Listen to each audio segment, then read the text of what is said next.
Dreamscape presents Blue Mountain, a psychological thriller about the secrets we inherit, by Lisa Michelle. Narrated by Nicole Zanzarella.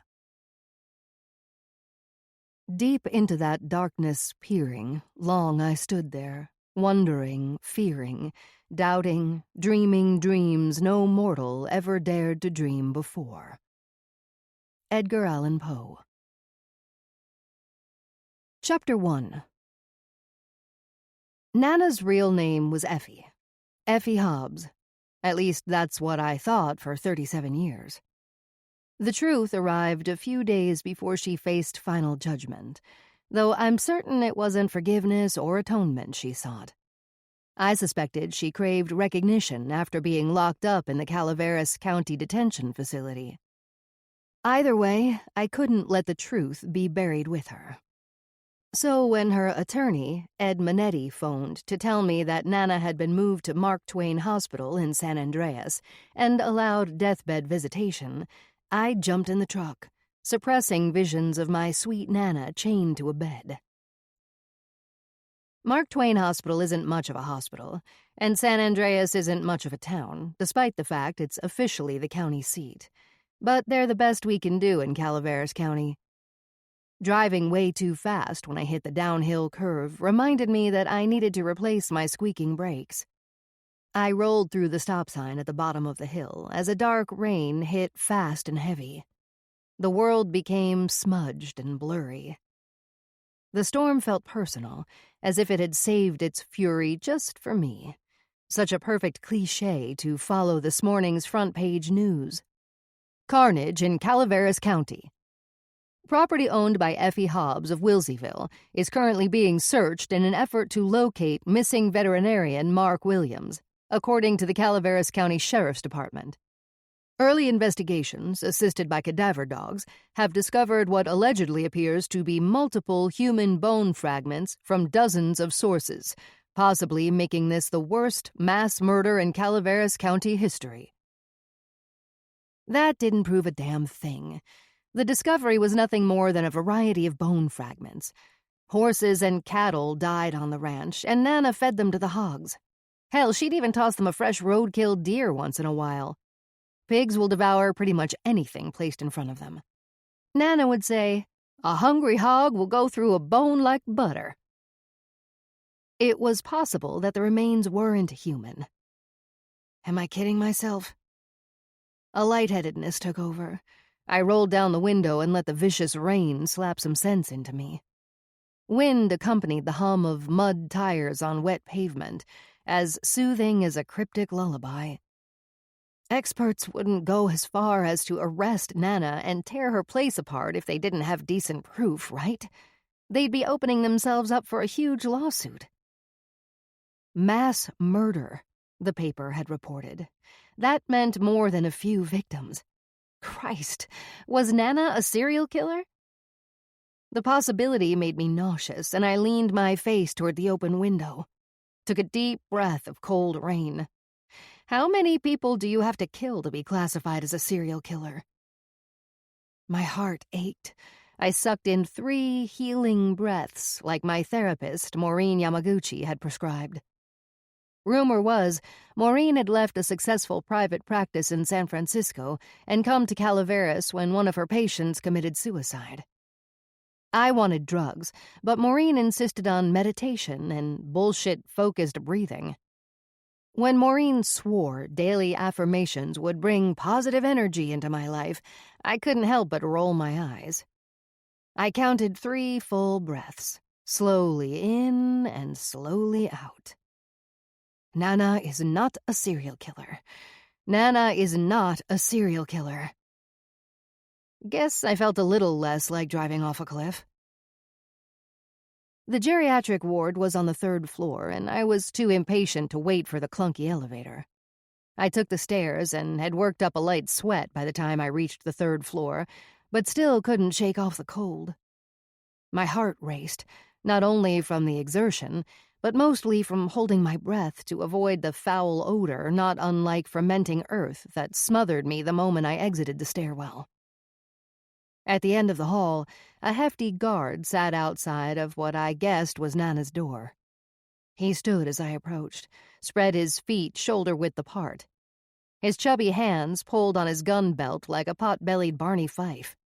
"Hi, I'm Jessica Williams. Attorney Edmonetti said he notified you guys I was coming to see Effie Hobbs," I said, too loud and too fast. "You're the murderer's granddaughter." I bit my cheek and chewed on his offensiveness. Getting used to Nana's preconceived guilt rubbing off on me was tough. I'd been condemned by friends and acquaintances, and now this ill-mannered asshat. I'd had enough. "She's been convicted?" I rubbed my brow. "I missed the entire trial?" Sarcasm, the weapon of the weak, I know, but burying my fist in that dough belly of his wasn't an option. "I doubt she'll live long enough to be brought to trial. Photo ID?" He tucked his chin and glared at me as if I'd murdered children. I never carried a purse or my wallet, but Edmonetti had suggested I bring my license. I forced a smile, pulled it from my coat pocket, and handed it over. He inspected it with 2 hands. "Jessica Juniper Williams." He raised a brow and seemed to be suppressing a smirk. "Yes." I dropped my head, looked at the warped industrial tiles, then thought better of it. Nana believed that looking away from an opponent was the same as kneeling. Stand your ground with your chin up, chest full, and eyes locked like you're ready to take on the world. Easier said than done. A rabid dog never looks away. If people think you're dangerous, they become cautious real fast. One of many Nanaisms. He handed back my ID and didn't say or do anything except look at me for what seemed like a long, uncomfortable while. His disgust was tangible. I raised my chin and locked onto his beady brown eyes for only a second, then weakened and looked away. He opened the door and said, "Go ahead." I pinched the crucifix hanging from my neck and walked in. The room smelled like someone had tried to sterilize stagnating shit. A sickening feeling made my stomach churn as Nana shivered under a white blanket. Seeing how fragile and pale she'd become snatched my breath away. Fragile was something she'd never been, and it was hard to tell where the blanket ended and she began. I dragged my hands down my face, held tight to my tears, then touched her white hair, pressed and parted from sleep. She looked up at me. A smile cracked her face, something usually reserved for special occasions. Her scarred upper lip pulled tight and noticeable. A faded blue hospital gown hung low and crooked above Nana's chest. "How you feeling?" I bent and hugged her tight, maybe a bit too tight. Her bones seemed to give a little, and I caught myself wanting to squeeze harder. I loved this woman more than anyone or anything in my life, but I let her go. "You're cold." "Cold is good." She took a ragged breath. "Helps me remember. They say I got the cancer." I slipped off my wet coat, hung it on the back of a chair while trying to come up with an encouraging response. "I talked to the doctor, and he says, I'm gonna die. Doctor knows it, and so do I. It's time, anyhow." "Don't say that." God and Nana were all I had left. Months before Nana had been accused of murder, my life had turned to absolute shit. All because I'd chosen the wrong man to love. Soon as I thought things couldn't get any worse, they did. Immersed in chaos and sucked down the sewer pipe, I was drowning in an endless sea of churning human waste. "What's going on, Nana? Is it true? What they're accusing you of?" Her face became brittle as her eyes narrowed in on me, and she tilted her head downward like a lion stalking prey. For once, I held her intimidating gaze, refusing to weaken and look away, just like she'd taught me. "Come on, Nana. Time to fess up." With her middle finger, she wiped dried saliva from the corners of her mouth, squirmed while clearing her throat, and looked about as guilty as an innocent woman could look. "You won't like it." "I love you, no matter what." "Love." She grinned and grunted, then went quiet as if contemplating the meaning of life. "I read your book, you know." "I know. You told me it was SHIT. The story was shit. Boring as hell. But you write well enough." Her gnarled fingers shook as she reached for me. The cold from her hand ran through mine as I cradled it. Admired the scars and age spots accrued through a lifetime. Hands that constantly smelled of garlic. Hands that gently brushed tangles from my long hair without pulling or whacking me with a brush if I didn't hold still. Dry and calloused hands that were soft when wiping away my tears. Arthritic knuckles that, like her, refused to bend. "Know what makes a good story great?" Nana asked. "Marketing," I sneered. "A personal connection to the truth. It allows the author to understand and share the gritty details." She squeezed my hand with surprising strength. Her dark blue eyes, now a milky gray, looked past me to somewhere far away. "Jessica?" Wide-eyed panic struck Nana and caught me off guard. "I'm right here, Nana. Right here." I kissed the top of her hand. "I have something for you." "Okay." I am ashamed to admit that my mind immediately went to something monetary. But I'd helped her with banking the last few years and knew there wasn't much left other than the ranch. Blue Mountain was just over 200 acres of high country situated in the northeast section of Calaveras County. Most folks think of Mark Twain and jumping frogs when they hear about Calaveras County, but seldom do they know the truth. The truth lies in the name. Calaveras, Spanish for skull. When the county legalized marijuana growing, Nana was offered $50,000 to lease her ranch to a grower named Ping Vong. She told him to his face to shove his dope money up his ass. She'd never let them destroy Blue Mountain. With Nana's signature, I'd used Blue Mountain as collateral to hire Ed Manetti. "Ever since you were a little girl, you wrote stories. Stories about trees and horses.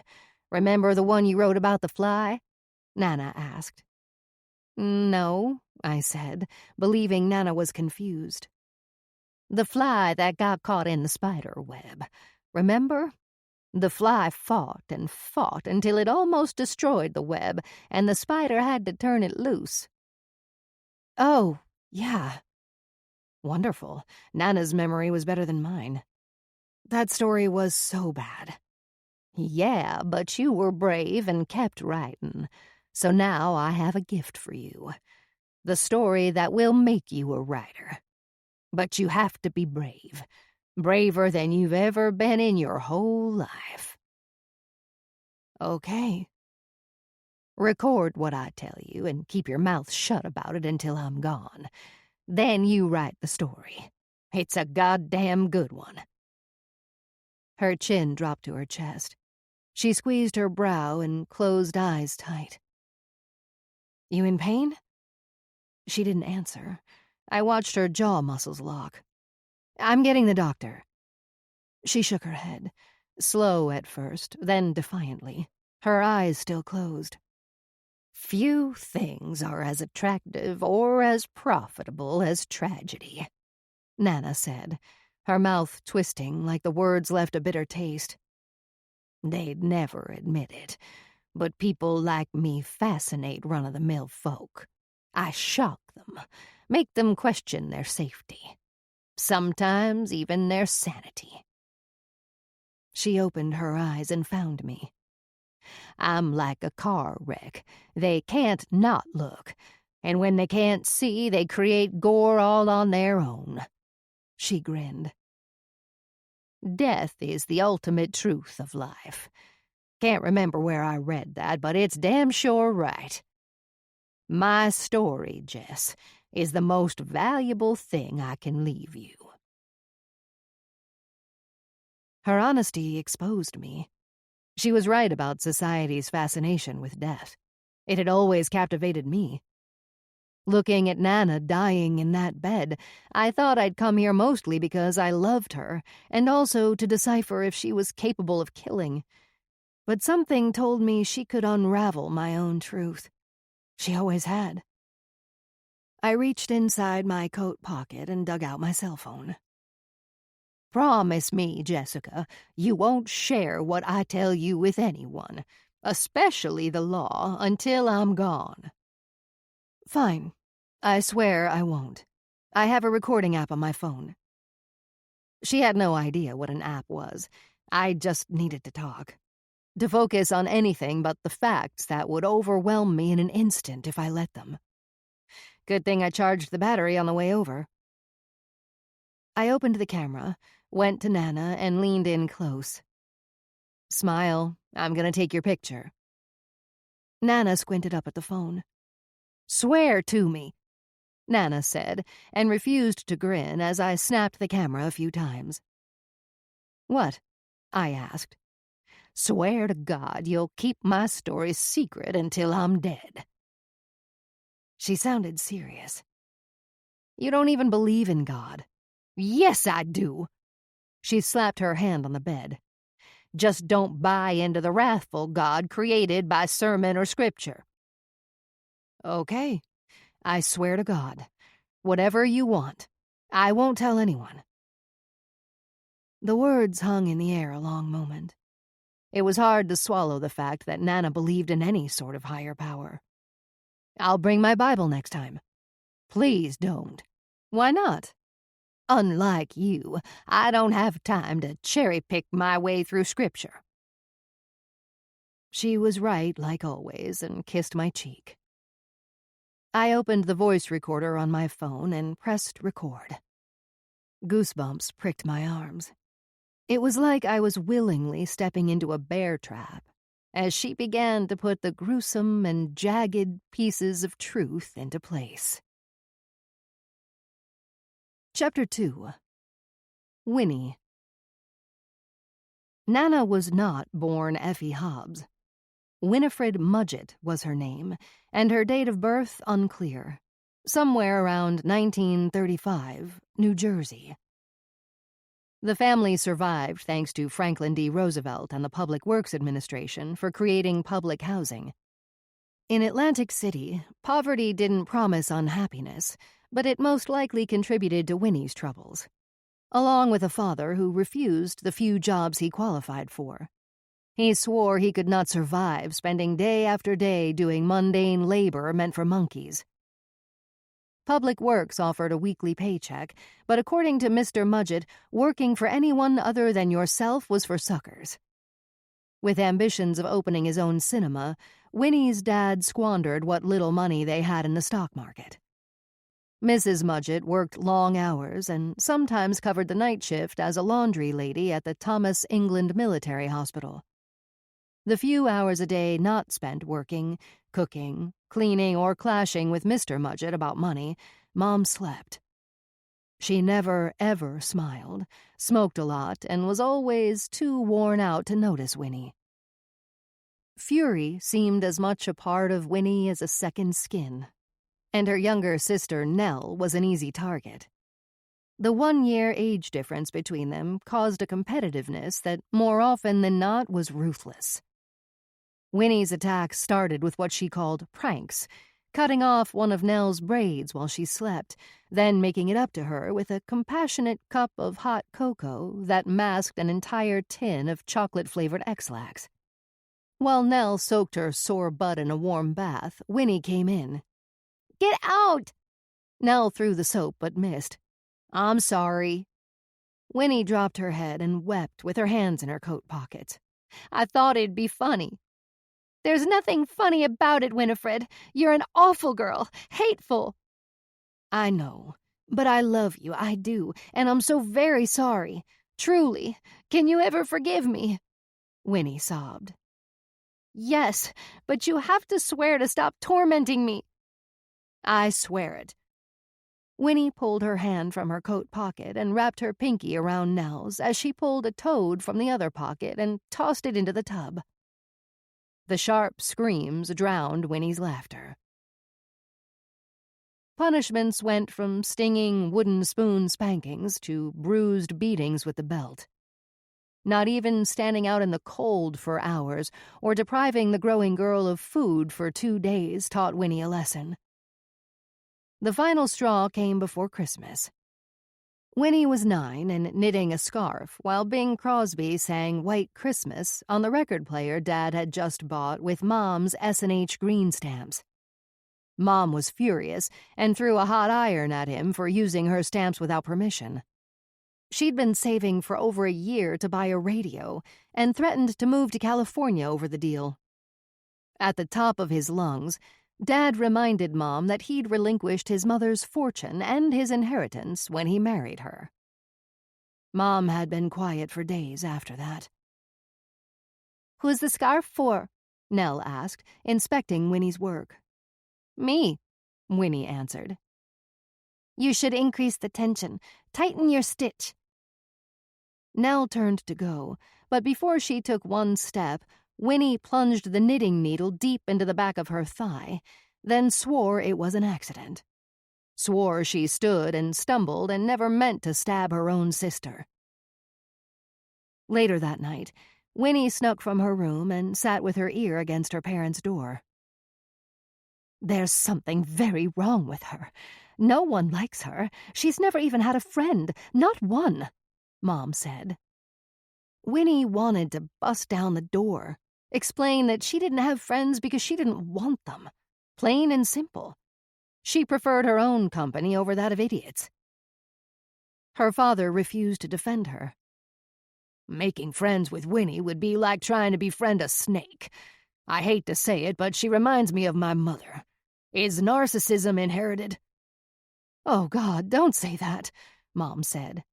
"We're both in denial because she's so smart. Her grades are fantastic, but she couldn't care less about anyone, other than herself. What about when she lost at Monopoly?" "She's competitive. What's wrong with that?" At least Mom took her side. "Throwing the board and all the pieces across the room, then choking Nell is not normal behavior, and not fair to Nell. Winnie's worse than the plague," Dad said. Before hurt could infect Winnie, she got mad. Bolted down the steps and snatched the kerosene lantern and matchsticks off the kitchen table. She spent most of the frigid night on the roof. A shovel rested against a stovepipe, and Winnie used it to pry up rotted wood shingles. After shoveling the shingles into a nice pile, the kerosene from the lantern fueled the spark from the match. It was an intense work of art when it went. Lit the dark like a magnificent sunrise. Winnie never intended to hurt anyone. She just had to do it, had to get warm. But when flames destroyed half of the housing unit, Mom and Dad sent her away.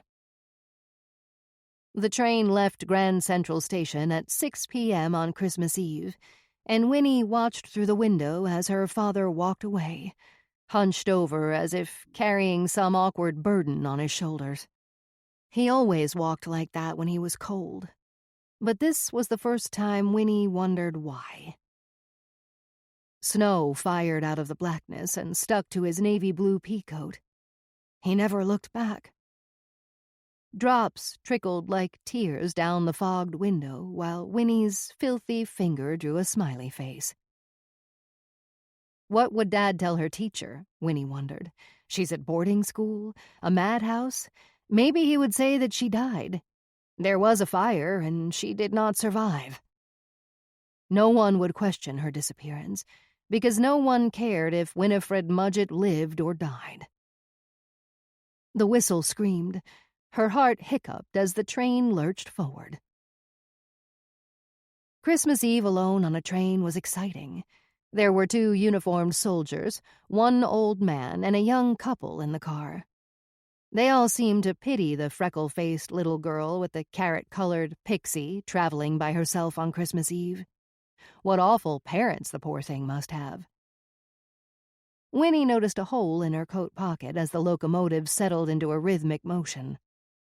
One of the soldiers came up the aisle and smiled at Winnie. "Pardon me, sir. Could you spare a nickel? I've lost the one my father gave me." Winnie poked her finger through the hole in her coat pocket to stroke her story. "And I'm so hungry it hurts." A tear rolled down her chubby red cheek like an exclamation mark. Without hesitation, the soldier dug deep into his pants pocket, scooped out his change and handed it over. "Merry Christmas, dear girl." She didn't need his 92 cents. Father had sent her away with a $5 bill tucked safely in her sock. It was her right to relieve a sucker of his money. Father had used the adage more than once, but never mentioned how good it felt. Spending Christmas Day alone on a train did not teach Winnie a lesson.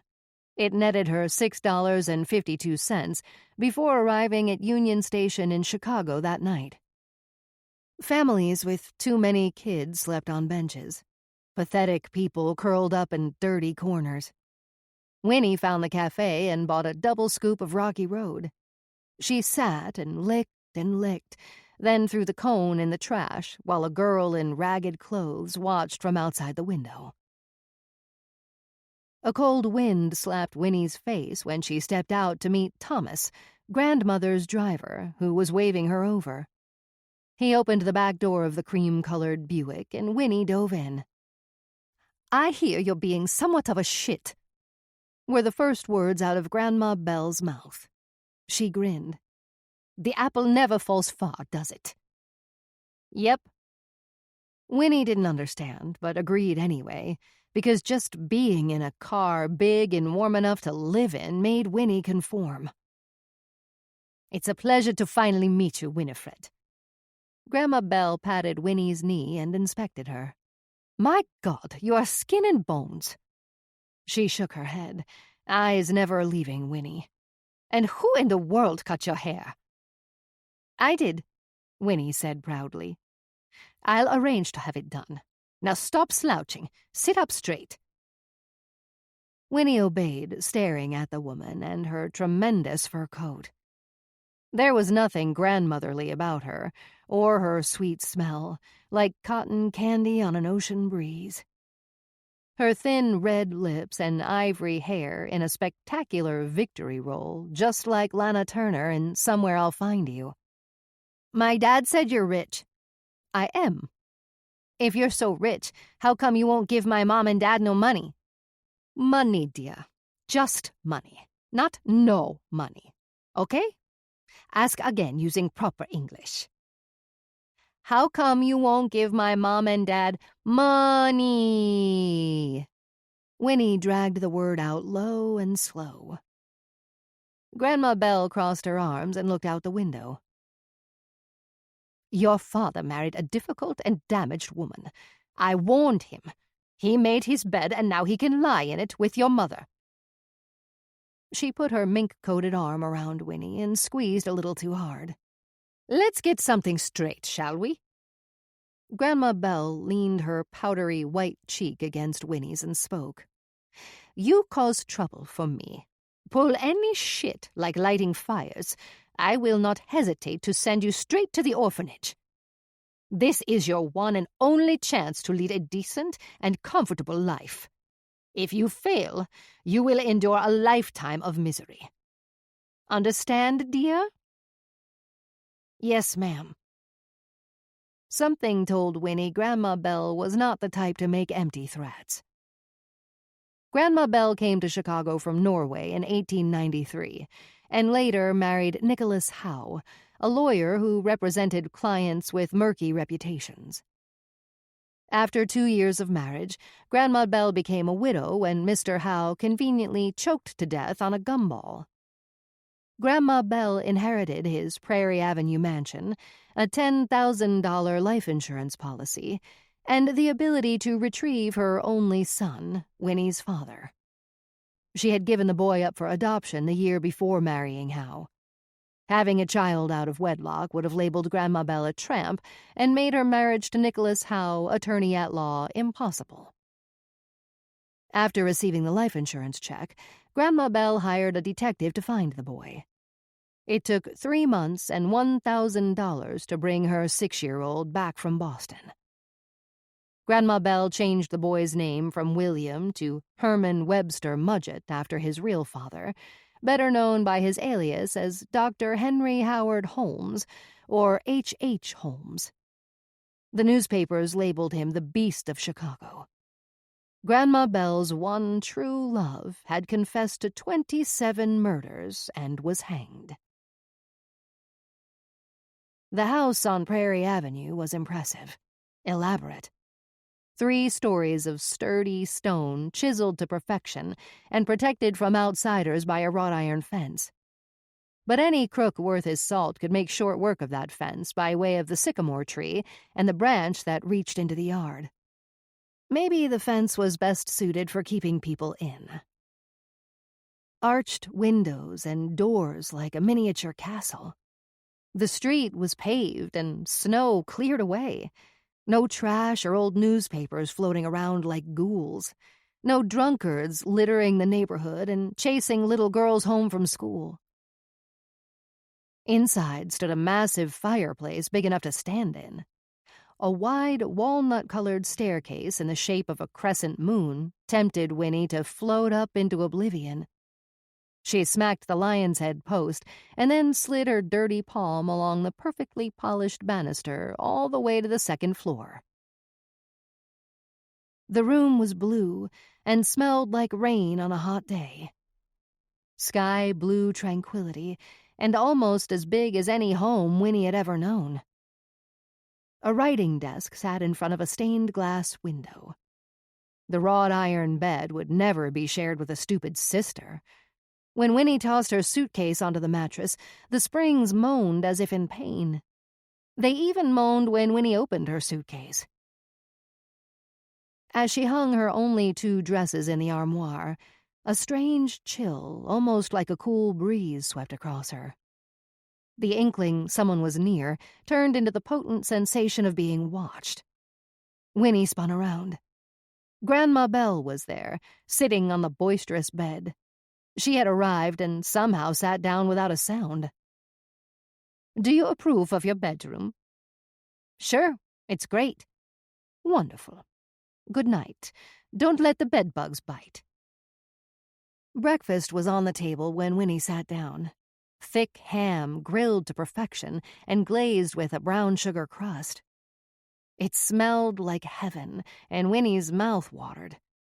She was hungry and unsure if paying her fair share, especially with a pocket full of money, was expected. She pulled out 2 quarters, tossed them on the table, stabbed the biggest slice of ham, and slapped it on her plate. "What are you doing?" Grandma Bell asked as she poured coffee from a silver server. "Paying my share." Winnie held a forkful of ham midpoint. Grandma Bell pushed the quarters back to Winnie. "I'd rather you owe me." Winnie ate and ate. She refused the scrambled eggs Grandma Bell offered, the toast, and even the fresh grapefruit. Ham was meat, and seconds of meat had never been an option. "You must register for school." Grandma Bell sipped her coffee. "Thomas will take you." At Barrett Elementary School, history, arithmetic, health science, and grammar were less challenging for Winnie than life with Grandma Bell. Grades were seldom less than A's until it came to conduct. Being graded for conduct was unfair, not to mention biased, Winnie informed her teacher, hoping to raise her D to a B. This was the 2nd time she'd received a D for conduct, and Grandma Bell had rewarded the grade with a buggy whip to the back of Winnie's bare legs.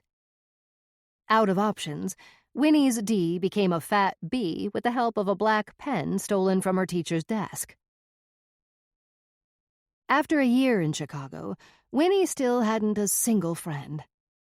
Halloween was Winnie's favorite holiday, but trick-or-treating alone didn't sound like much fun.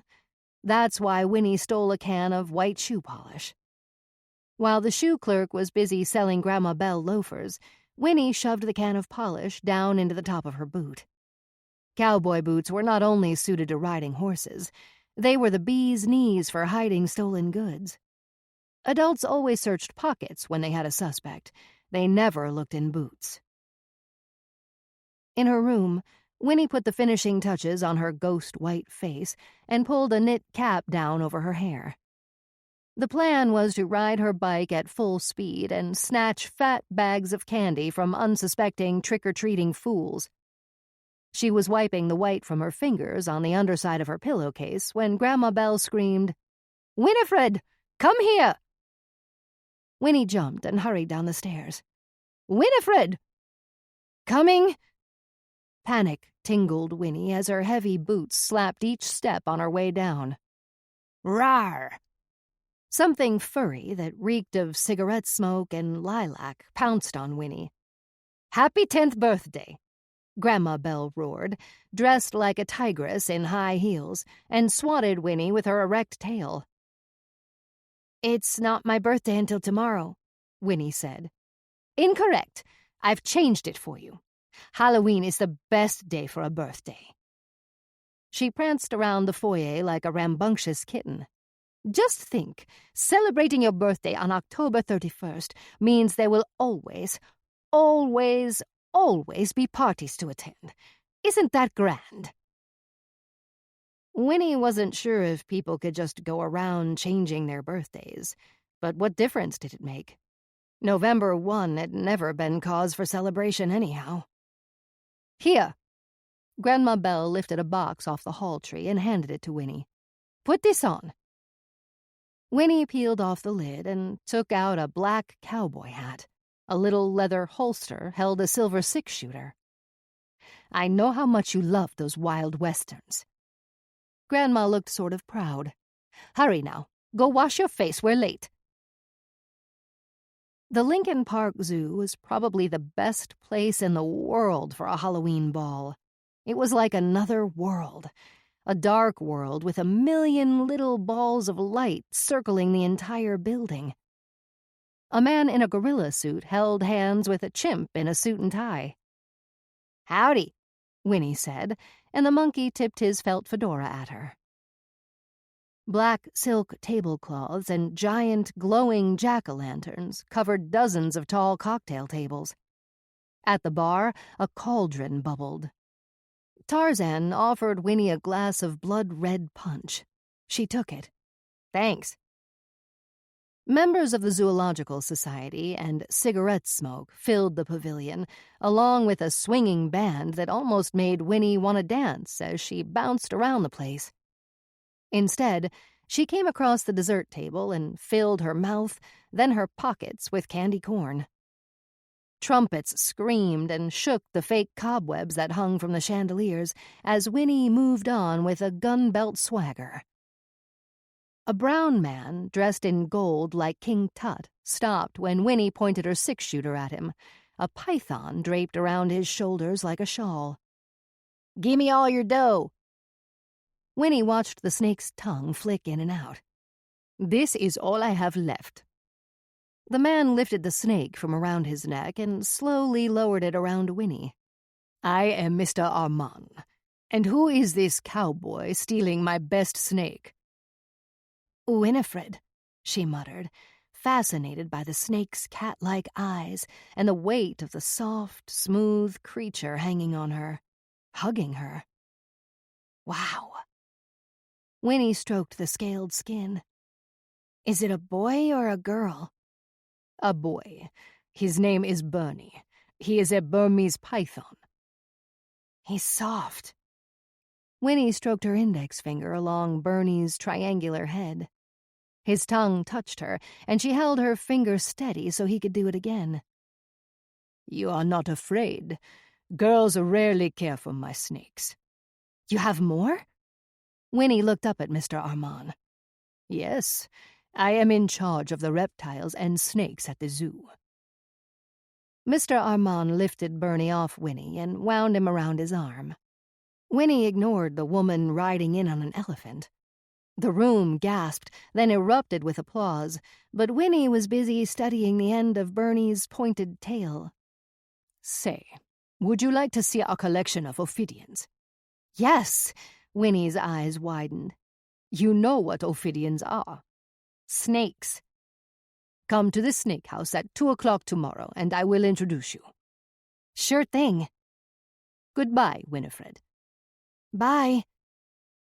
Winnie waved, then climbed up onto the edge of the stage, sat in front of the band's brass section for the rest of the night, and watched Grandma Bell dance and drink with a man named Dick Perkins, the new zoo director.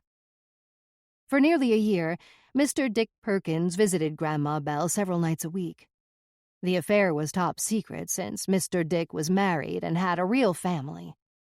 He gave Winnie a VIP zoo pass and a tiny rifle that shot actual BBs for her 11th birthday, but Winnie knew it was payment for her silence. In no time, she was out of BBs, and the neighborhood was out of varmints, especially cats. Mr. Dick's kindness disappeared when Winnie shot and shattered the back window of his new Cadillac. His face turned red as he yelled, "Give me that damn gun, right now!" and held out his hand. "You're too old to play cowboy." Winnie crossed her arms while straddling her bike. Your son Fred goes to my school. Did you know that?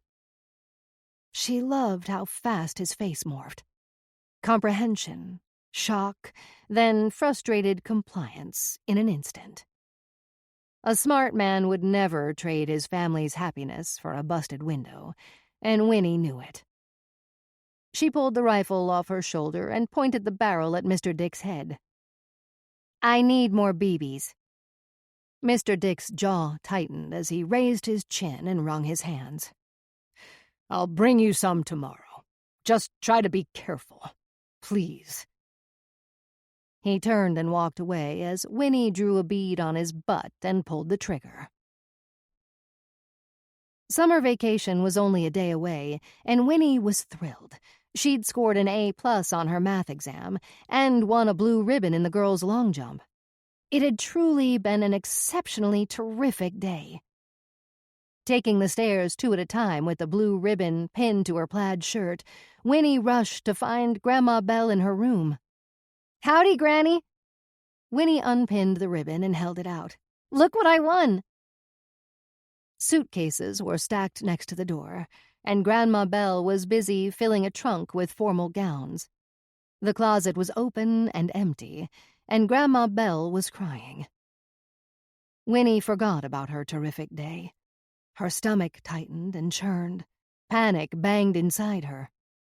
What the heck's going on? Chapter 3. Winnie. Mr. Dick broke Grandma Bell's heart in half when he dumped her.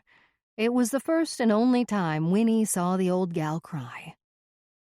Before Grandma Bell left Chicago for Paris, she hired a full-time housekeeper named Sylvia to look after things, including Winnie. Sylvia was like a mouse, always skittering around the house, tiny and quiet. There was nothing special or exciting about Sylvia. For the first 6 months, Winnie thought of Grandma Bell as soon as she walked in the house after school, or went to bed at night, or woke up in the morning. Her stomach ached every day, and once, during a thunderstorm, Winnie cried under the covers. Maybe Winnie preferred having someone around. Someone smarter, prettier, and richer than anyone she'd ever known. Maybe she loved Grandma Bell. For 2 years, the house was bleak and had an abandoned feeling to it. Sure, Grandma Bell sent postcards from Paris and called Winnie once in a while, but it only made things worse. Turning 12 and then 13 with just Sylvia the mouse was worse than being alone. Last year, Grandma Bell had promised she was coming home, until she met Pierre. Together, they would travel the world. When Winnie's 14th Halloween birthday came, she didn't open the gift Grandma Bell had sent from Paris. Instead, she tossed it into the fireplace and drank gin from a bottle while the package and her throat burned. The following year, Winnie attended Wendell Phillips High School on the south side of Chicago. She was a freshman, as was Leonard Akins for the 3rd time. He was almost 18, a skinny, buck-toothed kid who sat behind Winnie in English. Her long red hair hung over the back of her chair, and when Leonard stroked and patted it like a horse's mane, Winnie turned and, out of pure instinct, slapped his face hard. "Winifred Mudgett!" the teacher yelled from her desk as she stood. "What?" Winnie screamed, all eyes on her. Students with open mouths gasped in unison. No one ever talked back to Miss Muller. She beat her ruler on her desk like a gavel while her face turned a vibrant pink. Leonard's laugh was loud and obnoxious, like a howler monkey, but it pulled glaring faces off of Winnie. He was cocksure of himself, something she hadn't seen from anyone other than Grandma Bell. With a handprint blushing his cheek, Leonard grinned with his long, stupid teeth just like the big bad wolf. He eyed Winnie, then defiantly reached out and stroked her hair from top to bottom. He leaned forward and lifted his chin as if daring her to slap him again. She gave it to him, same spot twice as hard. "Office! Now, Winifred!" Waiting in the school office was more exciting than Winnie had ever imagined. She sat along the back wall between two boys. A tall man in an overcoat and fedora walked in. He glared at the boy on Winnie's right, who'd been caught cheating on an arithmetic exam. "Dad, I'm sorry." The kid squealed like a piglet, swore he would never, ever, ever do it again. With a disgusted look, his father walloped his kid upside the head before shoving him out the door. A girl in a cheerleader uniform burst in, crying and holding her nose as it leaked red like a ruptured pipe. Blood trailed her all the way to the nurse's station. Probably a pom-pom to the snout, Winnie thought. What a crybaby. Things quieted for nearly an hour until the boy on Winnie's left suddenly barfed. Vomit splashed across the floor like abstract art and reminded Winnie of Jackson Pollock. She'd seen his painting, Alchemy, at the Art Institute last year. The oil on canvas included sand, pebbles, fibers, and broken sticks. What the hell has this kid been eating? Winnie wondered, as a voice called her into the principal's office. Principal Truman sat behind a metal desk and steepled his fingers. His chair whimpered when he leaned back. He pointed his little fingers like a pistol at the small chair in front of his desk. Winnie sat. Principal, not a true man, as the kids called him behind his back, was dainty and delicate in every manner, including speech. Winnie knew what it was like to be different and had no opinion on the matter of Truman's feminine ways. "Winifred, I'm afraid there isn't room for this type of behavior in high school. Mrs. Bramble has been trying to reach your grandmother for almost 2 hours. Good luck, she lives in Paris." "Paris?" "Yeah, it's in France." "Why is she in Paris?" "Because Mr. Dick Perkins broke her heart. She said Paris could fix it." He crossed his arms, furrowed his brow, and waited a while. "When will she be back?" "How should I know? Sylvia got a letter from her last month. Said she has tuberculosis." "Tuberculosis? That's terrible." Truman slapped his hand over his heart, then got up and sat on the corner of his desk, his tiny feet dangling like a child's as he faced Winnie. "Who's Sylvia?" "The lady Grandma hired to take care of the household." "I see." He looked at his shoes. They were desperate for a polish. "I'm sorry to hear about your grandmother, but in accordance with school rules, I have to suspend you for fighting." "Okay." Winnie stood to leave. "Try to stay out of trouble, Miss Mudgett. You're an extremely intelligent young lady, and boys do not like roughneck girls. Remember that." She glared at him, disappointed by his failure to understand the benefit of being different. Him, of all people. Her indifference for Truman chose sides and wanted to scratch his eyes out. "Unlike you, Mr. Not a True Man, I don't care what boys like." Winnie walked out and slammed the door. That night, Winnie woke to a knocking on her second-story window. She reached down between the mattress and box spring and grabbed the fireplace poker tucked away for just such an occasion. Ready and willing to bludgeon the intruder, Winnie pressed her bare feet along the frigid floor toward the window. She adjusted her eyes against the dark.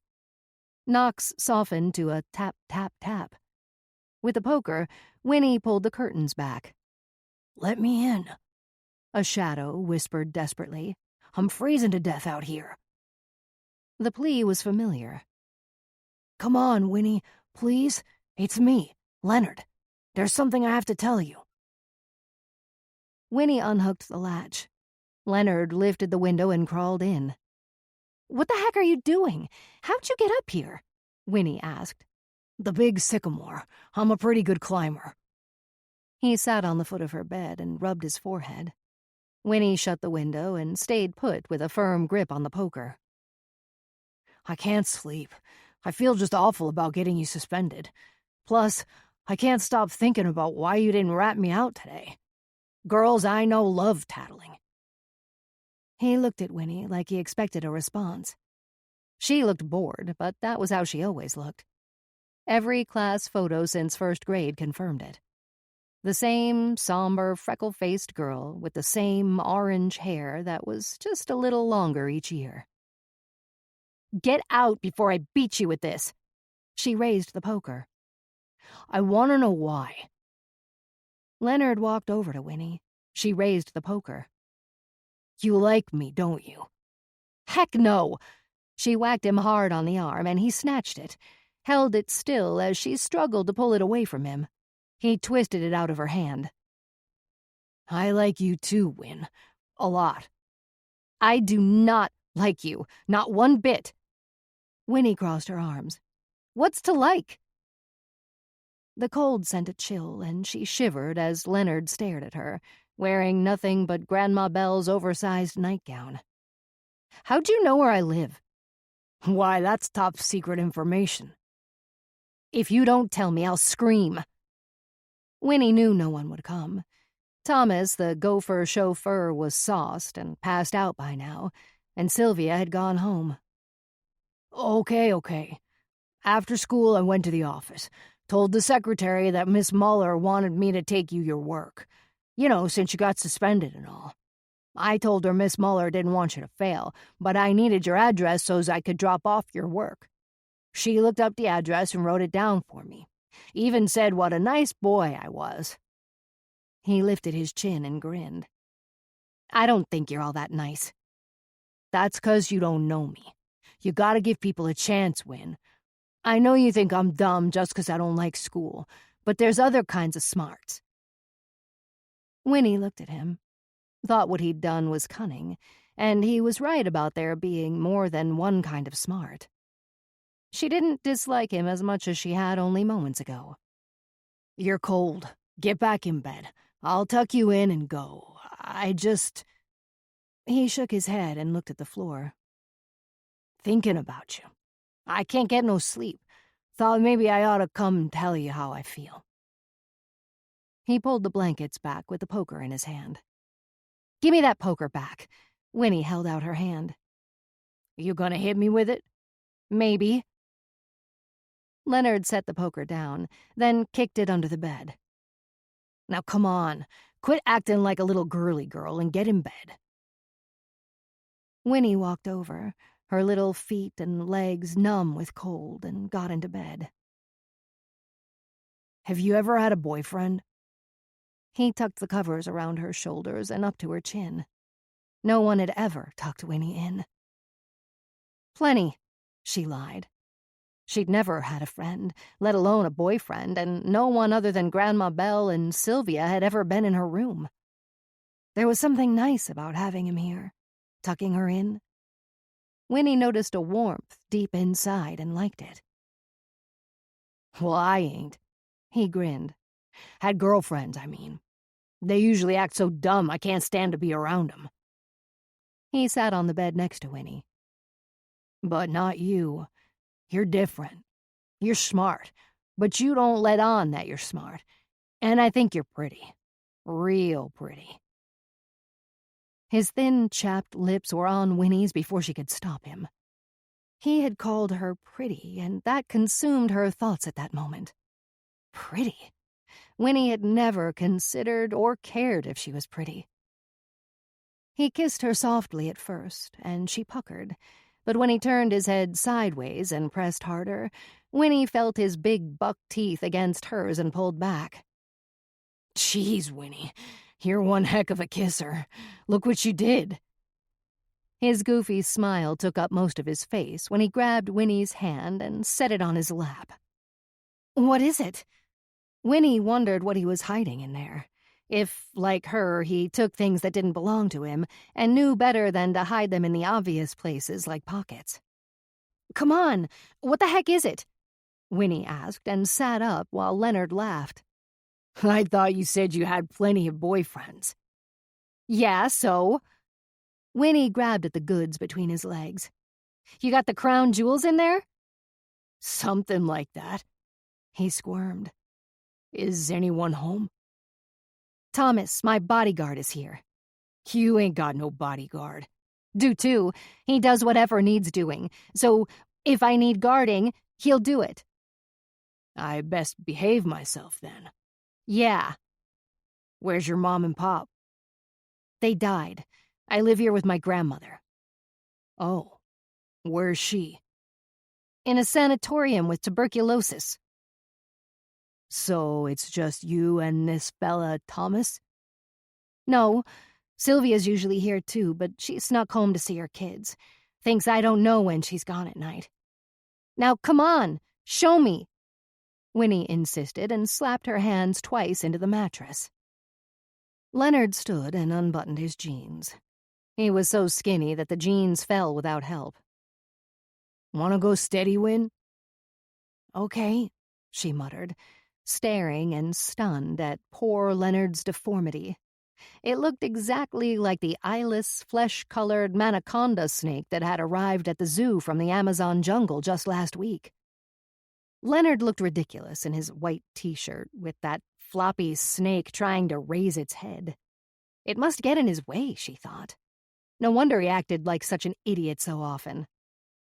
For the very first time, Winnie experienced a twinge of sympathy as Leonard stepped closer and let her get a good look. "Touch it." Winnie recoiled, but couldn't take her eyes off the hideous sprout. "Please, Winnie, just touch it. That's what girlfriends do.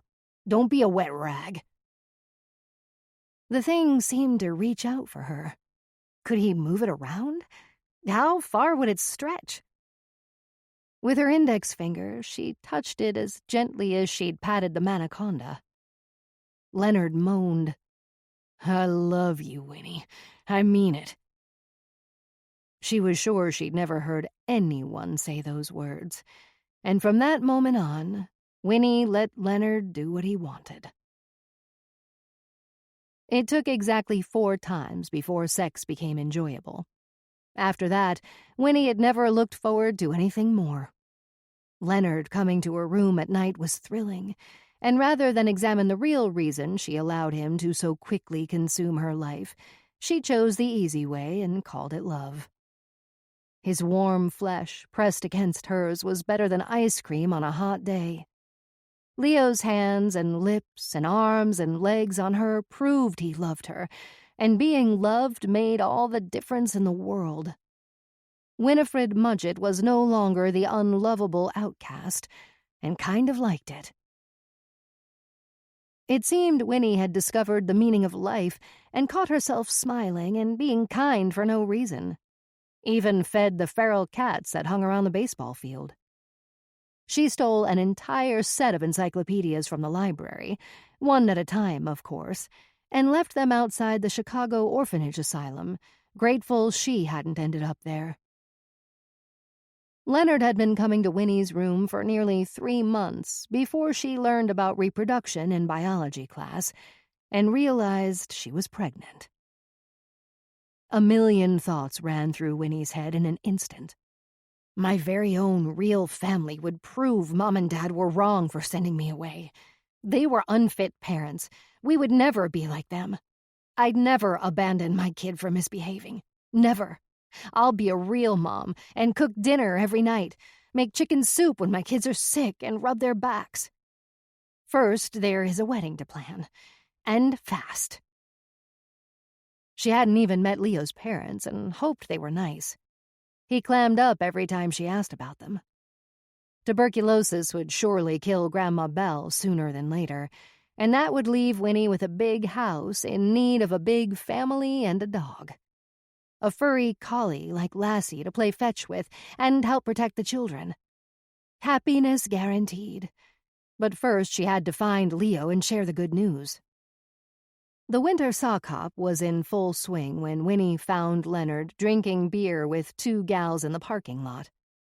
A light snow fell, dusting the Fords and Chevys while music seeped from the auditorium. A smile overtook Winnie's cold face and her irritation at Leonard's lie when she saw him. He'd told her he wasn't going to the dance, said he had to drive to Milwaukee to pick up parts for his dad's garage. "Leo!" Her breath spewed in the freezing cold. "Hey, kitty cat, what's the skinny?" He guzzled his bottle of beer while the 2 gals held hands and chuckled. Winnie had seen them before in the library. Brunette twins in pedal-pusher pants and spotless saddle shoes. They even had matching red wool coats. Leo pitched the bottle like a fastball, and it busted somewhere in the dark. "Ain't it past your bedtime?" He looked at Winnie. Her mittened hands grabbed his arm. "I need to talk to you." This was not at all the way she'd imagined giving him the good news. He was going to be a father. A genuine smile took up Winnie's entire face.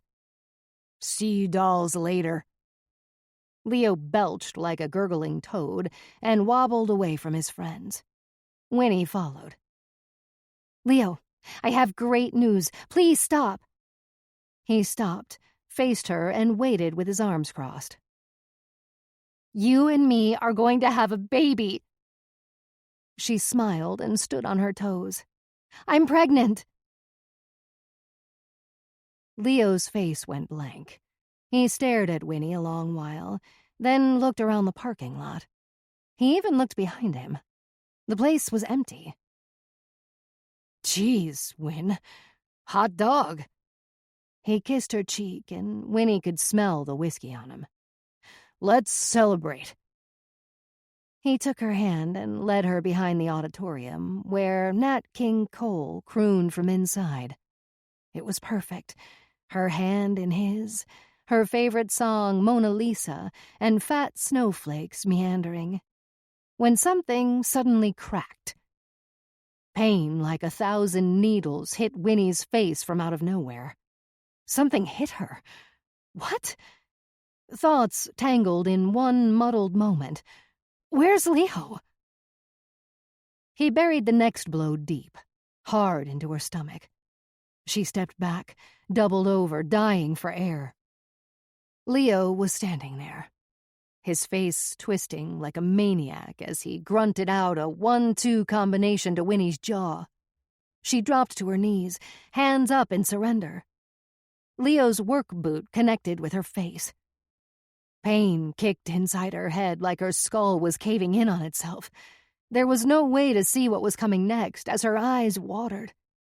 Her nose felt smeared across her face, blood wet and warm. The world sank, and down she went. On her back, helpless and limp when Leo lifted his leg and stomped her belly. Over and over again, until Winnie knew her baby, their baby, was dead. She refused to cry out, to give in to the pain. In the tilted stillness, she closed her eyes and bled onto the soft, clean snow, while Nat King Cole sang her to sleep. Chapter 4. Winnie. In the first blue light of morning, a janitor dumping last night's trash nearly stumbled over Winnie. In the snow, her eyes frozen shut on a blue face. Blood covered the lower half of her mouth and chin like a crusty red beard. Time and space moved backward in a peaceful, dark dimension before Winnie awoke in the hospital. The doctor explained that 3 days had passed and that her miscarried fetus had been cremated. She wanted nothing more than to return to that dark place where things that didn't make sense didn't matter.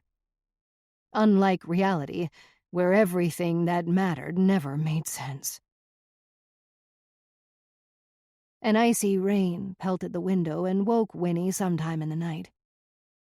With one eye swollen shut, she half opened the other and caught her monstrous reflection in the glass. Her heart hammered and her stomach knotted. She peeked at herself again, an undead mummy with its head wrapped in gauze, slits for eyes, and a nose like an overripe plum. Stitches ran diagonally from the side of her chin, through her lips, and up her nostril. A macabre Picasso, she thought.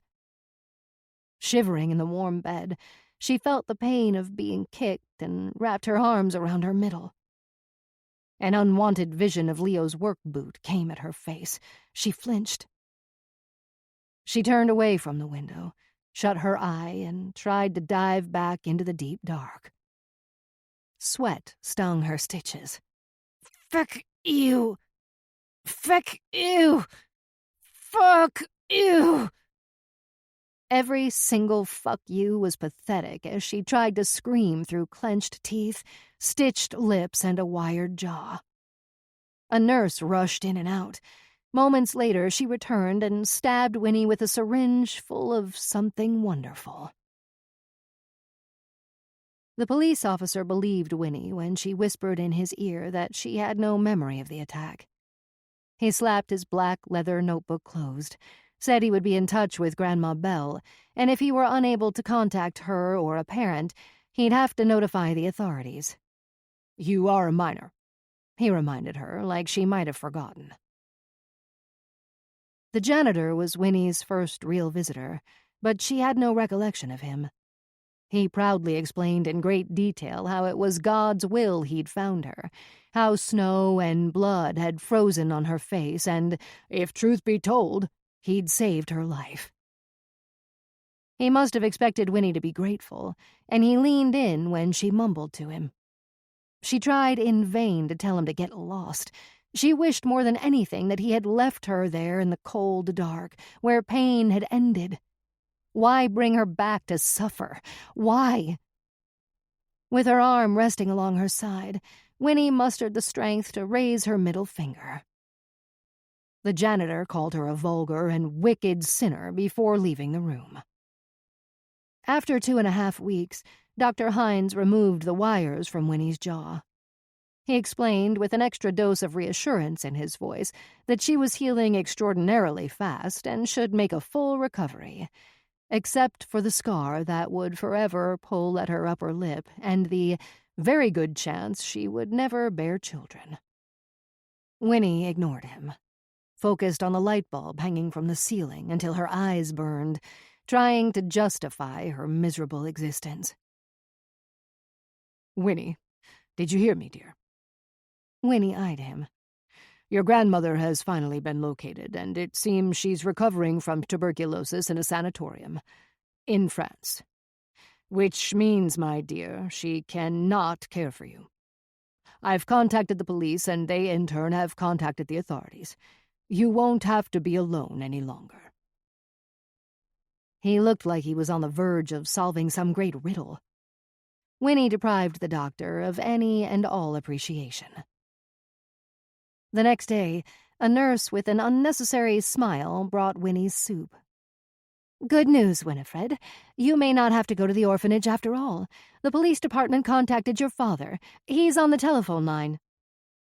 The nurse set a food tray down on an over-the-bed cart. Winnie looked down into a bowl of what looked like green creature from the Black Lagoon shit. The smell hit, and Winnie gave the tray a good shove. It rolled to the window. "Not in the mood for food?" the nurse asked. "Would you eat it?" "All righty, then." The nurse lifted the receiver next to the bed, pressed a blinking red light, and put the phone to her ear. "Mr. Mudgett?" She nodded a good while, as if Mr. Mudgett could see her, then handed Winnie the phone and watched with an offensively cheerful face. "Can I get a little privacy?" Winnie glared at the nurse until her smile dropped and she huffed out of the room. Just getting out of bed was an accomplishment. Every painful move was a slow, stiff effort. She pinched the receiver between her ear and shoulder. Her jaw still tender, she winced and took the phone with her hand instead. "Dad?" "Winifred, how are you doing? I hear you got hurt." "I'm fine." Winnie shook her pillow from its case. "Well, why are you in the hospital?" Winnie tossed the phone on the bed and smothered it with a pillow. She had to keep the line open. A red light on the switchboard at the nurse's station represented a connection.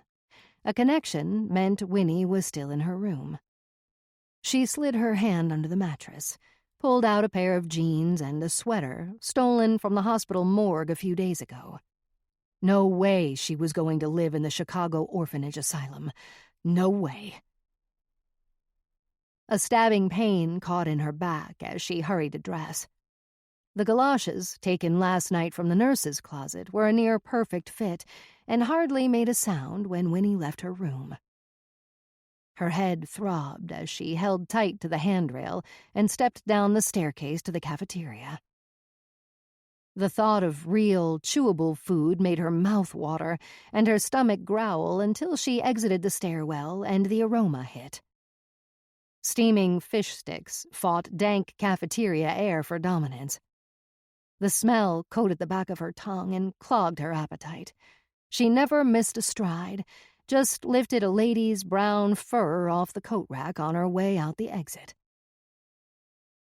It was warm for February, especially with that damn fur coat on. What little snow was left had turned to slush, and the Windy City was justifying its name. Winnie watched and laughed as a hot dog vendor chased napkins that blew like confetti from his cart. Off pure instinct, she moved in, snatched a dog, and was halfway down the block before the vendor even turned back. It was the best meal she'd had in weeks. Chewing was a painful challenge. Teeny, tiny, juicy bites were savored all the way to the Lincoln Park Zoo. Screaming kids echoed like savage beasts as a woman pushed a stroller through the zoo's open iron gates. Tiny bronze lions' heads roared silently at gorillas as elephants stared down rhinos from atop pillars lining a cement walkway. Winnie was trapped behind a family that moved like slugs, Mom in her stole and perfectly pressed dress, Dad in his Sunday suit and tie. 2 sons with matching brown crew cuts jumped up and down, too excited to walk. Dad held Mom's hand as they hogged the entire walkway at sloth speed. Contempt forced Winnie's hands into fists. It wasn't their speed that angered her. It was the unobtainable. She stopped walking, took a breath, and then another. Clouds churning and crawling. Unlocking her fists, she stretched her fingers and looked down at her palms. Pink lines like scars across her long fingers.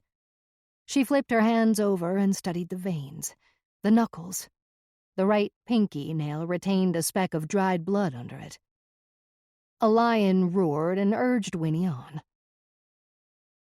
The reptile house had always been humid and dimly lit the dozen or more times Winnie had visited. A heavy scent of rotten eggs and creeping creatures kept visitors to a minimum most of the time. 2 teenage boys slapped and thumped the glass as Winnie walked in. She ordered them to knock it off and split or else. "Yeah, who died and made you boss?" the smallest one said. "I did." Winnie slipped between the boy and the glass, uncomfortably close. "I'm leaving for hell soon, and there's room for one more." Her jaw tight, and the red scar pulling up her lip complemented her eerie appearance when she smiled. "I'm not afraid of you." The boy stepped back. "Take a long walk off a short pier, why don't you?" He left, followed close behind by the other. Winnie pressed her forehead against the glass, staring down at the long and slender green tree snake wrapped around a eucalyptus branch. Mr. Armand, a kindred spirit since their meeting at the Halloween ball years earlier, had let her hold the green snake when it arrived last summer. Mr. Armand was an expert on every species of snake, especially the venomous kinds, and had taught Winnie well. It never failed to fascinate her when he milked the cobras and vipers, but most impressive was feeding time. There was something spectacular in the life and death panic that filled the rodent's eyes a split second before the snake's lightning strike. Everything must have an end, or there is no beginning. Winnie thought about her unborn and her own new beginning and grinned. "The bite of an inland taipan delivers a witch's brew of toxins," Mr. Armand had said. "First, you will become paralyzed. Then, soon, breathing is impossible. You die 1,000 deaths." The words echoed in her head. 1,000 deaths. 1,000 deaths. 1,000 deaths. As she sat on her fur coat in the snake house and waited for feeding time. In less than an hour, an assistant appeared behind the glass, corralling the tree snake from his cage. Winnie recognized the young man from one of her many VIP zoo tours with Grandma Bell and Mr. Perkins. Gently, she tapped the glass and waved. Sam, written on his name tag, mouthed, "Hi," and removed the snake. After a moment, the side door opened. "How are you, Wilma?" "Peachy keen, Sam. Could I watch you feed the snakes?" Getting her name wrong was inconsiderate. Now she wouldn't feel the least bit bad for doing what had to be done. "Is Mr. Perkins with you?" Sam asked. "Yes, but he had zoo business to take care of. Told me to wait here." Winnie put her big fur coat on. Sam nodded. "Okay, great. Come in." He led Winnie inside. A dozen glass containers sat in a row on the counter like extra-large cookie jars. Each one held a venomous snake. The one labeled Oxyuranus microlepidotus held her favorite, an immature inland taipan only a foot long. A coral snake rose in its jar and watched her as if requesting release. Winnie touched the glass as the snake flicked its tongue at her. At the end of the counter sat a wooden box lined with little metal squares like a miniature milk crate. It held small jars of golden venom worth thousands of dollars. Sam opened and reached into the live mice box. "Would you like to feed Bernie?" "I'll just watch this time." Sam folded back the large wire roof on Bernie's cage and was dangling the mouth by its tail when suddenly a sharp bang of breaking glass caused him to yelp and turn. Shards scattered the floor. "I'm sorry. I'm so sorry." Winnie cried as the king cobra slithered over the broken glass. "Oh, shit." Sam stood, tossed the mouse in front of the cobra, attempting to distract it. "Get out! Quick!" he screamed. While Sam fumbled with his long snake tongue and the cobra, Winnie snatched the inland taipan jar and carried it out. A girl with a limp and a snake in a jar strutting along the path like she had every right to do so. In the women's bathroom, Winnie locked the stall door and set the snake jar on the back of the toilet.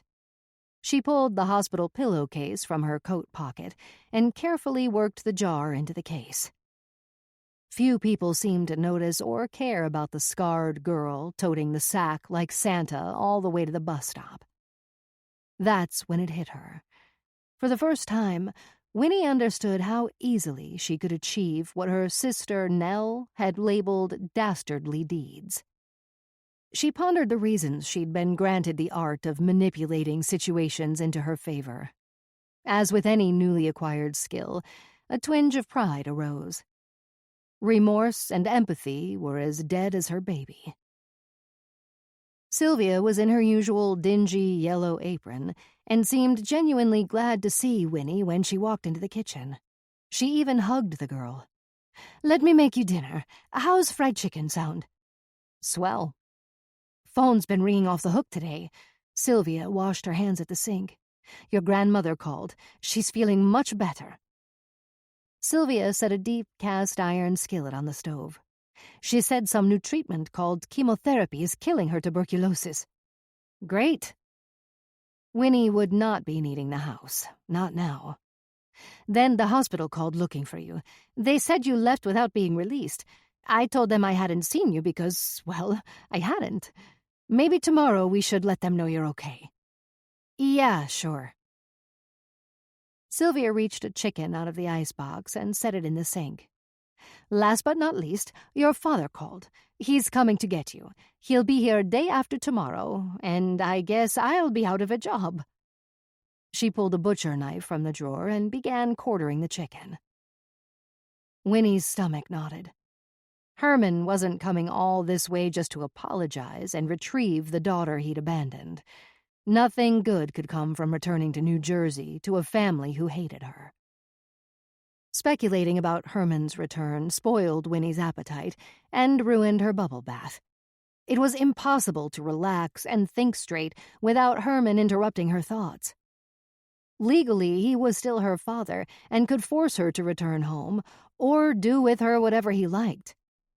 Not a chance she'd wait around to find out. The bathroom mirror was fogged, and Winnie left it that way. She didn't need to see her scarred upper lip while she bobbed off her long hair. Tomorrow would be Valentine's Day. Tomorrow night, perfect for what Winnie had in mind. With the stolen snake and a full suitcase under her bed, she slept like she hadn't a care in the world. Leo lived alone in a one-room shack a short distance from his parents' house.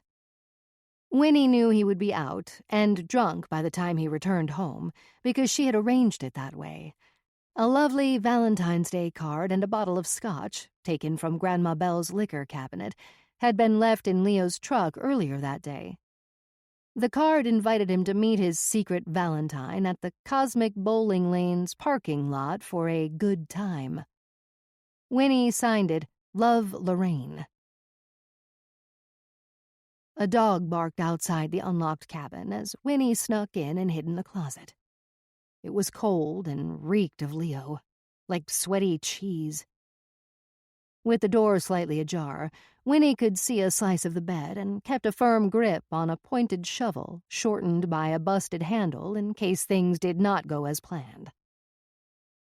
Winnie had dozed off and lost track of how long she'd been in the closet when Leo's truck finally rattled into the yard. The dog barked, then bayed. It seemed like forever before footsteps stumbled up the porch. When the door opened and slammed, Winnie's heart leaped into her throat. A light popped on. The bed springs groaned, and Winnie watched Leo's hands untie and pull off his leather work boots. Boots that had kicked and killed her baby. It was all she could do to keep from exploding out of the closet and pounding his skull to a pulp with the shovel. He stood, unbuttoned his plaid coat. Winnie gripped the shovel and squeezed her eyes to quell the rage roiling inside her. It had to look like an accident, she reminded herself. An accidental death would not raise the suspicion of murder. But if her plan went sideways, Winnie would use the shovel and accept the possibility of being caught. Leo pulled off his coat, left his white t-shirt on, then stood and undid his jeans, stepped out of them bare-assed, then disappeared. The light went out and the bed squealed. Winnie waited. He snored a long while before Winnie gathered her courage and stepped out of the closet. Her stiff legs tingled and ached as she moved soft and slow to the foot of the bed. She leaned the shovel against the wall, then carefully folded back the blankets, revealing Leo's enormous feet. The rhythm of his snoring never changed, not even when she shook the snake against the glass jar to aggravate it. The dog barked. Winnie hadn't considered a dog when planning her escape, but she had the shovel to protect herself.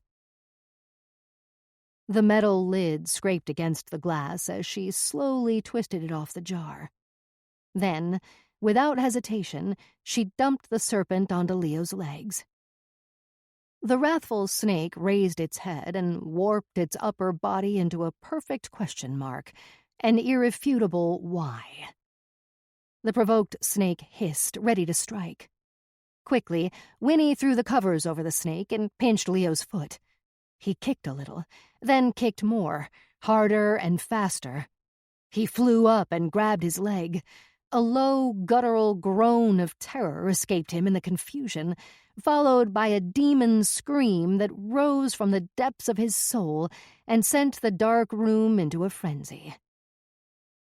Winnie hoped the sickening scream would not wake Leo's parents next door as she wound the lid back onto the jar. Leo didn't even notice her. He was too busy thrashing. When the blankets fell away, Winnie saw it. The snake had sunk its fangs deep into Leo's calf and wasn't letting go. The sound of the snake slapping skin and Leo's exaggerated, mournful squalls reminded her of the last time they were in the sack. But this was so much better, so much more satisfying than she could have ever imagined. A smile stretched her scarred upper lip as she set the jar on the floor, then used the back of the shovel to shut him up. The first blow to his belly knocked the air out of him. The metal rang out, and she should have stopped there, but an uncontrollable urge took over. On the verge of exhilaration, something like an orgasm, she couldn't stop. The second and third blows to his torso might contradict the appearance of an accidental death. Leo's eyes bulged. The snake released, fell, and slithered under the bed. Out of breath, Winnie went to the door with the shovel and waited. Surely he would die, but she had to see it for herself. Watch the paralysis take hold, the pain. Leo gripped his stomach with both hands and writhed on the bed. Winnie leaned against the door. The snake bit you because he was afraid. Isn't that funny? Him afraid of you. Leo spewed all over himself, and the yeasty smell of scotch filled the tiny room. The taipan has these really neat toxins that help the poison spread faster, so pretty soon you're going to choke to death on your own blood. How do you like them apples? I'll quill. His speech slurred. Paralysis, plain and simple. Help! It was fantastically pathetic. He couldn't even scream and dropped his head to his chest. Guess what they like to eat, Winnie said. Go ahead, guess. She waited as if he could answer. Rats. Isn't that just the bee's knees? A light came through the curtain from somewhere outside, and Winnie sucked a breath, pressed her back against the door. The dog barked louder as Leo shivered, then convulsed. It was an extravagant performance.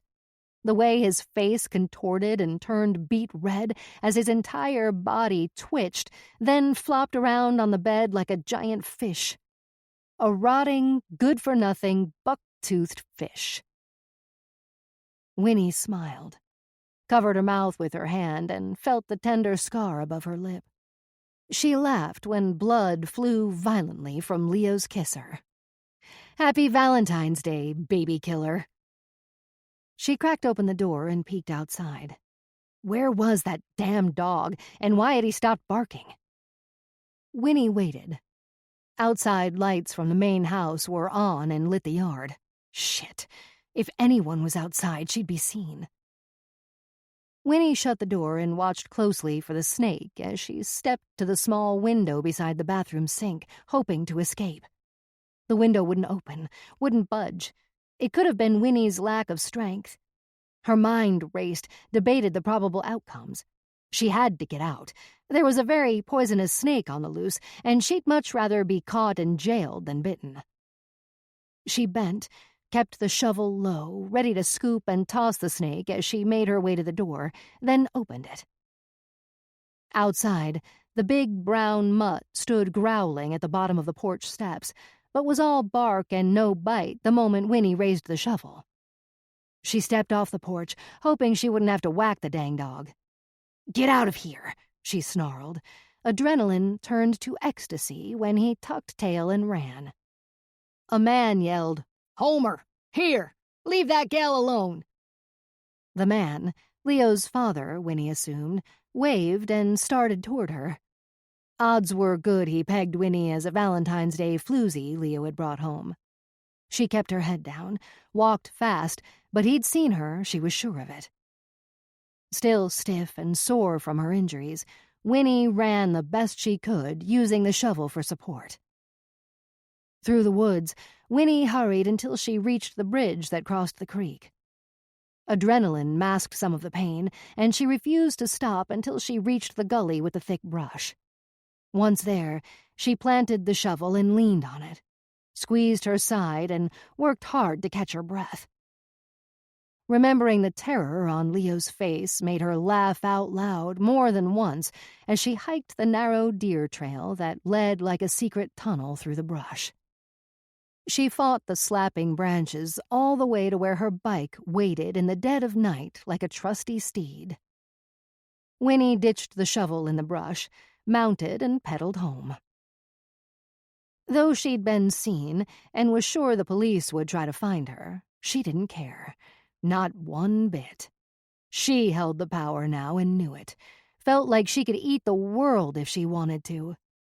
Exterminating vermin like Leo was an achievement beyond compare. The urge to yell, to pump her fist in triumph, was overwhelming once Winnie was safe in her room. In her bed, under the covers, she let loose a whooping holler that felt like it had been trapped since the day she was born. Nothing was better than passion for a new love, an undeniable consummation. Chapter 5. Nana's smile started on one side of her face, then slowly slid into place. "Killed a snake with a snake," she giggled. "Ironic, huh?" Her giggles gained strength and turned into a cackle. "Guess I was just born with the devil in me, thanks to Grandpa Mudgett. H. Holmes is what they used to call him. Boy, oh boy, that man was awful wicked. You know about him?" The name rings a bell, but he was America's first real serial killer, back before every Tom, Dick, and Harry was branded a serial killer. Nana laughed. I wondered if I, too, was geared toward the same homicidal fury. Nana's laugh caused a coughing fit. She gasped for air. I grabbed a cup of water from her food tray and helped her drink. After a few sips, she regained control. "I'm not exaggerating one bit when I tell you that taking Leo's life was wonderful, physically pleasurable. Like when you're freezing cold and you get near a fire, the warmth sinks in and sends those sweet chills through your body. It was just like that." Nana's wide eyes were awake, alive, and as if on cue, thunder rattled the window and walls. Some say you can feel darkness, that evil has a presence. For the first time, I felt it. Caught a glimpse of it, and understood what she meant. Realized I should have been horrified, repulsed at the very least. But truth be told, killing Leonard had made the world a better place. He was never going to contribute anything good to the world. I was perplexed. Nana had just confessed to murder. She'd killed another human being, plain and simple. I racked my memory, wondering how I'd missed it all these years. Living with her for most of my life, there had to be hints of something sinister. Had I overlooked it? Made excuses for wicked behavior because I loved her?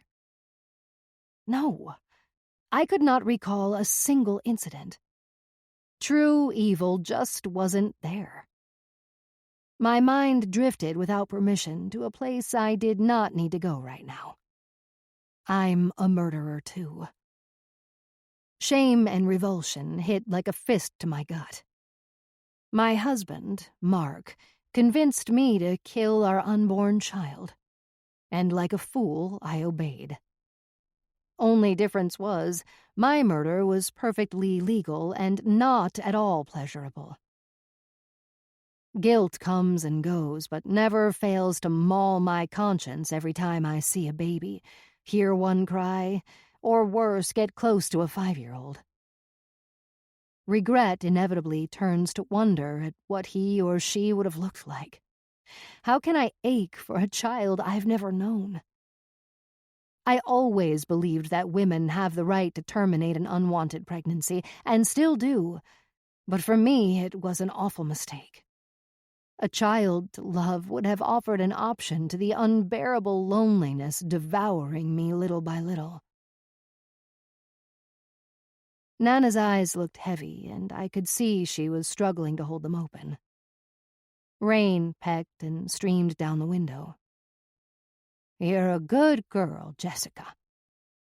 She was wrong about that, but it was good to know she thought so. Nana always had my back, even when I didn't deserve it. I was 12 when I went to live with Nana on Blue Mountain. My real father left my mother while she was pregnant with me, and according to Nana, that's when my mother became forever gloomy. I was 2 years old when my mother married Raymond Peterson, who was sent straight from hell, where I'm certain he'll return. He never loved us kids, but neither did my mother. She never showed me or my older brother Joey any sort of affection whatsoever. Not once do I recall her telling me she loved me. It made no difference what we did, good or bad, there was no reaction from her. When I was 9, my grades went from all A's to mostly F's, and my mother had the same empty look she always had when she tossed my report card into the trash like junk mail. I could have discovered the cure for cancer and it wouldn't have mattered. It was like having a dead mother who did nothing but cook and clean. I prayed each and every night that my real father would return to save us.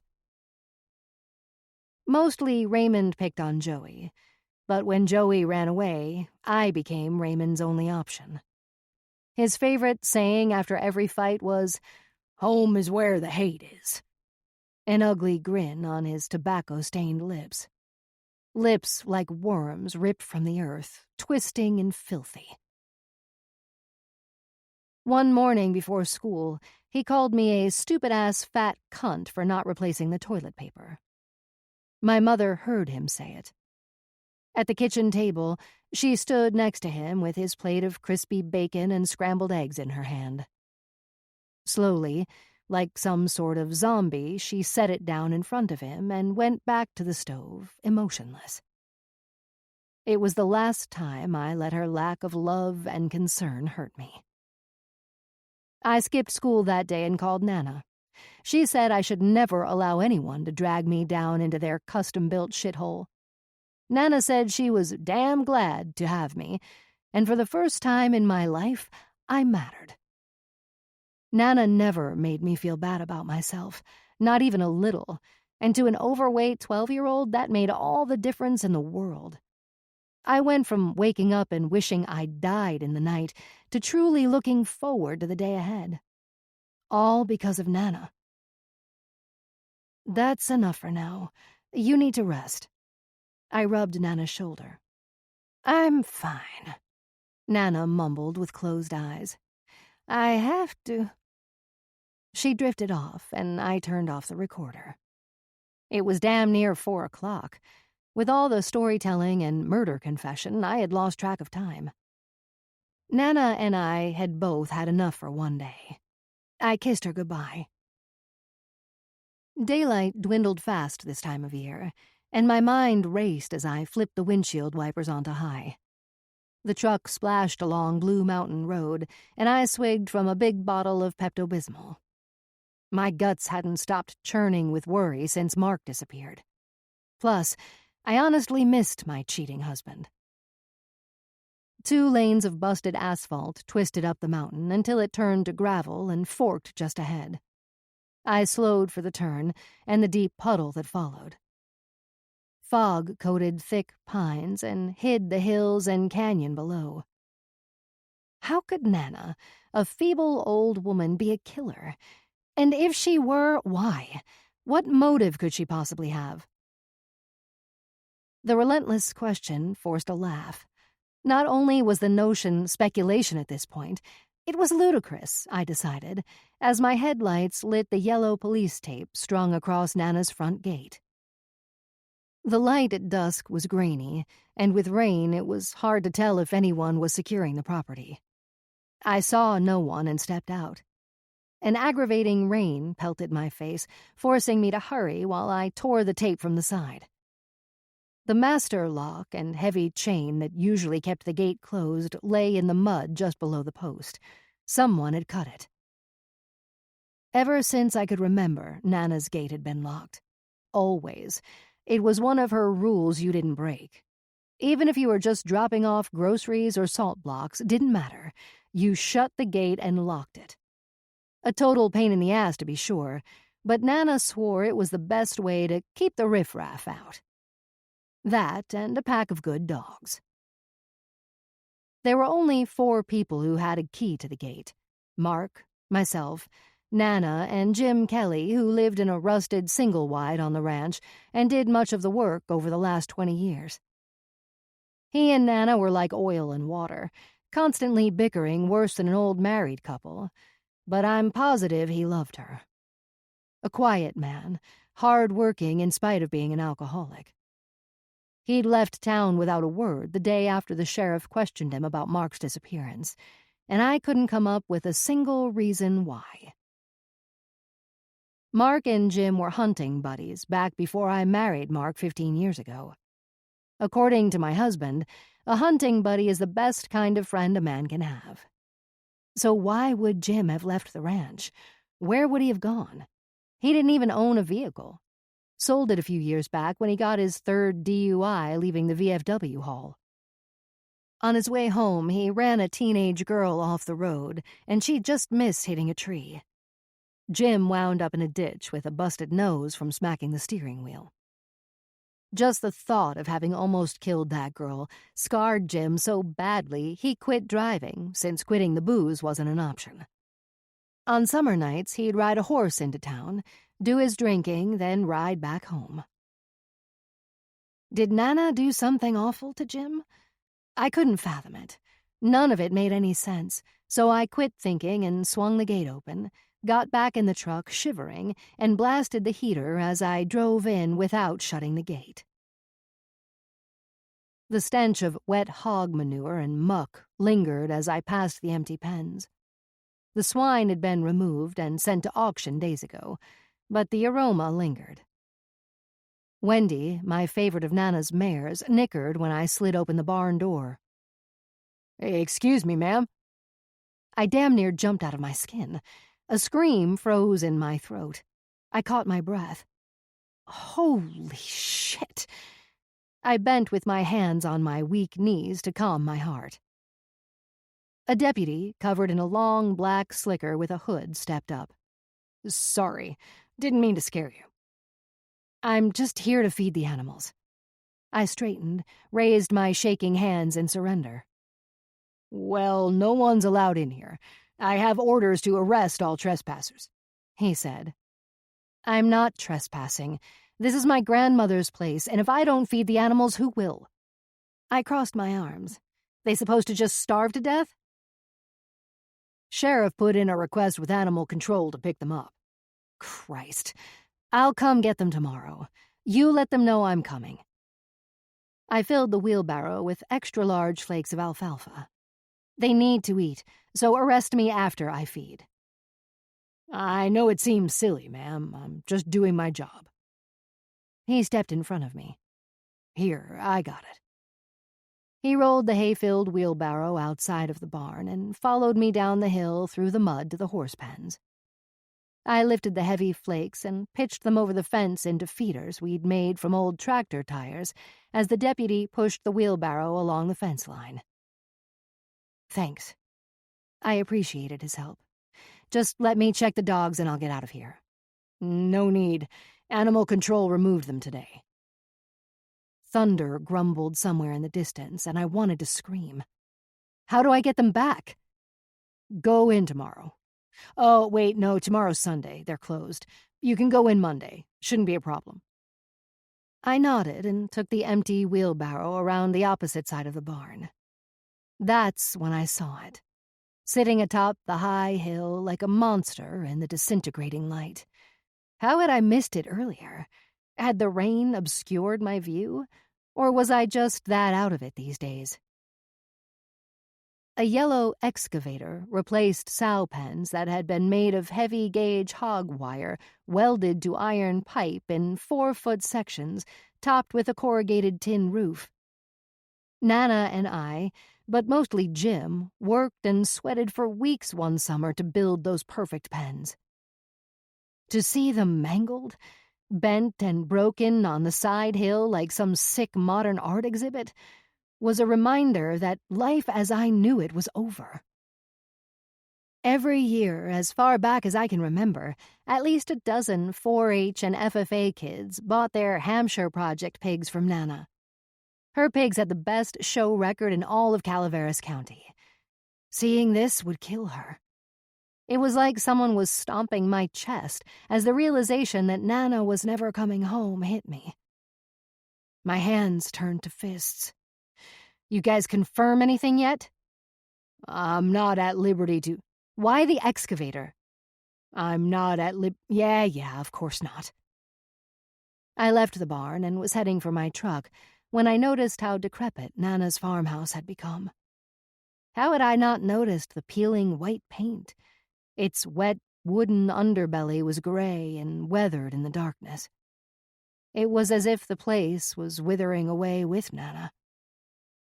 I'll be back tomorrow for the horses, early. It would take 2 trips in my stock trailer to get all the horses picked up. Okay, sure. He walked back toward his SUV, parked on the muddy road below the excavator. Yellow police tape decorated the half-acre hill like party streamers. They had sectioned off some of the ranch and put up 3 blue canopy tents. I'd read that the California Conservation Corps had been recruited and were sifting the property for evidence on their hands and knees in a row of 12. Any chance of a decent outcome was as destroyed as the hog pens. Being home didn't offer the comfort I had craved, but a double dose of Pepto and the half bottle of cheap Merlot along with the electric blanket set on high helped. I hated that I missed Mark. He was my first love, and the only man I'd ever been with. It was like part of me was missing. He'd been gone over a month, and it killed me to think about him with her. I let the memories pull me all the way down into the rabbit hole of when we'd quit having sex. Mark called it Whiskey Dick, said it wasn't me, and as soon as he sobered up, he'd prove it. Now I know it was me, because he chose to prove it to Gabby instead. The ignorant, blind loyalty I gave never failed to sting and remind me that the wound was still there, wide open and bleeding. Mark had been arrested for insurance fraud. The year-long state investigation built a solid case against him. 13 horses killed by my veterinarian husband, most of them electrocuted, and then claimed as colic cases for their mortality insurance payment. The state had proof that Mark's involvement in the killings went as far back as 4 years. Convinced he was guilty, I left Mark and stayed at Nana's. That lasted about a week. Daily, Mark begged for my forgiveness, reminded me how much he loved me, and how we swore before God to stick together until death do us part. After using our ranch as collateral, I bailed him out of jail, and within 6 months we'd lost everything. Our veterinary practice and home were in foreclosure. Mark's attorney suggested he plead guilty. That same week, Mark's assistant, Gabby, came to my home and confessed, in my kitchen, that she was in love with my husband, and that he loved her too. She was young and skinny and had a sweet face that reminded me of someone famous. I wanted to kill them both. According to Mark, Gabby demanded he leave me and start divorce proceedings, or she would turn on him, testify as a witness for the state. The next day, Mark disappeared. It softened my own sorrows to compare tragedies with others on the local TV news. A Lodi science teacher, Anthony Patterson, was arrested in Las Vegas, Nevada on statutory rape charges. Last month, Mr. Patterson fled the state with his 14-year-old student. A man with a lazy eye reported as I nursed my Merlot. Let the bloody thickness tingle and linger on the back of my tongue before sending it to my bloodstream. An unidentified man was found frozen to death near the Mokelumne River. Rain hit the tin roof like pebbles, and I speculated on my life once Wells Fargo finally took this place. No home, no warm bed, and no toilet. How would I survive? I wouldn't. I'd be the woman on the 11 o'clock news, unidentified and frozen to death. Mark's photo filled the flat screen. Police and the FBI are still searching for Mark Williams, a prominent Calaveras County veterinarian who is suspected of being linked to the killing of dozens of racehorses. According to investigators, horse owners Lupita Contreras Morales and Omar Vasquez collected over $2 million in fraudulent insurance claims under multiple aliases. Anyone with information should contact the Calaveras County Sheriff's Department. I wondered if they'd blame Nana for his disappearance, or find his remains where they'd found his phone, buried in the hog pens. I swigged the last of my wine, tried hard to hold the door shut on my memories, and turned the channel. Finding Bigfoot was on Animal Planet. It was Mark's favorite. We'd watched every episode, all 9 seasons together. The creature fascinated him, and somehow watching it that night soothed my loneliness until the electricity went out. I stared at the dark ceiling, desperate for sleep. Not the tidbits of rest I'd been getting over the last few months, but the deep, nourishing sleep that pulls you into the depths of being, strips you of time and place, and most of all, who you are or ever have been. Chapter 6. At 6 a.m., I nursed a red wine headache with 4 ibuprofen and more Pepto. The temperature in the house was cold enough for me to see my breath when I coughed, because the fire in the wood stove had gone out sometime in the night. I stirred what was left of the coals with the poker, then went to the porch and gathered an armload of pine. After restarting the fire, I set the oven to 500 degrees and made coffee on the propane stove. 2 cups of Folgers helped bring me back to life. I opened the oven's hot jaw and let the heat engulf me. With a second round of storms approaching from the west, there was no telling when the power would return. My head felt less likely to explode after a shower with what little water was left in the tank. Mark knew how to crank up the old generator and get the water pump going. I hadn't taken time to learn. Another reason to miss him. As I toweled off in the bathroom, my mind took flight. For no good reason, I began contemplating why Mark never took time away from his practice to go on a vacation or a weekend cow-horse competition with me. "Can't do it," he'd say. "Think how many sick and dying horses I treat each week. Now what if I wasn't here?" He'd wait for my response. "They'd take them somewhere else. You're not the only vet in the world." "Exactly. Then I'd be out of business and you'd have to buy your own horses, pay your own bills and entry fees." I had no counter. He was right. He'd made good money and never complained about my addiction to showing reined cow horses or the ridiculous amounts of money I spent to win a few silver buckles. Looking back, I think there was a better-than-good chance that the real reason he encouraged me to go to the horse shows without him was so he could be with Gabby. The thought was like picking a scab. I just had to keep going until I bled. Gabby had worked for Mark for 3 years, and I had no idea when they'd started sleeping together. My insides twisted as I worked a hooded sweatshirt over my head. A weak attempt to avoid eye contact with myself in the dim bathroom mirror failed. Mauve semicircles under my eyes matched my wine-stained lips. Pulling my ponytail through the back of my ball cap, I noticed something stuck in my hair at the temple. I leaned into the mirror, let the cap hang, and tried to scratch it off, picking and pulling. No way. Gray. God help me, I looked like shit. Rain let up while I hooked the trailer to the truck, and soon the sun busted through the clouds. It looked like heaven and reminded me I'd have to miss church today. I'd been good and hadn't missed a service for 5 Sundays in a row. God could see the mess I was in and should cut me some slack. I doubted the parishioners would, but they'd at least pretend to understand my predicament. In the truck, I clasped my hands above the steering wheel. Lord, I've confessed my sins and pray for forgiveness. I walk with you as evil abounds and ask for strength in this time of terrible need. I repent from the depths of my soul and receive you into my heart as my Savior and Lord of my life. Amen. The curvy back roads to Nana's ranch ran 16 miles, but took 40 minutes to travel dragging a trailer. I pulled up to the opened gate. The crime scene tape was down and lying on the ground next to the fence. 2 sheriff's department SUVs sat on either side of the entrance. A seasoned deputy with a strong jaw and golden skin stepped out of his vehicle and walked over. I rolled the window down. "I'm here to pick up the horses."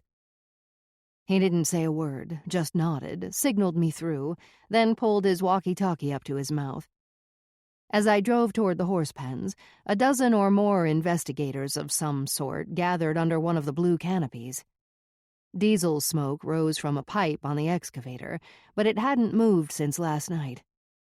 I wanted to know what they were saying, what they were doing, and, more than anything, what they'd found. Not knowing a single fact not only frustrated me, it caused the locals to create and share their own conclusions.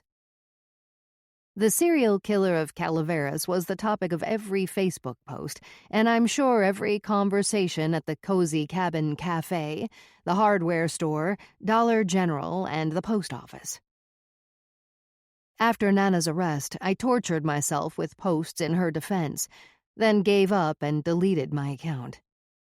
There were rumors that Nana was a witch who sacrificed babies she stole from orphanages in Peru.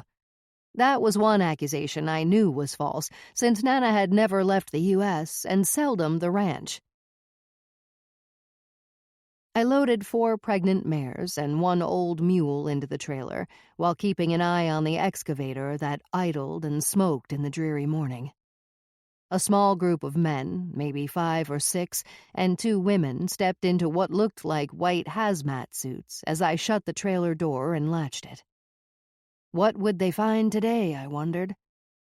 They must have found something, because they wouldn't be tearing up the place unless they had a damn good reason. My stomach hurt. Something I suspect was fear weakened my limbs as I flattened the clutch and cranked the steering wheel towards the front gate. It was all so unreal, like having a vivid nightmare and knowing full well that I would never wake. The gate was closed as I approached. The same 2 deputies now stood like soldiers inside the gate, while a half-dozen news vans and SUVs from as far away as Sacramento and Reno set up camp along the gravel roadside. "Holy shit," I said without meaning to. A big camera balanced on a beefy man's shoulder as a woman in a raincoat stepped into the middle of the road. The deputy swung the gate open. I rolled through, offering him a thank-you wave. He saluted. The reporter and her cameraman stood their ground in the middle of the road as I approached. They had to be filming me. A familiar-faced brunette with a KCRA cap and raincoat ran to my window as a second cameraman prevented me from moving forward. I floored the clutch and stomped the brake. A horse slammed against the aluminum divider. "Asshole!" I shouted. "Move!" "Just a few questions," she yelled. "No thanks." I shook my head and tooted my horn at the man. This seemed to signal the pack. A swarm of cameras came at me from all directions, and before I knew it, the media had become a human roadblock. Shit! "What can you tell us about the murder site?" someone yelled. Then came a variety of voices from beyond. "Do you know the suspect, Effie Hobbs?" They're calling her the Blue Mountain Butcher. "Why did she do it?" Do you have any information at all? Time slowed the way it does sometimes in dreams. The bad ones, anyway. I gripped the gear shift. How many bodies have they found? Can you tell us anything? No! I revved the engine, hoping they'd take me seriously. They didn't. A red-bearded cameraman adjusted the plastic cover over his camera and gave me the stink eye.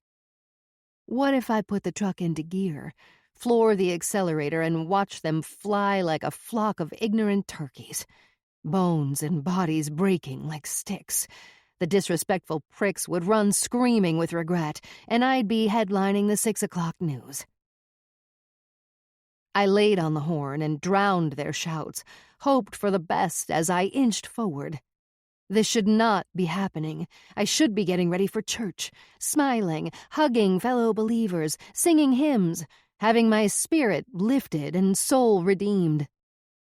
Someone hit the side of my truck. Why wouldn't the deputies tell them to back off? I wondered, and drove home, asking God to forgive my evil thoughts and foul language. After offloading the first of the mares into my muddy pasture, I headed back to Nana's to pick up the last 4 horses. On the way, I stopped by the old railroad flat store for more caffeine. Main Street was short, and the 2-lane had never seen so much traffic. For a quarter of a mile, parked cars and news vans littered the curb. I pulled down a side road and parked the trailer at the old elementary school, which had closed down a few years earlier due to budget cuts. A crowd gathered around 2 plywood tables under the covered porch outside the store, like someone was having a yard sale. A cameraman filmed the crowd, then aimed his lens at the items on the tables. A dried white paintbrush, a worn pointed shovel with a wooden handle, rusted ear-notching pliers next to a muddy yellow ear tag, busted hammer next to a handful of fence staples, a metal bucket bent to hell, and a foot-long section of heavy chain. Who would buy that junk? I went inside. The small store smelled musty as usual, but swarmed with hungry press who had no other choice if they wanted grub, since the nearest restaurant was an hour away. The dirty wood floor creaked as I walked to the coffee pot. "That's her!" It sounded like a girl, and I could feel eyes on my back. The pot held just enough coffee to fill a cup. I took a sip. Someone should throw her to the hogs. That was definitely Carl, the bearded brute behind the counter. I've known him my whole life. 20 years ago, Nana sold his oldest daughter her first 4-H hog. I say sold, but Carl never paid Nana. Not even when that champion hog sold for $6,700 at the county fair. Now that I knew Nana could be somewhat vengeful, I wondered why she'd let Carl get away with screwing her over like he did. I waited in line, drank my coffee, and tried to ignore the woman asking if I was Effie Hobbs's daughter. "No," I said. "Hey, Carl." I set the coffee on the counter. $2.50. He pulled on his long gray beard and eyed me as I held out my credit card. No credit less you spend $20. I could probably dig up $2.50 in change from my truck. Instead, I lifted the cup off the counter, gulped almost the entire cup, then set it back down. "Keep it." I walked out. A crowd of about 9 or 10 was gathered around the makeshift sale table just outside the door. No way! Look! A barefoot tweaker chick in short shorts and a Harley sweatshirt held up a pair of small black cowboy boots covered in muck. I'm getting these. Heads turned her way. "I wouldn't wear them if you paid me $1,000,000. A woman still in her pajamas raised her overplucked eyebrows and shook her head. She might have wore 'em when she was killing them people. You don't know. Her head never stopped shaking. Oh, my God. She could have used this to bury someone. She raised a shovel off the table by its wooden handle with 2 fingers, like a child might when they don't want to touch something. She didn't bury anyone. She fed them to her hogs, I said, recognizing Nana's boots and the rest of the sale items from the ranch. Oh! Pajama Gal jacked her jaw, then scratched at it. Know what this shit'll bring on eBay? Murder memorabilia, baby.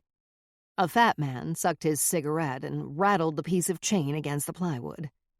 Tweaker Girl set the boots on the ground and picked up a used 60cc dosing syringe. Wonder what she did with this. She laughed like an old smoker. I worked my way to the girl, picked up the boots, and tucked them under my arm. Hey, those are mine, Tweaker Girl said. No, they're not, I growled, then grabbed the metal bucket and pushed my way through, filling it with most of the items off the table. Give it, I barked at Tweaker Girl, and she handed over the syringe without a word. I shoved it in the bucket and rested the shovel on my shoulder. Thought about cracking their ugly faces and skulls with the shovel, but hurried back to the truck instead. Nana is not a serial killer. Nana is not a serial killer. Nana is not a serial killer. I set Nana's things in the back of the truck as a cameraman and what I assume was a reporter approached. The camera followed me as I pulled away. The road to Blue Mountain was clear, but news vans and media still lined the roadside. 4 deputies stood outside Nana's gate as I pulled up and stopped. A boyish-looking deputy checked my ID, then radioed someone on his walkie-talkie. After a minute, he nodded and stepped aside as another deputy opened the gate and let me in. I loaded the last 4 mares with no trouble, and no help from a female deputy who followed close behind and watched my every move. As I pulled out and drove past the media circus, I thought about making a last-minute appearance at church, but decided Nana was more important. Just the thought of losing her brought tears. I wanted her to be innocent and prayed for it, but knowing the truth might set me free. After the last of the mares were swishing their tails and pinning their ears at each other in my pasture, I hurried to the hospital. The trailer bounced and banged with no weight inside as I pulled into the parking lot, and I regretted not taking an extra 5 minutes to unhook the thing at home. Winter was in full force. A mix of rain and hail showered me as I ran from the back of the parking lot to the hospital entrance as fast as I could. Detective Roca caught me in the hall on the way to Nana's room, and panic trickled down my spine like rain. He'd come to my home the day Nana was arrested and questioned me. We were well acquainted, since he had questioned me 7 or 8 times since Mark's disappearance. I knew he suspected I had something to do with it. He had to. Statistics prove that the spouse or lover is usually to blame. In obvious defense, I reminded Roca that I was wise enough to know I'd be the number 1 suspect. I could never hurt him, I'd cried the last time we spoke, and very much doubted Roca's smile when he greeted me. I'd never noticed how round his dark eyes were, or how compact his thin-lipped mouth was below his flat nose. Even his slick head was abnormally large for such a delicate neck and diminutive body. He could easily play the part of an alien creature with a little latex. Have a minute? Roca sipped from a styrofoam coffee cup.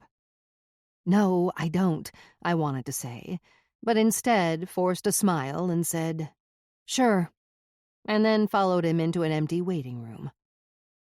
The Lysoled air felt sharp and full of teeth just waiting to chew me up. My disobedient stomach churned, then growled, and I grabbed it. We could talk in the cafeteria if you like, Roca offered, as if he gave one shit about me or my hunger. That's okay. I need to see my grandmother.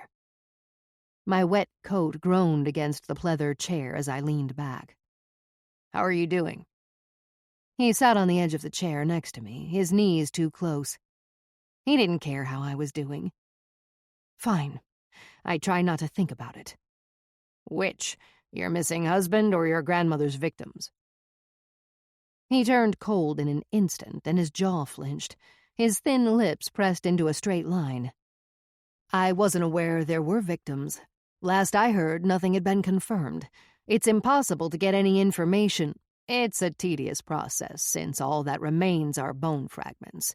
But they're human. Bits of undigested human bone. That has been confirmed." He spread his long, rubbery-looking fingers along his thighs. "I researched hogs, Jessica. You know much about them?" "No," I lied, feeling guilty, and waited to be struck by lightning. "Did you know one lactating sow can consume a 200-pound human in a week or less, bones included?" Roca slapped his hands against the metal armrests. "Your grandmother had 13 sows." Spit flew from his mouth. I stood and stepped aside. "Soon as the weather cooperates, I'm certain we'll find more." He stood and leaned in so close I could smell the coffee and cigarettes on his breath. "Serial killers don't stop, Mrs. Williams. They kill until they're caught. Or dead." "Effie Hobbs is not a serial killer." I said it without the benefit of believing it, my cheeks burning as if I'd been slapped. "Look, you don't want to be on the wrong side of this." He seemed to be waiting for me to agree, but I was still secretly digesting the word victims, plural. "You can help." His tone softened. "Offer the innocent families some closure." I thought about the awfulness and suffering those poor people must be going through. Of course I wanted to stop their pain.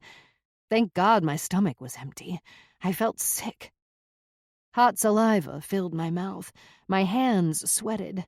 I ripped my coat off. I have to go." "You can convince her to confess before she passes. It'd save the county and the families a massive amount of grief if she would identify the victims." "I'll try." I blinked hard and fast, driving back burning tears and hoping to God Nana was not the murderous monster Roca claimed. She was just Nana. I wiped my eyes with the back of my hand. "I'll talk to her." A silent rage gleamed in his snarl as I opened the door and left the waiting room, regretting the promises I'd made to Nana and God to keep my mouth shut. Pain looked intense as Nana lay curled in a fetal position. She resembled a newborn and could not have weighed 80 pounds. Cancer had sunk its rotten teeth into her and was trying hard to swallow. Flesh clung to her bony arm like it was about to fall off as she reached for me. "Jess." Her breath came in quick puffs between clenched teeth. I bent down close to her. There was a stale stillness in the air, almost like rotting meat. It was hard to swallow, but I gathered what little saliva was in my mouth and forced it down. "You want some pain medicine?" I asked. "No. Makes me sleepy. Then can't talk," she muttered, and used her whole face to close her eyes. "Nana, the police have proof of human remains in the hog pens." With a half grin, she opened her eyes. "Press record." Chapter 7. Jane Wayne. Winnie woke, glad that the thrill of killing Leo hadn't deserted her in the night. The power of invincibility helped focus her thoughts on the next move. She had to leave before her father or the police showed up at the door. There was no cash in Grandma Bell's safe, but she had left behind 6 necklaces, 2 bracelets, and one hell of a pretentious cocktail ring that would easily fund Winnie's escape. In Grandma Belle's bedroom, Winnie piled the jewelry on and sashayed to the cheval mirror. She ignored her awful bobbed hair and her scarred lip. She only saw how valuable she was now.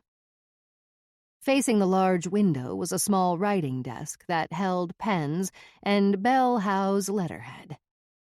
Winnie took a seat, chose a pen, and dragged a page in front of her. Dear Grandma Belle, thanks for giving me a place to stay and feeding me. I really liked it here. I wish you didn't have to go to Paris and could have stuck around longer. I really liked going to museums and the zoo, and even your dinner parties were okay. Sorry if I got on your nerves. I wish you were here now. You always know just what to do when things get knotted. I hope you don't die from tuberculosis. So long forever, Winnie. Winnie left the letter on the desk and walked out. She got halfway down the stairs before rushing back to Grandma Belle's bedroom. She snatched the letter off the desk, ripped it into pieces, and brushed them into the trash. Downtown, Winnie hawked one of the diamond bracelets for $80 and an autographed copy of Jack London's The Sea-Wolf. In the cab on the way to the train station, the driver shouted over slapping wipers. He rambled on about San Francisco and a fancy new train called the Zephyr that took high-class folks there in style. Winnie imagined herself on the top-notch train, looking out the window from a luxurious leather seat this time and not seeing her father's back. Proof that she'd prospered since riding the train that had brought her here. San Francisco sounded nice. Winnie had never even owned a bathing suit. Learning to swim would be exciting, and lying on the beach in warm sand under continuous sunshine reading The Sea-Wolf was tempting. But it was a headline in the Sunday Times at the train station that distracted, then convinced her. Sunshine elevates mood. She bought the paper and read the entire article. San Francisco, here I come, she whispered. The California Zephyr gleamed like a silver snake. It was the latest in luxury travel, and Winnie just had to ride that train. She had 30 minutes before the Zephyr would depart, when the ticket agent explained how seats had been sold out for months. Winnie watched white ladies in white heels, white hats, and white gloves board the train with the help of a gentleman's hand on their backs. Winnie wore boots, Levi's, and a red and black plaid shirt with pearl snaps. She stood out like a raven among a flock of white doves.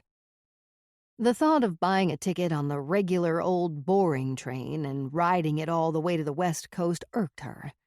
With remnants of confidence, she walked around to the caboose. An old black man in a black suit sat outside reading a Life magazine with John Wayne on the cover. You like him? Winnie stopped at the steps. John Wayne? The old man kept his finger in place, closed the magazine, and looked at the cover. Sure, who don't like cowboys? I only like him 'cause he's my dad. He inspected her a bit more closely. Is not. You fibbin'. No, he sent me a ticket on this here fancy train so's I could go see him. Winnie conjured a cowboy drawl. Well, now, he stood. I didn't think the Duke was married. Ain't no more. Winnie climbed the 3 steps onto the caboose and stood next to the man. My mom lives here, and I'm just going to visit him. My dad, John Wayne. Well, I was. Winnie teared up. My mom's real mad about me leaving, but I miss my daddy so darn much. Winnie drug her hands across her eyes and smeared the tears. When he mailed me the ticket, I was so darn excited I packed a week ago. Anyhow, I had the ticket and all. It was right here in my back pocket. Winnie turned and showed the man her back pocket. Now it's gone. Don't know how I could have lost it. She unveiled her ugly face cry. I'll just die if I don't get to see my dad. Her sobs would have wowed the academy. Oh, don't you worry none 'bout that. He patted her shoulder. We got a passenger list. A passenger list? Yes, if you got a ticket, your name on here. Shit. Winnie wiped her tears and jumped off the caboose. She plodded alongside the Zephyr as a girl looked out the window and smiled. Winnie reached down, filled her hand with gravel, and threw it at the window on her way to board the dud train. The assistant was shutting the door as Winnie jumped aboard. She looked out the windows while she slowly walked the aisle. Outside, a man in a faded navy blue pea coat walked hunched over, just like her father. Her heart stopped as she stood still, focusing on the man. Something stung her eyes, and she blinked. Forgot to breathe until a harsh screech hit like the nails on a chalkboard. The heavy locomotive backpedaled, and Winnie lost her balance, grabbed the seat rail with both hands as the man disappeared into the crowd. The plane train left Chicago and gained speed effortlessly. The last car was uncrowded and smelled like paste. Winnie flopped into the empty back row. The seats were hard-worn brown leather, every one of them cracked and stained. Winnie put her feet up and stretched out.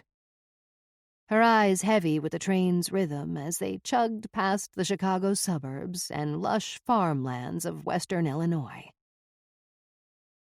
After a nap, Winnie woke to bright light in her eyes. The fiery sun was setting blood red on the murky Mississippi and reminded her of her dad. His face would burn as red-hot as the sunset when he found he'd traveled all the way from New York to Chicago and Winnie was long gone. Glad to be heading west, she rested her head against the window and took it all in. 2,000 miles of shining track threaded through the Rockies, then the Sierra Nevada mountains, and eventually to the blue Pacific. The West was bigger and more beautiful than Winnie had ever imagined. Artist Albert Bierstadt's paintings of the Rockies were spectacular, but nowhere near as captivating as the real thing. Something about the way the mountains and canyons and rivers and trees as far as she could see held Winnie in awe, made her feel good inside, nearly as good as killing Leo had felt. 3 days after leaving Chicago, Winnie stepped off the locomotive and onto the dark streets of San Francisco. After a restless night's sleep in a motel next to the train station and a hearty breakfast, Winnie worked her way by cable car and city bus to the beach.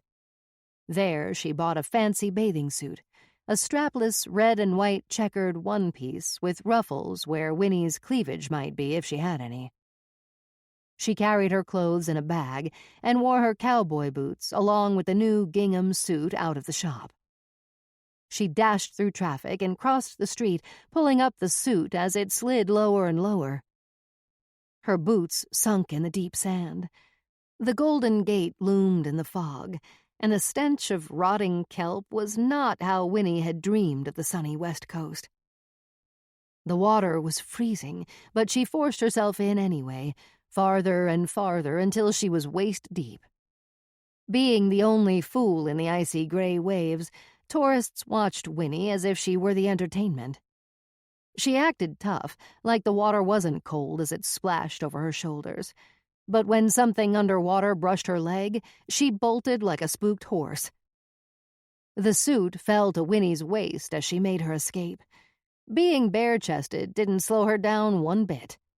She hit dry sand and never broke stride until she stole a towel and wrapped herself up in it. That ended Winnie's desire to ever step foot in the sea again. After a few days, Winnie had hawked one of Grandma Belle's necklaces for $300. She'd rented a room in a boarding house at Ocean Beach and learned where to purchase a fake driver's license from a man she'd met while dining at the Cliff House. At Kim's Kite Shop in Chinatown, she went from 15-year-old Winifred Mudgett to 18-year-old Jane Wayne. The upstairs room unlocked with a skeleton key. It was small but clean and had a bay window facing the street below. A sliver of ocean was visible whenever the fog lifted. Each floor had a shared bathroom, and meals were included for an extra $10 a week. On Jane's first night, Miss Puente served her boarders clam chowder and warm sourdough at exactly 7 o'clock. It was quiet except for the sound of Spanky, Miss Puente's pug, snoring under the table, and the odd slurp from one of the two brothers just in from Jersey. A well-coiffed fake redhead who'd introduced herself as Yolanda the minute she sat down plucked a piece of bread with her pinky held high. Jane felt Miss Puente staring at her. She had the iron face of a woman who'd been stunning in her youth, but hard living had caught up with her. "What the hell happened to your lip?" Miss Puente asked. Jane never looked up. "Birth effect," she said between spoonfuls. "You mean defect," Miss Puente said. Jane looked at her. "No, I don't." Miss Puente crossed her arms, accentuating the wrinkles between her heavy breasts. Her face became brittle as she narrowed her focus on Jane, who ladled a second helping of chowder into her bowl. The two brothers from Jersey started arguing about Golden Gate Park stables and the opportunity to rent a horse or take a riding lesson. They dunked their sourdough and debated the hourly rental rates of the horses in Central Park as Jane finished the last of the chowder. Miss Puente snatched the empty bowl and took it to the kitchen. "I don't see how it could cost that much more out here," the brother, who appeared older and was nearly a foot taller, said around a mouthful. "Yolanda wouldn't waste time or money on a stinking horse." The redhead spoke in third person and straightened in her chair. "Yolanda has much better things to do with her time and her money." "Like what?" the younger Jersey boy smirked. "Wouldn't you like to know?" She pursed her lips and rolled her eyes. "Forcing animals to carry you around on their backs is absolutely barbaric. We're not living in the 1800s anymore." Barbaric? Meaning unsophisticated and primitive, or savagely cruel and brutal? Jane Wayne said, smiling like the devil himself. She wanted so badly to slap the woman just to see if her heavy powder would puff into a little cloud. Yolanda put her chin in her hand and looked at the ceiling for the answer. "Both."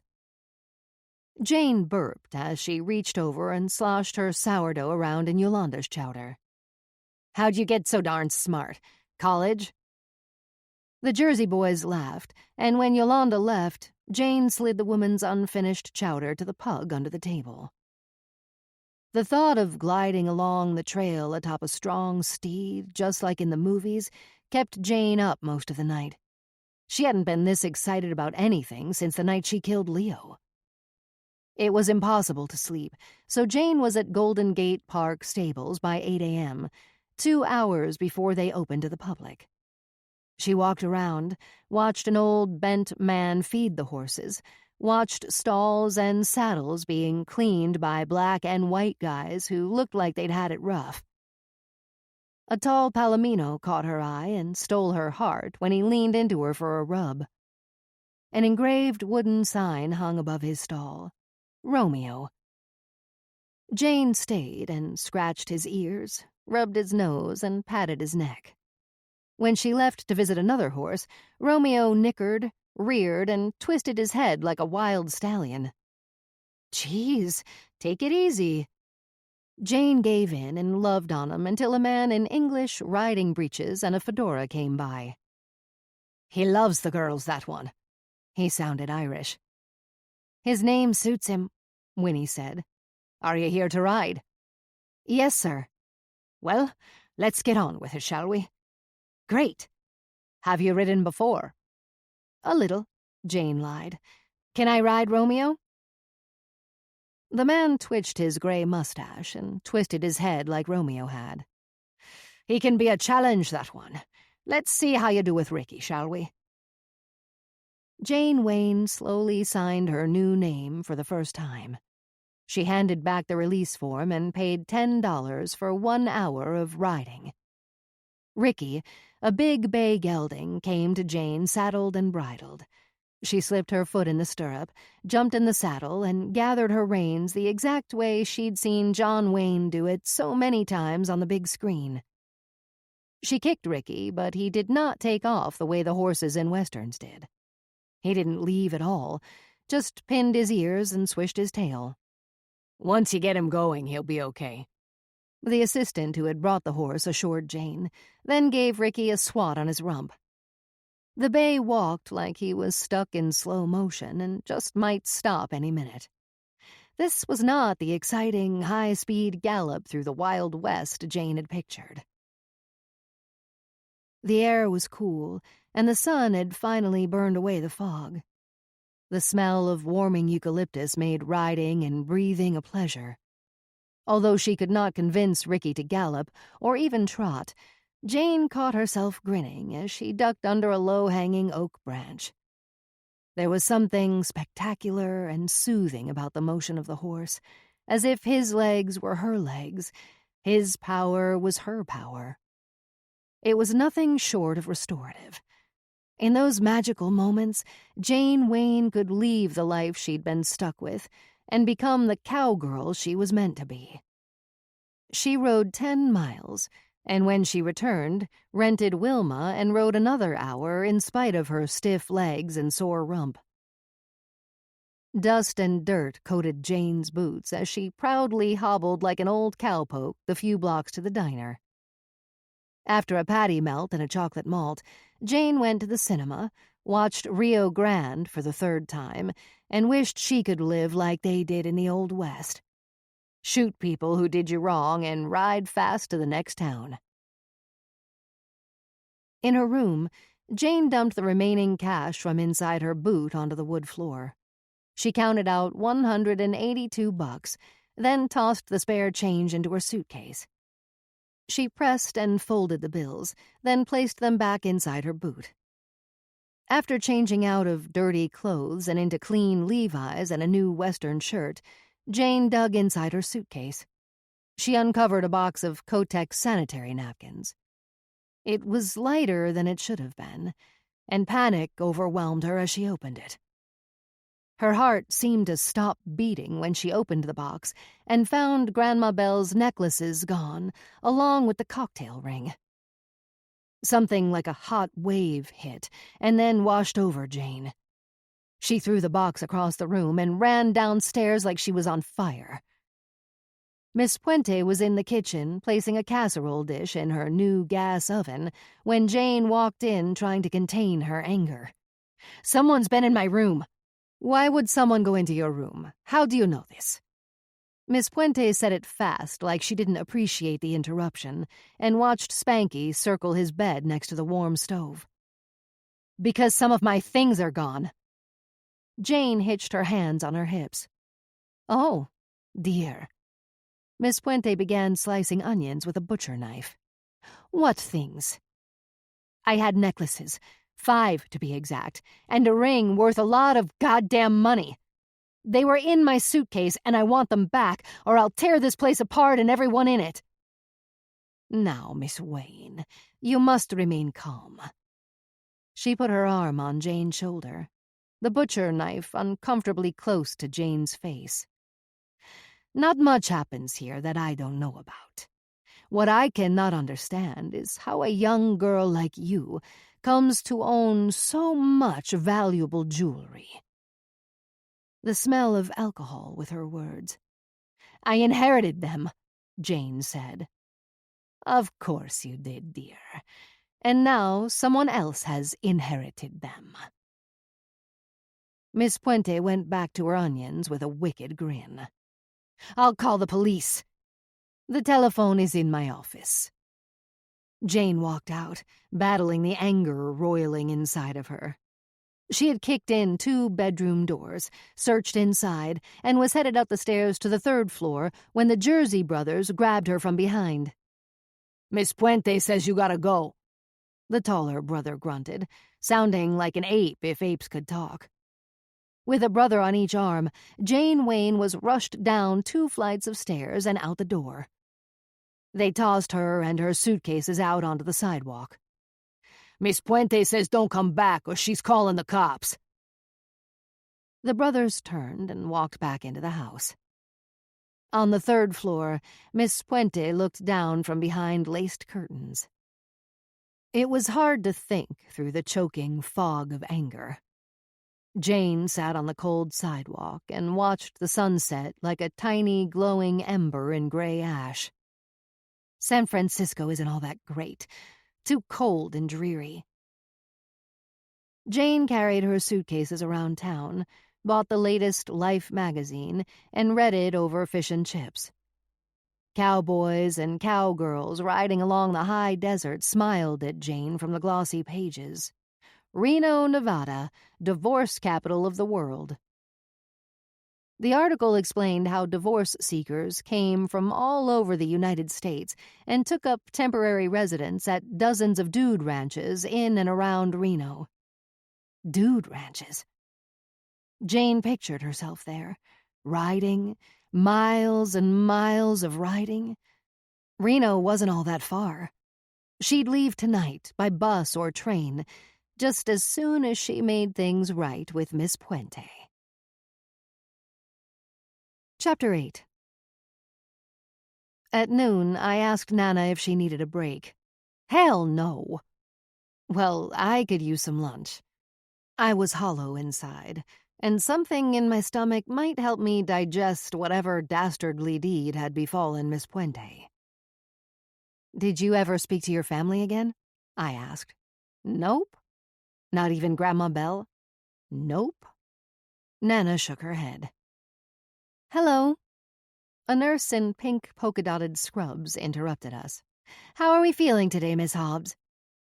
Her huge smile reminded me of Mick Jagger. Dandy, Nana said. Now what? Time to change your diaper, ma'am. A gray plastic bag hung from her wrist as she wiggled her fingers into blue latex gloves. Diapers? I thought she had a catheter, I asked. Doctor removed it this morning, and... She lowered her voice to me. She had an accident. Accident? I asked. I shit myself last night. Nana instantly went from spirited to deflated. The nurse smiled sympathetically, set the bag alongside Nana, then pulled out an adult diaper and a box of baby wipes. Nana looked away. You'll have to step out of the room, please, the nurse said sweetly. The modest cafeteria was busy for such a small hospital on a Sunday afternoon. Maybe it was the lack of food choices in town. A pre-cooked burger in a box seemed the quickest option, along with a bag of Doritos and a can of energizing Go Girl for a quick pick-me-up. I found a corner table next to a window and charged my phone and myself. Nana had shared the darkest and ugliest parts of herself, but it still didn't feel right. I could not shake doubt from my mind and went back to the beginning, trying my damnedest to make sense of it all. Nana's extraordinary kindness whispered in the back of my mind. Like the summer day she refused to allow Jim to behead a rattler that had bitten his dog. Nana heard the dog yelping and saw Jim grab a shovel and run back toward the hay barn. I rode over and watched from my horse as Nana snatched the shovel from Jim, then whacked him with it. Jim cursed, grabbed his arm, and bent in half. His brown tobacco shot across red dirt as Nana patiently worked that riled snake into an empty grain sack. Then she twisted the top and tied it shut with hay twine. Without a word, she set the sacked snake and the shovel in the back of her truck and drove 30 minutes to Forest Creek where she released it. At least I'd always thought she did. Now I'm not so sure. The idea of nature or nurture came into play. Nana had never really stood a chance at a normal life. She was the granddaughter of H. Holmes. His name was vaguely familiar, but rather than torture my memory, I dug a pair of scratched readers from the bottom of my purse and Googled the name. H. Holmes is notoriously known as one of America's first serial killers, who lured victims into his hotel dubbed the Murder Castle in 1893. According to some claims, he killed up to 200 people inside his macabre hotel, which was outfitted with trapdoors, gas chambers, and a basement crematorium. Holmes was involved in a variety of fraud schemes, and it was actually his involvement in a horse swindle in Texas that led police to arrest him in Boston in 1894. Investigators soon began to suspect him of murdering his scammer associate Benjamin Peitzel in an insurance scheme, then murdering 3 of Peitzel's children, who were roughly 7 to 14 years old, in an attempt to cover it up. There were dozens and dozens of books written about the killer. Depraved, The Torture Doctor, Devil in the White City, The Beast of Chicago, Bloodstains, Inside the Murder Castle. The list went on and on. Holy shit. This inhumane monster was my great-great-grandfather. Could murder be as much a matter of blood as height and hair color? A heaviness fell over me, and I wondered how much wickedness had been handed down through the generations. Hunger and nausea fought for dominance in the pit of my stomach as I popped the pink, sweaty can of Go Girl and sipped. A few tables away, a lady crumbled chicken tenders into bite-sized pieces for a toddler. The boy's ketchup-stained cheeks bulged like a chipmunk prepping for winter. Thoughts of what I'd done tangled my mind until, as if on cue, a very pregnant woman walked by outside the window. Refusing to agonize over my abortion, I agonized over Nana, and recalled that she had said she could not have children after being beaten by Leo. Was she lying? It was possible. She was a world champion at deception. If she couldn't have kids, then where the hell did my mom come from? What about me? There was only one way to know for sure. DNA. Everyone was doing it. Locating missing fathers and finding mothers who'd chosen adoption over abortion. Men and women discovering daddy isn't their father, and now they have new brothers and sisters. An episode of Dr. Oz explained how decades-old crimes were being solved with DNA evidence. Before I could change my mind, I signed up for Family Tree, ordered 2 test kits with my over-the-limit visa, and hoped Nana would live long enough to spit in a plastic tube. More than anything, I hoped she'd live long enough to complete her story. The narrative that was fast becoming my only way out of financial ruin and impending homelessness. 2 months ago, my medical insurance had expired, so I transferred my problems from expensive therapy with Maureen over to the sacrament of wine and church. I decided to give God a chance. He or she was always available and willing to forgive free of charge. I prayed, long, hard, and silent, for strength to get through this day. Strength to accept the fact that Nana had killed someone, possibly a lot of someone's. God's love failed to soothe me or my trembling hands. My heart beat so hard my jugular throbbed. Could I self-combust at any moment, right here at this table in the hospital cafeteria? I needed someone to talk to other than Nana, God, or Maureen. Someone who would answer and advise in a clear and present manner and didn't charge by the hour. I stared at my lunch with no appetite. When life got shitty, I always had Beth. I wanted to talk to her so badly, but could not forgive what she'd done. I stopped returning her calls, her text messages, and unfriended her when she admitted to knowing about Mark's affair with Gabby. Beth thought it best to not tell me, said she only wanted to protect me. The betrayal of my best friend hurt almost as much as the betrayal of my husband. Maureen labeled me overly loyal and suggested Beth was untrustworthy. as did I after last Sunday's sermon when Father Garza preached Ephesians chapter 4, verse 25. It stuck with me like a good poem. Therefore, having put away falsehood, let each one of you speak the truth with his neighbor, for we are members one of another. My burger was colder than my Go-Girl and tasted like cardboard, so I peeled off the top bun, added Cool Ranch Doritos, then smashed the bun back in place. The chips breaking and cracking just like me. The guard had gone, but Detective Roca was outside Nana's door when I returned.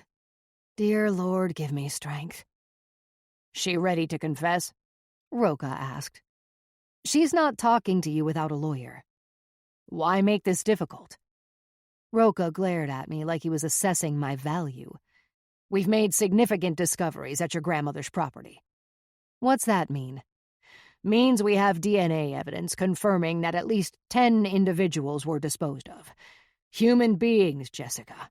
Why protect someone who could kill that many people? I'm not protecting her. I'm listening to her. You can learn a lot by listening. And just because you found evidence, or whatever, on her ranch, does not mean she had anything to do with it. She's an old woman. You have to prove she killed these people. Have you heard from your husband? No. Think about it, Mrs. Williams. Mark was at your grandmother's. We found his cell phone there, and it was the last place he was seen alive. Jim Kelly confirmed it. Before he, too, disappeared. You think my grandmother killed Mark and Jim? I laughed. She loved them both. He didn't answer, just glared at me while I slipped past him into Nana's room. Where were we? Nana asked. You don't waste any time, do you? I smiled. Ain't got none to waste. We were talking about that thieving bitch Puente. Nana sucked her teeth, wearing the sneer she always did when she didn't like something. You thought she stole the necklaces you stole from Grandma Belle? Who the hell else? She was the only one had a key to my room. I opened a fresh roll of antacids and popped a few in my mouth, then swapped the roll for the cell phone in my coat pocket. I smiled and tapped the red record button. Chapter 9. Jane Wayne. The Victorian side door to the kitchen was locked. A breakable window sat eye level, and even in the dead of night would allow Jane to be seen should anyone happen to look her way. The stained glass would break easily, but the racket was too risky. A risk Jane would take if picking the lock didn't work. Just last week, she'd read in a dime store pulp about how Jesse James had picked a jailhouse lock. He used a sharpened piece of chicken bone, but Jane used her metal nail file. She slid it into the keyhole, keeping the tip at an upward slant until it would go no further. Slowly, she turned and pressed the file with her right hand as she turned the doorknob with her left. The tumblers inside obliged with an encouraging click, and the antique lock popped. Jane left the door ajar and went in. She'd gone over and over the plan, step by step in her mind earlier that evening. Getting her jewelry back was too risky, and odds were that Miss Puente had already hawked them. Jane weeded through her memories of the house, trying to recall something of value, something easy to carry that would be worth the trouble when pawned. But Miss Puente was too smart to leave valuables in the vicinity of boarders with sticky fingers. This was the next best thing. Jane went straight for the new gas stove. First, she scooped Spanky from his warm bed, hightailed it across the street, then set him safely in the neighbor's fenced yard. As she hurried back to the open door, she dug a pack of Pall Malls from her coat pocket, then tucked a single cigarette in behind her ear. Next to the kitchen sink, Jane opened the bottom drawer. 4 dish rags and 1 towel should do the trick. Jane folded a dish rag into fourths, slid it under the front corner of the stove, then repeated the process until each corner was well padded.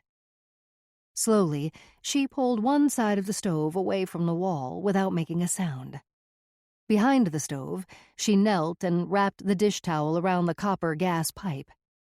With all her strength, she kicked at the pipe. The sound mimicked the old water pipes that knocked continuously throughout the house. Another kick and nothing. She sucked in a breath and gave it her all. The force broke the connection. Gas hissed like a snake. She shoved the stove back in place, stepped away, and lit the candle on the kitchen table just in case. She pulled the cigarette from behind her ear and lit it as she went to the door. After a deep drag in, she blew, then turned and flicked the cigarette above the stove. It sparked off the wall and disappeared behind the stove as Jane stepped backward out the door. Resisting the urge to watch was impossible. One more moment and the gas should ignite. "Come on," Jane whispered. Flames exploded up the wall and spread under the ceiling, turning it black in an instant. It knocked Jane backwards and out the door onto her ass. The heat was intense, on the verge of being painful. Jane felt the burn sting her face, but she couldn't go. Not yet. She stood, captivated. The fire sounded like it was applauding Jane's performance. She bowed and ran. 2 blocks behind the burning Victorian, Jane gained the elevation she needed to appreciate her best work yet. Flames swayed and swirled in the breeze. Like sunshine, the glow lit the night sky. Sirens played background music as tendrils of smoke tried to rope the moon. Reno in March may as well have been the Arctic compared to San Francisco. Jane had arrived in the biggest little city and found it abundant with opportunity. A newsstand on Virginia Street sold the San Francisco Chronicle, and Jane scanned it daily for news on the Puente boarding house fire. At last, there it was. The obituary section confirmed Miss Puente's death. The others had escaped. A sense of accomplishment brought a smile to Jane's face. Did the old battle-axe scream? Of course she did. They all did. Could they be heard above the roar of the fire? Jane wished she knew. Wished she could have been there to hear it. Smell it. At least she had rid the world of another parasite. It was a gift, like Superman's power. Her furnished studio apartment overlooked the Truckee River, but the view added to the cost of rent, and Jane's funds were running low. Georgia, the prostitute next door, who preferred to be called Miss Georgia on account of winning some ridiculous peach pageant when she was 16, both enticed and disgusted Jane. But for the first time in her life, Jane had a friend. 2 weeks in Reno, and Miss Georgia had taught Jane to use makeup, drive a car, and pick pockets. A pretty gal is always the last suspect, regardless of the crime, she declared with ruby-red lips that stuck to her white teeth whenever she flashed her peach pageant smile. Jane paid for dinner at the Cal Neva Casino, and although money was tight, she tipped the waitress an extra quarter. On the way out the door, she helped herself to a caramel-colored cowboy hat from the rack. She'd just read the Help Wanted section of the Reno Gazette. Washoe Pines Guest Ranch in Washoe County seeks experienced ranch hand. A real cowgirl needed a good hat. The next morning, Jane climbed through Miss Georgia's kitchen window and took her car keys. The working girl was never up before noon, and Jane could have the car back before then. A sleeping pill dissolved into Miss Georgia's water glass on the bedside table ensured Jane a few extra hours.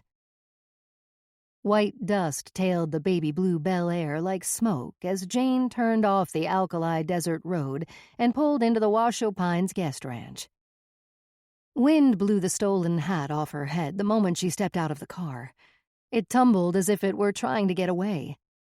Jane waited for it to stop, but when it didn't, she took after it. Sagebrush and a piece of rusted tin banged against a fat ponderosa pine as Jane chased her hat, then stomped the damn thing to capture it. A lanky cowboy appeared out of nowhere. He stood by the car and watched Jane pick up her hat, punch it back into shape, brush it off a bit, then slam it back on her head. Jane held the oversized hat down as she walked toward the real cowboy, refusing to feel foolish. "Hello?" The dude looked to be in his late 30s and had to be 6 feet tall. "Howdy, I'm here for the job." "You?" He chewed the toothpick in his mouth. "Yeah, me. What's wrong with that?" Jane pulled the hat off. He was looking at her scarred lip. "Nothing. You gonna clean stalls? Brush and saddle horses all day?" "Why not?" "'Cause most people round here don't like hard work. Worse is, they ain't much fun to be around." "What's new?" "Well, I ain't the boss, but I know he's desperate. No one else wants the job. He might give you a shot. I'm Guy, by the way." He took off his hat and smiled. "Jane." She didn't smile. "Jane," he laughed. "Like me, Tarzan, you Jane?" "Huh. Good one, wise guy. I get to ride if I work here?" "Why, sure." The long red barn housed a dozen horses, with more penned up out back. Jane looked around and had visited a few of the horses by the time Guy returned. He assured Jane that he'd discussed it with the boss, and she was hired. She could start by cleaning stalls. It took 3 hours to muck out a dozen stalls. Time was running out on returning Georgia's car without her missing it, and Jane promised Guy she'd be back by 7 a.m. the next morning. The job paid $200 a month plus room and board. Miss Georgia was furious when Jane pulled up and parked. "I got us donuts." Jane grabbed the pink box and jumped out of the car. "I wanted to surprise you. I know how much—" "Oh, bullcrap." Miss Georgia grabbed the box of donuts, and Jane followed her up the stairs. "What the hell were you doing with my car, Jane? And why do you smell so foul?" Miss Georgia stopped at the top of the stairs and looked down at Jane. "I'm sorry. Truly I am." Tears welled up. "I didn't think you'd mind. Honest." "Oh, go take a flying leap." Miss Georgia walked to her apartment door, opened it, and stepped in. "You don't get horse crap on your boots at the donut shop. Good luck." She slammed the door. "I don't need luck. I have skill and ability," Jane said. Before starting her new life as a cowboy, Jane needed what she called walking around money. She was down to $10, and payday at the ranch wasn't for 2 weeks.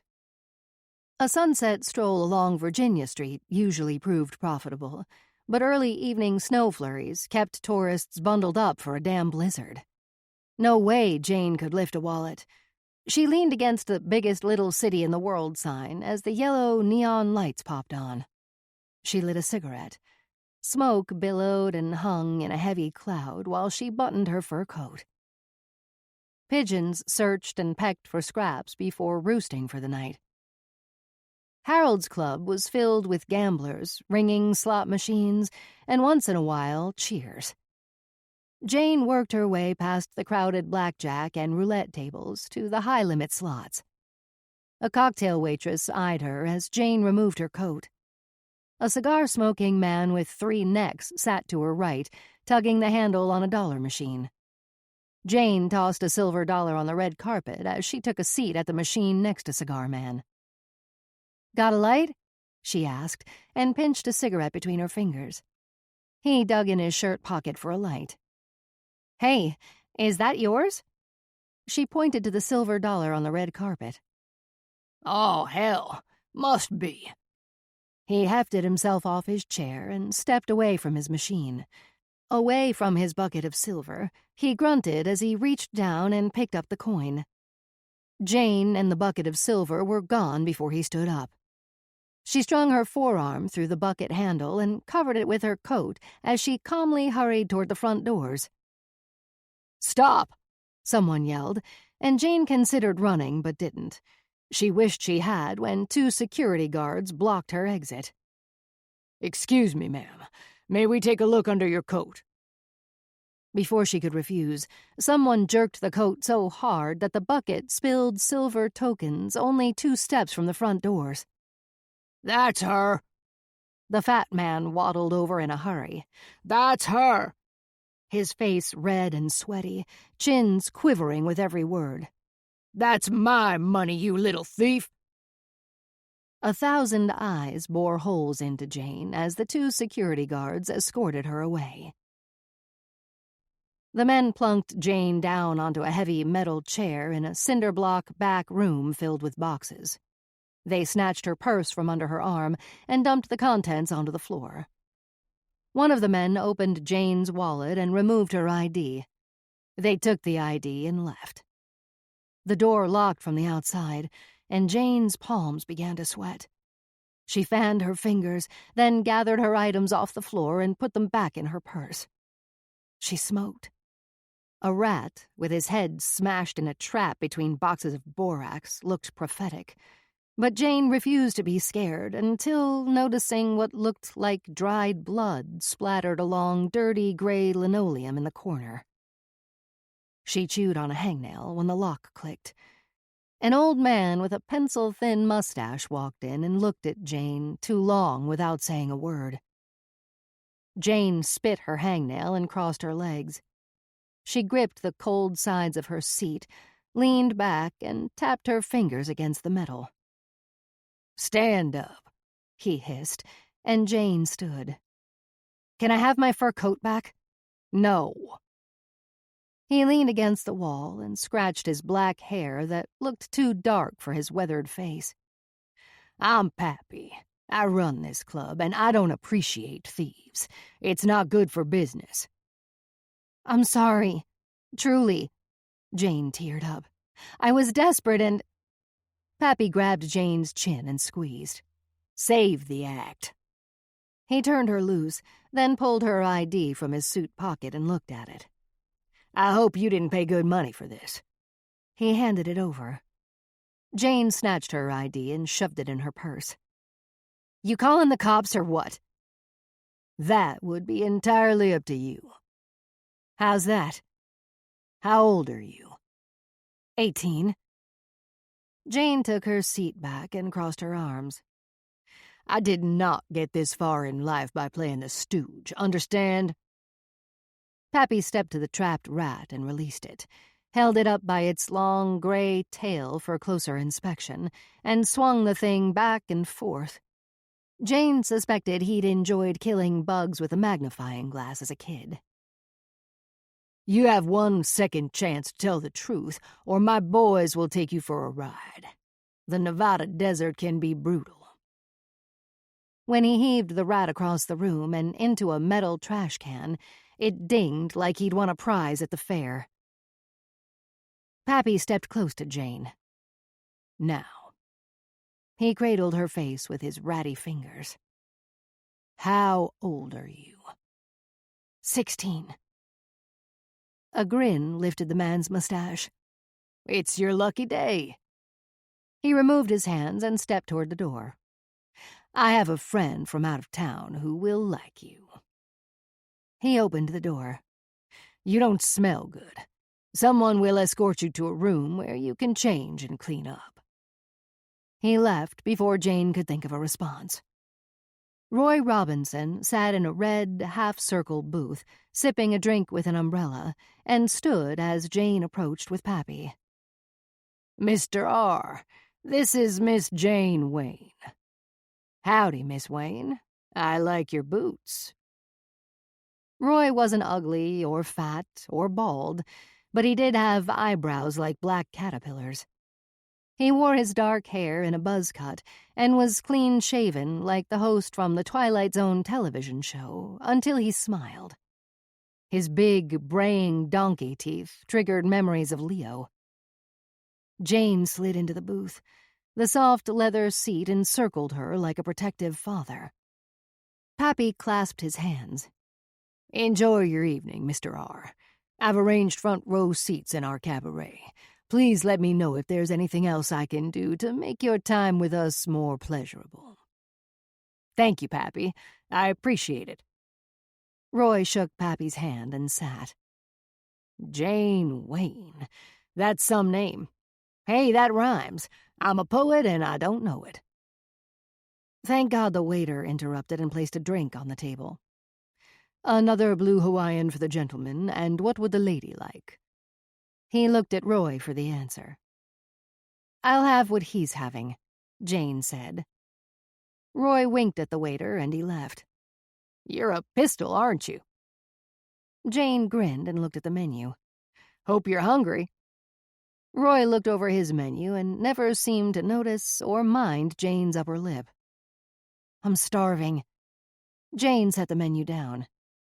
You've decided? He seemed surprised. No need to look any further when there's ribeye.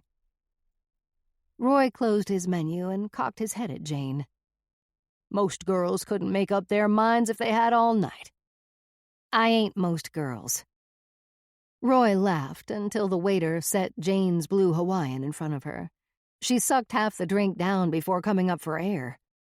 Careful, those will catch up with you when you least expect it. Jane dabbed her red lipstick with her cloth napkin and placed a cigarette between her fingers. Roy reached for a lighter inside his suit coat and lit the lady's cigarette.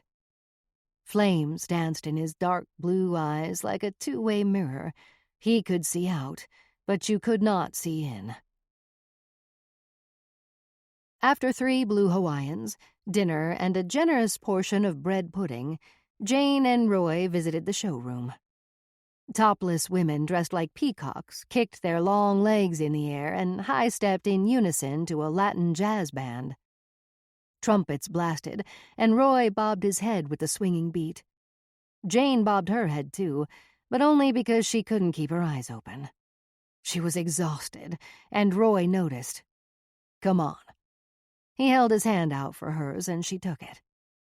They exited, and as the showroom doors closed behind them, the world quieted. Looks like it's past your bedtime. Jane nodded and covered her yawn. It's been a long day, and I start a new job in the morning.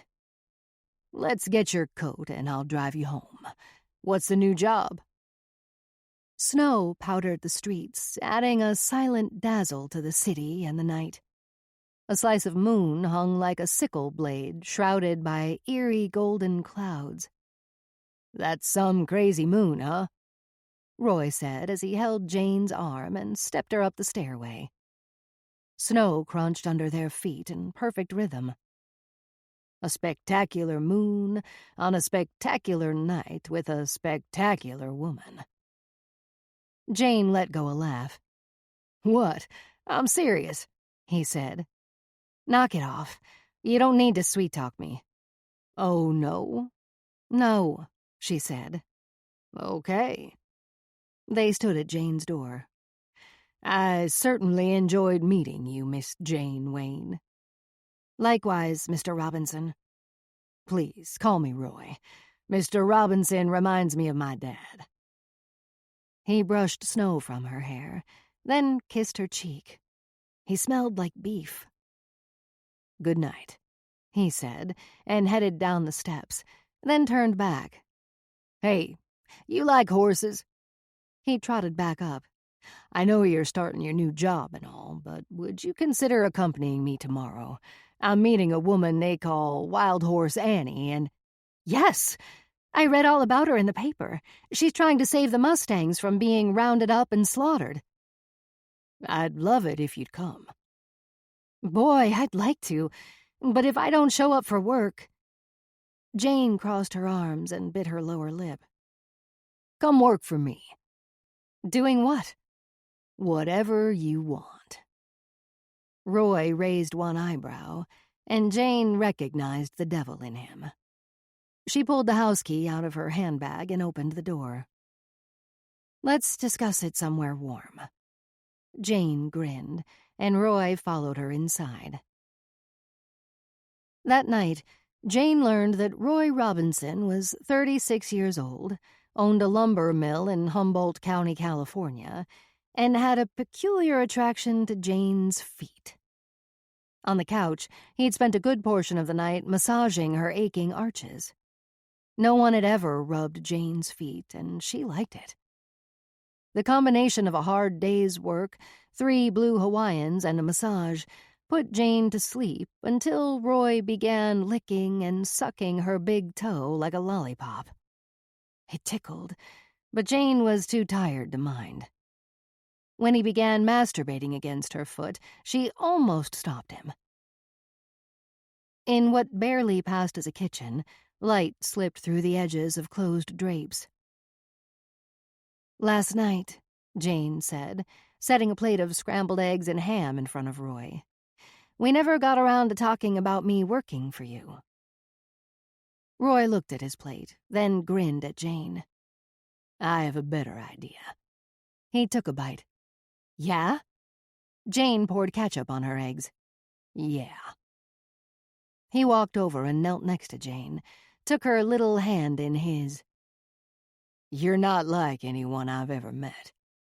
"Other girls don't let you fuck their feet?" Roy froze, dropped his chin to his chest, then came up laughing. "You are really something. I tell you, Jane, you just say it like it is." He shook his head. "I don't want to hire you." "Oh, well, can you give me a lift to work? Out to Washoe Valley?" "No. How about instead, we get married?" "Married?" Jane stood up and jerked her hand back. "What for?" "Because I need you. I've had more damn fun with you than I've had in years."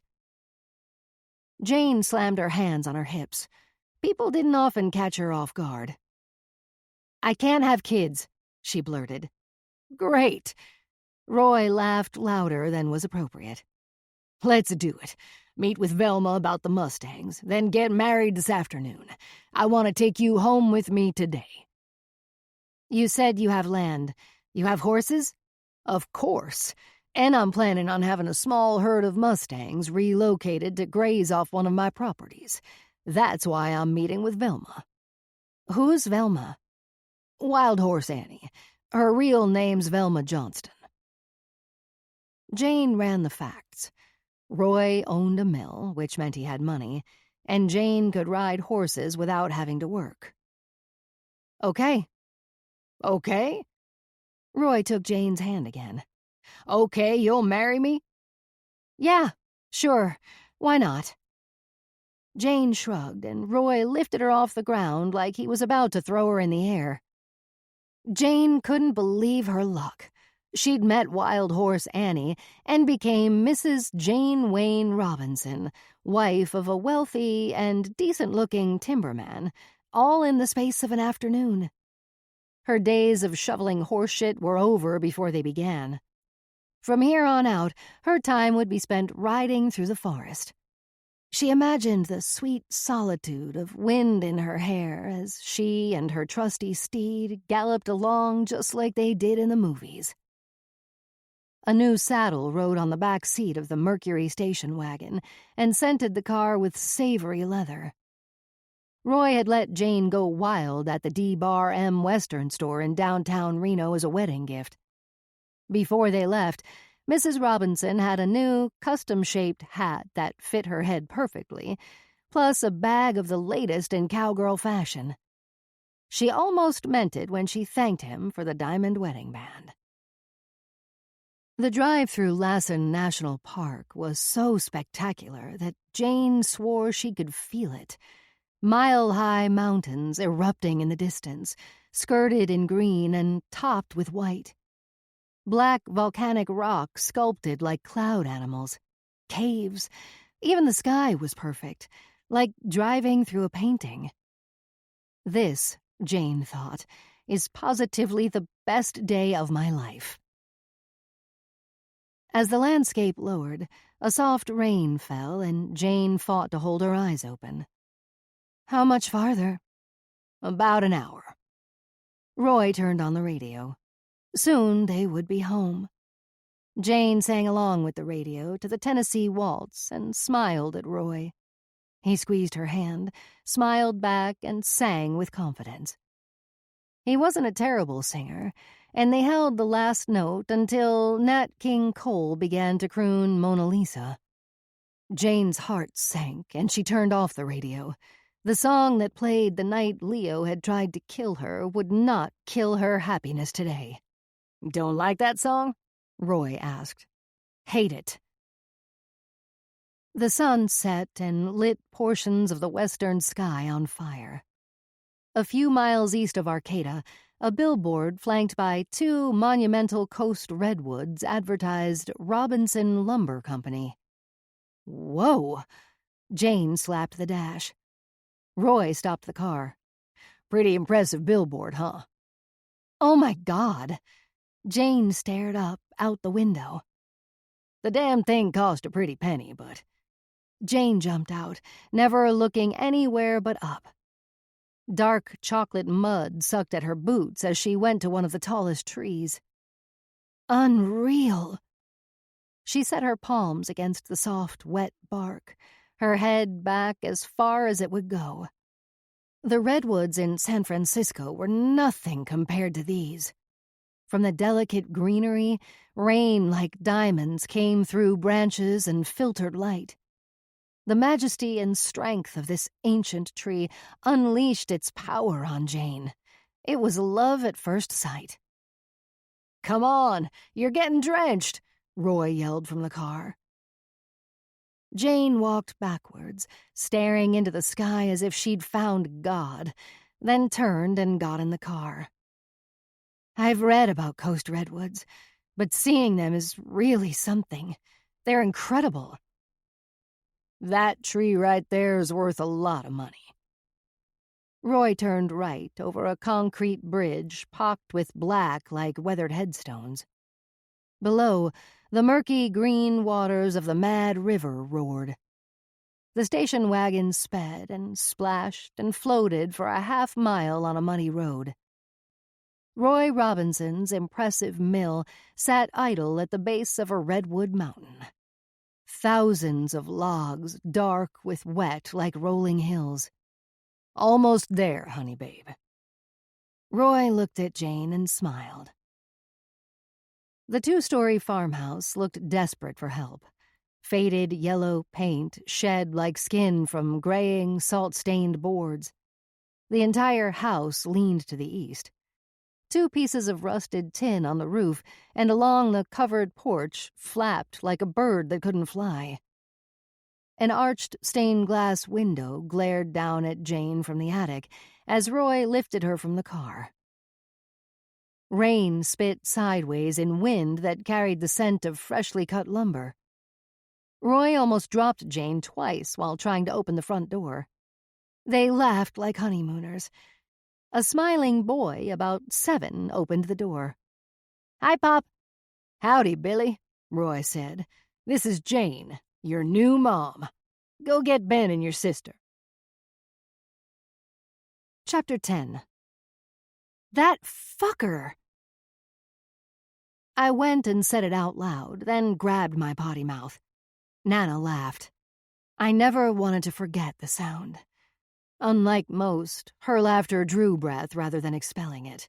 She sounded like a baby donkey, and I loved it. "How many kids did Rotten Roy have?" 3. Ben was the oldest, then Billy, he was 7 or 8, and Betty. A grin grew as Nana said her name. Betty was barely 2. Where was their mother? Died the year before. Hanged herself at the mill. Jesus. I didn't buy it. Why? Early on, it was just a feeling. Nana eyed me. But later... Her words were weak, but that didn't change the fact that she had burned down Miss Puente's house and killed the woman. That was victim number 2. Nana was encroaching on serial killer territory, and I began to doubt everything I thought I knew.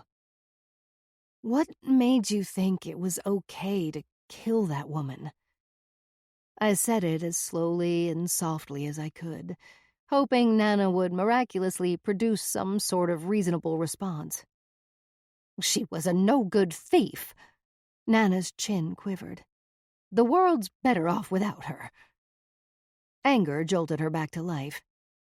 I considered reminding Nana that she had stolen the jewelry first, But then I thought better of it. I wasn't going to fix Nana. It was odd and inexplicable, but I loved her just the way she was. I only wanted the truth. At least, I thought I did. You seem tired. Want to rest a while? Rest when I'm dead. Get me some coffee, please. Can you have coffee? Oh, better not. Might kill me. Nana let her head fall back against the pillow, shaking all over as she laughed and coughed. I'll be right back. Want something to eat? A baby Ruth. Oh, yeah, I said. As long as I could remember, Nana had always kept a box of Baby Ruth bars in her nightstand. Before I outgrew bedtime stories, Nana and I would munch them while she read to me. I walked out of Nana's room hoping Roka was gone. All clear, but I took the stairs, assuming that if he were around, he'd use the elevator. Nana is not a serial killer. Nana is not a serial killer. Nana is not a serial killer. Whispered affirmations echoed between floors. The coffee smelled burnt and looked worse. There wasn't one bit of transparency in the thick blackness as I poured a cup. Expecting I'd soon need a pick-me-up, I grabbed a can of Go-Girl. Then a brilliant idea grabbed me. I took a second pink can for Nana and poured it into a paper coffee cup. Then I microwaved it for 1 minute to rid the drink of carbonation and make it safe for Nana's IV. Mark learned the trick at vet school, and I'd watched him mainline an energy drink solution after a week of foaling out mares all night. I searched and searched to find coffee cup lids and pressed them on. No Baby Ruth bars. I bought Snickers, a Reese's peanut butter cup, and a Twix bar. $12.80, the lady at the register said. What? I said it too loud, thinking I'd been overcharged. $12.80. She wasn't smiling or joking and didn't seem to be in any mood to explain. I held out my over-the-limit Visa. She tapped the reader, hidden next to a bowl of bananas, with her pen. Oh, sorry. I slipped the chip in and hoped it wouldn't be declined. Want your receipt? No, thanks. I stuffed the goodies into the kangaroo pocket of my sweatshirt and filled each hand with a warm drink. I stepped into the elevator and skillfully pressed the third-floor button with a drink in my hand. The door started to close. Wait up, a woman's voice. Then a hand pushed through, halting the closing doors, followed by a foot wearing a black alligator boot. I pressed the open button and almost dropped my cup. The woman pushed through with her shoulder and the doors opened. She stepped in and looked at me. My stomach clenched and I got hot as hell. Son of a bitch. It was Gabby, and I could see she'd been crying. Hi, Jessica. I heard they found bodies at Blue Mountain. If Mark's dead, I need to know. The doors closed. Please tell me, did Effie say anything? Did she? Gabby sobbed. Did she kill him? I hope so. The words snapped like wet on a fire. He used both of us. Now get a grip and get the hell away from me. I'd done my best to stay calm, but failed completely. Ignoring her perky nipples pointing through her Reno rodeo jersey was impossible. The elevator creaked and rattled as it worked its way up to the third floor. Finally, a ding and the doors opened. Gabby stood blocking my exit. Get out of my way. A cup in each hand, I tried to slip past her, but she grabbed my arm. I stopped and shoved my face uncomfortably close to hers. I thought about headbutting her like I'd seen in the movies, and wondered if it really did work, or would I knock myself out. Therapist Maureen said I was impulsive. She didn't actually say it. She asked me if I thought I was impulsive. I hadn't decided, but leaned toward no. I focused on my breath like Maureen had taught me. In, out. In, out. Let go of me or I'm going to kill you, I said with a smile. Is that a threat? Are you seriously going to fucking threaten me? Gabby's head cocked, and she stuck her index finger in my face. You could show a little empathy. Empathy? Anger sparked, then grew into a raging fire as the elevator doors attempted to shut, then open again. I tried for deeper, calming breaths. Unwanted memories floated up like garbage on water. Visions of her sucking and fucking my husband, coming to my home like an old friend and drinking my expensive wine while I cooked them dinner. I went so far as to churn the bitch peach ice cream. Time slowed, seemed to crawl around on all fours. I let my head fall back. Caught in the grip of instinct, I filled my lungs, then slammed my head into her face as fast and as hard as possible. It sounded the way a tree does when it cracks, then falls. She dropped, just like in the movies. Oh, shit! I did it. My grin went from momentary satisfaction to, whoa, I'm in big trouble now. Inside the elevator, she lay crumpled in the fetal position. The doors shut behind us. Her nose started to bleed. That could be considered impulsive. Holy God, Jesus, I'm becoming Nana. Someone would be by soon. Deep breath in through my nose. Maureen was right. Long, slow breath out through my mouth. With no floors selected, the elevator didn't move and the doors opened. As fast as I could, I set the drinks down and flipped Gabby onto her stomach. Next, I picked up the drinks, stepped over Gabby, and hurried toward Nana's room. If I ever saw Maureen again, I'd admit I am impulsive. On the way to Nana's room, I changed my mind and stopped at the nurse's station. I explained about the poor gal who'd passed out in the elevator. 2 nurses followed me at a trot, one pushing a wheelchair, as I caressed my crucifix and silently begged God to please, please, please forgive me. Gabby was sitting up against the door. The elevator buzzed from the doors being forced open, or it could have been my ears ringing from the pain in my head. Blood smeared the floor and the lower half of Gabby's face. She looked like a drunk clown as the nurses went to her. I came back from buying snacks and saw her go down hard. Guess she fainted. Looks like she cracked her face on the floor. I heard it hit. You probably want to check her for a concussion, poor thing. Guilt motivated my mouth, while my forehead felt like I'd run into a brick wall. The nurses lifted Gabby out of the elevator and into the wheelchair. What the fuck? You...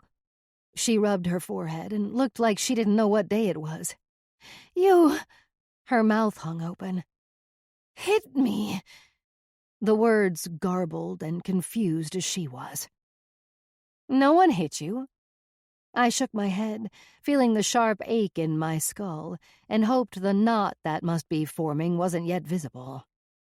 Why would I hit you? I looked at one of the nurses. How could I hit her with a drink in each hand?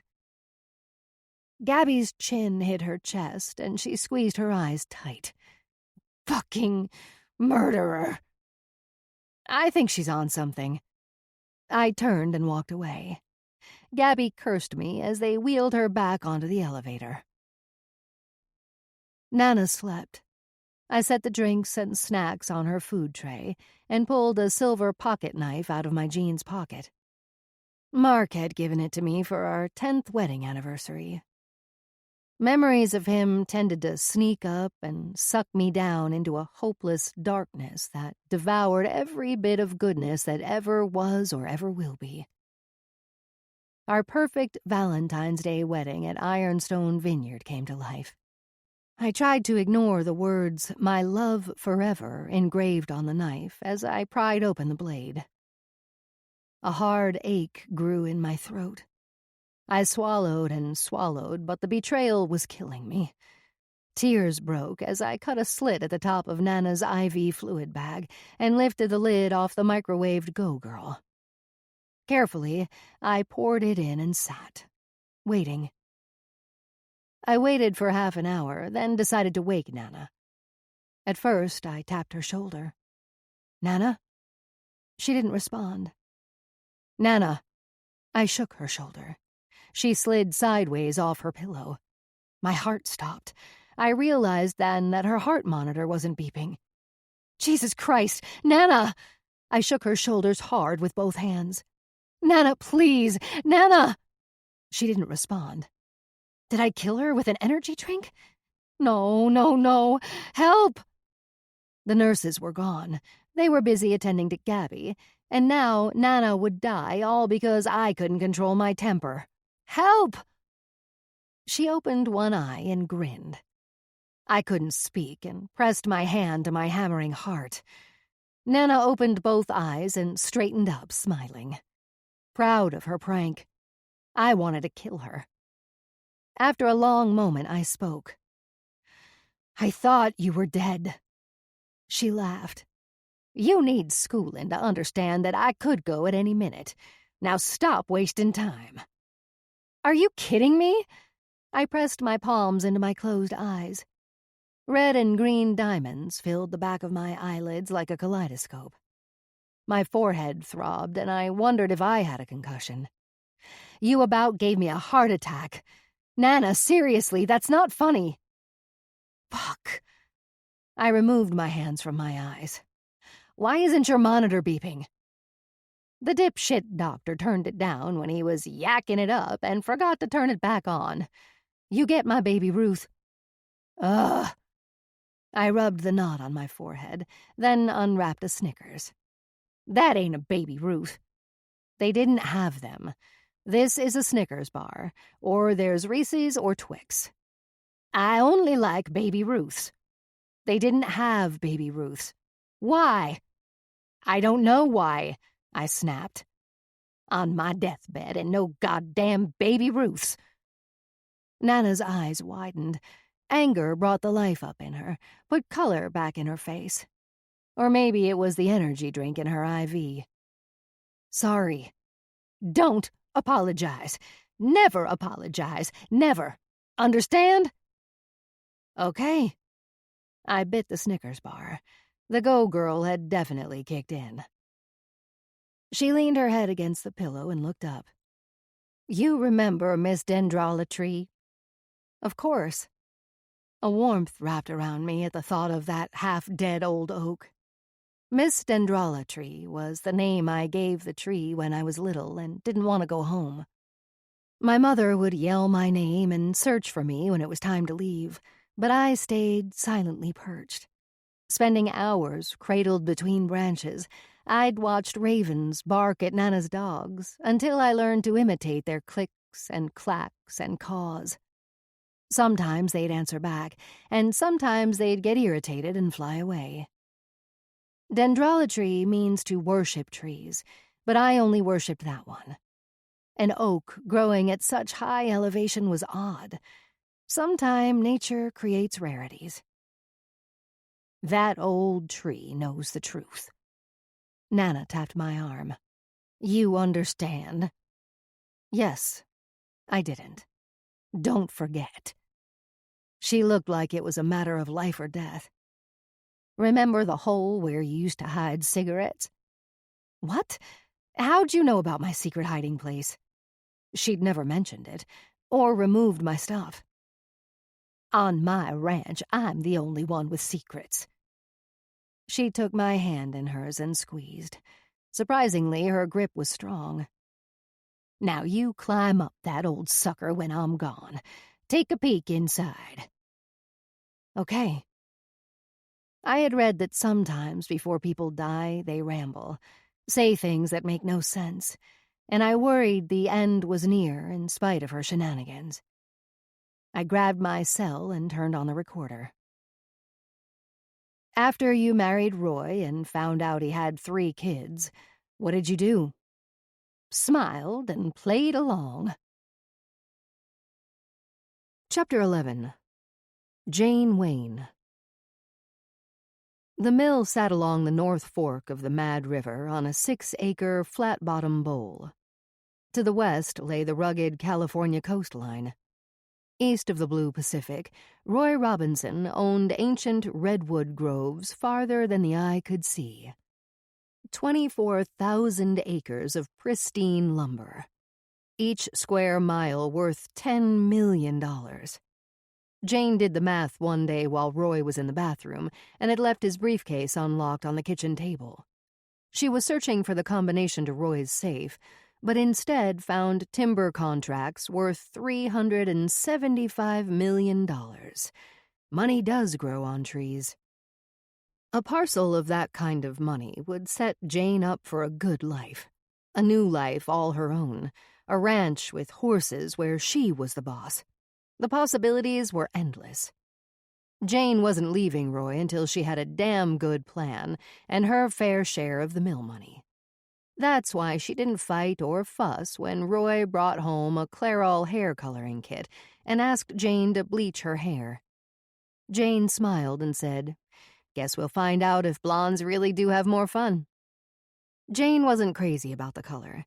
Thought she looked like a troubled boy trying to impersonate Marilyn Monroe. But it was Ben, the oldest, who made her regret the compromise. Roy was out of town buying timber, and Jane was on the couch watching Search for Tomorrow when Ben placed an 8x10 framed wedding photo of Roy and his wife atop the TV. Jane sat up. She looked closer, then walked over. The undeniable resemblance took Jane's breath away. The bleached blonde hair, the height and weight, even the blank expression on her boyish face matched just about every photo Jane had ever seen of herself. The cuckoo clock on the wall struck 12 as if she needed help understanding. Jane laughed. In late spring, a constant veil of Pacific fog hung wet and heavy in the river canyons. The meadow was surrounded by primal forests that covered the mountains. Jane followed a game trail into an ancient redwood grove. It was like entering a living, breathing kingdom of giants. She sucked in the misted silence as a sudden and inexplicable fear came over her. Long, stringy moss hung like witch's hair on dead redwood branches. Jane walked faster, the woods whispering in hushed voices behind her. Sword ferns reached out and swung at her from every direction. She ran. Thick grass carpeted the trail, then spread out across the forest floor, leaving no distinct path. Jane stopped. She leaned against a downed redwood, breathing hard, fast, and extraordinarily loud. For a moment, this ancient place terrified her. For the first time, Jane contemplated her insignificance in this world and closed her eyes. This forest, the trees, the sunlight would remain long after she was gone. The certainty of Jane's own death had never crossed her mind until then. Sun shafted in white like daggers that shattered the forest roof. A raven cawed, then another. Caws and cackles forced Jane to look up. An unkindness decorated the redwood above her and seemed to be laughing at the silly little girl. "Arr!" she screamed and threw her arms up, spooking her insignificance and the unkindness away. Summer neared and warmth cracked the gloomy days. 6 starving mustangs were added to the ranch. The small herd seemed to appreciate the tender grass glistening in the sprig of sun breaking through the early morning, perfect for grazing. Coming off the Nevada desert, these ponies were thin and accustomed to scrounging for every blade of grass. They must think they've died and gone to heaven, Jane thought, while deciding which horse she'd like to break as soon as she had some help. In Reno, Roy hadn't been completely honest about having horses. He had an old club-footed mule named Milo who limped like a water pump when Jane tried to ride him. Ben and Billy rode Milo bareback and whipped him with a switch to make him trot. It was cruel, Jane thought, and refused to allow it when Roy was gone, which was often. Wasting her life tending to someone else's brats was a constant struggle. But when Betty spouted her first complete sentence at the dinner table, Jane seriously considered packing. I shit my pants! Betty said it like she was as surprised as the rest of the family. Ben and Billy laughed. So did Jane. Roy placed his elbows on the table, then laced his fingers and looked at Jane. Jane looked down at her plate and sawed at the steak she had overcooked. No way in hell I'm cleaning her. Go to the bathroom, Betty. Jane, help her. Roy rested his chin on his laced fingers and smiled. She ain't my kid. Jane bit the steak off her fork and gnawed on it as Roy stared her down. Betty slid from her booster seat and disappeared down the hall. She ain't mine either, Roy said softly, then sent the back of his hand hard and fast into Jane's face, almost knocking her over backwards. Her nose and lips tingled with pain. She could taste blood, felt it dribbling down her chin. Ben and Billy ran to their room like they knew the drill. Jane grabbed the steak knife, held it up ready to take on Roy, then thought better of it. Not now, she thought, but soon, you bastard. Very soon. She set the knife on her plate and walked to the bathroom. After cleaning Betty and herself, Jane let Roy apologize and rub against her feet. This was her job, she decided. Taking care of Roy and the kids would be her job, and she'd be paid for her dirty work just as soon as she figured out how. In the meantime, the horses relieved some of the resentment. Jane spent hours and hours with the Mustangs, named them numbers in order of likability. One was the only mare in the bunch. Roy called her the bitch. Jane called her the boss.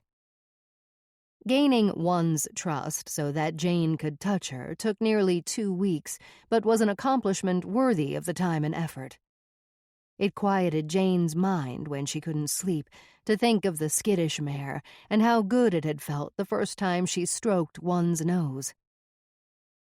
More often than not, Roy was gone buying up sections of timber, which was just how Jane liked it. She didn't have to clean between her toes or shave between her legs. Living was simple when Roy wasn't around. Jane never cooked or cleaned unless he was home. Dinners without Roy were either peanut butter and jelly sandwiches or salami and cheese. Sometimes crackers were involved. Once, Jane made a tuna casserole, but the cats were the only ones who seemed to enjoy it. When the boys complained about meals or what was in their lunchboxes, they went hungry until the next day. By late summer, life at the mill was bearable, until the morning Dink showed up on the front porch, waving a pistol at Roy. "I want my daughter." He was big, dark, and drunk. "Give her to me." He swayed in and out like the ocean waves. "My people will show her the way." "Go back to the res, Dink, before I call the sheriff," Roy said. "I don't live on the res no more." Dink looked down at the gun in his hand, and Roy made his move.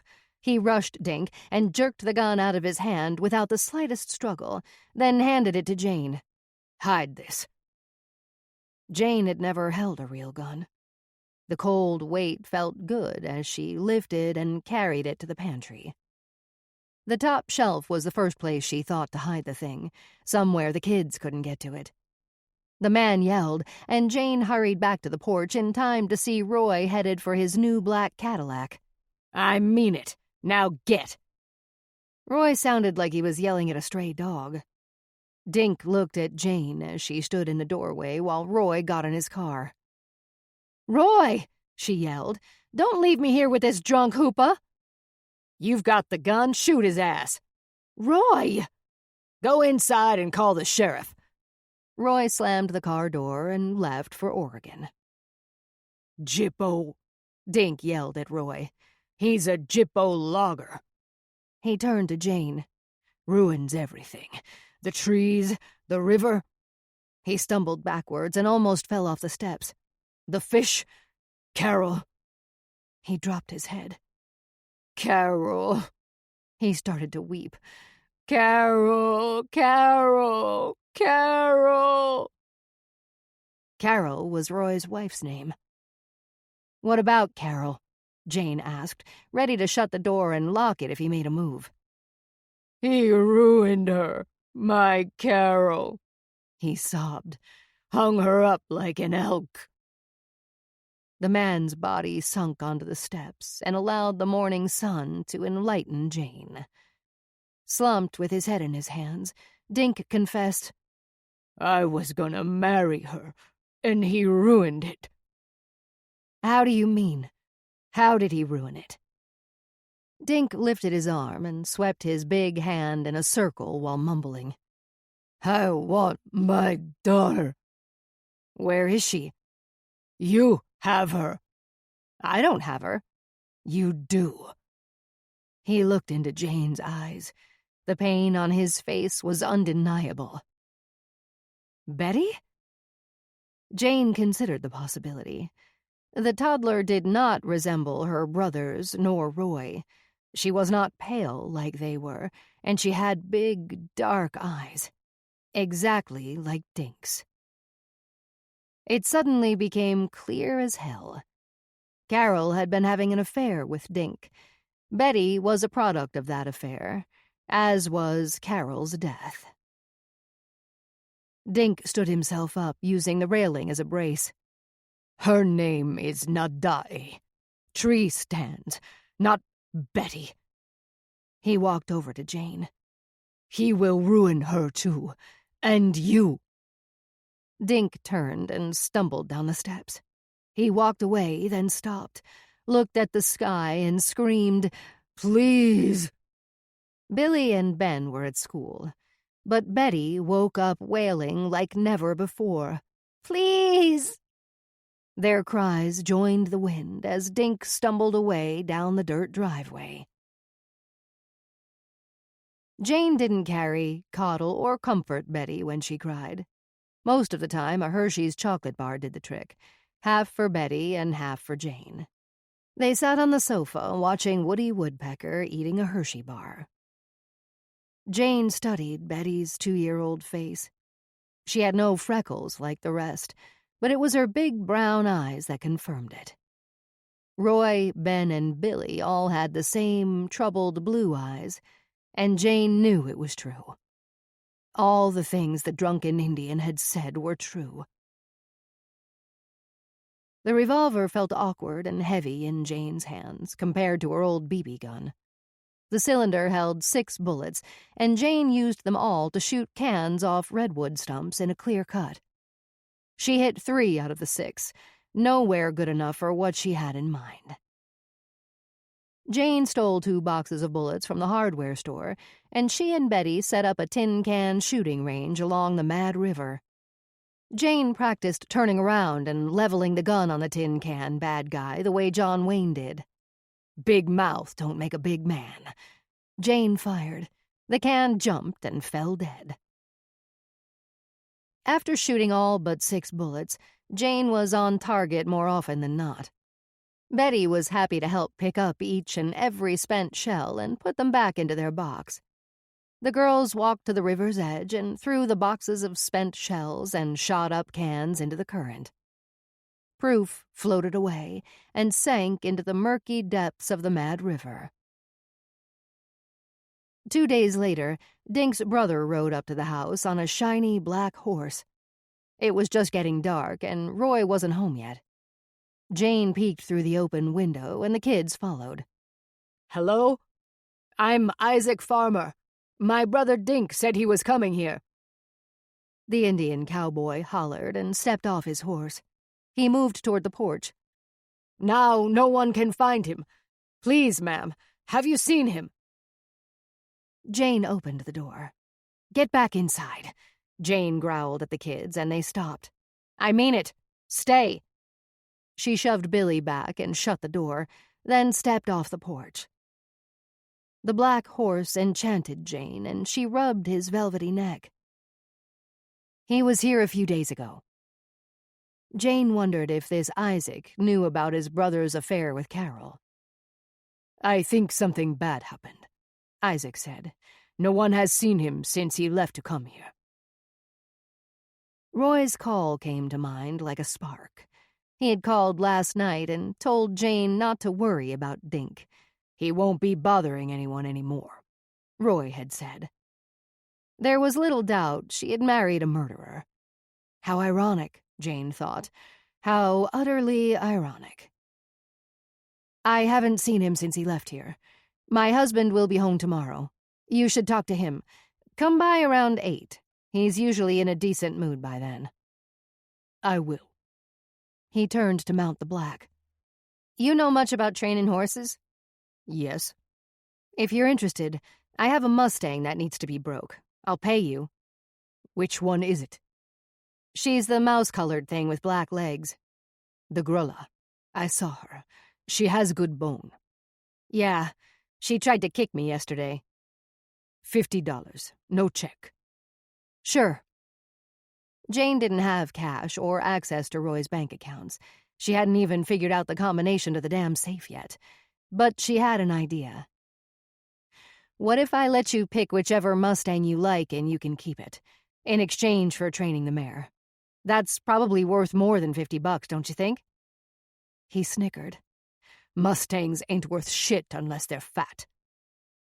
Jane crossed her arms and kicked at the dirt. "All right, then. Wait right here." She ran inside. The kids were piled around the window trying to eavesdrop. In the bedroom, Jane shut the door and opened a carved wooden box on the bureau. Roy's trinkets and treasures were inside. She found the gold pocket watch Carol had given him for his 30th birthday and went back outside. Standing next to the horse with her back to the window, Jane slipped the pocket watch over to Isaac. He held it in his palm and looked at it. "That watch and a horse. Deal?" Jane asked. "Good trade.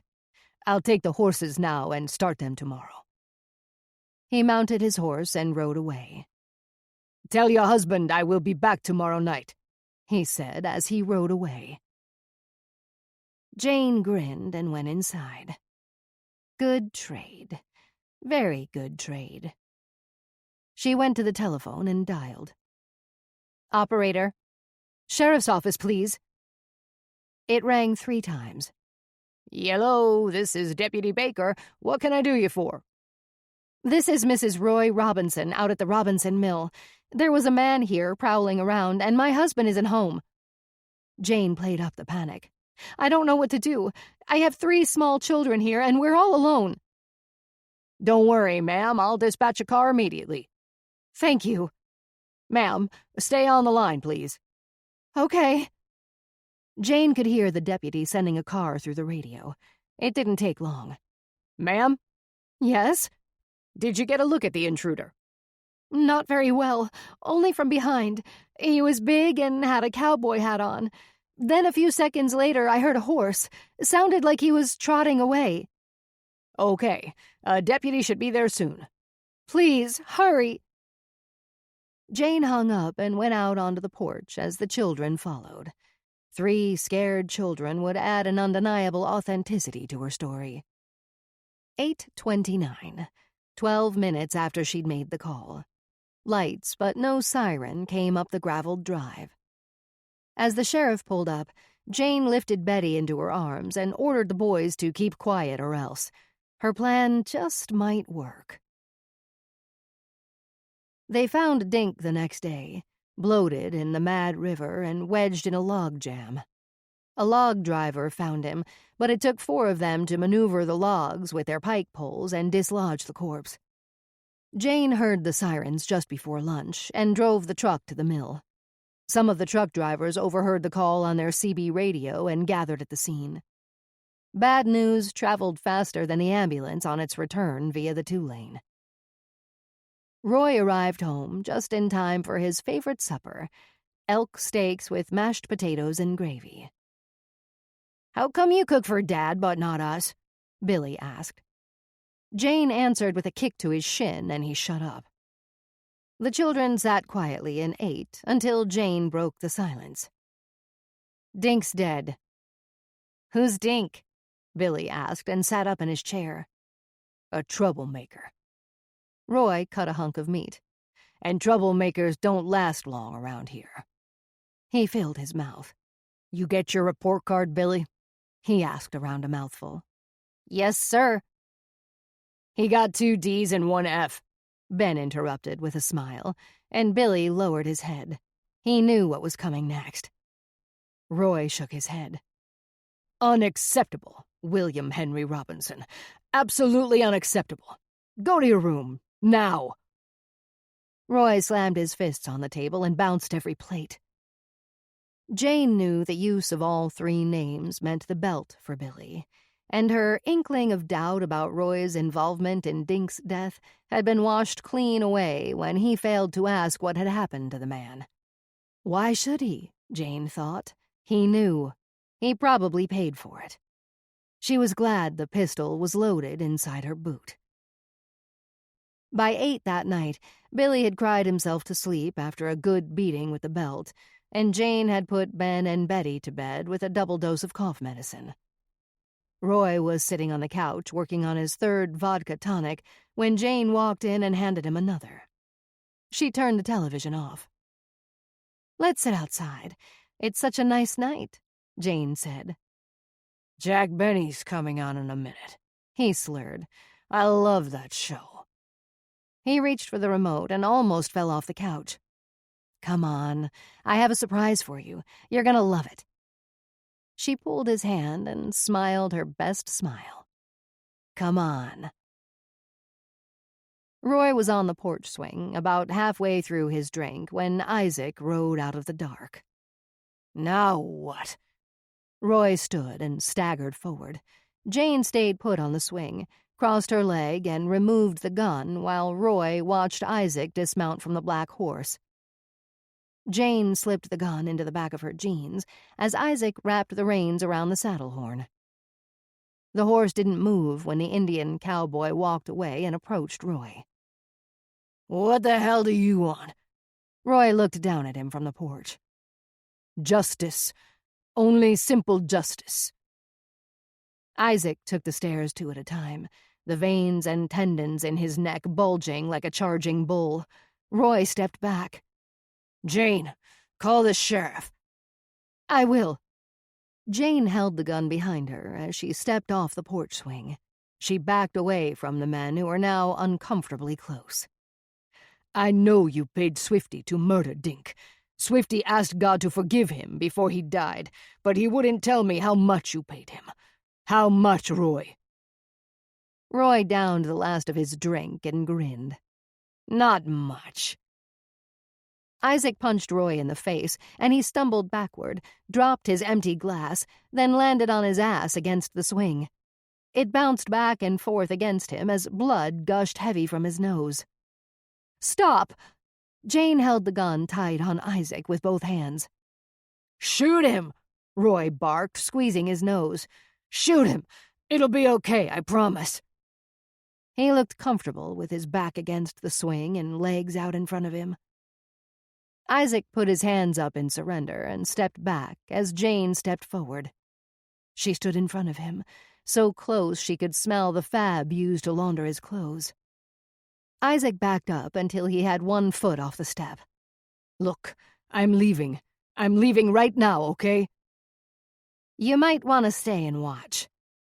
Jane spun toward Roy and pulled the trigger.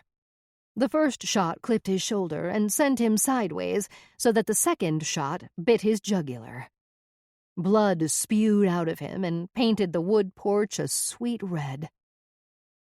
The look on Roy's face was utter disbelief as he held the hole in his neck and coughed and choked, then gurgled like a clogged drain. He kicked and kicked his pointed boots, heels hammering the porch. Jane stepped closer and shot over and over until Roy and the gun were useless. Bullets had twisted and cocked his head at a peculiar angle. His eyes and mouth hung wide open like he was dumbstruck. Oh, shit! Isaac ripped off his hat. What the fuck are you doing? Go home. Jane waited until Isaac rode away before calling the sheriff and screaming that Isaac Farmer had just killed her husband. Chapter 12. Jane Wayne. In the pantry, Jane buried the gun in the flour tin, then shoved the tin to the very back of the top shelf, lined up jars of peaches and pears in front of it. Tomorrow night she would throw it into the middle of the Mad River, where no one would ever find it. Jane stepped from the pantry into the kitchen, slapping the flour dust from her hands, and caught Billy watching. What was that noise? Billy rubbed his red and swollen eyes. Your dad's drunk, and if you don't get your ass back in bed, he'll tan your hide again. Billy looked doubtful. It sounded like shooting. You hungry? You didn't get to finish your supper, you poor thing. Jane grabbed 2 cookies from the jar while Billy headed for the front door. Want milk? Billy ignored her as he neared the window. The curtains closed, he reached for them. Billy! The boy turned, and Jane grabbed his arm. She forced him back to his bedroom. No milk and cookies for you. You just don't listen. She shoved him into his room and slammed the door. Sirens howled. By midnight, a deputy had shot photos of the crime scene. Statements were given by Jane, and then Billy, who said he'd heard the shots but seen nothing. Ben and Betty, who had slept through their father's murder, were awoken and questioned. Reports were written while Roy rode in a silent ambulance to the morgue in Eureka. A few hours of hassle were all it took to rid the world of rotten Roy Robinson. Good trade, Jane thought, as she hosed his cold blood from the porch. Very good trade. The phone rang, and Jane tossed the hose into the rose bushes and went inside. Hello? Sorry to call so late, Mrs. Robinson. It was the sheriff. I just thought it might help you and the kids rest easier, knowing we've captured Mr. Farmer. Oh, thank the Lord. Jane grabbed an oatmeal cookie from the jar. Did he confess? Not exactly. He raised his hands and swore to God that you shot your husband. I shot my husband. Jane bit into her cookie. He run off into the forest, but my men tracked him down. He was holed up in an old hollow redwood. When Mr. Farmer attacked, well, my deputy shot him. Dead? Jane shoved the rest of the cookie in her mouth. Afraid so. Jane smiled. Why did he do it? What did he have against Roy? We'll be looking into that. Now try and get some sleep. Thank you, Sheriff, and good night. Jane hung up the phone, lit a cigarette, and stepped out onto the porch. The night was quiet, peaceful and perfect. Through the treetops, a waning moon with an odd ring that glowed like a halo. The smell of freshly milled lumber mingled with wet porch wood and blood. She let the water run on the roses while she lit the cigarette and rocked on the porch swing, tapping and splashing her bare feet in the shallow pink puddle below. Happiness is never ever having to scrub semen from between my toes again, Jane thought, and took a deep pull on her cigarette. Early the next morning, Jane called Roy's mother, Arlene, and explained her son's tragic death, then concluded with how the children would be much better off with real relatives like a loving grandmother or an aunt. As far as Jane knew, Roy hadn't spoken to his family in years. Grandma Arlene agreed to take the children and arrived 2 days later with Roy's big sister, Fran. Aunt Fran pulled Ben and Billy into her bulk and promised everything was going to be okay. Judging by the size of her, Jane believed that at the very least the kids would be well fed. Aunt Fran lifted the boys' suitcases, 2 boxes of toys, and a bike into the trunk, while Ben and Billy climbed in the back seat ready to go. Betty stepped out of the house with fresh braids. Dressed in her favorite yellow jumper, the girl had her doll in one hand and a little blue suitcase in the other. Jane lifted, then carried her down the steps. "This is Betty." Jane walked to the car. Arlene and Fran looked at each other like the devil had just asked them for a ride. "What is it?" Jane asked and put Betty down. "May I have a word, in private?"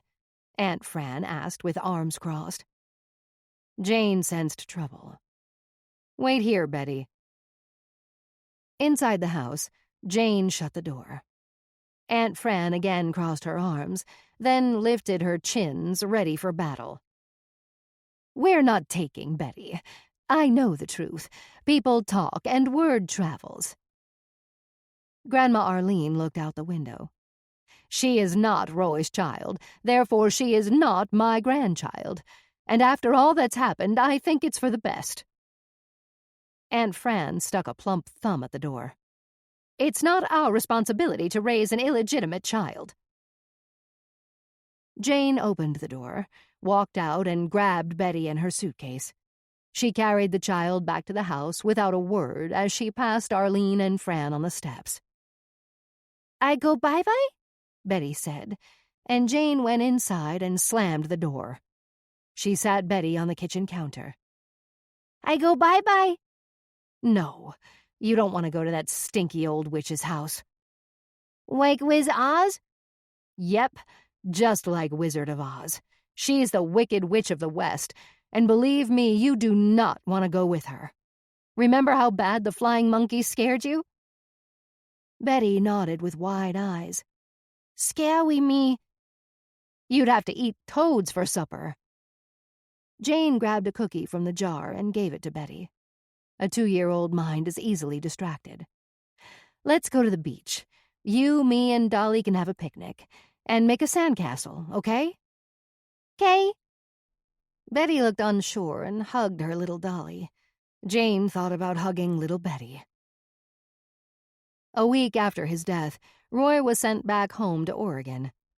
He'd been raised in Gilchrist, a mill town in northern Klamath County, where his mother and sister and now his 2 sons lived. Jane and Betty drove to the funeral in Roy's new Cadillac in just under 6 hours. That caddy hugged the curves along the Pacific coast at 90 miles an hour, while Jane smoked and sang with the radio. Betty slept in the back seat and was still asleep when Jane parked in front of the Deschutes Memorial Chapel. She flicked her cigarette out the window and stepped out of the car, smoothing out her new black dress. She crushed the burning butt with the toe of her black cowboy boot. With Betty half asleep on her shoulder, she went inside. The casket was closed, of course, but for a reason Jane couldn't put her finger on, something scared her. Maybe it was her conscience. More likely, the mix of formaldehyde and candle smoke set her nerves on fire. She took Betty to the ladies' room to pee. In the last stall, Betty tinkled as 2 women walked in. "This entire thing stinks to high heaven, if you ask me." She sounded old. "Did you see the widow? My God, Irene, she looks like a boy. And cowboy boots with a dress? I mean, have you ever? What was Roy thinking?" The second voice pulled into the stall next to Jane and Betty. "Bet she'll have a quick payday when Roy's life insurance arrives." The woman cackled. "The only life insurance policy Roy had was on me," Jane said, as she and Betty exited the stall, and for once she wasn't lying. The bastard had no life insurance, but had taken a $100,000 policy out on Jane a month after their wedding. "I'm sure it was just in case I had an accident, like poor Carol." A woman with a face like rotting fruit looked surprised. "Who's that?" the other woman asked from behind the stall door. "The widow," said Fruit Face. "I'm sorry, I didn't mean—" "Of course you didn't. No apology necessary." Jane punched the soap dispenser. "Cunt." She half-filled one hand with pink powdered soap. "Excuse me." Fruit Face's grin was as fake as her apology.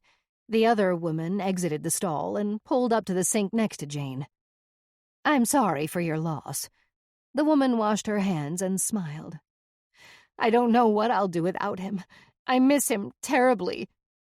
Jane tried so hard to cry. She squeezed every muscle in her face, even her eyes. Nowhere near tears, she tried weeping sounds, but couldn't contain the irony and laughed instead. Jane walked out with Betty and a bit of pink powdered soap in her hand. In the first pew, tears refused to come no matter how hard Jane tried. With each eulogy came more and more crying from somewhere in the back. Sobs came from all sides, and Jane knew it had to be done. She lowered her head and rubbed her eyes with her soapy fingers. It stung, and Jane finally cried like a grieving widow should. By July, logging was in full swing while Jane waited out the lengthy probate process. She had colored her hair back to its naturally faded red. Thought about leaving town the minute Isaac Farmer's widow went to the sheriff and reported that Isaac had come home that night and told her that Jane had shot Roy. The sheriff questioned Jane, but called it a technicality, said that he did not believe a word of it, and wouldn't bother Jane again with such trivial matters. But people lied, and that included sheriffs. Just in case she had to leave in a hurry, Jane packed a suitcase for herself and Betty and kept it in the caddy's trunk. Grandma Arlene filed a lawsuit, claiming that neither Jane nor Betty was entitled to any portion of Roy's estate. Benjamin Franklin Robinson and William Edward Robinson were his only true heirs, according to the statements filed. This would take months in court, maybe more, Jane's attorney advised. She couldn't just sit around waiting for funds that were rightly hers, so she made the best of it by keeping busy. The mill, constantly cloaked in a cloud of dust, buzzed from dawn till dark. Harvest crews and mill workers filled the surrounding makeshift houses. Trucks hauled massive redwoods into the mill, while trucks loaded with cut lumber headed out. Despite the hustle and bustle at the mill, business was less than half of what it had been the year before, according to Roy's accountant. Jane paid closer attention to the books after one, her favorite Mustang mare, kicked and broke Jane's femur in 2 places. That put an end to all summer riding plans, but offered plenty of time to study and learn the ins and outs of the timber industry. With a heavy cast on her leg, Jane studied how to sort and grade logs, work the scale and estimate value. She even kept a notebook of the entire operation and what every man did there. It would help prove how much the mill meant to her when they went to court. Bull chain operators pull logs into the mill, work the conveyor belt that moves the logs into a chute that enters the mill. Barker operator runs the machine that strips the bark off the logs. Deck workers roll the logs onto a movable platform or carriage.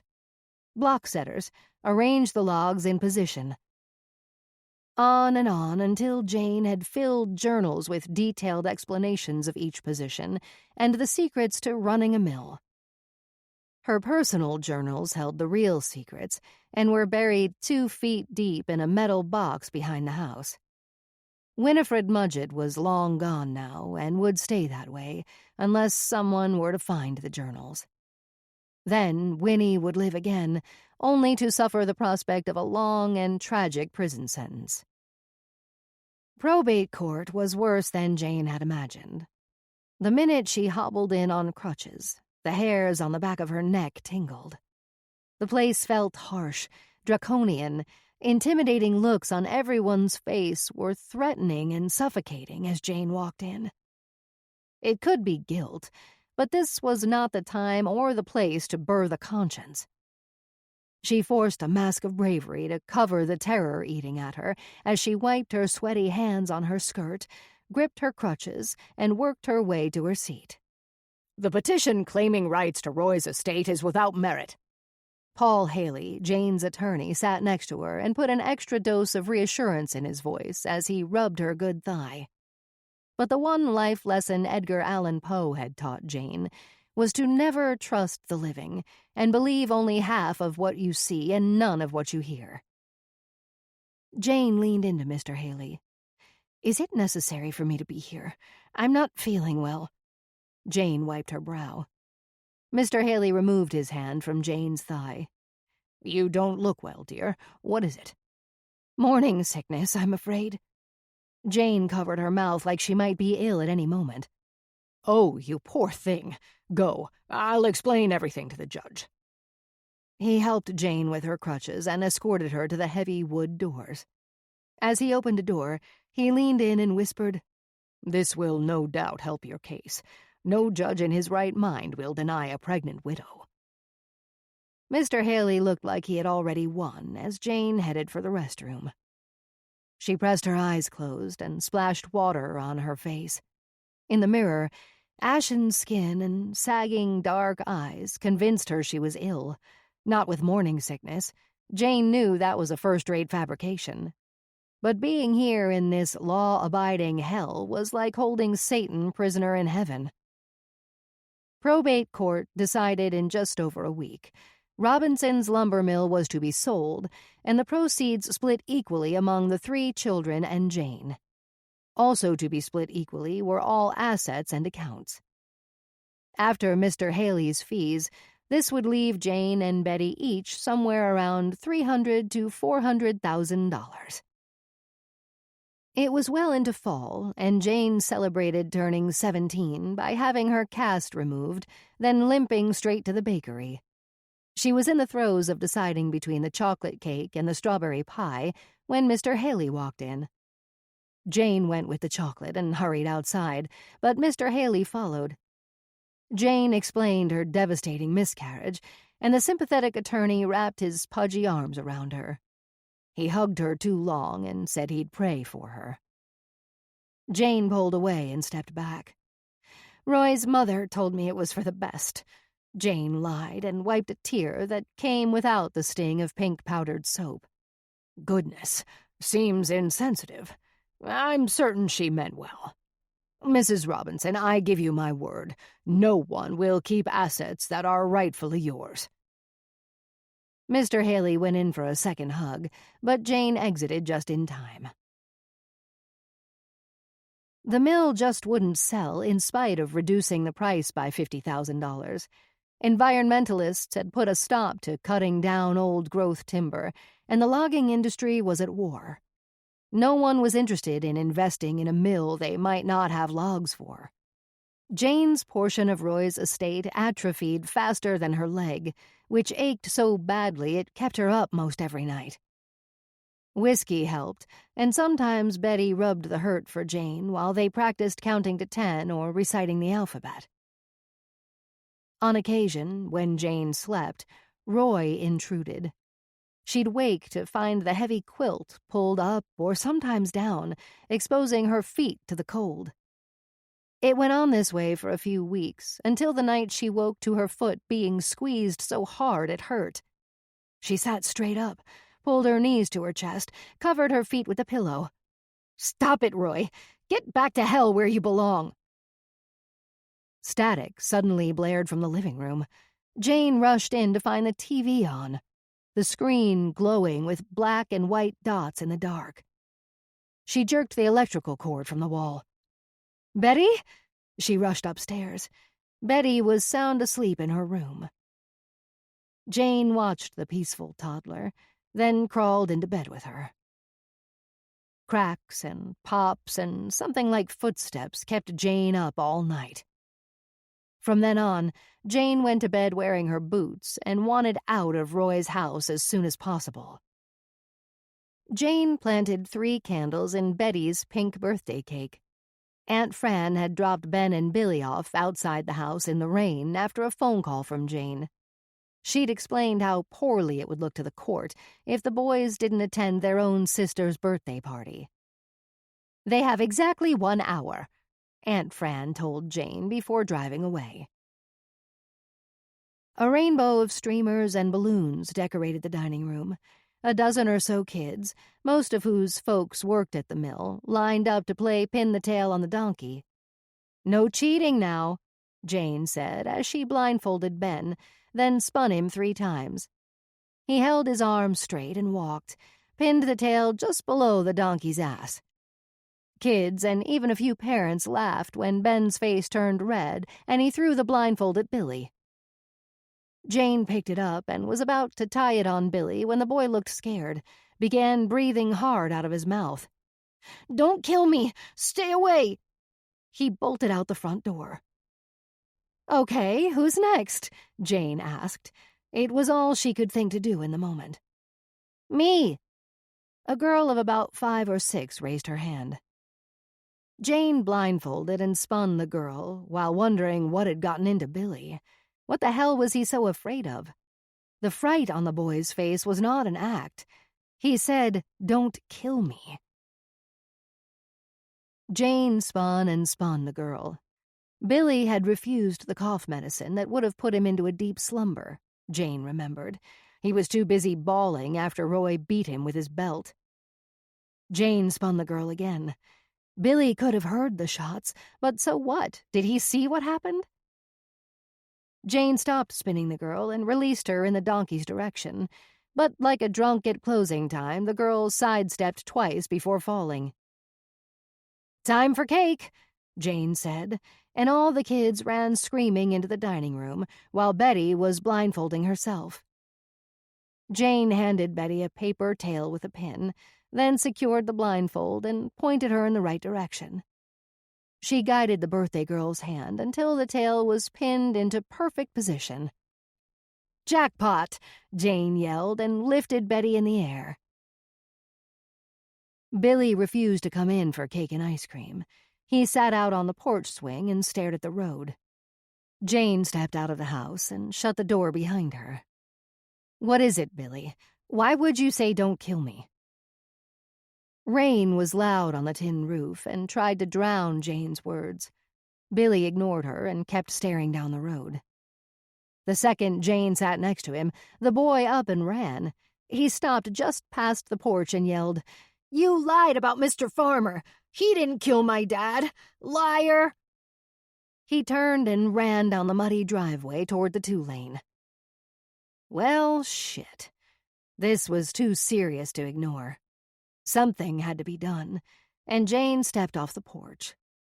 With her bad leg, catching him was going to be painful, but there was no way around it. Before breaking her leg, she could have caught Billy with her hands tied behind her back.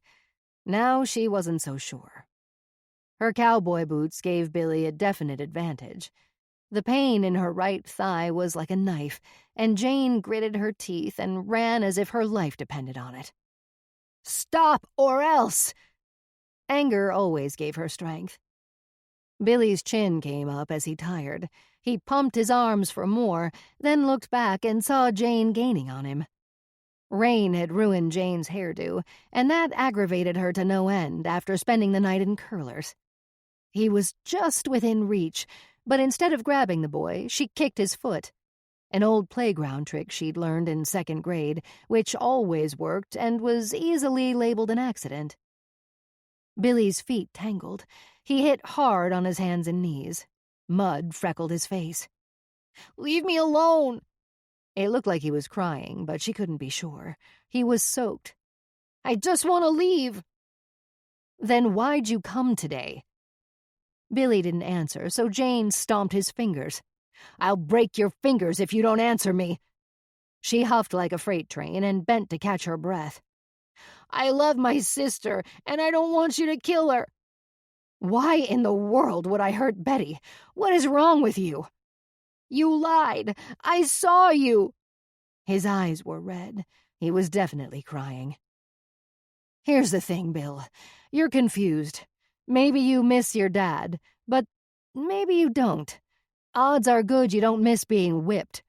Part of you is real glad your dad's gone, and you feel kind of bad about that." He lowered his head. Rain hid his tears, but not his sobs. Jane pressed her foot down harder on his hand. "Did you mention this bullshit to anyone else?" "No." "Why not?" "I wasn't sure." He sniffled. "I thought maybe it was a dream, until today. Back in the house, I remembered all of it." "Boy, oh boy, you have lost your ever-loving mind, kid. They're gonna lock you up and throw away the key. Can't even tell a dream from reality." In order to survive, it had to be done, and Jane dug deep into the darkest part of her evil. She took a deep breath and chuckled. "Insanity is hereditary. You know that, right? I mean, with your crazy mother and all her troubles, it'll be the loony bin for you, kiddo. No one is ever going to believe your cockamamie story." Jane let him soak up her scenario a while. "You know what they do to kids in asylums? Do you?" He didn't answer through tears, just shook his wet head. "First, you spend a few months in a straitjacket, shit in a bucket, and they hose you off because you can't use your hands to wipe your own ass. Next comes electroshock therapy. They hook electrodes to your brain and flip the switch. It's like being struck by lightning over and over and over until all you can do is drool and piss yourself." Jane took her foot off his hand and knelt in front of him. His eyes met hers, and she softened her tone. "After all that, they release you into a dormitory with all the other crazies. That's when real hell comes knocking. Men in there do awful things to boys. They'll gang up on you, hold you down and pull off your drawers. You can't scream or cry for help because they'll shove a filthy sock in your mouth.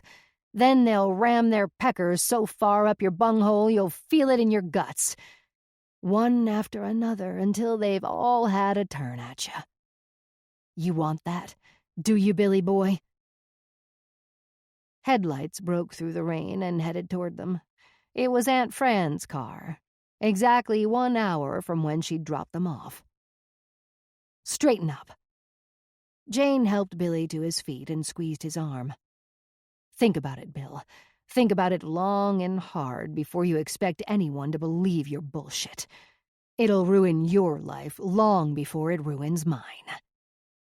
Billy stood, sobbing in the rain, and watched Jane limp up the muddy road toward home.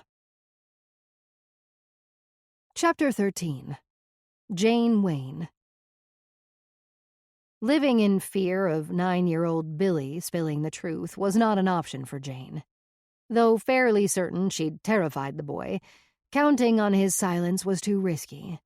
A boy's mind can change like the weather, and the urge to leave gnawed at her more and more every day. It wasn't just Billy anymore. It was Roy's tormenting presence from out of the blue. Since Jane had threatened little Billy, Roy'd started leaving the toilet seat up. When Roy was amongst the living, it was one of the few things Jane had asked him not to do. Now he did it every night to spite her. Going to bed with her boots on prevented Roy from molesting Jane's feet, but lack of sleep night after night allowed too much time to think, too much time to analyze. Jane regretted the way she'd scared Billy, and it caused her to finally break. She packed up the Cadillac in the middle of the night, and by daylight the next morning, she and Betty were on Highway 101, headed south to San Francisco. At a cafe in Ukiah, Betty ate 3 pancakes, and Jane had more refills of coffee than she could count. Next to the ladies' room, Jane dropped a dime in the payphone and called Mr. Haley to let him know she was on her way to San Francisco to take care of her terminally ill grandmother. "She raised me right. It's the least I can do. I love her so much, and with Roy and the baby gone—" Jane pretended to contain her emotion. Mr. Haley apologized about still not having a buyer for the mill and wished her and her grandmother the best. "Thank you." Jane lit a cigarette and watched Betty bounce back and forth along a corner booth. Just before the Golden Gate Bridge, Jane's leg throbbed so badly she could no longer take the pain and pulled over.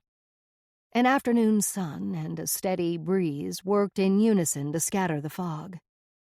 Jane helped Betty out of the car and held her hand as they walked along the spectacular Golden Gate. Walking improved the circulation in Jane's healing femur and eased some of the pain. Sunshine and blue skies shoved away the fog. Kelp and eucalyptus mingled in the salty air, along with sparks off the bay. It reminded Jane of the last time she'd been here, the fire, the way hypnotic flames had sparkled and danced. Instantly, Jane felt better. Good. Really good. Optimistic, even. "Boat!" Betty pointed to a cargo ship crawling out from under the bridge. "Yes, boat. Big boat." "Go bye-bye?" "Bye-bye." Jane waved at the passing ship, and Betty copied her. Going out of her way to take a trip down memory lane, Jane drove past the old Puente boarding house. Remnants of the fire had been disposed of, and a new wood frame stood like a skeleton in the fog. Jane made a quick U-turn and parked the Cadillac across the street from the framed house. In the glove box, Jane grabbed Roy's Minolta camera that he'd forbidden her to touch. She squinted and focused the lens on the wood frame, then pressed the top button. The camera clicked and Jane wound the film forward. She pressed and clicked 2 more times before pulling away from the curb and reminiscing about the fire that night. The hiss and then the boom that woke the entire neighborhood. The way the blown-out windows flickered with orange and yellow light, like the whole house had short-circuited. Smoke that slithered into the night sky. Spectacular. She stopped the car and looked back. The caddy idled down the street, but Jane could not take her eyes off the side mirror, still imagining the flames that grew and consumed the old Victorian. A pang of regret for not having had a camera that night smoldered as Jane drove away. Holy Cross Catholic Cemetery was spooky even during the day. Gray headstones, pocked with black mold, made most names and dates impossible to read. Jane needed a girl, close to her own age, who had died before being issued a Social Security number. It was like looking for a needle in a haystack. Jane knew it would be, which is why she allowed herself plenty of time. She'd find her new identity, and when the mill money came, Jane would cash out and disappear forever. An ancient oak shook its gnarled branches at her like judgmental fingers. There were hundreds, maybe 1,000 graves, and Jane guessed they hadn't even seen half. Maria Consuelo Batista, born in 1934, died in 1946. But red-headed, blue-eyed Jane did not need the scrutiny of a Spanish heritage. Jane and Betty walked on. They climbed a grassy knoll, looked down on a casket being carried by 6 uniformed men. An American flag masked the coffin. Betty ran down the knoll the way they had just come, but Jane narrowed her focus on the crowd below, dressed in black that circled the open grave. Pallbearers set the casket on a stand and stepped away in unison with a white-gloved salute. Betty screamed. Jane turned and ran downhill after her. "What happened?" Jane knelt. "Owie!" Betty was on her behind with her hands pressing her knee. "Owie!" Jane wiped away a trickle of blood. "Daddy did to me." "What do you mean, Daddy did?" Jane wiped her bloody fingers in the grass. "Bad Daddy hold my foot," Betty pouted. "Make me fall down," she sobbed. Chills crawled up and down Jane. She didn't know what to make of the possibility that Roy might have followed them. She'd thought she'd rid herself of him for good when she shot him. How the hell do you kill a ghost? She wondered. "You're okay." She wiped the girl's tears. Gunshots exploded all around them. Jane threw herself over the girl like a bulletproof blanket, her heart beating like something sharp had caught between her ribs. Bugles echoed taps, and Jane realized that the shots fired were a formal gun salute from the funeral below. Before Jane had had time to reconsider, she had willingly offered her life to save this girl. She sat up, left Betty lying on her back crying, and thought hard about what just happened. There, on the cool grass, among the dead, Jane snatched Betty up and hugged her hard for the very first time. Something shifted in Jane, and she cried. The world tilted a little as Jane cradled Betty, and taps rang in the background. It was not only the first time Jane wanted to hug another human, it was the first time she could recall really crying. Surrounded by headstones and crosses and praying statues, Betty clung to Jane's neck. It felt good. The world had given Jane a chance to save a little girl who, like her, no one loved or wanted. "Stop crying, okay?" Jane lifted Betty's chin, looked into her eyes, and waited a while for them both to stop sniveling. "From now on, I'm going to be good." Jane promised herself as much as Betty. "I'll be your mommy, okay?" Good mommy.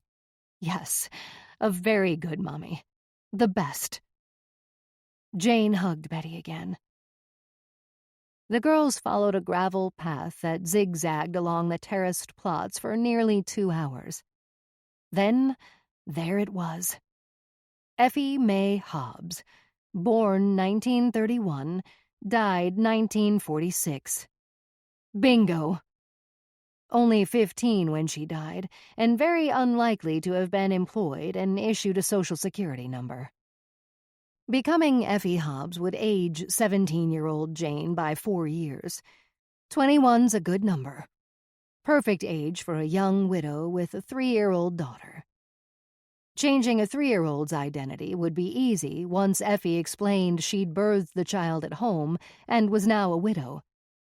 Jane pulled a pencil and a small notepad from her back pocket and wrote the name and birth date. "Can you say Effie?" Jane asked as she slid the notepad back into her pocket and tucked the pencil behind her ear. Effie, said Betty. Good enough. Jane took Betty's hand, then carried her to the car when she cried about being too hungry to walk. After burgers and shakes at the new McDonald's, Jane bathed Betty in a motel room. Soon as the mill money came through, they'd go to Kim's kite shop in Chinatown and ask for the new girl. Jane Wayne would become Effie May Hobbs, and eventually Betty would be... Betty needed a new name. "Okay, out of the tub." Jane held out a towel. no. Betty rolled onto her tummy and ignored Jane. "Fine with me. Shrivel up like a prune. See if I care." Jane walked to the bed and flopped on her back. She stared at the brown water stains on the ceiling and listened to the couple next door, arguing about Bob's use of foul language and his lack of appreciation for Sheila's cooking. Jesus Christ. Jane pounded the wall with her fist, rolled onto her side and yawned, grateful it was just her and Betty now. She opened the drawer in the nightstand and found a Bible. Marvelous. She opened it. I adore fiction. Jane flipped through the pages until a red circle on a black and white page caught her eye. She looked closer. Circled repeatedly in red ink was the name Ruth. Ruth. Jane ripped out the page and set it on the nightstand. "Hey, Ruth." Jane walked to the tub. "You like the name Ruth?" Baby Ruth. Betty smiled. "Okay then, get your ass out of the tub, baby Ruth." Jane wrapped Ruth in a dry towel and hugged her for the second time. Chapter 14. Whoa, wait up. I held my palms out to stop her. Nana's story had rolled out of her like a familiar song, but I needed to slow down. Stop. My thoughts were tangled. She'd pulled the trigger and brutally murdered Roy Robinson. That made number 3. Hell yes, he was an asshole. And a murderer, maybe, but she could have left him. Called the police. No, Roy probably had the police in his pocket. Was it her responsibility to stop Roy? I could justify it if I tried. I squeezed the sides of my throbbing head, trying to hold it together, and closed my eyes. The image of Nana's little finger pulling the trigger was as clear and undeniable as if it were carved on the insides of my eyelids. I opened my eyes to rid myself of the awful vision and thought to slow down my heavy breathing before I hyperventilated. I dropped my arms and relaxed my shoulders. Ruth was my mother's name. My hands were full of sweat. I swallowed hard. You're saying Betty became Ruth? Pressure built inside until I was on the verge of coming apart at the seams. My mother, Ruth, was really little Betty? Nana made a face as if the truth had left a bitter taste in her mouth. The lie hung in the air a long while before she nodded, then grinned like she had just shared the meaning of life with me. But Betty wasn't really yours. Ruth, my mother, was not your child, and it was like being choked. I couldn't get my next breath or the words out. Time stalled. Lack of oxygen made me dizzy. I sucked a breath, then deep breaths over and over until I could think. You're not my real grandmother. Chills scratched up my spine with the words as tears filled my eyes and blurred Nana. Blood is nothing. The venom in her voice crushed me. Don't mean shit. Maybe not to her, but it sure as hell mattered to me. This was it, the proverbial final straw that would break me. I wrapped my arms around my body and squeezed as if preparing for my inevitable straitjacket. Who am I? What am I? Would the spit sample I sent to Family Tree reveal my roots? Thoughts raced and crashed. Murder might not be carved into my DNA after all. Not being genetically predisposed to killing people was somewhat comforting. Nana shut her eyes, and that's when I saw it. A tear snuck out from the corner, ran along her temple, and hid in her hair. I love you, Jess. Why? The lump in my throat turned to stone. Nana opened her eyes and looked at me. Because you're good. Good and innocent since the day you were born, just like your mom. A short, round doctor with blonde hair curled around her face like a helmet suspended my impending doom. Hello, I'm Dr. Marshall. I'm Jessica, her granddaughter. A sarcastic grunt escaped. Or maybe not. Dr. Marshall stepped next to Nana and raised her voice. Hello, Miss Hobbs. How are you today? Not good. Nana looked about as approachable as a pit viper. What do you want? To make certain you're comfortable. Nana seemed suddenly exasperated. Breathing became an effort and slowed. Her eyes fell shut. Something changed, but I couldn't put my finger on it. She looked like she was dying. I forgot about her not being my grandmother. Losing Nana scared the hell out of me. Nana? Miss Hobbs, if you're in pain, I can increase your medication. That's not a bad idea, Nana. It's late, and you should rest. I needed to make my getaway. Escape somewhere. Anywhere but here. No. Nana's head shook as if in slow motion. If I die... Words crawled out of her dry mouth. The oak. You've had enough for today. I'd had enough for a lifetime. My maternal grandmother had hanged herself. A Native American named Dink was really my grandfather, who was ultimately murdered thanks to Roy Robinson, the man who was not my grandfather, and was shot to death by my sweet Nana. I had 2 uncles if they hadn't been shot, or hanged, or God knows what. How the hell could I write Nana's story when I myself couldn't make sense of it? I'll come back in the morning. I leaned over and kissed her cheek. No matter what, you're still my Nana.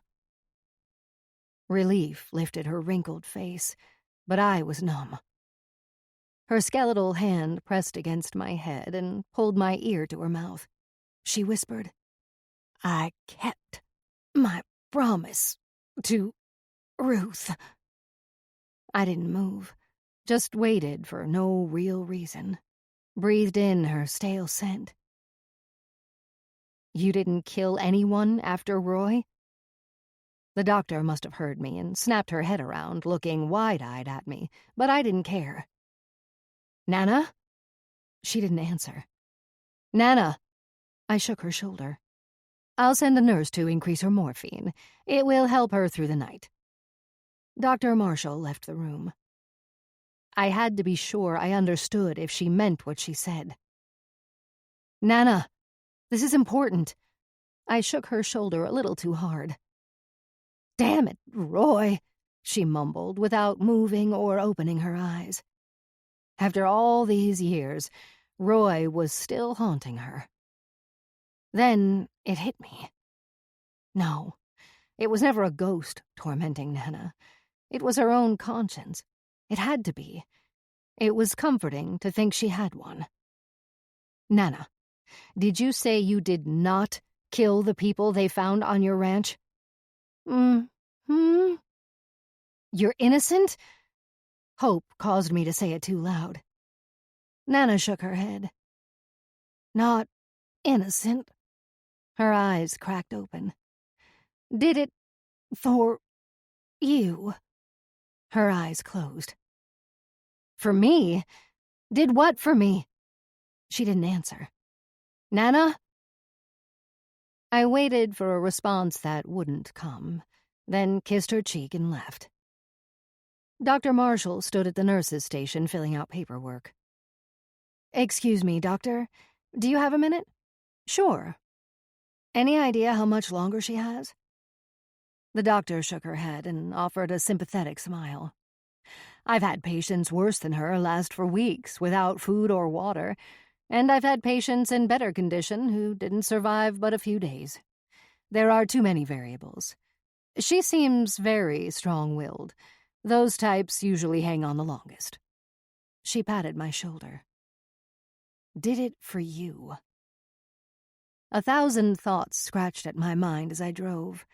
No matter how I worked it out, nothing made sense. Nana claimed she had kept her promise to Ruth and never killed anyone after Roy. But killing Roy made 3 murders. Did that qualify Nana as a serial killer? If so, I could shit-can the daily affirmations. Nana swore she didn't kill again. But then who the hell did? Maybe it was all just rambling lies spewed from a dying old woman. Fact or fiction? The harder I tried to work it out, the more insanity knocked. I couldn't wait to get home and have a drink or 2 or 3.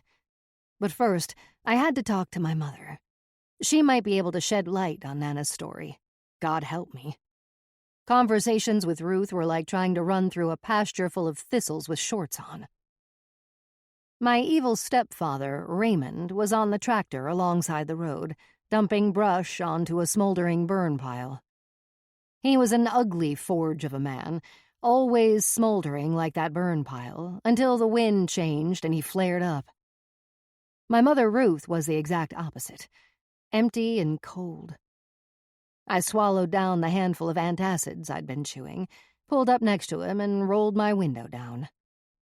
The pinched expression on his face hadn't changed in the 7 years since I'd seen him. He turned off the tractor and looked at me with the same disgust as always. "What the hell you want?" "I need to talk to Ruth." "She ain't here. Moved into some old folks' home. Going around acting like she's got the dementia. Let me tell you, she ain't got no goddamn dementia. She's faking just so she ain't gotta live here with me." He snickered. If my mother had dementia, or was faking it to escape Raymond, she was either brilliant or damn lucky. I couldn't speculate one way or the other, but leaned toward luck over brilliance. I should at the very least feel sad or bad about my mother being in a home, but I didn't. Anything was better than living with Raymond, and it was good to know she was being taken care of. "What's the name of the place?" I asked. "I don't know. Paradise something." I rolled up the window and turned the truck around on the narrow road, while Raymond glared at me like the asshole he is as I passed. I took a deep breath, focused on forgiveness, and stopped the truck. One more extra deep breath, and I backed up, rolled the passenger window down. "Thanks, Raymond. I'll say a prayer for you." It was the first time in my life I saw an actual miracle. Right there on the side of the road in the rain, Raymond's face softened. Paradise Ranch in San Andreas, but you won't make it in time. Visiting hours are from 9 to 5. Okay, thanks. Holy shit. Forgiveness is divine. My house was dark and cold since the power was still out. I'd thrown Nana's mares and mule 2 bales of alfalfa this morning, so they didn't need to be fed tonight. It was strange, but nice not having an hour's worth of chores every evening. Especially on a stormy night like tonight, when the #1 priority was to get a fire going in the wood stove, light candles, and pour a generous glass of wine. Ibuprofen hadn't remedied my pounding headache one bit, and I almost wished I hadn't headbutted Gabby. I pulled a sack of semi-frozen corn from the freezer and held it to my forehead. Candlelight lit Mark's half-full bottle of Pendleton whiskey. It stared at me from the counter where he'd left it after we'd argued about him spending what little money we had on expensive whiskey. He finally slammed his fists on the counter and confessed it was a gift.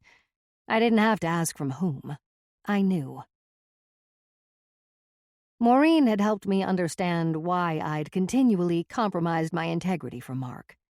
It took her the better part of our last visit to explain how my real father, abandoning us before I was born, had left an empty hole. I'd tried to fill that hole by any means possible. A Harvard study done over a 20-year span showed that girls raised without fathers become so desperate for the love of a male they subject themselves to all sorts of abuse. Mark never hit me. I wished he had. Maybe then I would have left. I tossed the bag of corn on the table and pulled the cork on the Pendleton. Took 2 big swigs straight from the bottle. The burn warmed me, and I forced down another. With my eyes squeezed shut, I freed the fire in my breath. Fuck! It took a good hour and most of the whiskey before the wood stove put out any meaningful heat. With all that had happened today, Mark shouldn't have disrupted my thinking. There wasn't time to ruminate on what he'd done, and he wasn't worthy of my concern. But I couldn't stop myself. How could someone who was gone weigh me down so much?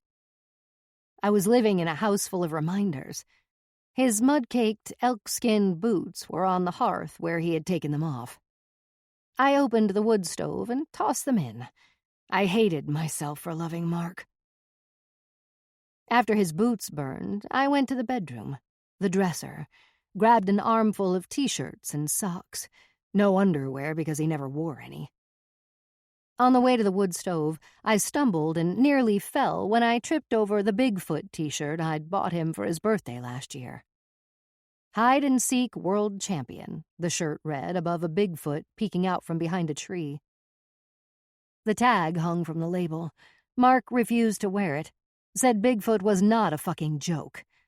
Yes, he is, and so are you for being obsessed with him. He was a well-educated veterinarian, for Christ's sake. It was easy to rewrite the scene in my head, create better dialogue, stronger character, instead of what I really did, which was to apologize like a pathetic, good little wife. The Bigfoot shirt, along with the others, went into the wood stove in 2 loads. Next, I gathered our wedding album and removed every single framed photo with Mark in it from the wall. Thin glass busted easily when I bashed it with the empty whiskey bottle over the garbage can. I ripped out the pictures. They melted more than burned. His pillow, dress shirts, jeans, baseball caps, dirty cowboy hats, even his good $1,500 black Resistol cowboy hat, all into the wood stove. By midnight, Mark's things were nothing but ash, and I felt like I had stretched-fenced all day. I was hungry. There wasn't much left in the house to eat, and most of the food in the fridge was bad. I grabbed a cast-iron skillet, set it on the wood stove, and dumped the corn in. With a spoonful of butter, some salt and pepper, I fried the corn. After eating the entire thing, my stomach churned like an old Maytag, but at least my head didn't hurt. I chugged a half bottle of Pepto, curled up with a wool blanket on the couch, and cried my drunken self to sleep. Monday morning hit like a sledgehammer. My head felt like a balloon wrapped in barbed wire. One wrong move and bam! Daylight bled through the window shade. The digital clock flashed 12 a.m., but I was lost in time. At least the power was back on. My bowels growled. I sat up and immediately grabbed my head to keep my brain from exploding out of my ears. Dear God, help me. My mouth watered and a hot wave of nausea hit. I ran for the bathroom, bounced off the walls like a drunk, and didn't make it to the toilet before my stomach turned inside out. Last night's whiskey with Pepto-Bismol chasers left pink all over the bank-owned hall carpeting. My cell was dead. I turned my computer on to see what time it was, but the numbers were nothing but a blue blur. So much of my life was wasted trying to find my damn glasses. I'd trade a valuable body part to have my vision back. A cheap pair of dust-covered readers looked at me from the bookshelf. I wiped them with my shirt. 7:45 a.m. All I wanted to do was crawl back into bed and sleep my life away, but there wasn't time to wallow in a puddle of pity. I needed to get to Nana. But first, the well pump needed resetting so I could get water and a shower. It was only 8:30 in the morning, but Mark Twain Hospital was bustling. Maybe because it was Monday, or maybe decent weather created patience. The elevator was full, and rather than wait for the next ride, I made the mistake of taking the stairs. The exercise worked like detox. Mostly I dry heaved, but was grateful to rid myself of last night's fall from grace. Please forgive me, dear Lord. My stomach heaved and sent a monstrous racket echoing the stairwell. I'll never do it again. In the women's bathroom, I rinsed my mouth and splashed my face. A blue bruise bulged along the top of my forehead, and I wished I'd worn a ball cap. I pulled my bangs down over the knot and rushed to Nana's room. There was no longer a deputy at her door, and a deep, sinking feeling pulled at me. I held my breath and walked in. She was sleeping. Thank you, God. Or maybe she's dead. I looked up at the heart monitor. It beeped steadily with a comforting monotony. The little dot tracing beautiful peaks and valleys meant more time. I groaned with relief and flopped into a chair. I watched Nana sleep. She looked peaceful. Too peaceful and kind to be a killer. But she had killed Leo and burned that woman in San Francisco. Then there was Roy. 3. I found my readers in my purse and Googled serial killer definition on my phone. According to the FBI website, a serial killer is someone who commits at least 3 murders over more than a month with an emotional cooling-off period in between. That confirms it. My heart sank. It also stated that female serial killers are extremely rare. I had never considered that, and typed in female serial killers. Psychology Today went into great detail about how female serial killers are not motivated by sexual gratification, like most male serial killers, but rather by a twisted sense of love, sympathy, or altruism. A stereotypical example of a female serial killer is a nurse who kills her patients because she wants to end their suffering. Dear God, help me. Nana was all of these things. She did it. She was convinced that ridding the world of these awful people made it a better place. And to be honest, in the deepest, darkest part of myself, I secretly agreed. I looked at Nana, watched her a long while, and just knew she wouldn't lie to me after all she'd confessed.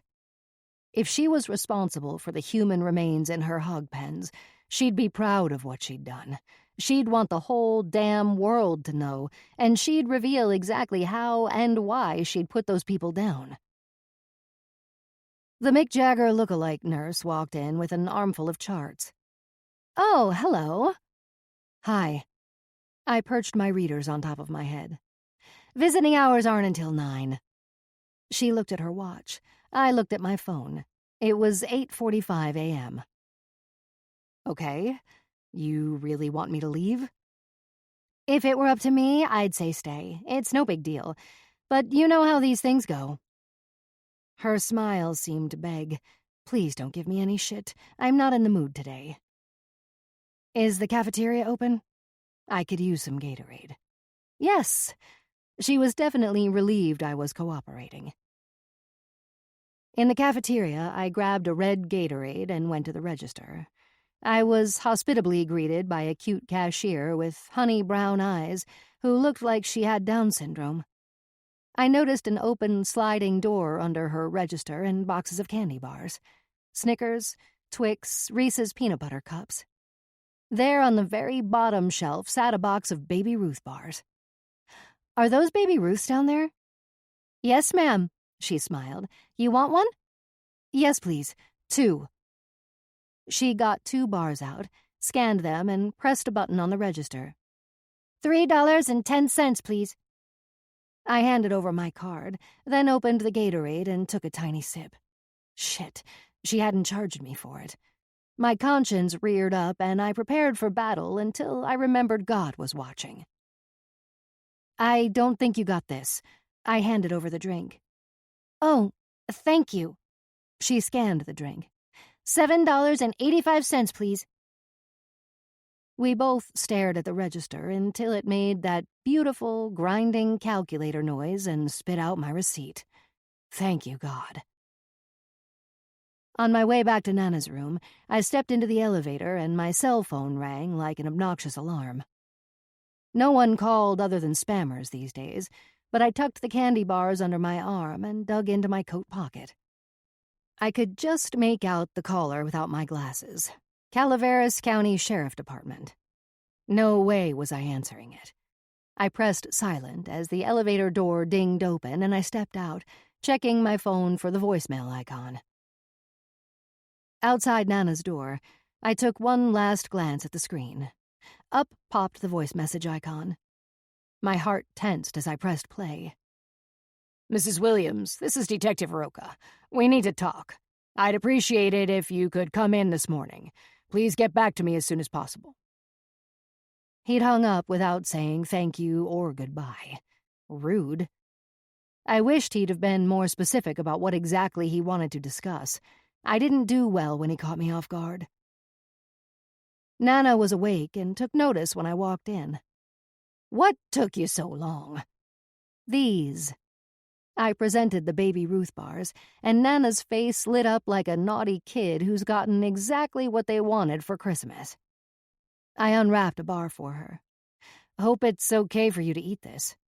Come on, get with it. She was bright-eyed and opened her mouth like a baby bird. I broke off a small corner and fed it to her. She chewed and smiled as chocolate gathered between her teeth. If you eat these, there's an entire box in the cafeteria. Finally, a reason to live. She scoffed, then opened her mouth for more, and I was happy to oblige. Need some water? I poured her a cup, and she shook her head no. Nana, yesterday you told me you didn't kill those people they found on the ranch. Do you remember that?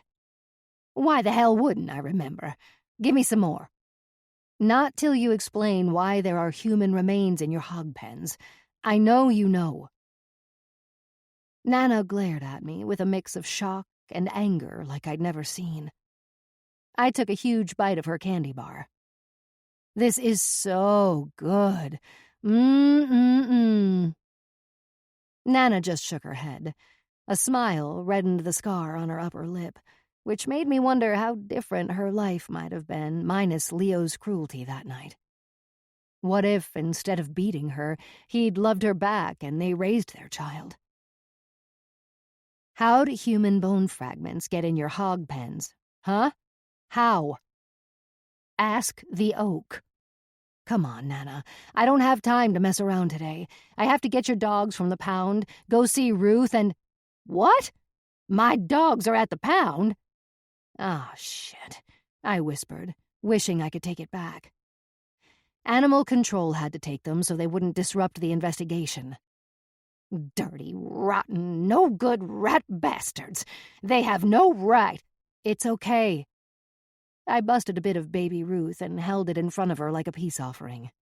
I'm going to get them today and keep them at my place. Go get 'em now. Get old Duke, please.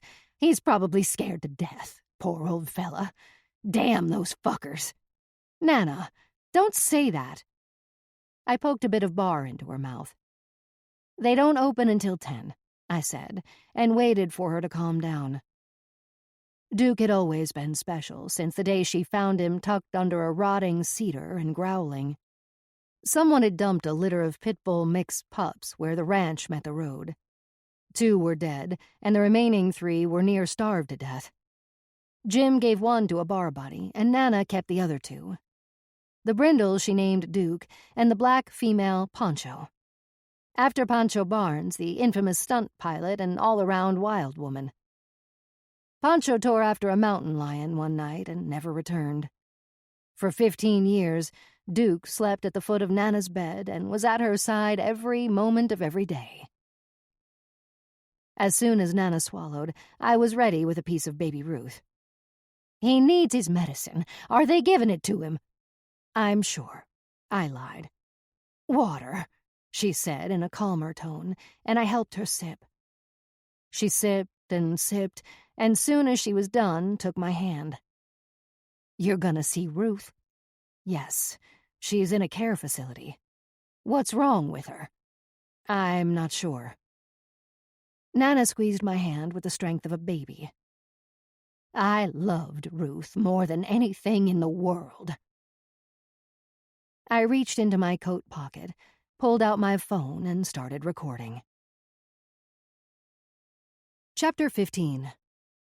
Effie. Jane couldn't wait any longer.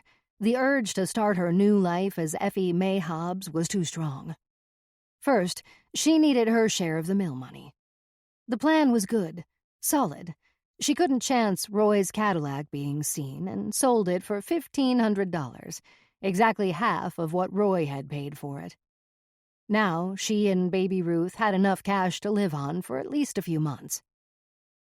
With the child in tow, Jane took a bus south from San Francisco to Monterey.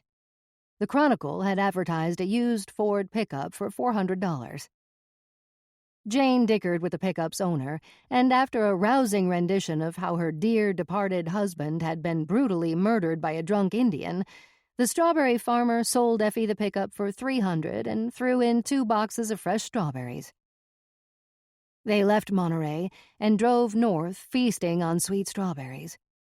2 new 5-gallon fuel cans filled with diesel rode in the back of the truck, covered by a heavy canvas tarpaulin.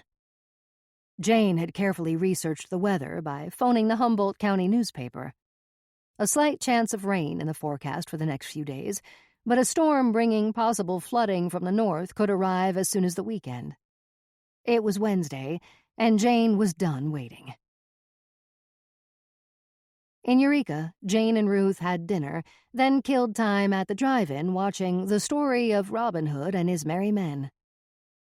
With a precautionary dose of cough syrup, Ruth had no trouble sleeping on the cozy little bed Jane had made for her on the passenger seat. At 2 a.m, Jane parked the truck off the Forest Service road that ran behind Robinson's lumber mill. She reached the Minolta camera off the dash and slung the cord across her shoulder like a rucksack.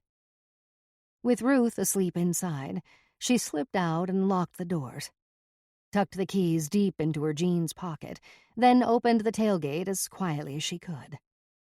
Slowly, she slid the 2 5-gallon metal cans of diesel out of the back of the truck. Before starting off, she tugged on the carpeting glued to the bottom of her boots just to be sure no trace of a footprint would ever be found. She gripped the heavy cans as her heart raced. "Shit," she whispered and set the cans down. She'd almost forgotten the extra-large aerosol hairspray in the glove compartment and went through the passenger side to retrieve it. Jane stuffed the hairspray down the front of her coat.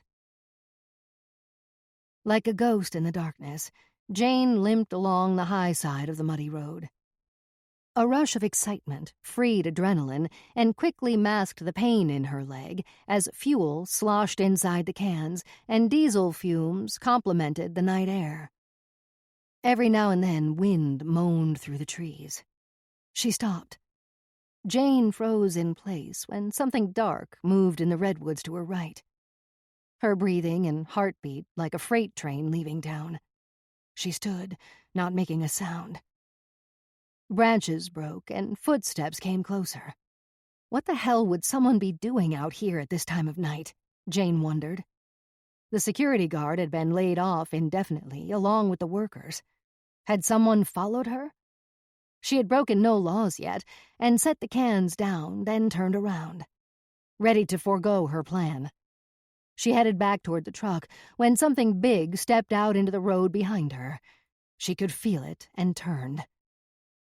A Roosevelt elk eyed her, his massive antlers at least 4 feet across. Oh, shit. Jane slowly lifted her camera, but the bull bolted back into the black forest. Jane splashed and soaked the timbers inside the mill with diesel, doused the big pile of sawdust and shavings pushed up against the back of the mill and only a few feet from the roof. In minutes, she'd spent both cans. The sweet scent of diesel filled the night. Jane took a moment and a deep breath before reaching out the hairspray from inside her coat. With a flick of her lighter, she worked the hairspray like a blowtorch. Whoosh! The pile exploded into flames. Heat hit Jane like a wave, but she wasted no time and ran to a corner beam, ignited it with her hairspray blowtorch. Before setting fire to the stack of timbers waiting to be milled, Jane snapped as many photos as she could. The fire grew arms that seemed to be reaching out for her. It was a thing of beauty, and Jane caught herself smiling. With the empty cans hidden back in the truck, Jane unlocked the cab. Ruth sat up. "Hey, baby Ruth." Jane climbed in and started the ignition. Ruth rubbed her eyes and held her dolly. "Go night-night, baby." They sped along the back road. Ruth plopped her head onto the cloud of pillows and went back to sleep as the truck tore onto the 2-lane blacktop. Not one set of headlights, not one fire truck, or the sound of sirens. Jane lit a cigarette and turned south onto Highway 101. Insurance would not only cover the replacement value of the mill, but all the equipment as well.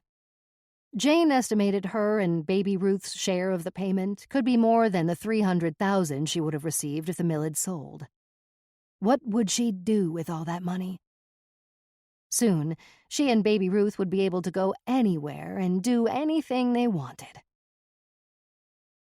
In San Francisco, Jane waited a few days before calling Mr. Haley, her attorney. From a payphone, she explained that her grandmother had passed and she would be returning home after the funeral next week. "Mrs. Robinson, I've been trying to locate you. I called the phone number you gave me, and the woman there said I had the wrong number. I'm so sorry, Mr. Haley. I must have transposed the numbers. I do it all the time." "Well, I'm afraid I have some terrible news." No one spoke for a moment. "There was a fire at the mill." "Oh, my God. Is anyone hurt?" "No, but... Oh, this pains me to tell you, but the entire mill was lost." "What do you mean, lost?" "Fire consumed the entire structure and all the equipment."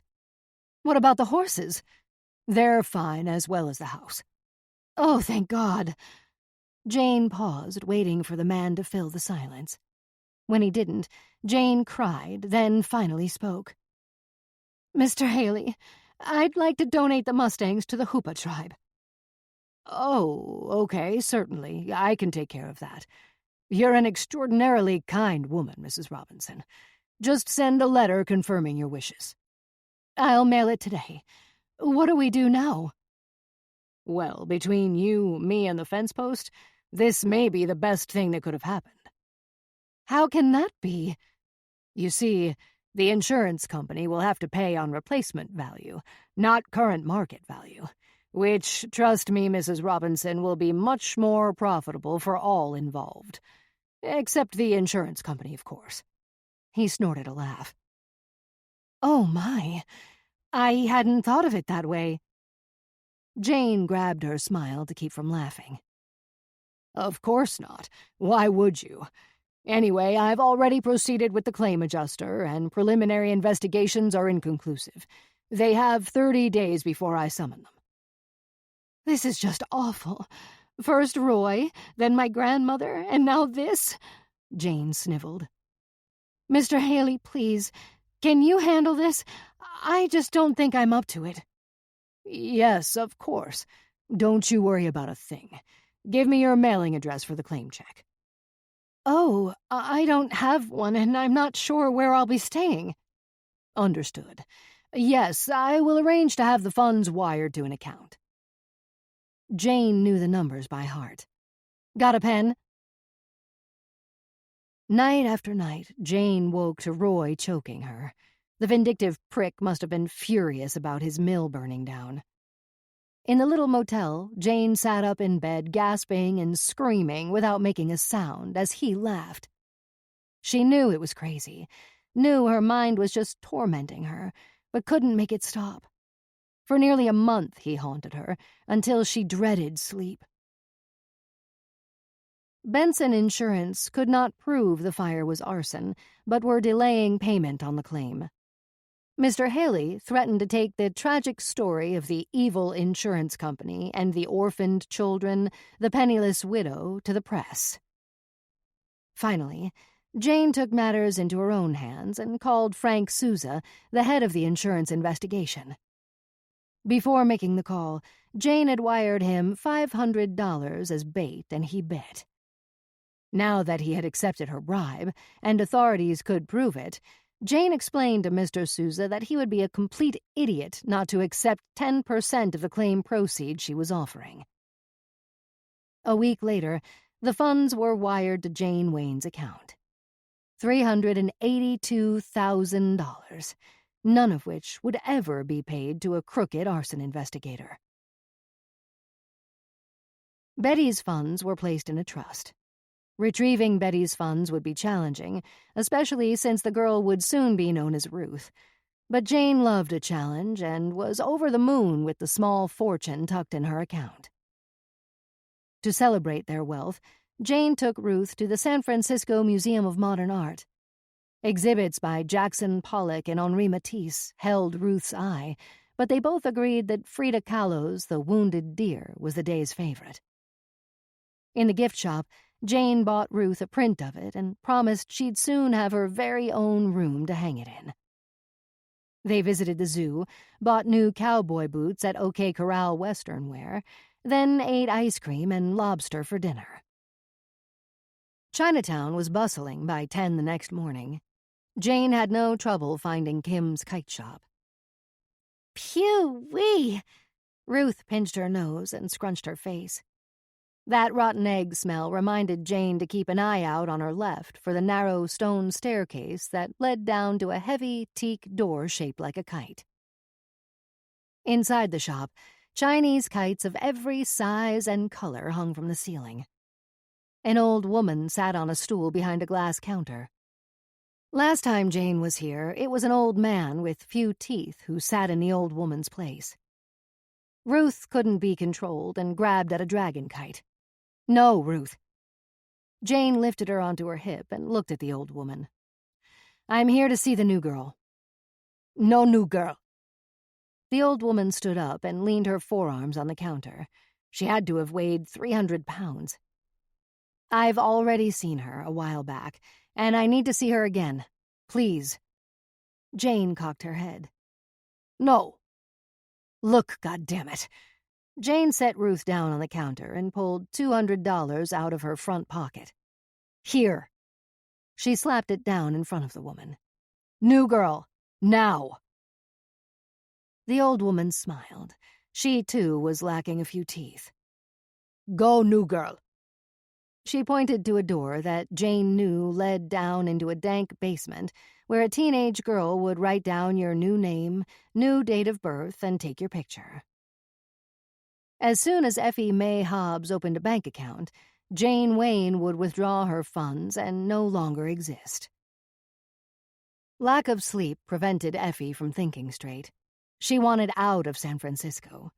Jane Wayne's money had been withdrawn and deposited into Effie Mae Hobbs's bank account. There was no one good reason to stay, but Effie couldn't decide where to go or what to do. Planning was like trying to breathe underwater. It was impossible.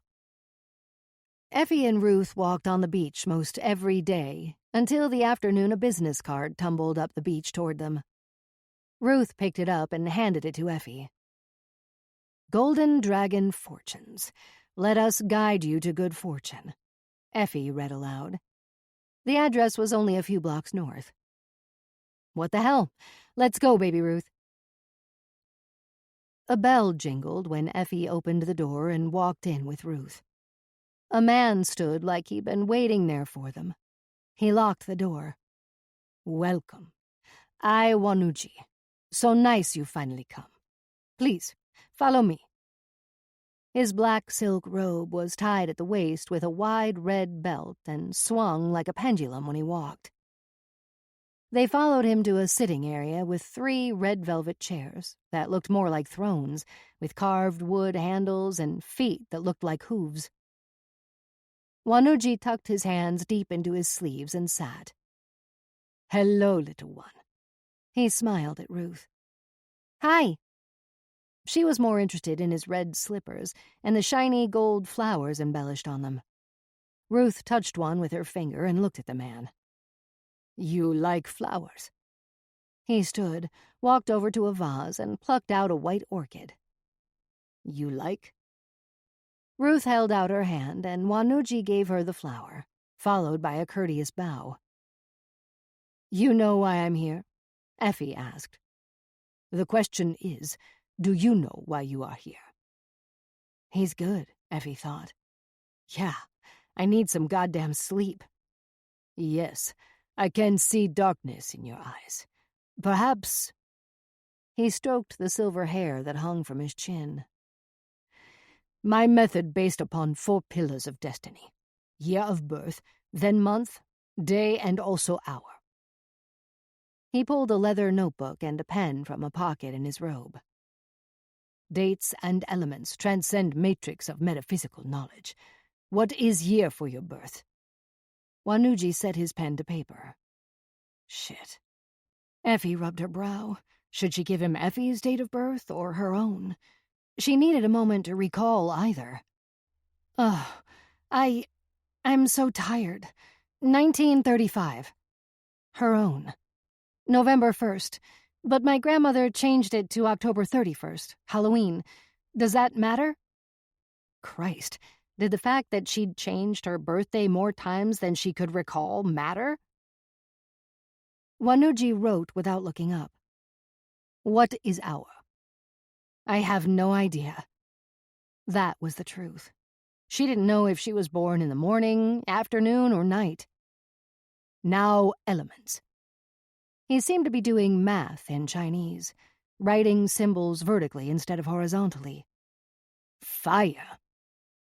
He looked like he knew what she had done and spoke slowly. You are fire. You create ash. He slid the notebook back into his robe. Every element has element that creates it, and finally element to control it. Only water control fire, and therefore harmony only obtained when water drowned fire. He stood and walked toward the door. Effie lifted Ruth off the floor and carried her to the door. I don't know what the hell you just said. What am I supposed to do with water? Drown myself? Live on a boat? What? The answer will come in the rain. Wanuji unlocked the door, bowed, and held out his palm. Jesus Christ. She pulled a $5 bill out of her jeans and slapped it into his hand. "Thanks for nothing." That night, while Ruth slept, Effie lay in the bathtub, hoping to control her fire and find a way to rid herself of Roy once and for all. Rain. She set her head against the back of the tub. How's rain the answer? She closed her eyes. Rain, rain, don't go away. Come right back this very day. She was asleep before she knew it. Effie awoke to the feeling that something was crawling in her hair. Damn you, Roy! The tub water had turned cold long ago, and Effie shivered as Ruth rolled and rubbed a little motel soap in her hands. "Wash your hair," Ruth said, as her tiny fingers wiggled around under Effie's hair. With her big toe, Effie pulled the stopper out of the drain and wondered how long she'd slept, and if it was morning or night. "Thanks for washing my hair. I gotta rinse it now, okay?" Effie turned the shower on and waited for hot water. "What time is it?" She pulled the shower curtain shut. "Eat time," said Ruth. Effie had slept 6 miraculous hours in a row without Roy and was famished. A block from the motel was a small coffee shop. With sleep and a good breakfast came a clear head and a plan. Sort of. Effie checked out of the motel, loaded the suitcases in the back of the truck and Ruth in the front, then started driving north. Wanuji had promised the answer would come with the next rain, but Effie was sick of waiting. If the rain wouldn't come to her, she would go to the storm. Before she knew it, they were crossing the San Francisco-Oakland Bay Bridge. Sunlight threw sparks across the water all the way to Alcatraz Island. The pale prison grew like a monolith from the gray rock below, and Effie thought of the attempted escapes, the prisoners who'd drowned trying to swim to freedom. She pictured herself treading the frigid, dark water, the sharks. "Find us a song, baby." Ruth turned on the radio and pressed the buttons with her thumb until Hank Williams sang about a wooden Indian. "Which way?" Effie asked, and Ruth just smiled. "Come on, I'm letting you set the direction from here on out. We've got no place to be, and I don't know how to get there. North, south, east, or west?" From the bridge, Ruth had guided them into Stockton. Outside the little town of Lockford, Ruth pointed left onto Highway 88, and they gained in elevation and scenery. The 2-lane was flanked by rolling green hills, dotted with oaks and cattle as far as the eye could see. Clouds gathered overhead, and Effie's leg ached.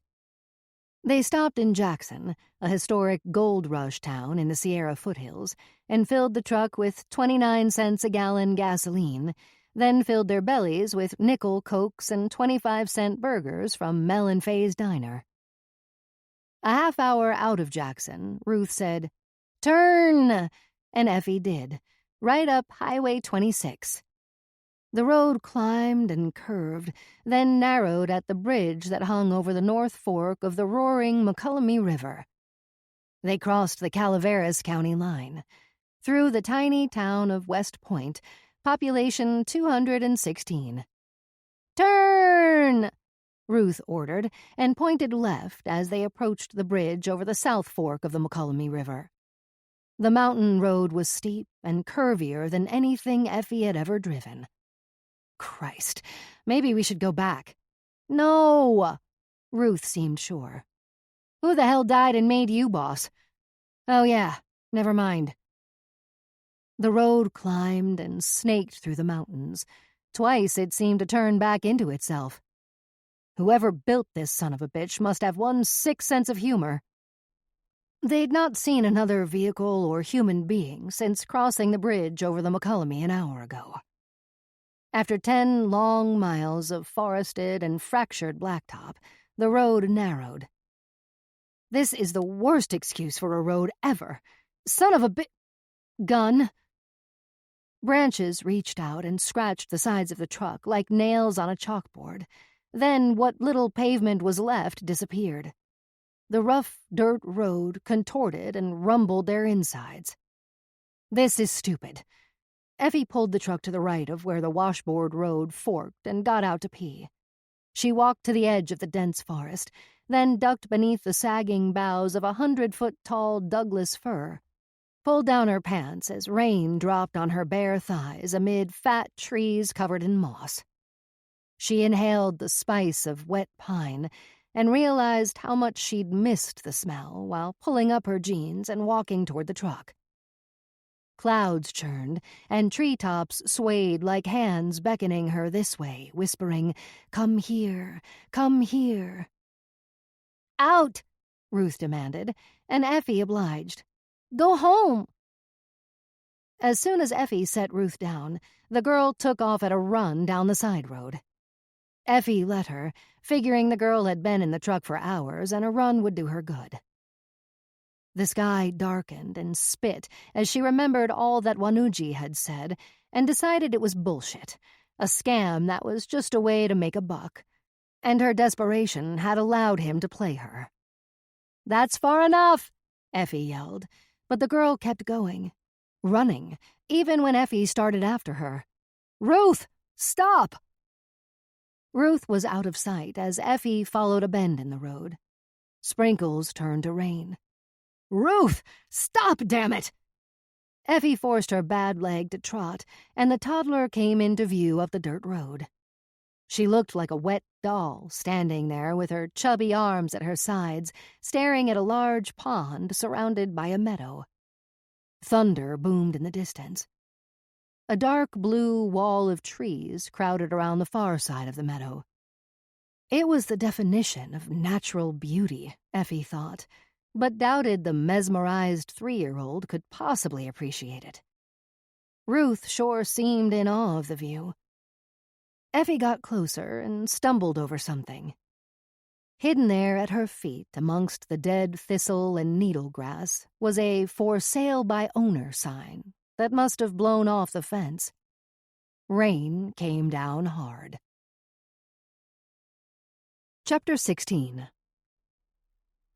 Nana looked so far away, so happy. I hated to drag her back to reality when my cell phone rang like an alarm. Caller ID read, Calaveras Sheriff's Department. Roca again. I silenced the call hard and fast and knew I couldn't keep ignoring him much longer. A ding let me know he'd left another message. "You let Ruth, lead you to Blue Mountain?" "That's exactly how it happened." I shook my head in amazement. "That's wild. I doubt readers will buy it." "Who gives a shit? Write the truth and call it fiction." "Ha, yes, ma'am." "What time is it?" Nana asked. I looked at my phone. 10:20. "Go get my dogs, damn it." Her face went from angry to desperate in less than a second. "Please." "Okay, I'll be back in a few hours. You rest up." I kissed her cheek and hugged her extra long. That's when I noticed the undeniable smell of stale urine, followed up by that familiar stench of the women's bathroom at Walmart. "When's the last time they changed you?" I rubbed Nana's bony shoulder.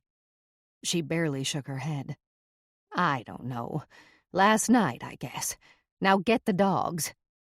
"Last night?" I brushed her hair back. "You need to be cleaned up." My blood boiled at the thought of Nana lying in her own urine and feces for God knows how long. I stabbed the call button over and over until a nurse arrived.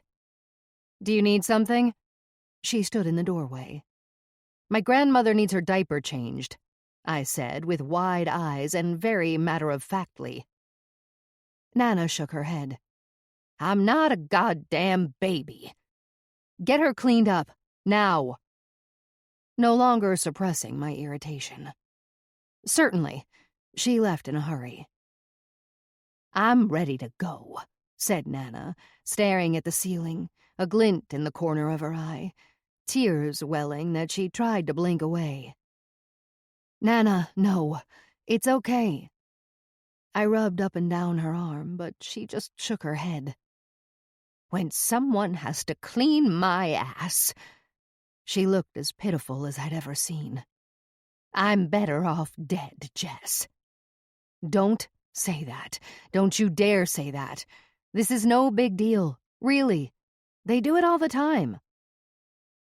But I couldn't think of anything more demeaning for someone as strong as Nana, and it broke my heart to see her like this.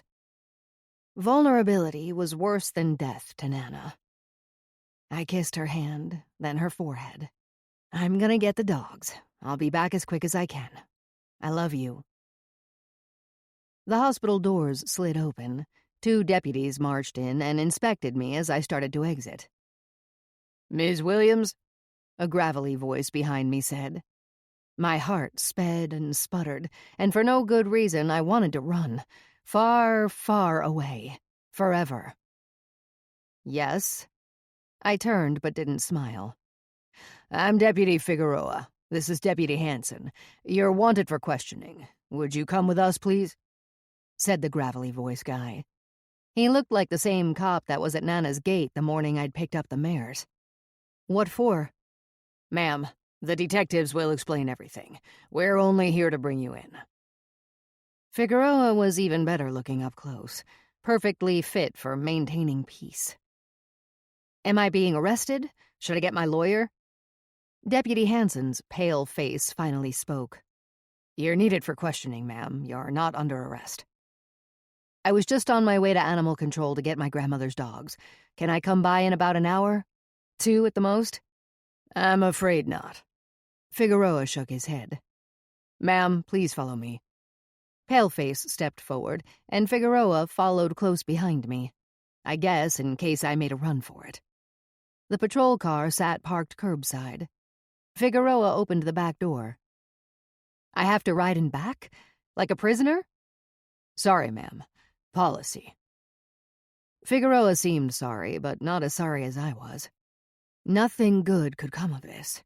My nerves were combusting, and my legs shook as I dropped into the back seat and hoped no one I knew would see me. Paleface escorted me into a tight, windowless room in the Calaveras County Sheriff's Department. The heavy steel door shut with a clang, and there I sat, all alone on a cold metal folding chair at a table pressed into a corner, awaiting my fate. If I had to guess, this had something to do with headbutting Gabby. I pulled my long bangs down over my bruise.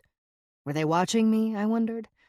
I looked up for a camera, and there it was, a black, bulbous eye in the sky placed directly overhead, looking down on me like God, waiting to analyze every move I made, judging. Don't borrow trouble, another one of Nana's pearls of wisdom, and perfect for the occasion. Don't borrow trouble. Detective Roca opened the door and held it for a slender black woman in beige slacks and a blue blazer. She had an air of importance that Roca lacked, and she smelled nice. They sat on the same side of the table, like 2 against 1 under lights bright enough to perform surgery, and opened their files. Mint-colored cinder-block walls radiated a frothy green hue, accentuating Roca's alien-like features. "Mrs. Williams, this is Agent Tracy Lee. She's with the Federal Bureau of Investigation and the lead investigator on the Blue Mountain case." "Hello, Mrs. Williams." She made it a point to look me in the eye. "Hello?" Holy hell, the FBI. This was much worse than headbutting Gabby. I straightened in my seat and tried to look innocent, tried to act like things were just fine, but the knot in the pit of my stomach knew better. The momentary silence got louder and louder, almost ringing in my ears. It was odd, I know, but I let Agent Lee's plump pearl earrings distract me, the way the light played with the iridescent colors. The slightest movement of her head made the shimmer swirl and change from light blue to pale pink. I wanted to be like her, wanted her stiff-backed dignity, her distinct take-no-shit aura. She was beautiful and more than likely smart. I'd bet she paid her own bills on time and had never been dependent on anyone. I straightened again in my chair, laced my fingers on my lap and squeezed, but couldn't overcome the feeling that I was slouching. What's this about? I have to get my grandma's dogs. My throat was suddenly so dry that my voice cracked, and I knew I was in trouble. Mrs. Williams. Agent Lee opened a manila envelope and dragged out several 8x10 photos and slid them in front of me. This was discovered on your grandmother's farm, located where the swine enclosure stood, she said. It was a blurry Rorschach test until I slid the glasses off my head and into place. Examined the extreme close-up photos of a long, flat piece of silver-colored metal about the size of a popsicle stick with 7 holes in it. An inch ruler at the bottom of one photo showed that the part was exactly 6 inches long. I shuffled the photos. The last was a close-up of scratches and gashes in the metal plate. What is it? I looked up at Agent Tracy Lee, then back at the close-up, my brain racing but going nowhere. A forensics lab has identified this as a plate commonly used in surgical reconstruction of fractured bones. Typically, there would be a serial number stamped into the metal, but as you can see, the numbers are missing. She leaned forward on her elbows. Mrs. Williams, the item in this photograph was discovered buried in Miss Hobbs's swine enclosure. We have your husband's medical records, and in 1999 he fractured his left radius and his ulna. The injury was severe enough to require the surgical implant of 2 plates and 10 screws, one of which we believe is the same item in these photographs. Roca took over. This new evidence strongly suggests probable homicide. First, astonishment, then a heaviness clutched my chest. I grabbed my mouth with both hands and squeezed my face. I was being wound tighter and tighter until tears burst and I stood. Blood rushed from my head. I was dizzy as hell. Mark always complained about that plate, said it ached. Sometimes for no good reason he'd get stabbing pains up his arm from it. Visions of my husband being thrown to the hogs, their hungry teeth biting and tearing out chunks of flesh and bone until there was nothing left of him but metal and screws. I felt faint and bent over. My glasses fell when I dropped my head to my knees. Oh my God. Oh my God. I'm sorry. I know this is not the outcome you were hoping for. None of us were, Agent Lee said. Can I get you some water? Roca offered as he picked up my glasses and set them in front of me. I didn't answer, just wondered why the hell I was having a visceral reaction to the news of Mark's death. Why the hell should I care? I sat back down, crying like a broken-hearted widow, swiping my tears with my sleeves. I sniffed my runny nose. Did you hurt Mark? Roca asked. No. I looked to Lee for help. The agent softened and even appeared sympathetic. Was it an accident? Lee asked. Stop it! Want me to take a polygraph? I will, I said through a flood of tears. Can you think of anyone who would want to harm your husband? Lee asked. Yes, I've already been over all of this with him. I eyed Roca, hoping he'd help me.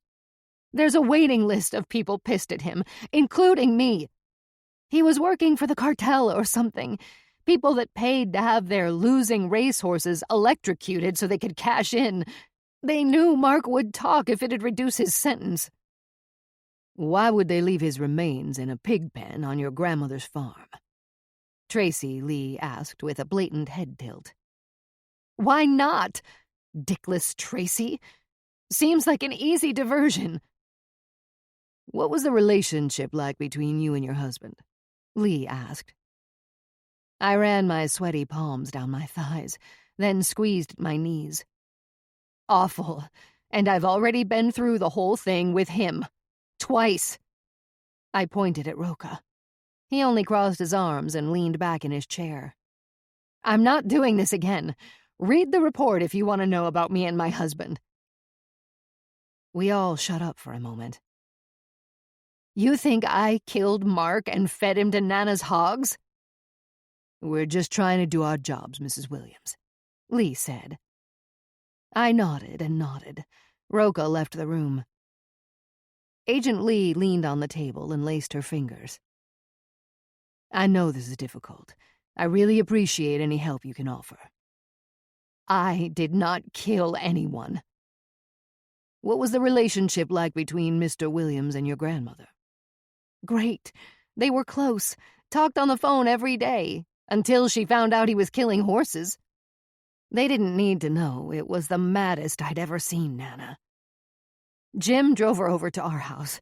Mark was still in jail. Thank God, because Nana had a long electric livestock prod in her hand and no doubt intended to use it on Mark. Said she was gonna give him a taste of his own goddamn medicine.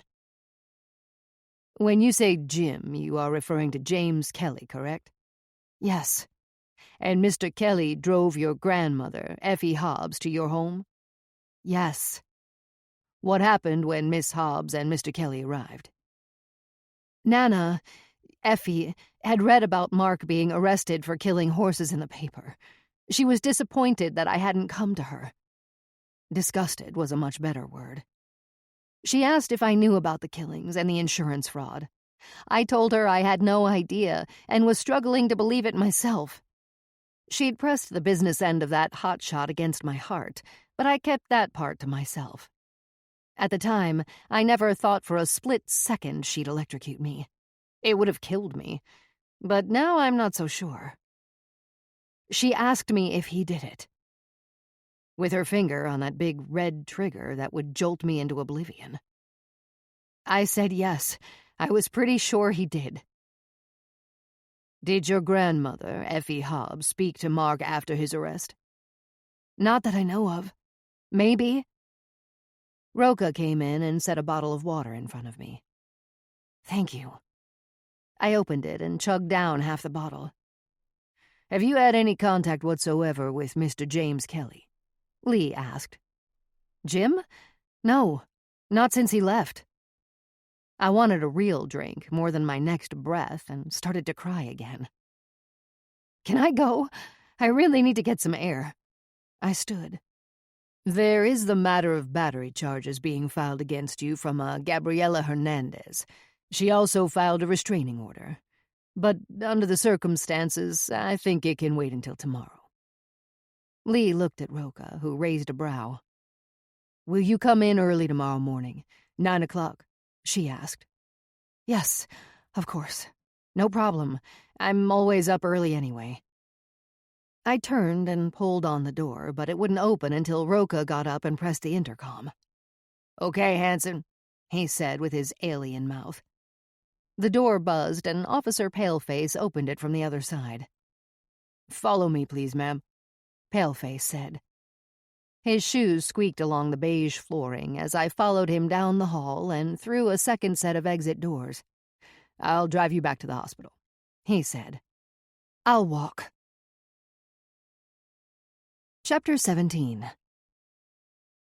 Deep breath, in through my nose, then out through my mouth. Over and over. Nana is not a serial killer. Nana is not a serial killer anymore. Anymore. She did not kill Mark, or the people in the pens. I chewed the last of a roll of antacids between breaths and talked to myself. No way she killed Mark. No way. It was a 2-block walk from the sheriff's department to the hospital. Figuring out my next move, ahead of putting one foot in front of the other, was impossible. The photos of Mark's surgical plate and the notion of him being gnawed down to nothing but a piece of metal made me sick. I shouldn't feel bad or sad, not after what he'd put me through. But I loved him, and being Catholic comes with oppressive amounts of guilt. Mark was dead.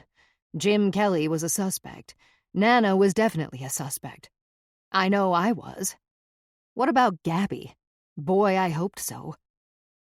I reached the hospital parking lot, unlocked my truck, and would have beaten Danica Patrick to the corner market. The credit card blessed me with a cheap box of red wine and a 25-cent large styrofoam cup and straw. In the truck, I dumped the wine into the cup, secured the lid, and stabbed the straw through the perforated hole. I sucked down the sweetness as if I were dying of thirst. Felt it trickle in and warm my soul. I wondered if I might be an alcoholic while tucking the half-empty wine box under the seat. Maybe. Probably. No, because I could get through the day without wine if I had to. But I didn't have to, so why should I? I started the truck, nursing the straw all the way to the other end of town.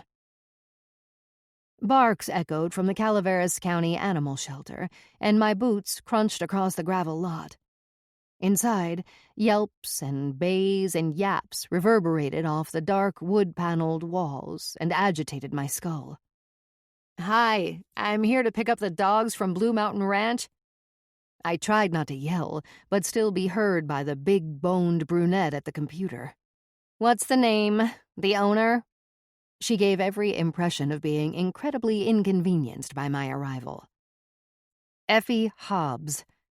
I clenched my jaw as the woman inspected me and scratched a raised brow.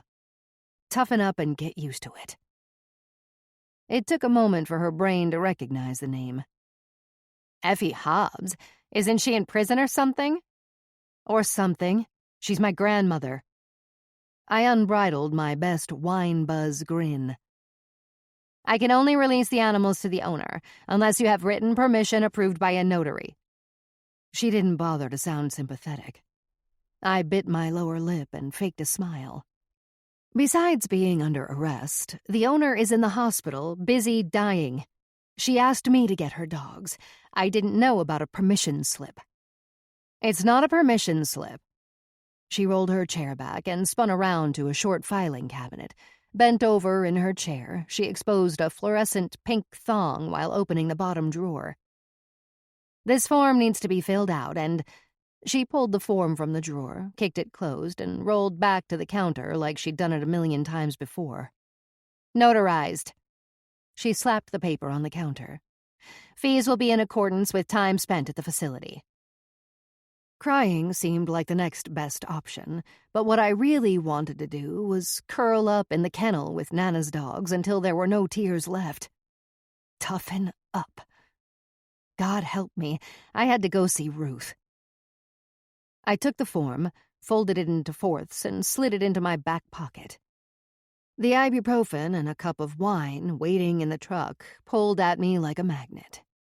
Too bad memories don't respond to time the way wine does. Paradise Ranch was no paradise. Ignoring the stale, greasy smell took tremendous effort and mouth-breathing. An elderly woman with a walker and a severe gaze stood idle while an old man in a wheelchair counted his toes. 9, the poor thing whimpered, slapped his forehead, and started counting again. "I'm here to see Ruth Peterson," I told the woman at the counter, who looked like she could be a resident. "And you are?" She lifted a pair of glasses hanging from a jeweled chain around her neck and placed them on her face. "Jessica Williams, her daughter." "Oh." The white-haired woman quickly looked me up and down, then smiled. "I'll let her know. Please have a seat." After a few minutes, the woman returned and motioned for me to follow her. An almost unbearable nervousness struck with the thought of being in the presence of my mother after 7 years. I stopped and considered leaving as my palms sweated. How I wished I'd taken the time to pour a second supersized cup of wine. The white walls were bare except for a long, wide print that hung in a gold frame above a twin bed. Heavy sky-blue drapes slid open, contradicting the dark gray outside. "Ruth, your visitor is here," the woman sang. Slowly, the bathroom door clicked. The handle turned, and the door cracked just enough for a shadow to peek out at me. I turned, pulled off my coat, and sat in a rocker tucked against the corner like it wasn't allowed to rock. "Hello, Ruth." I worked the rocker away from the wall and rode it back and forth, waiting for my mother to exit the bathroom. "I'll leave you two alone." The woman shut the door behind her, and Ruth stepped out of the bathroom, bent and gray and pathetic. Her voice was weak, unlike Ruth's, as she balled up a ragged tissue. "Jessica, your daughter. You don't know me?" I stood and stepped toward her. "Jessica. I'm Jessica." Ruth's head shook and tears filled her saggy dark eyes. I recognized the look, the guilt, the ache caused by a lifetime of bad decisions. She played with the tissue in her hand, and I knew damn well she knew me. She glanced out the window, maybe at the cars, maybe at nothing. "You might as well take a seat and get comfortable." I backed into the rocker, but Ruth didn't budge. "Did you know Nana wasn't your real mother?" "Who?" "Nana. Did you know she was not your real mother?" I waited, but there was no response. "Do you remember the ranch, where you grew up?" Still nothing. "Ever kill anyone?" That got her. She fixed her eyes on me and stiffened her spine along with her face. She pressed her lips until they disappeared. "I'm not the murderer." Silence lasted while she situated herself on the side of the bed. Her tiny pink slippers dangled like a child's, and I wondered how innocent little Betty became such a soulless woman. The large framed print above her head distracted me. Something about it was off. It hung crooked, but that wasn't it. A watercolor beach scene in the moonlight. Small waves rolling in as what looked like children cut from old photographs taped to the glass were playing in the surf. I got up for a closer look as Ruth continued to ignore me. "That's Joe," I mumbled. "My brother when he was about 2. And me. I was just a toddler on a rocking horse that someone had cut out of a photo and artistically placed on the glass. There were a dozen old cutouts of Joe and me taped in place, back when we were little, before we knew of the hell to come. Guess that included my mother. "Did you do this?" I asked, but she only lifted her chin and stared. "Heard you robbed a bank, Ruth." She grinned. "Please." She finally met my eyes.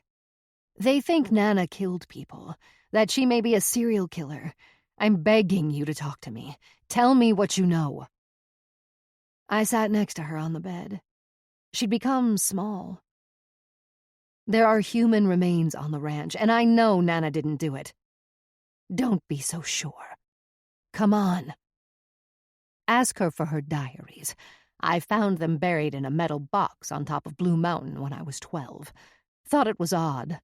A circle of fresh dirt, and a shovel leaning against a juniper tree. Like she wanted me to dig, daring me. I thought I'd find a buried treasure. Not secrets that would ruin me. All she had to do was take the shovel with her when she left, and my life could have been tolerable, maybe even good. Leaving that shovel was no mistake. People like her don't make mistakes." Mother was regaining her memory. It was a calculated miracle. "That must have been awful. And I meant it." "I don't think about it." Mother shrugged, and it reminded me so much of Nana. "What happened to the diaries?" I asked. "I have no idea. I read them all that day. The next day they were gone, along with the shovel." I stared out the window at a random blue Honda Accord parked in the lot. Rain speckled the rusted hood. "You knew Nana wasn't your real mother?" "She'd written the entire 6-story down to the last morbid detail. Evidence of her insanity. Wish I'd never found them. There are ugly truths and pretty lies. I'll take the pretty lies any day of the week." tears streamed along her wrinkles, deep as the creeks that ran down Blue Mountain. We shared the burden of being children of rotten mothers. Poor little Betty, whom no one wanted besides Nana, and poor me, whom no one wanted but Nana. I set my hands on hers, suddenly understanding the torment she must have endured. Ruth, the young girl reading Nana's diaries, reading the shocking words over and over. Her real mother hanged herself. Roy was not her father. An Indian named Dink was her dad, and he was murdered because he couldn't live without his daughter, Betty.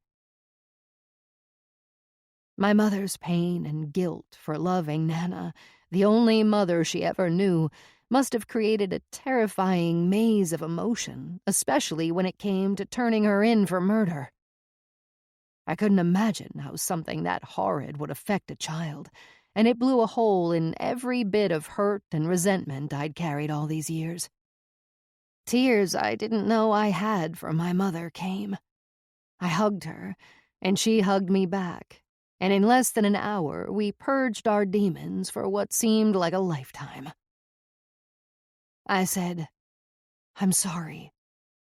"You have nothing to be sorry for." Mom kissed the side of my head.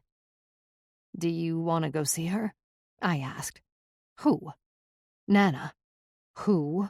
She winked, and I understood that the brilliant memory loss game she was playing allowed her to stay here and away from Raymond. "I have to go. Please come back." She squeezed my hand. "I will," I said, and walked to the door. "Nana told me to tell you something." "What?" "She said she loves you." Mom smiled. It looked good on her. I couldn't remember if I'd seen her smile before, and warmth filled my insides as I opened the door. "I love you, Jessica Juniper," Mom said, and I finally understood much more than the reason for my middle name. "I love you too, Mom." I smiled all the way to the truck. The wine had worn off completely, but I felt better than I had in months. Even though my life was currently a shit show, I felt I now had a shovel. I had hope. Hope and God and an understanding of my mom gave me strength and an appetite. My body screamed for sustenance. Meat. San Andreas had no fast food joints and little chance for a better-than-decent meal. Gloria's Grill was up ahead, so I pulled in and pigged out on a double cheeseburger and a side of sweet potato fries. I hadn't eaten that much in months. Along with the day, I was fading fast, but come hell or high water, Nana was going to give me the truth before visiting hours ended. All of it. Right now, I decided, as I burped up burger and chewed a handful of Tums. No more pretty lies. I had to have the ugly truth, and I'd use the dogs as leverage. That'd get her. I wouldn't claim her precious dogs until she confessed and explained everything. They could stay caged at the animal shelter until hell froze over. No doubt that'd hit a nerve and sway her my way. Nana was sleeping so hard she seemed to have one foot in another world. Drool leaked from the corner of her mouth. I grabbed a tissue from my pocket and gently wiped her chin. The scar that pulled at her upper lip had faded and blended so well over the years that I had hardly noticed it. I stared at that scar as a mix of emotions knocked around, made me wobbly and weak. I backed into a chair and sat. Waited and waited, watched the slow rhythm of her heartbeat on the green monitor, watched her sleep. She looked as peaceful as ever.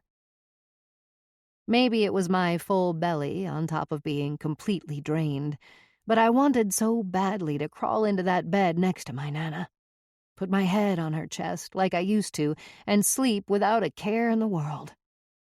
What was the worst that could happen? Could I be arrested or kicked out for lying next to my dying grandmother? I doubted it and lay down quietly alongside her. the side that didn't have IV tubes flowing from her hand.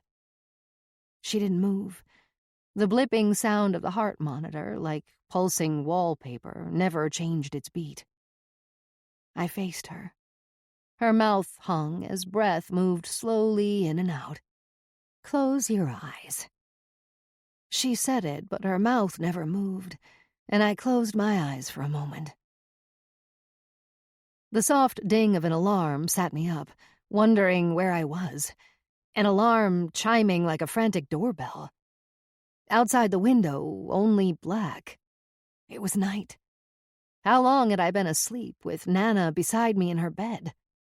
A nurse rushed in, and I stood. "Mrs. Williams, please step outside." "What's going on?" I asked, but she didn't answer. She jerked the stethoscope from around her neck, stuck the headset into her ears, then pressed the bottom against Nana's chest. "She's just messing around. Nana, it's not funny." "Any minute now. Laugh. Please." Nana's jaw hung slack as the nurse removed the stethoscope from her ears and lowered it back around her neck.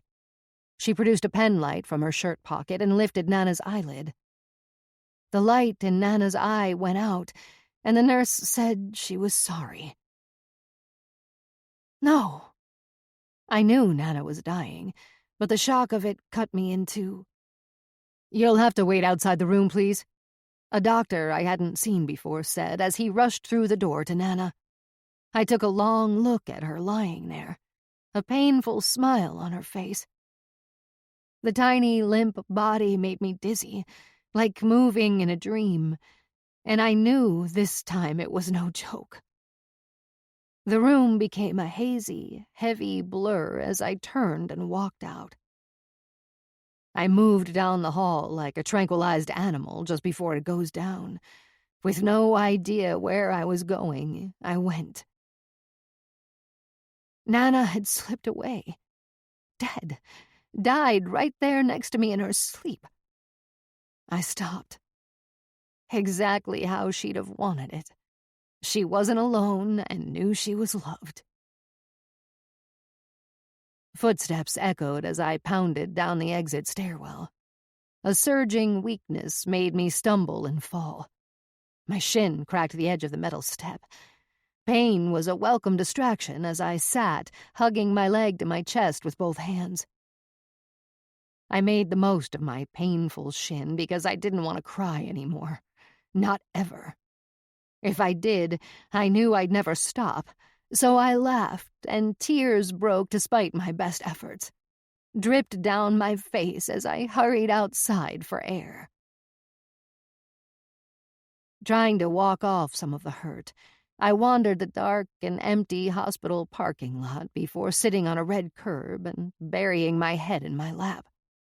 Shivering and crying without my coat, I wrapped my arms under my thighs. Dear God, grant Nana eternal rest.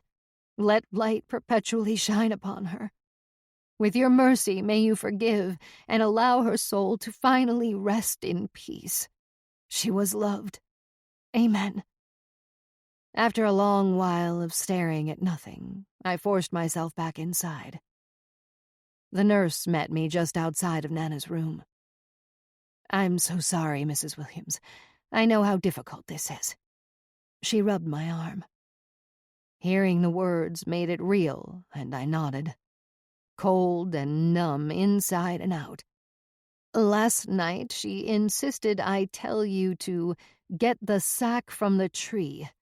An oak, I think. Sometimes when people are dying, they... Yes, the oak. I nodded and walked into Nana's room. Her bed was empty. I grabbed my coat and left. The oak was now my main priority, and a welcome distraction. Chapter 18.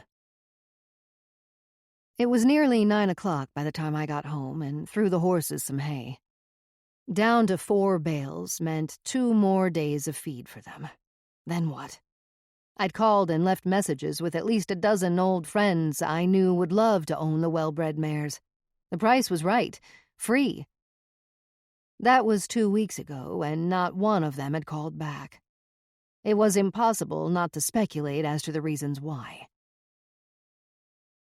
Sleep came in short increments as I compared the woman I'd become to the girl I used to be. That girl would never have stayed married and be so completely loyal and committed to a lying, cheating, horse-murdering monster. Had I justified Nana the same way I had Mark? The soft rain quit and a long-lasting silence fell. Sometimes silence is the worst sound. With dawn came more rain, hard and fast. Although sleep was mostly elusive, it was good to wake without a crippling hangover. It was barely light out, but no point lying in bed fretting and staring at the ceiling. Coffee. Maybe something other than Pepto-Bismol for breakfast. As the coffee spit and sputtered into the pot, I went through the stack of mail piled on the kitchen counter. Mail from Mark's clinic had been forwarded to our home address. Mostly junk. Equine supply catalogs, pharmaceutical newsletters, flyers for the latest in therapeutic horseshoes. The trash can was filling fast. An envelope marked "Important Recall" in red letters caught my attention. It was addressed to Mark personally, but mailed to the clinic. I didn't think much of it until I reread the letter. It meant to inform Mr. Williams, DVM, of the recent recall on the radius compression plate C-QTZ 2.5. I assumed it was regarding the plate used to reconstruct Mark's arm back in 1999, and now was all that was left of him. But it didn't make sense. Why would the company mail it to his office? His office didn't exist back when Mark had surgery. Little hairs on the back of my neck stood erect when I saw the order date. June 17th, 2019, the same day I bailed Mark out of jail. It was like the moon had suddenly emerged from behind a cloud and illuminated my world. Gears in my mind grinded, trying to work the pieces into place. It got easier and easier as the entire story fit together perfectly. I'd allowed Mark to gnaw me down to nearly nothing until the simple recall of a compression plate pricked a pinhole into the darkness. The smell of coffee pulled me to the pot. I poured a strong mugful before the batch was even halfway done and drank. I didn't need Dickless Tracy at the FBI to understand why Mark had ordered an orthopedic plate exactly like the one screwed into his arm. That no-good, cocksucking, motherfucking bastard was still alive. The rotten piece of shit had planned his own murder. He'd planted evidence in the hog pen he knew would eventually be discovered. Did he know about the bodies? He had to, but how?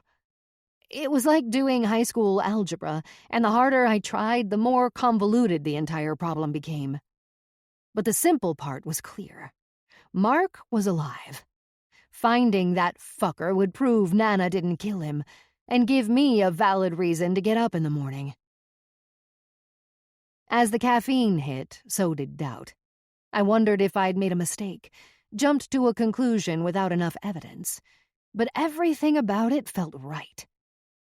Mark would do anything to keep from going to prison, and the faking his own death scenario was ideal. Hell, I'd guarantee he loved planning every gory detail. To keep my anger from turning to rage, I refilled my mug. The best way to drive cattle fast is slowly. Nana's advice came to mind as if she were sitting next to me. Now slow down and use your head. If I allowed the rage entitled me, it would surely compromise my reasoning. I missed Nana. She would have known exactly what to do, and I choked down a lump in my throat with my coffee. The sun came up somewhere behind dark clouds and kept the morning and the mountains in a dim gloom as I turned my truck around in the red mud. The logging road owned by Sierra Pacific Lumber and known to locals as Spur 15 ran east and west about a half mile behind Nana's back pasture. Rear tires spun and slipped in thick muck. Then the entire truck slid sideways before I stomped the clutch and turned the knob, locking in the four-wheel drive. Crawling forward, I reached a section of granite and parked. For a while, I just sat listening to the icy rain hit the roof and thought long and hard on what I was about to do.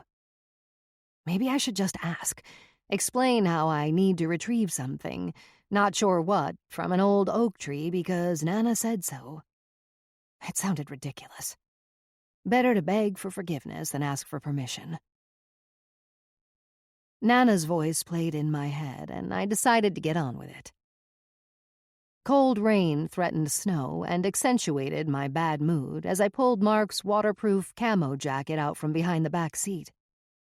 The big hood smelled of his spicy aftershave and shrouded my face as I picked my way around thick pines, cedars, and manzanita toward Nana's fence.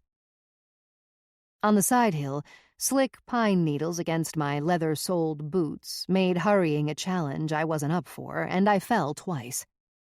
The third time, I stayed down. On my hands and knees, I sank into mud red as a bleeding wound and wept. Again. Stop it, I told myself through a tightened jaw. Nana's watching, and she'd never whine like a little bitch. Somewhere from the darkest muck of my mind, Mark slithered out. What he'd done to those poor horses, and me, kicked me into gear. I clawed myself forward through the sticky clay. Vengeance overwhelmed grief. I accepted my fate from here on out and stood. Wet mountain misery gave off a pungent scent as I stomped through it all the way to Nana's barbed wire fence. Slipping between the barbed wires was not as easy as it used to be. I hooked the back of Mark's coat and left a foot-long tear before escaping. Would I be arrested if they caught me here? What would I tell them? I should have planned better and concocted a story. I'd never get to that tree without being seen. And if, by chance, I got lucky and made it to the tree, would I even be able to still get my ass up it? Probably not. Thank the Lord Nana's dogs were gone. They would have barked and bayed and given me away. Rain and wind mingled with snowflakes that stuck to my lashes as I got closer to the old tree.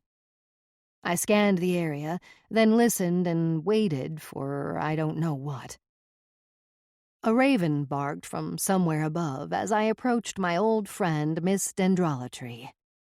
She seemed to have shrunk some over the years. The poor thing was more dead than alive, and nowhere near as tall as I remembered, but every bit as massive in girth. It would have taken 4 of me with outstretched arms to hug her.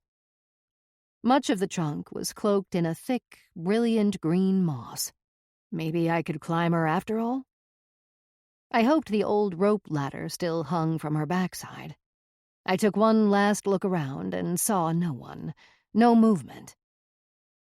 I hunched over and trotted around the trunk to the rope ladder, now frayed and wet and black with rot.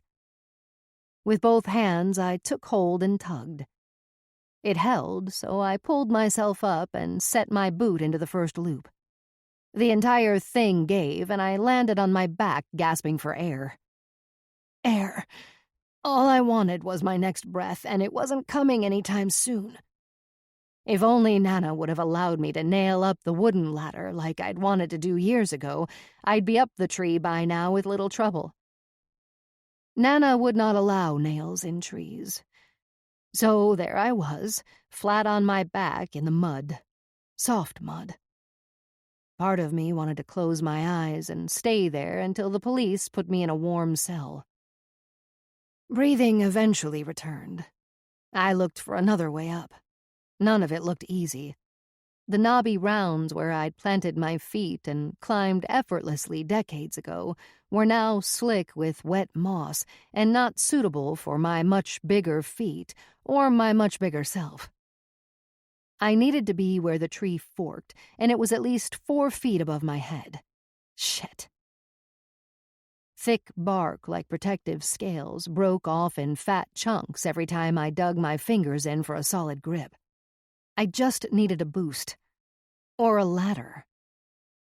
Snow and the crime scene investigation start time were encroaching. I had to hurry. Soon, eyes would be everywhere, and I wouldn't stand a chance of retrieving whatever was in the tree. A ladder would solve my problem. Like a wounded animal, I moved toward the boundary of cedars for cover and snuck along the pasture toward the barn. I unsnapped the chain from around a small aluminum corner gate that was seldom used. It squeaked as I pushed it open. I froze, hoping there was no one around to hear it. Nana had asked Jim to remove this useless little shit gate more than a few times. I swung the gate slowly closed when the idea arrived. I inspected the height. It was about eye level and lightweight. It should work perfectly. Rusty wire held the gate to metal T-posts on either side. The old wires busted as my cold hands worked to unwind them. The gate fell with an oversized clang, but the boisterous wind and rain covered for me. It was the first time I was grateful to be in a downpour. If someone was coming to inspect the noise, there was no point in waiting around. I lifted and dragged the gate back along the cedars. The gate was light, but dragging it through the mud was a workout. I was out of shape and breathless by the time I reached the oak. Wet and stiff with cold, I seemed to move in slow motion as I wedged the gate against the tree trunk, then stomped it into place to test its compliance. It felt sturdy enough, but I climbed each rail like it could give at any second. With both arms, I reached the fork and pulled myself up like I was attempting to summit Everest. It was ugly, but I did it. Thank you, God. The hole had grown bigger due to rot. I reached in and felt around. Nothing but pulpy debris. With my back against the dead limb, I looked into the hole and saw only black. I reached in again, deeper this time, and felt something smooth, grabbed onto it and pulled hard. It came up toward the mouth of the hole, then stopped. Stuck. With both hands, I held some sort of soft handle and worked the thing back and forth and side to side until it emerged. A black dry bag, the kind people used for rafting, about 8 or 10 inches in diameter and a little over a foot long. How the hell had Nana stuffed the bag into that hole? A ladder. She could have hauled a ladder over in the tractor, then easily climbed up. I wedged the bag between my legs and reached in again to make certain I'd left nothing behind. That's when a voice came. Probably some sicko trying to get pictures of the crime scene. So he can make a buck. It sounded like a man's voice crackling over a walkie-talkie. I tossed the bag to the ground and rappelled down the gate like an expert.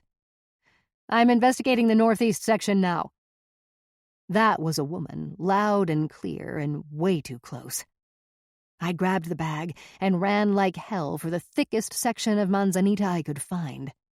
I have movement, she said, and I knew I was in trouble. Chapter 19. Adrenaline fueled my stride as I ran on shaky legs. Every breath stung my lungs until my chest ached from the cold. Plumes of white puffed from my mouth like a freight train while I fought my way through thick manzanita for cover. Icy branches cracking, poking, and stabbing my face. My cheeks burned as I slid the bag over one shoulder like a purse, put my forearms in front of my face, and crashed through the brush. I need backup. Her voice was distant and panicked. Backup meant I'd be caught, and there was no telling what was in this bag. I dropped to my hands and knees and crawled downhill. It was slow, but with less resistance from the red knife-like branches that refused to give way. My gloves soaked through. Remnants from the manzanita got in my mouth, shit in my eyes and ears, and something was in my bra scratching the hell out of my right boob. Keep moving. It wasn't long before my manzanita cover thinned and became useless. I stood up and ran as hard as I could through tangles of knee-deep mountain misery. Running had never been my thing, and I seldom had call for it, so of course I sucked at it and fell. On my belly, I crawled behind a wide cedar and listened in the wilted stillness. Nothing, except for my heavy breathing. Slowly, I tilted my head out from behind the tree, just enough to let one eye see. Nothing. I went on, ran straight ahead at first, then zigzagged from tree to tree like I'd seen in a movie where someone wanted to avoid being shot. Being shot hadn't entered my mind until that very moment. They could shoot me. If they hollered at me to freeze, I'm not stopping.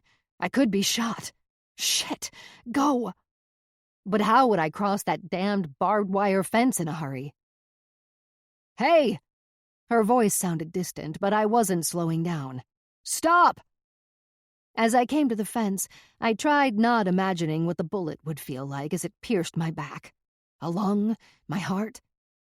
I flung the bag over and held my breath while trying to slip through the barbed strands like I had when I was 12. With one leg through, I pressed the middle wire down hard with my hands and straddled for a moment before bringing my other leg and the rest of myself through. I did it. I was up and on my way to grabbing the bag until Mark's coat stopped me. Hooked like a fish, I threw my weight back and forward and tried to escape, tried to rip free. I unzipped and pulled myself out of Mark's coat, letting the fence have it. Between my foot tracks and the coat, they'd eventually be able to prove it was me trespassing at the crime scene. But not today, and probably not tomorrow. With the bag back over my shoulder, I ran for the road, ran for my truck, ran for my life. Pain stabbed at my side as the road came into view. Everything in me screamed, "Stop! Walk! Catch your breath!" I kept moving, avoiding leaving tracks on the muddy road by staying up in the mountain misery until I reached my truck below. The keys were inside the gas tank flap, and I hurried with freezing wet fingers, bumbling to grab them, open the door, toss the bag in, and start the truck. The diesel engine roared louder than ever as I rolled off the rock and onto the muddy red road. Snow began to stick. Soon it would be impossible to confuse fresh tracks with old. The instant the tires gained traction, I sped toward home, taking only logging roads. No doubt in my mind the police would be swarming the main road in and out. All they'd have to do was take one look at me, and they'd know I'd been the one prowling around their crime scene. My hair dripped, and from the waist down I was soaked. My jaw shook as I shivered, knowing it'd be a long while before I'd stop. Cold seeped into my marrow. I'd only been this awful cold once before. Mark and I were just married a month or so, and he'd convinced me to ride up Devil's Nose to an old hunting cabin belonging to Jim's dead uncle. It was unclear who rightfully owned it now, but Jim claimed it didn't much matter since no one had used the place in years. Buck fever had taken hold of Mark after he'd scouted what he called a monster the week before. Hunting was not my thing, and I knew next to nothing about it. But I knew deer season had ended 2 weeks ago, and if Mark shot a buck now, that'd be poaching. It was the first time I saw Mark as less than perfect.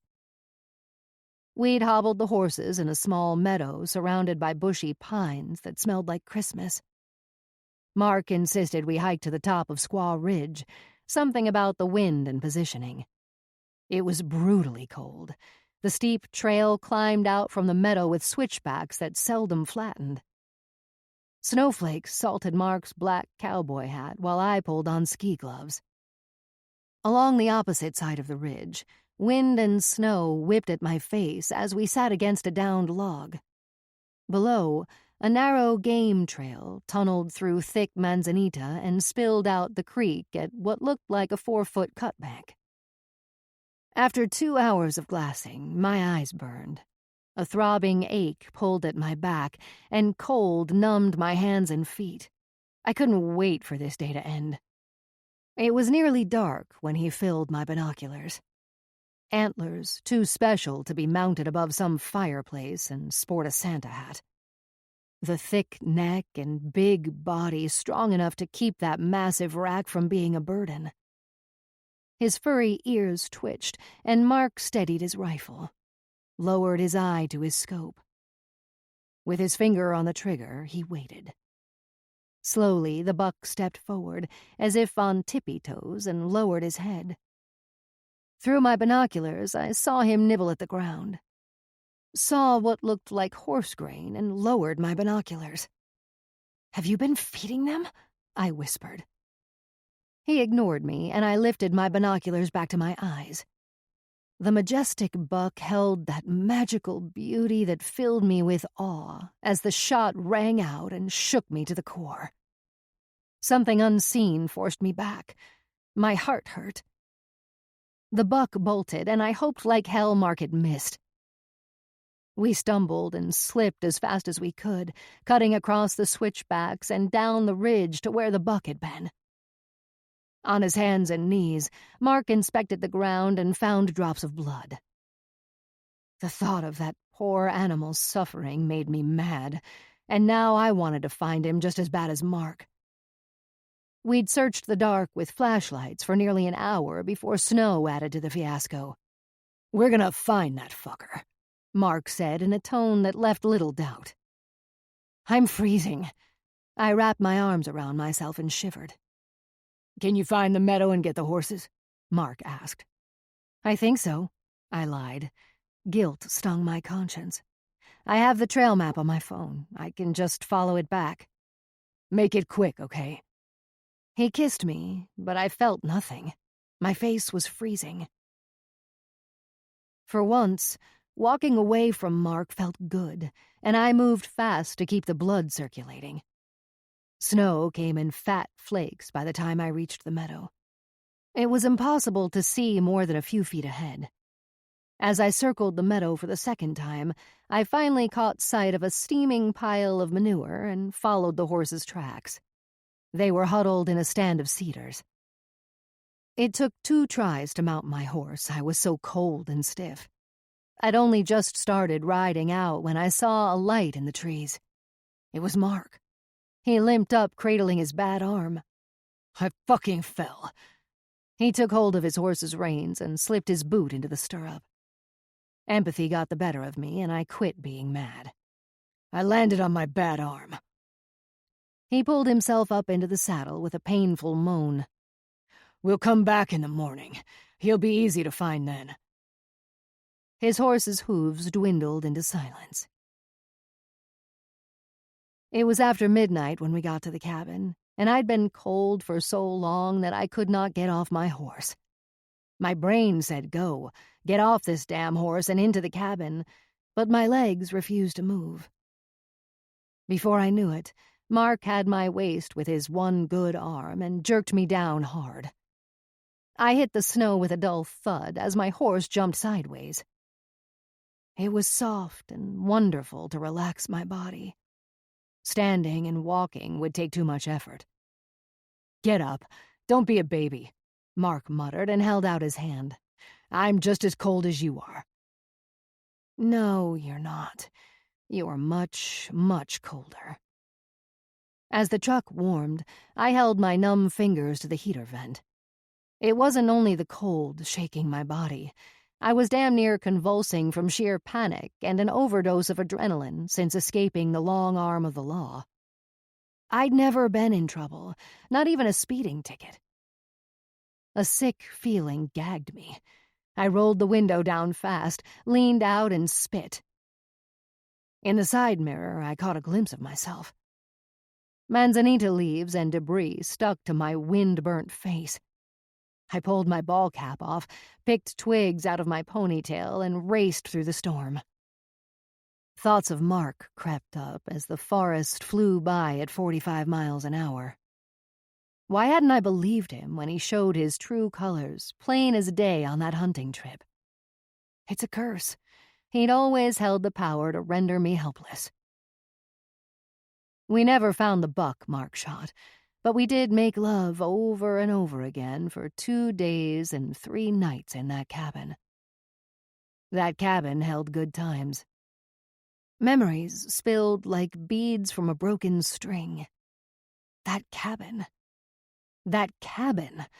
Holy shit, why hadn't I thought of it before? I needed to check the old Hunt cabin. No way Mark would choose to rough it through the winter in that deteriorating old place with no running water or electricity, but I had to be sure. Halfway home, sleet forced the red Dodge off the muddy back road twice. Windshield wipers fought to keep up as I turned south onto a graveled road I knew was partially paved. In a mile or so, I'd make good time. At the hayshed, I loaded the last bale of alfalfa, section by section, onto the tailgate. Hungry horses fought for position as I pulled the truck to a stop next to the pasture. After tossing heavy flakes into 3 big feeders, the horses settled and each one went to eating. How would I feed the herd tonight if my credit card failed? Snow fell. Warm water burned my icy skin as it showered down, thawing my body and mind. I'd promised to meet Detective Roca and Dickless Tracy at 9 o'clock. It was a bit after 8, and it would take at least 45 minutes to get there. Maybe I could call and reschedule, tell them I was sick. I rinsed and turned off the shower. Roca didn't answer. I left a message saying I'd be in just as soon as I felt better. A day, maybe 2 at the most. Seemed like all I'd been doing lately was asking God to forgive me. I didn't bother asking forgiveness this time. Figured with all the bad that had been hurled at me these last few months, God really should cut me some slack. I was doing the best I could. While coffee brewed, the black dry bag sat in a chair at the head of the kitchen table, like a gift waiting to be opened. I undid the buckles, spread the mouth open, and reached inside. One by one, I pulled out stacks of quart-sized Ziplocs, preserving what looked like journals from a lifetime, and set them on the table.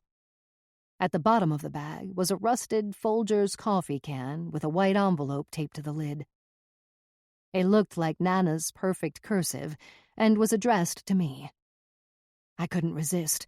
I popped the lid off the can and couldn't believe what I saw. Chapter 20. Cash. Rolls and rolls of cash. I lifted one of the rubber-banded rolls from the can. $100 bills circled into 5 rolls, almost as big around as my mug. It looked like a lot. Where the hell would Nana get that kind of money? 3 slow and steady knocks hit my front door and shook me away from my sudden wealth. I replaced the lid with the envelope still taped to it and shoved it all into the refrigerator. 2 more knocks, harder this time. In my sweats, I was the definition of rode hard and put up wet as I peeked out the side window to see who it was. Shit, I whispered before opening the door. Hey. I coughed as realistic and as hard as I could into the crook of my shoulder, my nerves tight as freshly strung barbed wire. Come in. No, it's okay. Roca stepped back, which meant he probably believed I was contagious. I wanted to offer my condolences. In spite of my position, I am sorry for your loss. Thank you, I sniffled. Is there anything you'd like to share with me, Mrs. Williams? No. I could feel my face getting hot as I considered sharing the recall notice with him. Roca ran his hand over his mouth. He looked as worn out as me when he lowered his arm and brow. Someone was trespassing on our crime scene this morning. What? I coughed. Who? Why? Roca lifted his brow and tilted his head with an I know it was you look. I was hoping you could tell me where you were this morning. Right here, sicker than a dog. Why's your truck motor warm? Roca shoved his hands deep into the pockets of his gray dickies. They repoed our tractor. I use my truck to feed the horses. I waited, but Roka went quiet for once. My heart throbbed in my ears, so I forced another coughing fit. "Please come in. I'm trying to keep the house warm." "You were at Blue Mountain. It's only a matter of time before we prove it, and it's only a matter of time until we unravel the crime scene. Evidence doesn't lie." I filled the awkward silence by hacking. "Hope you feel better soon. I'll see you tomorrow." Roka seemed sincere as he stepped off the porch, then looked up at the falling snow as if it held the answers. For a moment, I wanted to stop him and hand over the recall letter, but it was best if they believed Mark was dead so that when I killed him, they'd never suspect a thing. He was already dead, right? I shut the door and locked it, poured a cup of coffee, and sipped, wondering how much trouble I was in. Wouldn't life in a jail cell be easier? The money. I opened the fridge, retrieved the coffee can with the envelope, then hurried to my bedroom. The ancient wall heater revved, and something inside whined as I shut the door. With the precious can and envelope on my bed, I cranked up the electric blanket and crawled in. Carefully, I peeled open the envelope. A heaviness in my chest as I unfolded 2 pieces of lined paper. The cursive was small and so perfect it looked like a font. The first line read, "If you're reading this, I best be dead and gone." Here came more damn tears, followed by endless amounts of snot. I wondered if they'd ever dry and wiped my face on the sheet and started again. "Dear Jess, if you're reading this, I best be dead and gone, or you're gonna wish I was. I can't imagine dying knowing you hate me. Never forget I love you more than anything in this world. That's why I did it the way I did. To spare you the unnecessary burden of the awful truth. I saw what it did to your mother. You can find a good life, and money always helps. You're a good girl, and you deserve better than what you got. Here it is. Sit down." The Mexicans Mark was in cahoots with on those horse killings didn't only kill horses. They killed people. Bad people who'd crossed them, I suppose. And Mark swore that was the case the night I caught him and Jim dumping a body in my hog pen. Mark said he was being forced to dispose of the bodies, but we both know he's a liar. He said they paid him $5,000 per head. He gave Jim $500 to help him. I shoved my shotgun into Mark's gut and asked him and Jim how many they'd dumped so far. Told them they best answer on the count of 3, and if the numbers don't match, Mark's gonna have a bellyache for the rest of his short life. I counted, and they answered. 5. I thought long and hard and came to what I figured was the best deal for you. Mark paid me $20,000. I let Jim keep his money, and over time I was paid another $30,000. That's yours. All of it. And please, scatter my ashes on Blue Mountain. Love you, Nana. Tears came so hard and fast that I buried my head in my pillow and bawled. Nana was not responsible for the human remains on her ranch.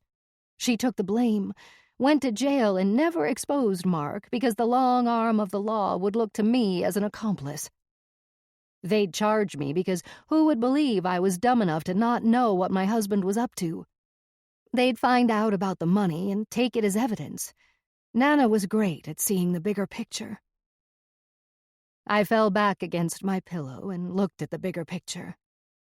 How could a loving God allow Mark to get away with this? If God wouldn't do right by Nana and me, I would. No longer cold, or tired, or unclear about what to do, I reared out of bed and dressed in layers. Wool leggings, undershirt and socks. Wrangler jeans followed by a heavy Pendleton. I found a woven winter hat and my dirty North Face jacket hanging on the back of the bedroom door, along with Mark's waterproof Australian duster that smelled like musty soap. I gave it a few good shakes in case spiders had homesteaded inside. After pulling on boots and gloves, I was nearly ready. The hammerless .38 Smith & Wesson was hiding in the bottom of my underwear drawer. I tucked it into the inside pocket of my duster. In the closet mirror, I startled myself and stopped. For the first time in my life, I looked and felt like someone I wouldn't want to fuck with. The feed barn would deliver 10 bales of alfalfa by 2 o'clock, and I'd leave an envelope of cash tucked into the screen door as payment. None of Nana's horses were very well broke. They were started as cutters or reiners or ranch horses, but had spent most of their lives as broodmares. Taking care of foals had been their only chore. I had to choose well. Getting bucked off and left in the snow was not part of the plan. Getting to Jim's uncle's cabin in one piece was. Wendy, a soggy sorrel mare, seemed the best choice. She wasn't pregnant and was easy to catch. She stood quietly as I saddled her, then even opened her mouth as I slid the bridle on like she was looking forward to the ride. Snow was a foot deep and building fast as I led Wendy outside the barn and pulled my cap down over my ears. I checked the cinch one last time, took a deep breath, and stepped on. Wendy pranced high and fast like she was leading a parade. Snow stuck in her tangled mane as she swung her head from side to side in rhythm with her gait. Fleeting breaths of steam billowed from her nostrils as she snorted up the mountain like the little engine that could. I gave some slack in the reins the first half-mile and kept my hand on the saddle horn just in case, something I'd never have done only a few years ago. Back then, if a horse wanted to fight or buck, I'd give it to him. Now, I couldn't chance getting bucked off, and wondered when it was I'd lost my nerve. Snow stopped and made for a serene setting. After a mile, Wendy settled into a smooth ride, her footfalls post-holing the soft snow, hypnotic like the tick-tock of a metronome. I yawned. Sun broke through a set of dark clouds and turned snowflakes to diamonds. My face warmed, and I was glad I could still appreciate the beauty in things, until the possibility of finding Mark at the cabin toyed with me. I imagined him apologizing and crying for my forgiveness. On his hands and knees before me, I wondered what I'd say. Hoped I'd never forgive him. But love seldom allows for logic or wise decisions. I knew there was little to no chance Mark would be dumb enough to remain in the county, or even in the country, and thought seriously about turning around and going home.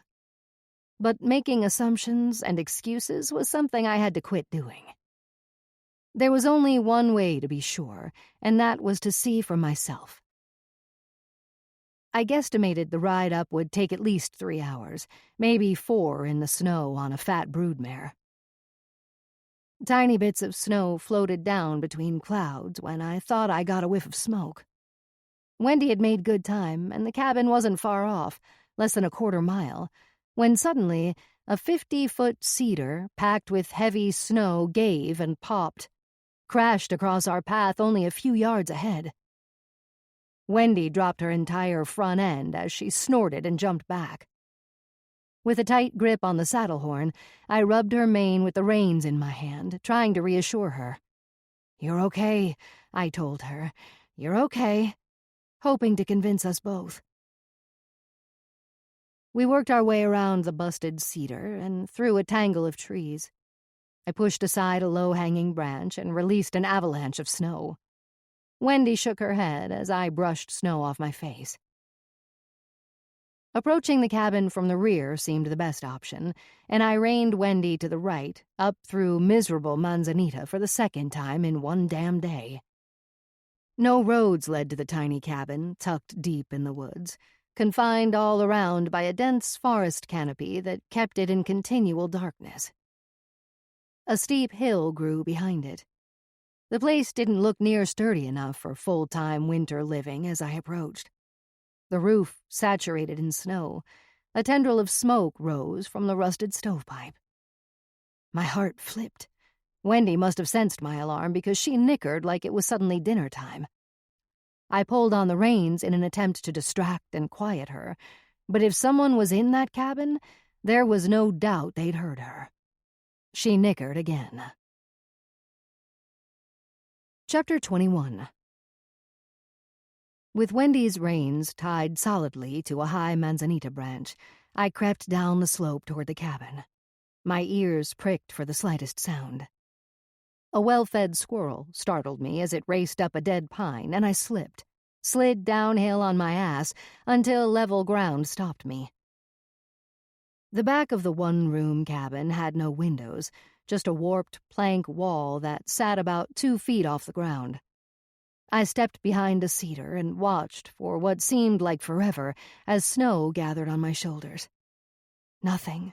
No tracks, no movement, not a sound. I felt for the gun inside my slicker and held it tight to spur me on. Up to my knees in snow, I ran in a way that can only be described as a lame penguin. I plowed more than ran, but made it to the corner of the cabin. There, I rested until I caught my breath, then pulled the gun from my slicker and gripped the handle the best I could with thick ski gloves. My finger barely wedged through the trigger guard. Like I'd seen on so many TV shows, I kept my back against the cabin wall until I reached the north side. Then I lowered myself under a dirty window with no idea of what to do next. Blast in, guns blazing, and yell, "Don't move, motherfucker!" Or just try peeking through the window and assess the situation. Slowly, I turned and faced the wall, my heart stuttering as I slithered up enough to peek over the windowsill. Nothing but darkness inside. An old burlap sack curtain made it impossible to see anything, but still I strained my vision hoping to catch a glimpse of movement, when all at once Wendy nickered and something stabbed my back. "Don't fucking move," a man growled. "I won't." All the feeling left my body as I raised my arms and the gun. "I won't." Something tore the gun from my hand and pulled my glove off. I felt lightheaded. The world went completely off balance. I really wanted to sit down before I fell. My forehead pressed against the wall. I closed my eyes, realizing in that long moment that more than anything, I wanted to live. To go forward with my shitty life. And Nana. Her story had to be told, and I was the only one to tell it. "Please don't kill me." "Jess?" The voice was familiar. I knew him. Soon as I pushed the fright aside, my mind cleared. I lowered my hands and turned. His face was hidden behind a grizzled beard and long, wild hair wet with snow. He looked like he'd become as much a part of these mountains as the trees. His dark eyes carried the burden of living in the wilderness. "Jim?" He lowered his rifle. "What the hell, Jess?" I collapsed into his chest and hugged him like never before. He dropped the guns in the snow, then cradled and stroked my head like a father might do for a child. Although Jim was like family, I couldn't recall ever showing him one bit of affection and was sorry for that. We both could have used it. "Nana died yesterday," I said. "No." His body sagged as if someone had just let the air out of him, and I swear I could feel his hardened heart breaking. "Figured she'd somehow outlive us all." His voice cracked. Avoiding eye contact, he backed away, then reached down and handed me my glove. "She loved you," I said, and it broke him. "She gave me a chance, trusted me when no one else would." We stood there as if trapped in a sorrowful snow globe and cried. Wendy's knickers dropped across the canyon. The cabin was nothing more than a damp and dark 20 by 20 wooden box. No pictures on the walls, or items that could be considered decor other than a cowboy bedroll pushed against the far wall. An unlit lantern sat on the floor nearby. The place smelled earthy, like moldy bread, but at least it was warm. Knew I shouldn't have started a fire, but a man can only take the cold for so long without a drink. Jim shut the door and leaned his rifle next to it. Ain't had a drink all winter. He handed back my gun, and I set it on a fold-out card table next to the wood stove. Jim, that's the best news I've heard in 6 damn months. Good for you. He grinned and nodded like he was both proud and embarrassed. You been up here the entire time? I pulled my slicker off and draped it on the back of a rickety wood chair, hoping it would hold me as I sat. Camped out when it was warm. Once winter set in, figured there was no way in hell anyone's getting to me back in here. He grunted a laugh and raised his bushy brow at me while warming his hands above the wood stove. You ride all the way up here to find me? Tell me about Effie? No, I need to find Mark, and thought this was as good a place to start as any. Jim's face dropped. He chewed his lower lip. I know for a fact he's not dead, Jim. He faked his death, just like he faked loving me. Don't waste your time on him. You have any idea what he put me through? Yes, I do, and I'm very sorry for it. But don't let it destroy you. Move on. You're a smart gal. I might move on from what he did to me, but not what he did to Nana. What did he do to her? She got arrested, went to jail. Everyone believes she murdered children and dumped them in the hog pen. I'm supposed to be okay with that while he's God knows where living it up? I waited for Jim to agree, but he didn't. You should see what they've done to the ranch. They took her dogs. I swallowed and breathed until I calmed down. She should have died at home, Jim, in the place she loved. Don't you think Mark should pay for what he's done? Yeah, but just let the cops handle it. Going after him is crazy. Would you say that if I were a man? I asked. Jim ran his grubby hand down his wiry beard. Probably not. Why is it if a man hunts justice, people think he's a hero, but when a woman does it, she's crazy? He shrugged and seemed to consider it. Things are screwed up. He pressed his back into the wall and dropped his head. Never thought they'd arrest her. Ain't no kids in those hog pens. I let him wallow in his guilt a while to see if he'd confess. Jess, I swear to God, if I'd have known, I'd have come forward. I knew what Mark was doing. He looked at me a while, then down at his boots. Even helped him a few times. I'd never let her spend 1 minute in jail. I know. She didn't die alone, did she? No, I was with her. We had a few really good days together, and she shared a lot. Wants me to write a book about it. She tell you? He stopped and shook his head. You should. You should write a book. No one will ever believe it, but you should write it anyhow. Truth is stranger than fiction. That ain't no shit. True fiction. Jim laughed, and I joined him. For a brief time, laughter outweighed pain. I'll go to the cops. Tell them what we did. If the Mexicans don't get me first. No. This is on Mark. All of it. No one else needs to pay for his crimes. I looked Jim in the eye. I needed him to trust me. One way or another, I'll find that bastard. So I'm begging, if you know anything, this is your chance to do right, Jim. He nodded with a 1,000-yard stare. Want some coffee? Please. And I want you to tell me if you've got any idea where Mark's hiding. He walked to the wood stove and grabbed a tin cup off a shelf. Ain't got no sugar left.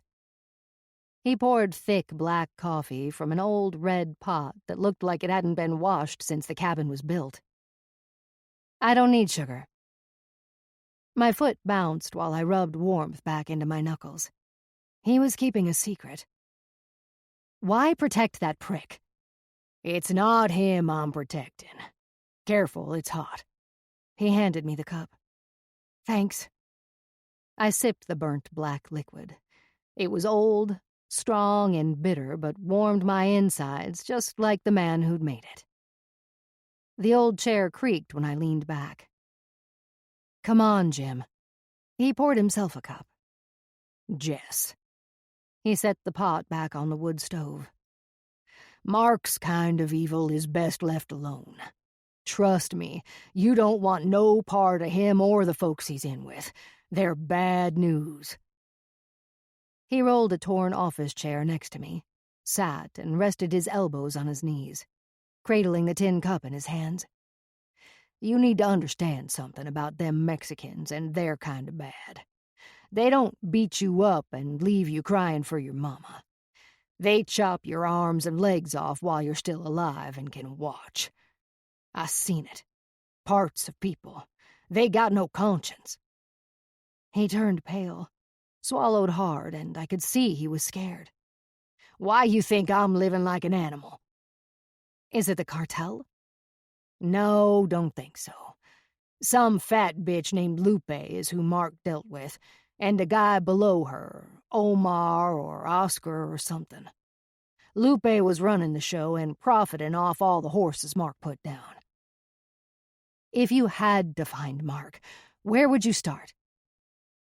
Jim rubbed hard at the back of his neck and looked at his boots, then knocked them together until clumps of snow fell on the wood floor. The next part of the story is waiting.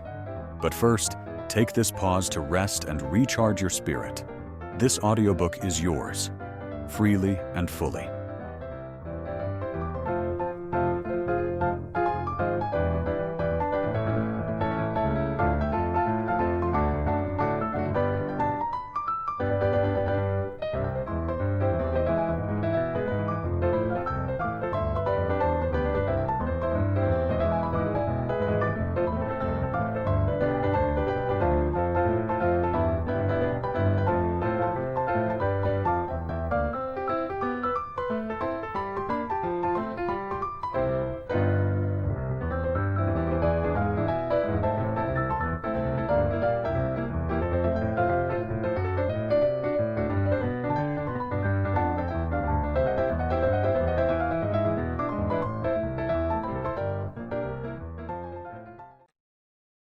Had plenty of time to think on it.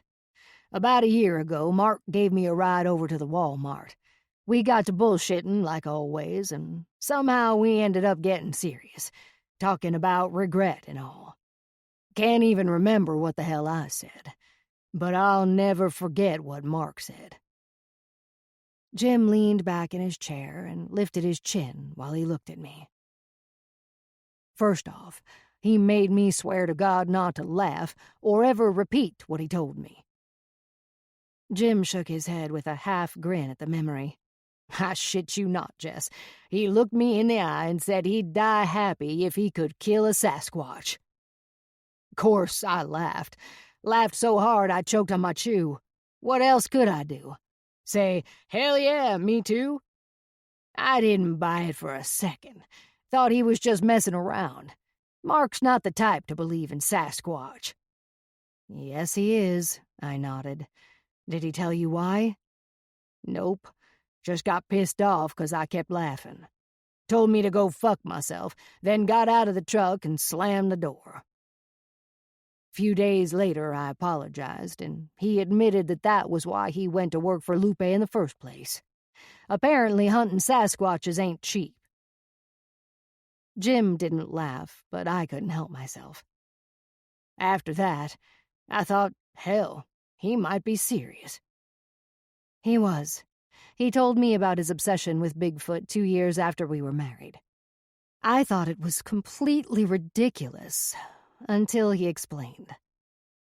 Mark's dad swore he had a Bigfoot encounter when he was hunting grizzlies in British Columbia, the Great Bear Rainforest. Mark was 9 and said when his dad came home, he wasn't the same. Some newspaper ran a story and things got ugly. His friends and family called him crazy or a liar, accused him of making the story up just to get attention. Poor guy had to be hospitalized for a while over it. Mark said it was the only time he'd ever seen his dad cry. It destroyed the family. Wendy nickered while we sipped coffee. Mark got in a lot of fights defending his father's sanity, and after about a year, his dad disappeared. Mark's even been up to the Great Bear twice to hunt grizzlies, but in the back of my mind, I knew he was looking for his dad. Or maybe Bigfoot.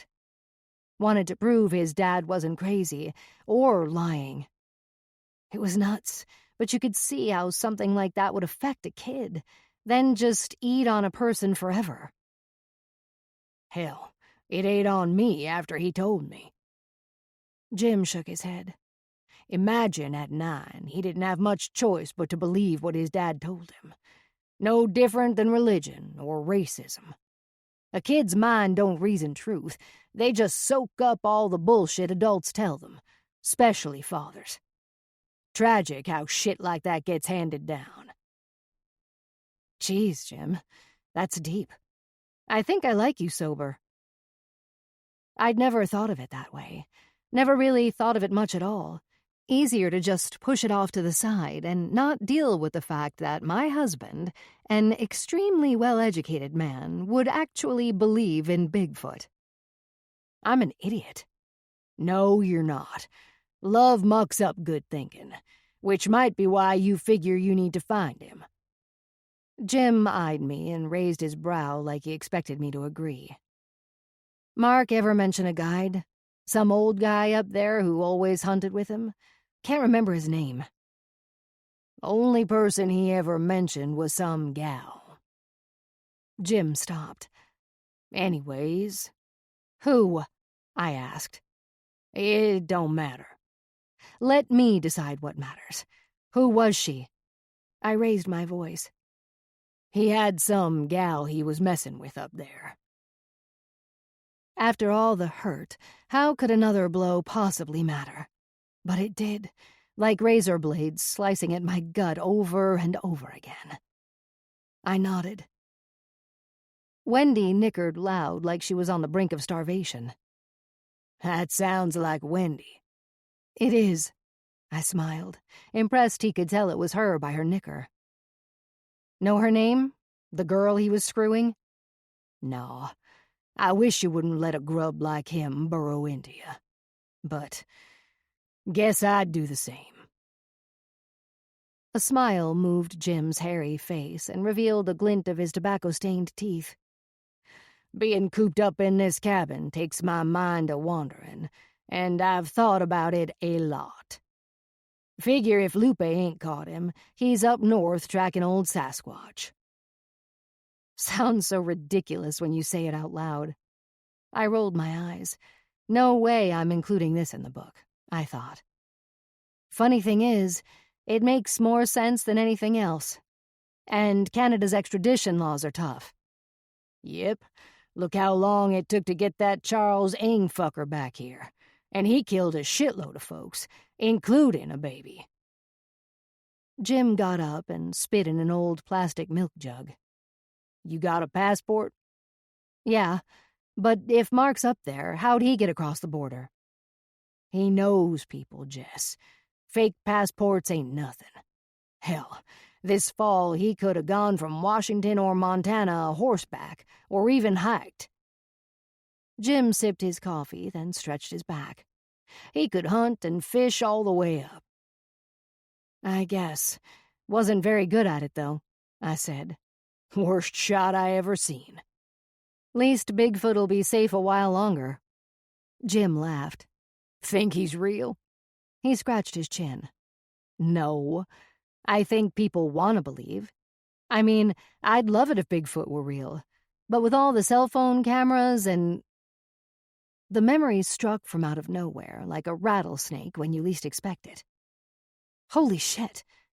I jumped up and almost knocked the chair over. What? Jim asked. Cameras. Game cameras. I slapped the top of my head and my mouth fell open. I got the Amazon bill a few weeks after Mark disappeared. Someone had ordered a dozen game cameras. Came to over $900. I assumed it was a mistake and disputed the charges. The clues were falling into place. I sat and gulped cold coffee.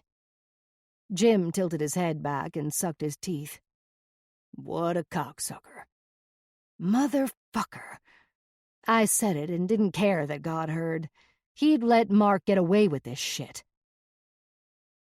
We sat in silence and soaked it in until Jim gave me an odd look and signaled for me to be quiet. He got up and peeked out the window. Looks like Wendy's ready to go. He turned back around and smiled. Must have untied herself. I don't know how, but she knows you're in here. She was my buddy, that one. Jim shook his head and looked back out the window. I miss being at the ranch. You're too old to be living like this, Jim. Don't have to tell me. He swallowed his coffee, shook the grounds from the cup onto the floor. Ever been to British Columbia? I asked. He grinned, set the tin cup back on the shelf above the stove. Can't just sit around waiting for Mark to come walking through the door, I said. Nope, don't think that'll happen. Come with me. We can figure this out together. He seemed to be considering it. No. He shook his head, but looked like he instantly regretted it. I'm a liability, Jess. You best go or you'll be riding home in the dark, and Wendy'll get cranky if she has to wait on supper. He walked to the door. Those Mexicans, that Lupe lady, probably doesn't even know you were involved. Come with me. Please, Jim. They know. And... Jim shook his head, seemed to be working out what to say. Cemeteries are full of people who knew too much, and making assumptions that are convenient will get me chopped into pieces. I'll take my licks right here in these mountains where I have a fighting chance. Winter in these mountains might kill you. I'll be fine. You always say that. I walked over and hugged him. Love you. There was a good chance this would be the last time I'd ever see him. Take care of yourself. He hugged me hard for only a moment. Avoiding my eyes, he opened the door. I pulled on my slicker, slipped the gun inside, and walked out. Love you too, Jess, he said as he started to shut the door, then opened it and leaned out. And Jess, if you ever get a shot at Mark, you bury that son of a bitch deep before his blood cools. He shut the door. Writing down Devil's Nose, nostalgia occupied my time in the dwindling light. I thought about these mountains, their people, and the centuries of bones and secrets buried here. From the time when grizzlies and Miwoks roamed this land. An icy wind bit at my face, stung my cheeks, and reminded me that the native peoples had spent long winters on this section of the Sierra without the benefit of $400 coats. From earth and brush, they built pit houses 15 feet underground. Rooftop ladders led them in and out, and a fire pit kept them warm. Better than the dilapidated single-wide trailers they lived in now. Better than being homeless. I wondered how hard it would be to dig a pit house. The temperature fell as fast as the light. The thought of not seeing Jim again sent a pang through me. I swiped at the snow stuck to my face. The darkening world blurred as my eyes filled with cold tears. Enough. I forced Mark into my mind and let anger boil my blood. Could I ever really find him? What would I do if I did? Would vengeance ease the pain of grief? I was counting on it. Chapter 22. It cost $695 to have Nana cremated, and would take at least a week before I'd get her back. I'd promised to scatter her ashes on Blue Mountain, a promise I intended to keep. Nana didn't live long enough to spit in her plastic test tube, but I did and had sent mine back the day after receiving it. I'd know my undeniable ancestry in 4 to 6 weeks. After a painless meeting with Roca and Dickless Tracy that amounted to a whole lot of nothing, I was scheduled to appear in court next month over battery charges Gabby filed. Nights were spent sipping wine and Pepto-Bismol while reading Nana's journals. Her entire life was written down day by day, with such rich detail and emotion that I had no doubt the story would write itself. Hidden in the very back of her most recent journal was Nana's will. She'd left Blue Mountain to me. I contacted Bank of America to find out what was owed on the second mortgage Nana had taken out against the ranch, and a girl with an angelic voice informed me that the second had been paid off 4 months ago. I could only guess how Nana had paid off the loan. Knowing that I could someday return to Blue Mountain and call it home again, thanks to Nana, brought an abundance of gratitude. The monster that had been squeezing and gnawing at my insides for so long died and rotted away. I could breathe again. Beginning a vomit draft of Nana's story, researching the Great Bear Rainforest, and bear hunting in Bella Coola occupied the first part of February. It was no longer legal to hunt grizzlies in the rainforest. I scanned websites for bear hunts and eventually found a familiar name.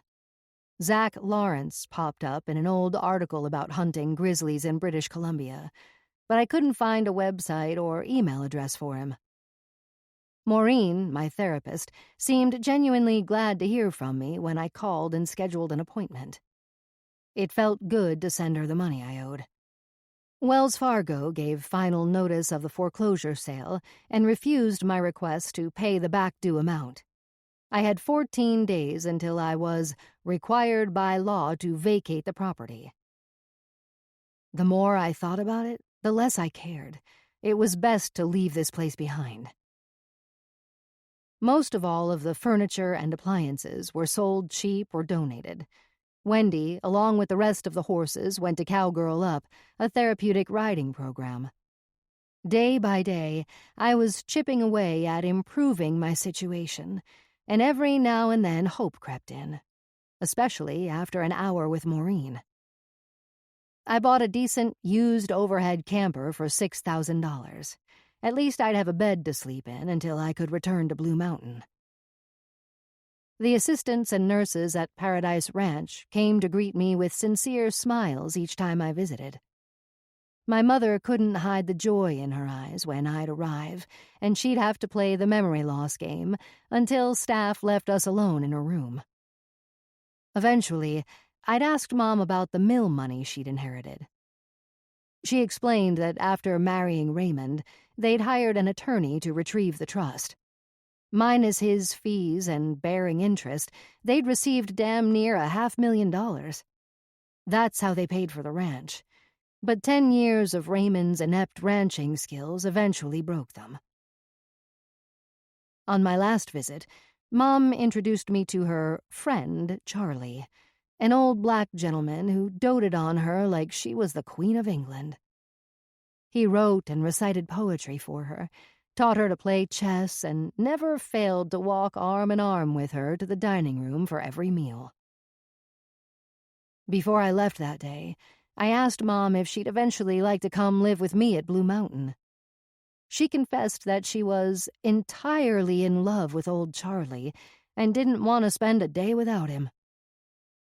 It lifted my heart to think that after a lifetime, she'd finally found true love. The old cliché, better late than never, rang in my mind. Lucky her. Valentine's Day, which also happened to be my 16th wedding anniversary, was closing in, and there was only one way to get through it without drinking myself into a coma or pulling the radio into the bathtub with me. I had to hit the road. Tomorrow, February 14th. Roads were clear, and there wasn't one good reason not to head north. I printed out 50 8x10 color copies of Mark's picture with the heading, Missing, Reward. I'd buy a burner phone when I got to Canada and add a number to the posters later. Nana's cremains were under the driver's seat for moral support, and the camper was packed. Dread grabbed hold of me hard as I shut and locked the front door. It was no longer my home. The front door now belonged to the bank, as did the rest of the house. I unlocked and opened it. Let the critters and bears return to what had originally been their territory.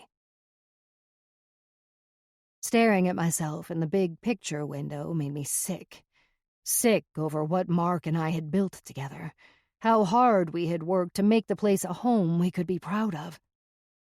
I always imagined we'd have children, and eventually rambunctious grandchildren who would love coming to Grandma's house and would know they always had a place to go if life ever got too tough at home. My cell rang. Caller ID read Calaveras County Sheriff's Department. Law enforcement, I was pretty sure, could find me by tracking my phone, just like they'd done when they discovered Mark's phone in Nana's hog pen. I did not want to be found. The ring seemed to get louder, and I pitched the vibrating phone as hard as I could at the huge window. Glass exploded, then shattered and dropped like deadly, jagged puzzle pieces. My spirits instantly lifted as I felt Nana looking down, laughing. Good girl. The Calaveras County Animal Shelter didn't open until 10 o'clock. I drove to the post office and mailed a check for $2,000 and a letter to Nana's attorney, Ed Minetti, asking him to represent me should need be. In the letter, I explained Nana's and Mark's involvement in the largest mass murder in Calaveras County history. There was no good reason to share information about Jim or Nana's payoff money, so I didn't. Why test attorney-client privilege? Ed Minetti would share the information with law enforcement while keeping my best interests in mind. Dogs barked and bayed and howled like miserable wolves caught and caged as I waited for someone to unlock the door at the shelter. The double-wide gray modular was originally where DUI drivers could take classes to lessen their sentence. I knew because years ago I had dropped Jim off here twice. The door clicked and I stepped in. A woman with a severely sprayed blonde bob and distracting D-cups stopped and faced me. "How can I help you?" Her arched eyebrows gave a look of permanent surprise. "I'm here to pick up Effie Hobbs's dogs. She died week before last, and I need a certified copy of the death certificate." "I haven't received it yet. County said they sent it a few days ago, but I'm sure you'd like to get her dogs out of here." Her name tag read Missy. She typed on her computer with long pink nails. "Says here that 4 of the dogs are pending adoption." "What's that mean?" "They are in the process of being adopted into decent homes." I detected the hint of sarcastic judgment. "Good. Glad to hear it." Rather than argue the point, I knew the dogs were better off. There were 5 dogs. Yes, the senior dog is scheduled to be put... She leaned into her computer screen and squinted. Jeepers, that was a close one. "Can I have him? I'll pay whatever necessary fees. We offer a 50% discount if you're over 55. Still got a few years to go. 18 to be exact. Did I really look that worn, or was Missy just being snide? How about a Valentine's Day discount? Dogs help ease the pain of loneliness, right? They certainly do. And cats, too. Don't know what I'd do without my kitties." Missy smiled. I could have figured this hag for a cat lady. "At the moment, I only have 7. Lester died, and I haven't replaced him." "I'm so sorry." Missy typed and squinted and continuously licked her lips. "The fees are $110, and there is a waiting period of 1 week." "1 week? For what?" "To allow us time to verify the information you provide." She set a form and a pen on the counter. "Okay, no problem." This was a problem, and I was done playing games. I have his pain meds for his arthritis, and if he doesn't go for a walk at least twice a day, he gets to where he can't hardly move. I noticed he has bad shoulders. I know, poor old guy. Can I please give him his pill and take him for a quick walk? Please? Missy looked around as if someone were watching. No one else will be here for another hour. She stood and leaned over the counter. I shouldn't, but it feels like the right thing to do.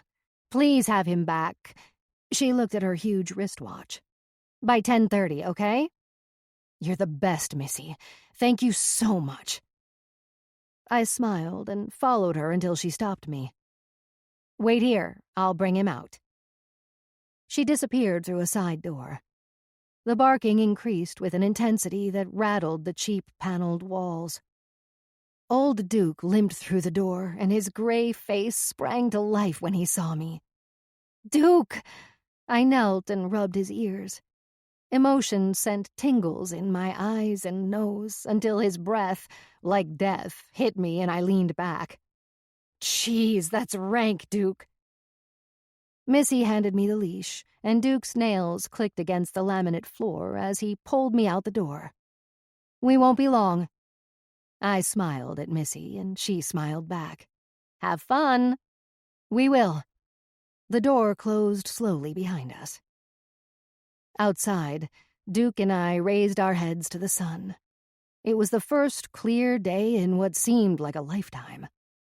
The air was frigid, but felt good, mixed with freedom, and invigorated both of us. I unsnapped Duke's leash. He ran and bucked as he followed me to the truck. Soon as I opened the passenger door, he looked up at me for a little help. Okay, old man, let's go. He wagged his tail, and I swear to God he was smiling as he panted. I wrapped my arms around his chest and rear end, then used all the strength I had to lift him onto the front floorboard. Planning for 5 dogs in the truck, I had covered the back seat, floors, and front seat with old comforters and sheets. When I shut the door, Duke found the will to crawl up onto the seat. I ran around the truck and got in. With the warm sun in our face, we looked out the windshield at the road ahead and grinned. Chapter 23. Once in a great while, the world points you in the right direction, and when it does, you'd best look. Images of the Great Bear Rainforest sprawled out across my mind for 2 days while driving north through California, Oregon, and Washington.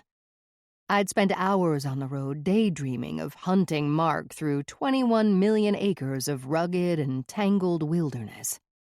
The odds of finding him in a rainforest that stretched 250 miles along British Columbia's coast were about as good as finding Bigfoot. I didn't care. Mark's great bear hunting trips always began from a town called Bella Coola. I'd start there. From Vancouver, British Columbia, Bella Coola is 620 miles north. After waiting for over an hour at the U.S. port of entry, I pulled up to inspection station number 9 and rolled my window down. The agent poked his red face out his window, took one look at me and my rig, then came around to my door. "Hello," I said with a smile. He nodded. "Passport?" I handed him my passport, and as he inspected it, asked for my vehicle registration and proof of insurance. After questioning me, checking Duke's rabies certificate, and searching the camper, the agent waved me through into Canada. I hadn't an ounce of regret over my decision to come to Canada, and decided to treat myself to a motel in Vancouver. Sleeping in the camper the last 2 nights with Duke had been cozy, but I needed a long, hot shower. Making reservations and even finding my way around Vancouver without a cell phone proved how dependent I'd become on the thing. Just off exit 19, I found a Travelodge. No pets were the policy, and no way Duke was ever spending another night alone. The girl at the front desk suggested Motel 6 and drew me a map after questioning why I didn't have a map on my phone. The cosmopolitan city was in constant cloud cover and impossible to appreciate. A cold day, followed by a colder night, made me grateful that the Motel 6 had a room on the bottom floor, and with the exchange rate cost only $48.50. After we checked in, Duke and I walked a few blocks to find something for dinner. It felt great to walk, and Duke seemed to enjoy the pats on the head, the ear rubs, and back scratches from strangers. After a 20-minute stroll, the streets became littered with trash, broken bottles, cigarette butts, and what looked like a used condom. The place turned into Tent City. Homeless people camped along sidewalks for as far as I could see. Used and probably stolen goods sat out for sale on blue tarps. A greasy-haired woman who looked like she'd been dead longer than alive crawled out of her tent screaming, "I'll kill you, Kenny, you motherfucker! I slice you like a Thanksgiving ham!" I could see there was no one, including Kenny, in her tent. "Shut the fuck up, crazy bitch!" A man's voice came from out of nowhere. If it weren't for Nana, I'd be homeless right now. These poor souls living on the cold street with no place to piss or shit or wash up were no different than me. I clutched my crucifix, thanked Nana, and tied Duke to a pole outside of a Korean barbecue joint. The smell reminded me of summer nights with Mark and our friends grilling meat over an open fire. Crickets, frogs, and laughter at home were now replaced by orders shouted across a flaming grill and a ringing phone no one answered. The cashier handed me 4 plastic sacks filled with $100 worth of chicken and ribs. I kept one bag for Duke and me and offered the rest to folks who seemed to barely exist. The crazy bitch who wanted to kill Kenny blessed me with tears in her eyes, then held out her arms for a hug. I wanted to turn and run. She smelled like urine as she closed in. The simple act of hugging this pitiful woman made me feel better about myself than I had in years. Safe in our motel room, Duke ate his chicken breast without bothering to chew, then begged while I ate mine. A long, hot shower cleansed my soul. When was the last time crazy bitch had showered? Who was Kenny? Why did I care? On the hard bed, Duke snuggled against me while I worked on Nana's story. Never had writing come so effortlessly. I had 2 chapters written by midnight and forced myself to stop. Having something to look forward to would be nice for a change. Something crashed or banged or knocked on the door and woke me. I'd actually slept. What time was it? Where was I? It took a minute to remember. Vancouver, Motel 6. Did someone just knock on my door or was I dreaming? Duke didn't move, and why should he? He was deaf. I slid out of the covers and stepped softly over the cold laminate. Next to the window, I split the heavy curtains just enough to peek out. Smoke surged up from below my window as if someone were there smoking, but from my angle I couldn't see anyone. The office phone rang and rang and rang. I hung up, then walked back to the window and peeked out again, relieved I'd put my money in the room safe. A shadow stood and moved down the walkway, only to return in less than a minute. Someone was out there sitting under my window. A flicker of light, then more smoke. What the hell was this guy doing? I worried about my truck being broken into until coming to the sad conclusion that there was nothing of value to be had. I went back to bed. At daylight, I took old Duke outside to pee and saw the smoking shadow from last night. The man was really a boy with his back against the wall under my window. Asleep or dead in the cold gray, with only a hoodie to keep him warm. Duke was losing control and left a trail of piss as he limped across the parking lot to a grassy knoll and finished his business after 5 minutes of sniffing. In the lobby, I filled a tiny styrofoam cup from a coffee urn and sipped. Duke watched through the glass wall as I stepped into the office and reported the kid outside my room to the clerk. She seemed interested and wrote my room number down, said she'd get security right on it. Duke and I rounded the corner to our room. The boy was up and leaning against the wall. I stopped. Duke wagged his tail and went to him without me. "Duke?" He couldn't hear me. The boy looked feral. His baggy jeans hung off him like a scarecrow as he knelt and rubbed Duke's back. "Sorry." I grabbed his collar. "He's friendly, obviously." The boy looked up at me. It was cold, but beads of sweat and scabs blistered his face. "You got a smoke?" His accent was odd, slow like he was still learning English, and his eyes were filled with a desperation that was easy to recognize. "No, sorry." I pulled the keycard from my pocket and opened the door. "How about maybe a few dollars?" He hung on the word dollars, pronounced the S like a Z. Maybe he was high. He stood and pulled up his jeans. There wasn't much height to him. "Some spare change?" "Let me see what I have." I dug into my pants pocket.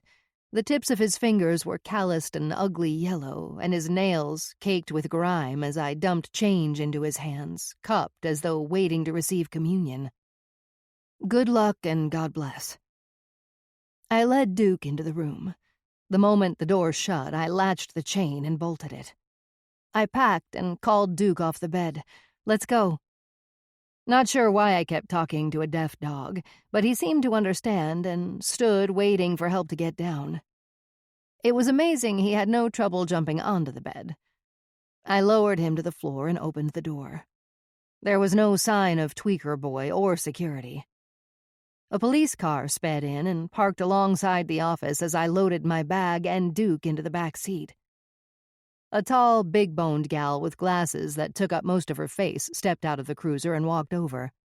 She scanned the area, then said, "Ma'am, we had a report of a Caucasian male with a black hoodie breaking into cars in the vicinity.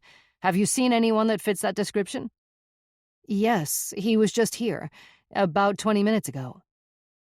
Her partner, an older man with silver sideburns and a bulbous nose, wasted no time getting from the cruiser to the office. "Thank you, ma'am. And please, if you see him again, give us a call." "Okay."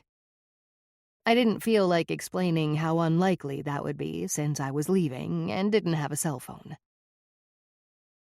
Outside of Vancouver, the Trans-Canada Highway clung to sheer granite walls. Ragged cliffs and white mountain peaks loomed in the distance, while the Fraser River raged below.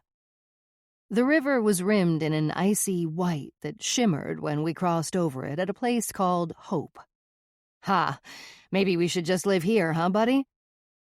I rubbed Duke's ear, but he didn't move. From Hope, the highway meandered with the river cutting its way through the canyon. Radio stations turned to static. After 2 hours of the same Sheryl Crow CD, we reached Hell's Gate. A big red building said so. "We've been here before, huh, Duke?" Highway 1 cranked hard to the east, and Duke sat up as I merged north onto the Caribou Highway. I moved the readers from my ball cap to my face to double-check the directions I'd written down last night. Highway 97, Caribou Highway North, was correct, and it was only 9:30 a.m. We're making good time. A delicate snow fell on and off for the next few hours. Eventually, the town of Williams Lake sprawled out like a real city, situated between the Caribou Highway and Highway 20 to Bella Coola. The lake hid somewhere under the ice, and 2 feet of heavy snow. A large section of snow had been cleared off the ice, and kids played hockey. Smokestacks blew heavily and crowded the sky as I turned into the Walmart parking lot. I bought a prepaid flip phone, a bag of chips, dog food, 3 big bottles of Pepto, 2 boxes of red blend wine, and left Williams Lake behind. Only 6 more hours to Bella Coola. Duke and I crunched chips as we left the valley floor. Soon the truck's tires spun on the slick roads. I cranked the knob, locking the wheels into four-wheel drive. Slowly, we climbed icy switchbacks toward the Chilcotin Plateau. Appreciating what must have been amazing views was out of the question, with near whiteout conditions as we topped the plateau. Descending the hill, a steep grade with 0 guardrails, in the snow, was far worse than I'd read. The graveled road narrowed into a skinny single lane in spots and was dangerous in the best driving conditions, but with the storm it had become downright treacherous. The truck slid sideways toward a sheer drop no one could survive. I controlled my panic and straightened out. Seconds later, my hands began to sweat, and fear flushed me. More than anything, I wanted to pull over. White flakes shot hard at my windshield. I couldn't see more than a few feet ahead and dropped the truck into first. With a death grip on the wheel, I prayed we'd survive. Fuzzy red lights flashed ahead. I braked softly, pulled off the road, and tucked in behind a semi with its hazard lights flashing. Thank you, God. Duke looked at me. Let's get the hell out of here. Opposite the roadside, and only a few feet away from the camper, a wall of black rock disappeared up into the snowy sky. I post-holed my way through the snow to the back of the camper as Duke plowed behind me. The doorknob was covered in black road slush. I wiped it away with my glove and noticed it wasn't locked. I'd locked it last night at the motel.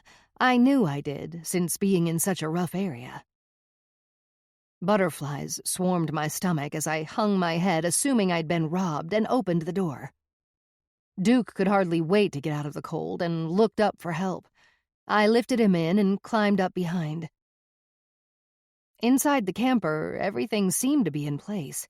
Dirty dishes still in the sink, books strapped in place on a shelf, a plastic bag of dirty laundry under Duke's table bed, and the pile of sleeping bags in my overhead bed. That punk probably tried to break in last night, and something or someone interrupted him. The camper smelled funky, like stale cigarettes, and felt like an icebox. That smoking little shit broke in. There just wasn't anything worth stealing. I started the propane heater and lit the stove for coffee. A blue flame coughed, then wheezed. Duke barked at my bed. "You're nuts, and you're not getting up in my bed. How about a hot dog?" I opened the fridge and tossed him one of the hot dogs I used to hide his pain pills in. Duke caught the dog mid-air and swallowed it whole. Jesus. The camper warmed, and Duke continued to stare up at my bed and bark. He'd started barking at walls, the couch, and sometimes the TV at Nana's house. Doggy dementia is real. It's called canine cognitive dysfunction, and dogs over 14 have a good chance of developing it. Duke was 16. Get in your own bed. His bed was where the small dinette had been lowered and cushions arranged into a mattress with a big comforter. Hang on. I lifted him onto his bed and patted for him to lie down, but he continued to stand and bark at my bed. Dude, what the hell? I covered his head with the comforter.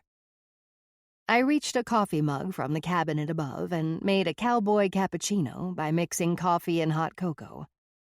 While the drink cooled, I retrieved my laptop and the burner phone from the truck and returned shivering. Writing Nana's story was the best way to wait out the storm. Duke barked on and off with the comforter hanging off him like a cape. Stop it. I sipped my coffee, then set my laptop on my pile of sleeping bags. Careful not to spill, I climbed up onto my bed. As my knees hit the mattress, the pile of sleeping bags shifted, then moved on their own. I jumped back, spilled, and wished I had my gun. Chapter 24. A sickening groan emerged as I ripped the sleeping bag back. You! He was so thin he'd hardly added to the mound of bedding. black, stringy hair in his face as he curled into a ball and wrapped his arms around his middle. "Help me." It was the boy, the smoking shadow from the motel parking lot. He must have broken into the camper and was probably hiding inside while the police were looking for him. "What are you doing here?" "Dying." He looked and sounded like death was a definite possibility. Shaking like he was cold, but sweating like it was the middle of summer and he'd just stacked a ton of hay. "You hurt, or shot, or stabbed, or something?" I asked, but he just closed his eyes and rolled his head into the pillow. "I have a gun. I'll damn sure shoot you if you don't get out right now." "Please, ma'am." He looked at me with red, sunken eyes. "Please shoot me." "Shoot you? You on drugs?" "No, that's the problem." He started to cry like a little boy. "I need a shot." "You got a phone?"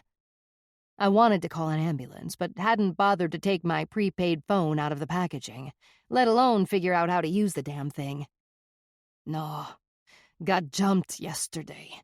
Bitches hooked all my shit." He rolled over, the far side of his head shaved down to the scalp. "Got any pain pills?" This kid's suffering was tangible, and if he were an animal, I'd seriously consider putting him out of his misery. He brought his knees to his chest in the sleeping bag and groaned. "I have tramadol. You want that?" It was Duke's pain meds, and I'd taken them once when I hurt my back. "Anything, please." He sat up.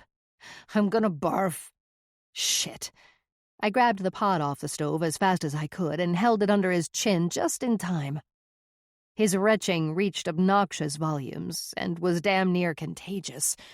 I gagged and looked away, but the vinegar stench followed. With saliva strung from his lips and his head hanging over the pot. "I'm sorry."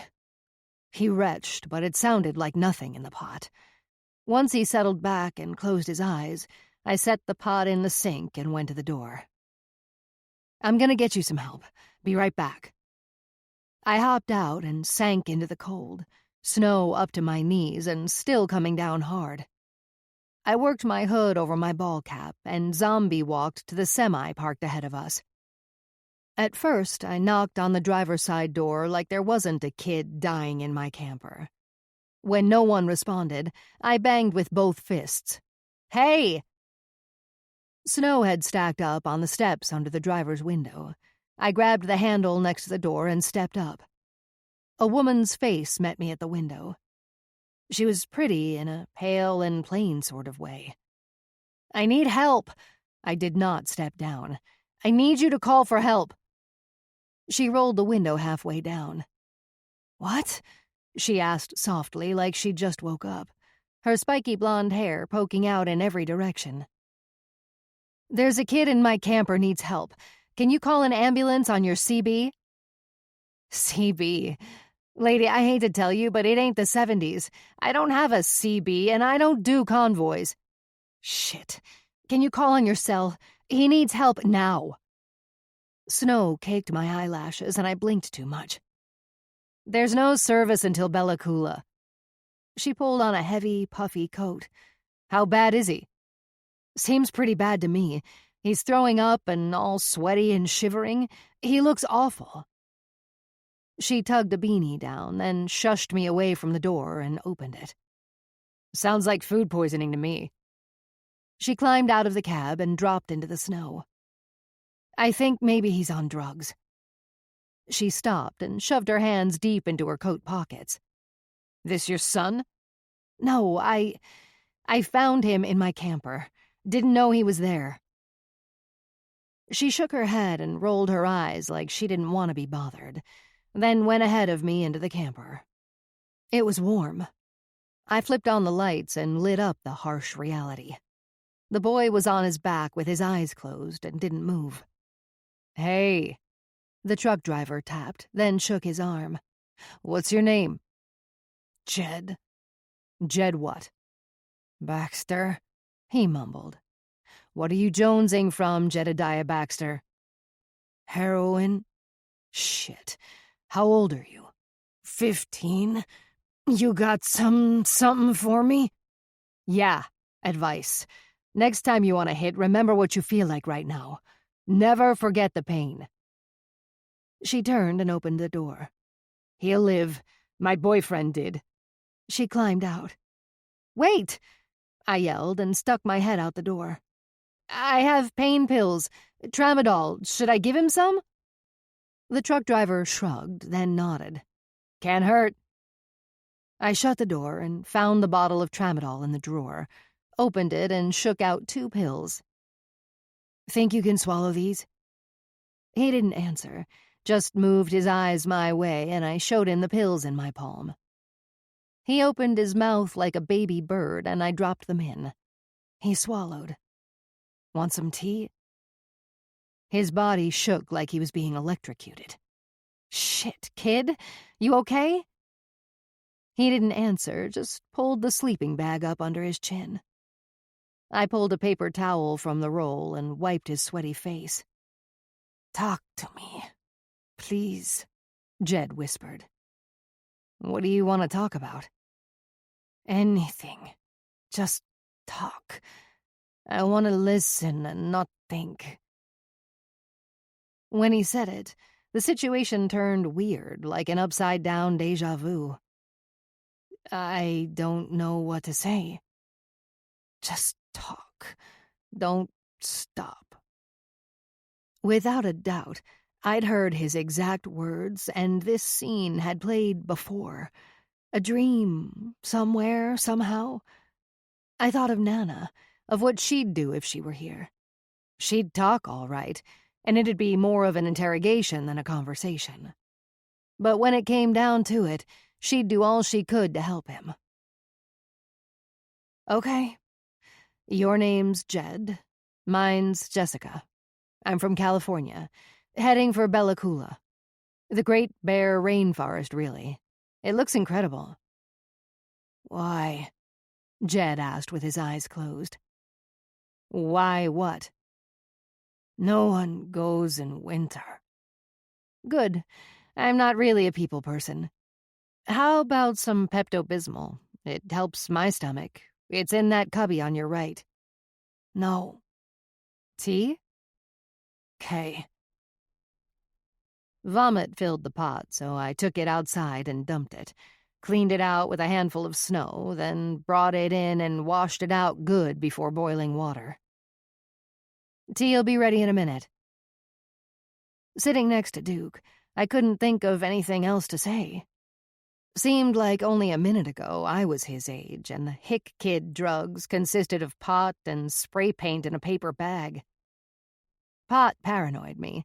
I tried it once in junior high during lunch break. Sitting in algebra class, it hit like lightning. My heart went nuts. Convinced everyone knew I was high and giving me the death stare, I ran out of class and called Nana. Told her I was sick. She found me lying in the wet grass alongside the school parking lot. I lied, said it was the meat piroshki I had for lunch. She didn't buy it for a second. Lie to me again and I'll leave you here. And she meant it. I confessed I'd smoked pot. Nana looked at me and smiled. Thought you were smarter than that. She held out her hand and helped me up. Never did I ever huff paint or try pot again. Vodka and beer became my drug of choice, and more recently wine. Red, to be exact. Duke laid his head on my lap. When I was 15, I was going to high school rodeos, doing chores, and saving for a truck. Couldn't wait to drive to school. Riding the bus for an hour and a half each way every single damn day was a nightmare. The curvy back roads made me sick. I threw up on the bus at least a dozen times my freshman year. You go to school? Jed barely shook his head. I couldn't wait to drive. Just take off, see what all was out there. Now I'm pushing 40 and it's my first time out of the States.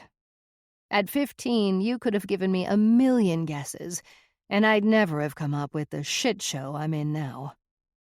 What an ass I was for thinking my life was crap when this kid was in absolute hell.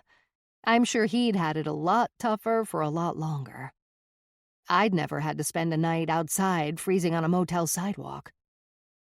Sorry, didn't mean to try and outsuffer you. Little water bubbles formed inside the pot, and I turned the burner off. I drowned a tea bag in a mug with water from the pot. An earthy sweetness steamed my face. You want honey or sugar or something? He didn't answer. Want me to keep talking? He didn't answer. Good. He'd fallen asleep. Dread that he might be dead entered, and I stepped up onto Duke's bed to see if Jed was breathing. I couldn't be sure, and softly set my hand on his chest. It did not rise. Then it did, and I breathed with him for a while. Here I was again, standing by for life or death. It was good to have a conversation where what was being said didn't really matter, and would not end in a prison sentence if I misspoke. It was nice even if I was the only one talking. I added 2 packets of honey to the tea and sipped. Duke snored, and I wondered what the hell to do with this child. There was no way to get him back to Williams Lake, or down to Bella Coola. The roads were worse than before, and it would be dark soon. Not worth the risk. Waiting out the storm was the only real option. I'd work on Nana's story and pray he'd make it through the night. Chapter 25. Last night I dreamed of Mark. Of making love, or rather trying to. Some random thing kept stopping us the way it does in dreams when you really want to do something important. Oddly, killing him was easy. In my dream, I shot him in the heart, but he didn't fall, just pressed his hands to his heart and looked at me like he was thoroughly disgusted. Then Mark became Roy, lying there dead and bleeding on a front porch I'd never seen before. In a time and place that made no sense. Nana walked up and smiled. Fuck him. The semi-truck's engine rumbled. I sat up, my heart racing, and looked at the time, 5 a.m. I'd slept some, and lay back considering the vivid dream. Retribution was a responsibility Nana and I could not ignore. Duke snored next to me as I crawled out of his bed. An icy air engulfed me soon as I opened the door and peeked out. Snow had stopped and was now around 2 feet deep. We weren't going anywhere until a snowplow cleared the road and I dug out the truck. The boy looked peaceful as he slept, so I got back in bed with Duke. We snuggled while I reconsidered what I was doing there. I knew trying to find Mark was a serious kind of crazy, and I considered turning around as soon as the road was cleared. I could take this boy to a hospital in Vancouver. But the urge to prove everyone had misjudged Nana, Mark, and me was too strong. Mark should pay for what he'd done, and I was the only one in the world who would see to it. I needed a gun. Just before sunrise, the elegant grind of a metal snowplow against ice sent a rush of excitement. Massive tire chains rang like church bells on Sunday morning. The lady truck driver revved her diesel engine a while, then pulled out. I tugged my boots on, then gloves and my coat, and went outside. The storage door on the side of the camper was frozen. I bent down and breathed heavy on the latch like an obscene caller until it opened. A bit lightheaded, I wiggled out the shovel and went to work. Snow was to the bumper as I dug under the front tires and made a path to the road. Sweaty and out of breath, I began freeing the back tires. Duke barked in the camper. I cleared a space just beneath the door and helped him down. He pissed and plowed his way through to the truck, ready to hit the road as much as I was. But first, coffee. Jed never woke when I set the pot of water to boil. I checked his breathing with my palm on his back, then felt his clammy forehead. The road's clear, but it'll be slow going down this mountain. I'll find you a doctor in Bella Coola. He rolled onto his back and opened his dark eyes. Day 3's always the worst, bitch. He moaned and rolled into a fetal position. Can I get more pills? The tramadol? Sure. I pulled the bottle out of the drawer, put 2 in my pocket for Duke, and shook out 2 for the kid. You need to drink a ton of water. Flush that crap out of your system. I had no knowledge of heroin withdrawals, but figured water couldn't hurt. He took the caplets and 2 bottles of water. I tossed the pill bottle back in the drawer and shut it. Okay, I'll check on you in about an hour. Jed's jaw muscles flexed. He looked worse than he did yesterday. The shaking started again, and he closed his eyes. Try to sleep.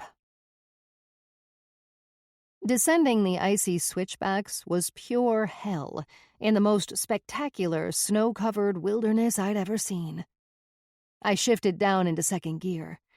Miles and miles of winter wonderland stretched out below and made it damn near impossible to keep my eyes on the road and off the magnificence ahead. The single lane curved to the right, and I hugged the mountain as a fat RV appeared around the bend. Shit. I tried not to press the brakes too hard and held my breath. Uphill traffic had the right of way. At a snail's pace, the RV clipped my mirror. It cracked but didn't bust, and I considered us both lucky. The road spilled down the mountain and onto the valley floor. Snow disappeared completely in the low elevation, and the sun woke in dramatic fashion. It was like we'd dropped through a seasonal time warp. No longer frigid, that spunk that comes with warmth brought Duke and I back to life. He stood with his front paws on the dash as I pulled over and parked next to a meadow as green as if it were spring. As I opened the passenger door, old Duke practically jumped in my arms. A thick meadow, bordered by white peaks and sunshine, warmed my face. Sweet flora hit like an expensive candle as I inhaled. The essence soothed me until a hidden bird or critter chirped like the beep of a heart monitor, reminding me of Nana. Duke trotted lamely through the grass and lapped at a puddle, then looked at me with a drooling, open-mouthed smile.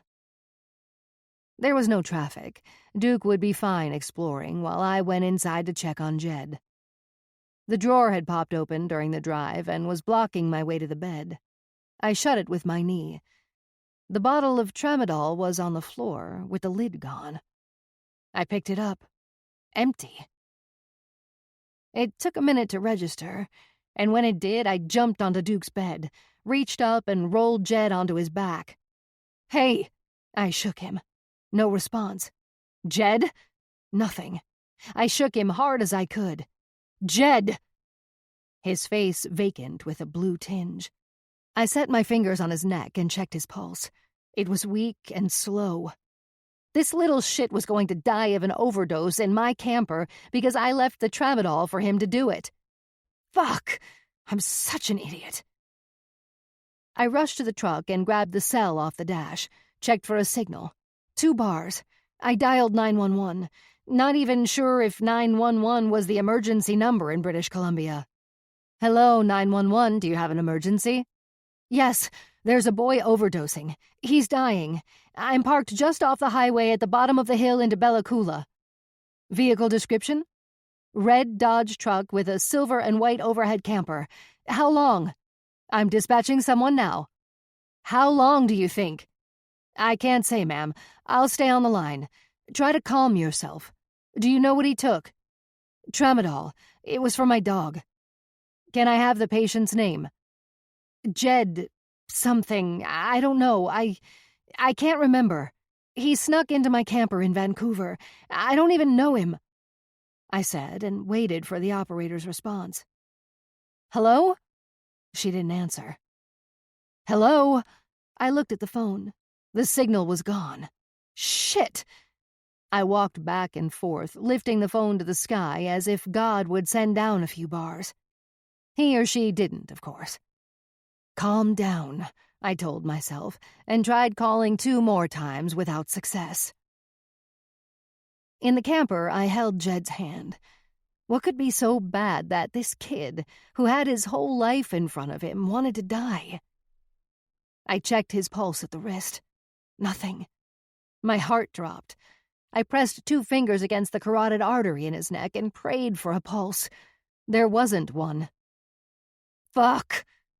I climbed into the bed and straddled him, pinched his nose and opened his mouth, pressed my mouth over his and forced breath into him. His chest rose. It had been years since I'd taken the Level 1 avalanche course, which included a half-day of CPR class. Mark and I had planned to get into backcountry skiing that year. It never happened, of course. How many breaths should I give him before heart pumps? I couldn't remember. Panic clouded my thinking. I gave him 2 breaths, then stacked my hands over the middle of his chest. Pushed hard and fast as I could. The song that the instructor had sung during the demonstration came back to me. It was the Bee Gees song, Stayin' Alive. That was the beat, and I used all my weight with each compression. Ah, stayin' alive, stayin' alive. I sang it over and over for 1 minute, then back to mouth breaths, all while wishing help would arrive. There was no way Jed would live if they didn't hurry. Sirens arrived long before the ambulance did. "In here!" I yelled. "In here! Help!" Duke barked, and the paramedics hesitated. "He won't bite. Get in here for Christ's sake. He's not breathing." I climbed off Jed as a man and woman crowded into the camper. "I'll get out. Let you guys do your job." The woman opened a giant toolbox as I squeezed past her. I walked with Duke, pacing the meadow, until the woman paramedic finally stepped out of the camper. I rushed over and followed her to the ambulance. "Is he going to be okay?" "He's breathing. That's a good sign." She opened the back door. "But no guarantee, you know. It's out of our hands." She pulled out a rolling stretcher and wheeled it to the camper. "Where will you take him?" "Bella Coola General." "I didn't think the town had a hospital."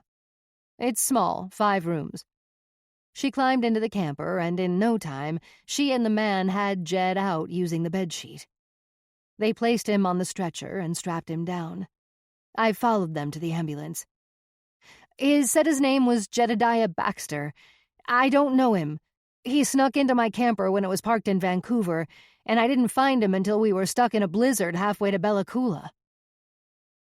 As they opened the ambulance door, I confessed that I had given him the tramadol, then explained about my poor CPR technique. And when they lifted and loaded him, I couldn't shut up. I rattled on about how the boy had spent the night under my window in Vancouver. They shut the door.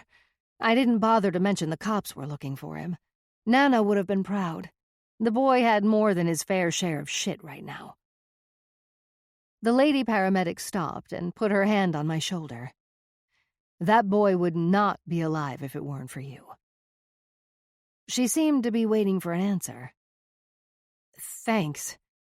I'd become so accustomed to blaming and being pissed off at myself that I honestly hadn't considered that what I'd done had saved Jed's life. The guilt that I'd made the tramadol available pretty much occupied my mind. "Thank you." I swallowed tears welling behind my eyes. All that had happened hit me, and it wasn't even lunchtime. "I'd sure like to check on him." "A hospital's easy to find, or you can call. Gotta go." She jumped into the driver's seat, and the ambulance left with its lights spinning. That's when the realization of what I'd done hit. Although I was the dipshit who made it possible for the kid to OD, I was also able to save his life. I saved his life. Me. I've never done anything that important. A feeling that could be called euphoric came over me, and I'd never felt better. I wanted to pump my fist and whoop, just how Nana felt when she had taken a life. Bailey Ridge Campground was just shy of Bella Coola. trees and mountains and greenery galore. Still wound tight from saving a life, I checked in at the office. A guy who reminded me of an older Asian Nicolas Cage with better skin was hunched over a book, reading with frowning concentration. He flipped the thick book over on the counter. The Odyssey. He oozed intelligence under a knit cap and didn't charge me the usual $5 a day dog fee. I paid for 1 week and bought $8 worth of shower tokens. Since it was off-season, I had my choice of sites. I chose number 20 and backed in. It was a secluded spot next to the bank of the Bella Coola River and surrounded by trees and rugged peaks and every now and then a soft ocean breeze that reminded me of clean laundry. Duke sniffed and wandered while I made camp and hooked up the electrical cord and water. With all the trouble this morning, I hadn't eaten and went from fine to famished in the space of a minute. I made a peanut butter and jelly sandwich, then sat at the picnic table in my cozy little camp. A distant honking broke the quiet as geese passed overhead. Duke waddled up and sat staring at me as I ate. Those big brown eyes were irresistible, and I handed over the crust. The Bella Coola River was wide and purred. Deep turquoise water shimmered and sparkled like nothing I'd ever seen. It was intoxicating. Gratitude humbled, then overwhelmed me as Duke and I followed a path that led upriver. Movement caught my eye. I stopped, looked around. Across the river, I spotted a small black bear on the shore watching me. Wow. Here she stood, sniffed the air a while, then gave me one last look before disappearing into the brush. I didn't move, sat right there on the sand and stayed a long while, taking it all in. The world would be a better place if everyone had access to this much elaborate nature. Grace lives amongst the trees and river and mountains, I mused. On the way back to camp, I gathered an armload of kindling and dumped it next to the fire pit. Someone had left a stack of firewood while I was gone. It had to be the guy in the office. Before dinner, I cleaned the camper and pulled the sleeping bags off the bed, then took the one Jed had slept in outside to give it a good shake. I reached in and pulled the inside out. Something tumbled from the bag. It thumped heavy on the ground. I looked around. Nothing. I stepped down off the camper and looked under the truck. I found it. My gift from God. Chapter 26. Wet wood hissed, cracked, and popped when I tossed another log into the campfire. Blue and orange tongues licked the dark. There was something mesmerizing about the flickering flames. Mostly, I believed I loved fire for the warmth it offered, but to Nana it was much more. For her, it seemed, fire was a force that consumed. I couldn't stop staring. Sparks swirled above, only to be lost in a canopy of treetops that shut out the stars. I dragged my folding chair out of the smoke and sat with my hand in my coat pocket, cradling the loaded gun I'd found. A mix of wine and Pepto coated my stomach as I wondered, what kind of trouble followed Jed? Why would a kid need a loaded gun nearby? I felt sorry for him and wished this world wasn't filled with so much suffering as I went to the picnic table and refilled my cup from a box of red blend. As I drowned my sorrows with wine, the guy who'd checked me in walked by wearing a blue plaid wool coat I'd wear myself. "Hey, I like your coat." "Thanks." He walked up. "Everything okay here?" "Yeah, great, thanks." "Good, good. I'm Kevin, by the way." "Hey, I'm Jessica. Nice to meet you." "Nice to meet you. Need anything, let me know." "Okay." "This your place?" "Yep." Kevin let out a breath. "Keeps me busy and out of trouble." He shrugged. "So, gotcha some big plans tomorrow?" "No, just playing it by ear." If you need recommendations, maps and whatnot, swing by the office. We've got kayaks and bikes, too. No charge. Thanks. Hey, would you like a glass? Or a cup, I should say. I held my plastic cup up. It's not the best, but sure. I'd never turn down a drink from a pretty lady. I went inside the camper and grabbed a plastic cup off the counter. When I came out, he was sitting at the picnic table petting Duke. This is one cool dog. Something about Kevin radiated goodness. Yeah, old Duke. He's about 16 now. I poured a tall cup of wine and handed it to him. Thanks. Of course. I sat across from him at the table. You got lucky with this weather. Most tourists don't chance coming up in February. I had to. I'm kinda looking for someone. Someone specific or in general? He smirked and drank. I lifted my cup to him. Specific, unfortunately. My day pack was on the table, already stuffed with a roll of Mark's missing person flyers. I unzipped it and brought them out, then set one in front of him. He held it up toward what little light was coming from a lamp pole. Who is he? My husband. Whoa. Kevin looked at me and rubbed his graying head. Do we know why he's missing? Came up here to hunt. I haven't heard from him since. That's no good. No. I'll ask around, put some flyers up for you. Thanks. Kevin didn't pry. We drank our wine, and he did most of the talking. He explained that he was happily divorced and had 2 daughters. One lived with his ex in Vancouver, and the oldest was spending her inheritance and his retirement at UCLA. He was amusing, and I liked the way he carried the conversation for nearly 2 hours before we said goodnight. It wasn't until I was nearly asleep in the camper that I realized I'd hardly thought of Mark all day, and only briefly when I gave Kevin a flyer. I chewed on that fact a long while. That was progress. Definite progress. I thought about the gun. How I'd come to acquire it could not be ignored. No way it was just coincidence. No way. It was a sign.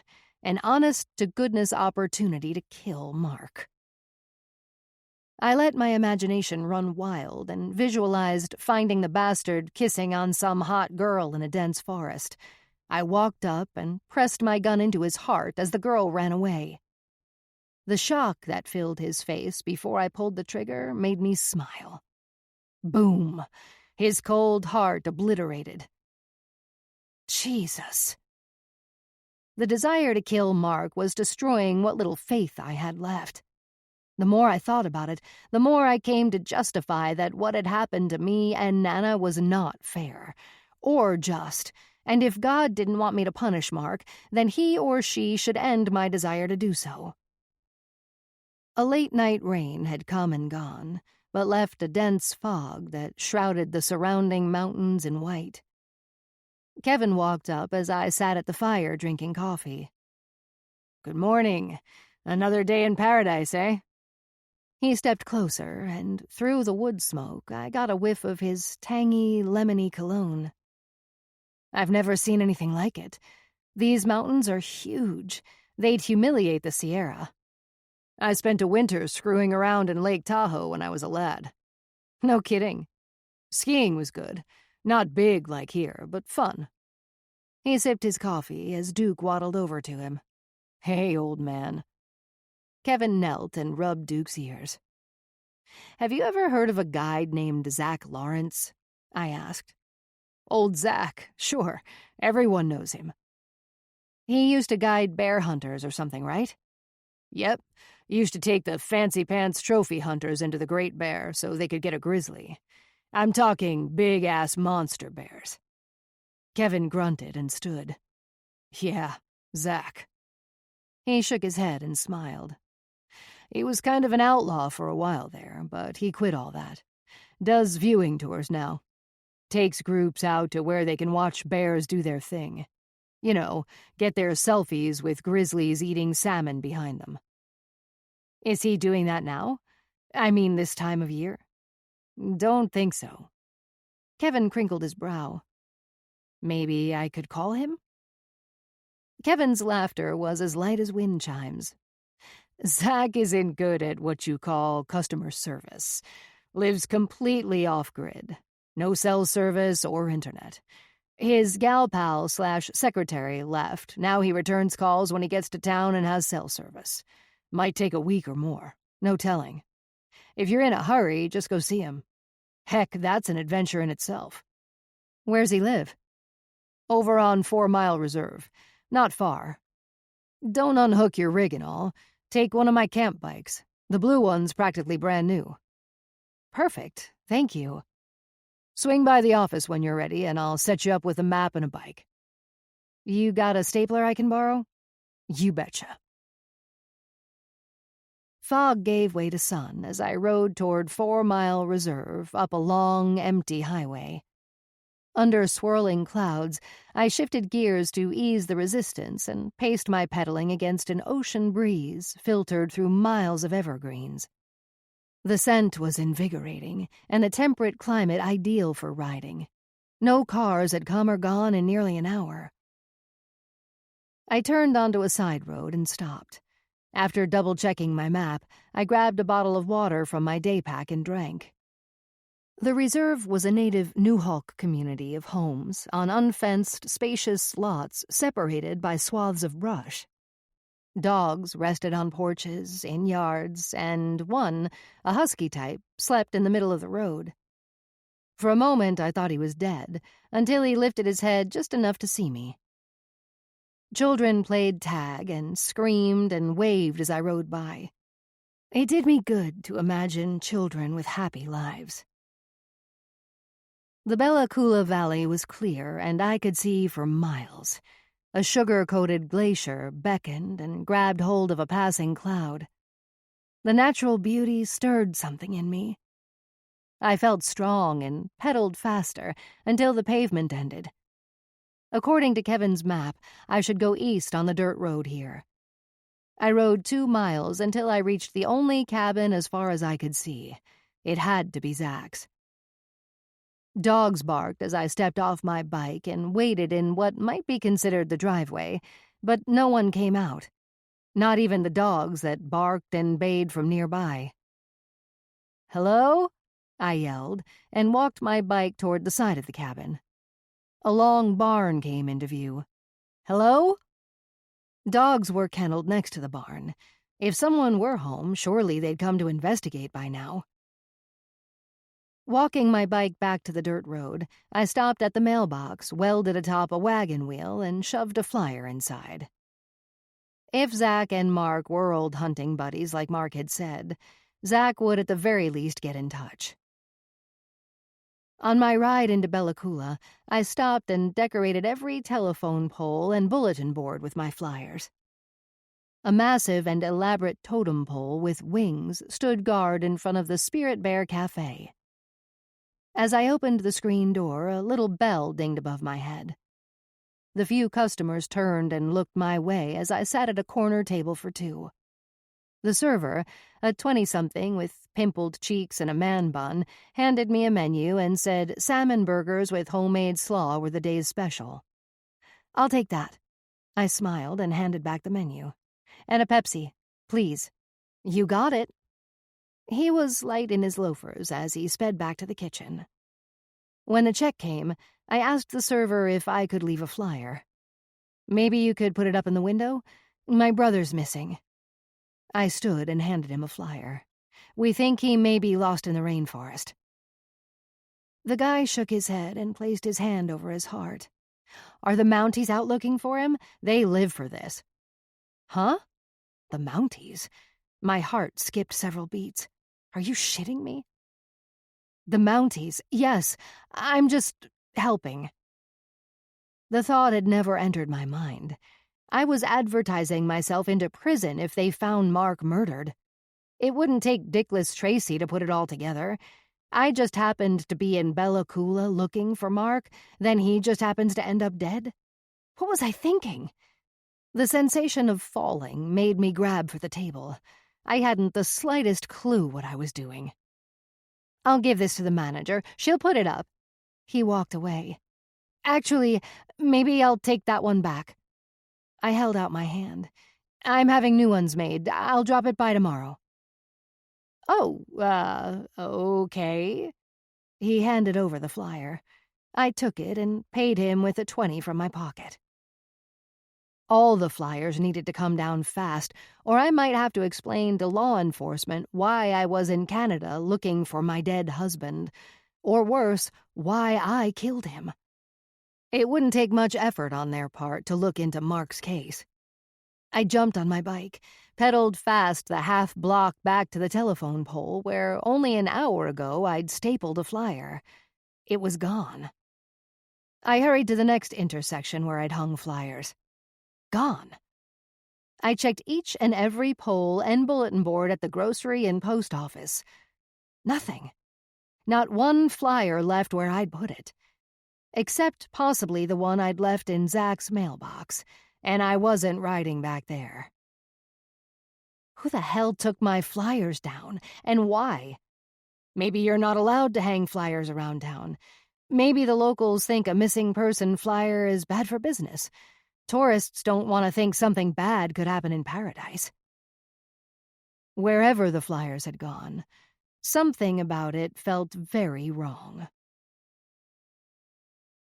Chapter 27. Maybe I should have gone to the Mounties and explained everything, but I had no solid proof Mark was in Canada, or even alive. I rode hard back to camp to rethink this mess before I got myself in any deeper. I brought Duke and a bottle of Pepto out of the camper and walked upriver. With my shoes and socks off, I rolled up my jeans and let the cold current wash over me while I thought long and hard about how I'd rationalized my responsibility to teach Mark right from wrong. I'd conned myself into believing I owed it to Nana to clear her not-so-good name. Stopping Mark from hurting anyone else might give me a sense of worth I'd lacked for so long, but it was all bullshit. Anger and hurt were the only real motivation. I saw it all so clearly, without Maureen psychobabble. Sun slapped my skull. I'd always had the heart of a coward when it came to Mark. I wasn't cut out to be the great avenger. I'd find a better way to purge my demons. I sat in the warm sand and pushed my wet feet down until they disappeared. The hush of the trees and river disoriented me. Duke sat down next to me, and I lay back. Treetops swayed under a perfect sky. The majestic rainforest had a profound effect on me. All I had to do was let Mark go and release the debt I felt I owed Nana. Why should I care if people believe Nana was a killer? She was. It had to stop here and now. Why not let this place lift my heart and bask in its undeniable glory? Hiking and fishing and working on Nana's story could replace my ridiculous pursuit of Mark. Kevin was in the office when I returned the bike. I thanked him and gathered hiking maps for the Great Bear Rainforest from a stand. "Gonna do some hiking, eh?" Kevin asked. "Yeah. What do you recommend?" "Not going alone," he said with a straight face and handed me a more detailed map from behind the counter. "You'll want this map. On the house." I saw the $12.99 price sticker. "Thank you." I took the map. I either hike alone or don't go. "I know a great guide. He knows the area really well and is extremely knowledgeable. The only downside is the guy has a cornball sense of humor and sometimes, no, always, talks too much. But I think you'll like him." The last thing I wanted to do was spend money on a guide. Kevin crossed his arms and puffed his chest, then finally grinned. "We could watch the sunset from Purgatory Lookout." I laughed. "How much does this guide charge?" "Usually a lot, but it just so happens he has an empty seat in his Jeep that's already paid for." He made a dorky face. "You don't even have to hike. There's an old Forest Service road to the lookout." "Okay, sold." This was a good opportunity to keep busy and practice forgetting Mark. Great. How's about I pick you and Duke up at 4? Works for me. He remembered Duke's name and invited him. Very cool. Hope he's not a serial killer. I'll bring my gun just in case. The Forest Service Road to Purgatory Lookout offered spectacular alpine views. The Jeep rattled by several ponds, glowing golden in the sunlight. Geese honked as we made our way between soggy meadows, leaving tall grass swaying in our wake. Duke sat in the small back seat, taking in the scenery as he drooled. We were all smiles. The road, if you could call it that, dried as we climbed. Slowly, we scrambled and bounced past a talus boulder slope. The sun was well on its way to setting when Kevin stopped the Jeep and we stepped out at the top of Purgatory Lookout. I hurried ahead toward the view of the Noack River Valley below, feeling like I could fly across the valley. All I had to do was try. Purgatory Glacier was miles away, but in my face. Wow. My mouth dropped as the sun set the icy behemoth on fire. The glacier went from turquoise to violet in front of my eyes. Then the sky lit up with a variety of pinks and tangerines. Not bad, huh? Kevin walked up with Duke. It's like seeing God or something. I stood on top of the world. Amazing. Kevin handed me a brown, opened bottle. You brought beer? Always. Cheers. We tapped our cold ones and drank. That's good. I don't really like beer, but that's nice, I said. I brew it myself. Of course you do. I smiled. The lookout was a wide swath amongst the trees with a few slabs of granite perfectly placed for Kevin and I to sit, drink, and watch Mother Nature show off a climactic sunset. Sometimes silence is the best sound. Lightning pulsed and lit the sky above distant mountains as the Jeep bounced down the trail. Foam erupted from my second bottle of beer and flowed onto my lap. I sucked and slurped the brew as Kevin smiled and handed me a rag from under his seat. A cool dusk blued the previously golden pond, and in no time the temperature and dark fell. Kevin stopped the Jeep, reached under the little back seat, and pulled out an army green wool blanket. He tossed it over Duke, who was curled up and shivering back there. I thanked him. That was nice, but then Nana was always kinder to animals than people. Would my thoughts and opinions be forever tainted by the people I loved? Kevin unloaded Duke and me at our campsite. We hugged goodbye. It was a good hug, not one of those fake hugs where someone turns their head away and leans in just barely touching your back.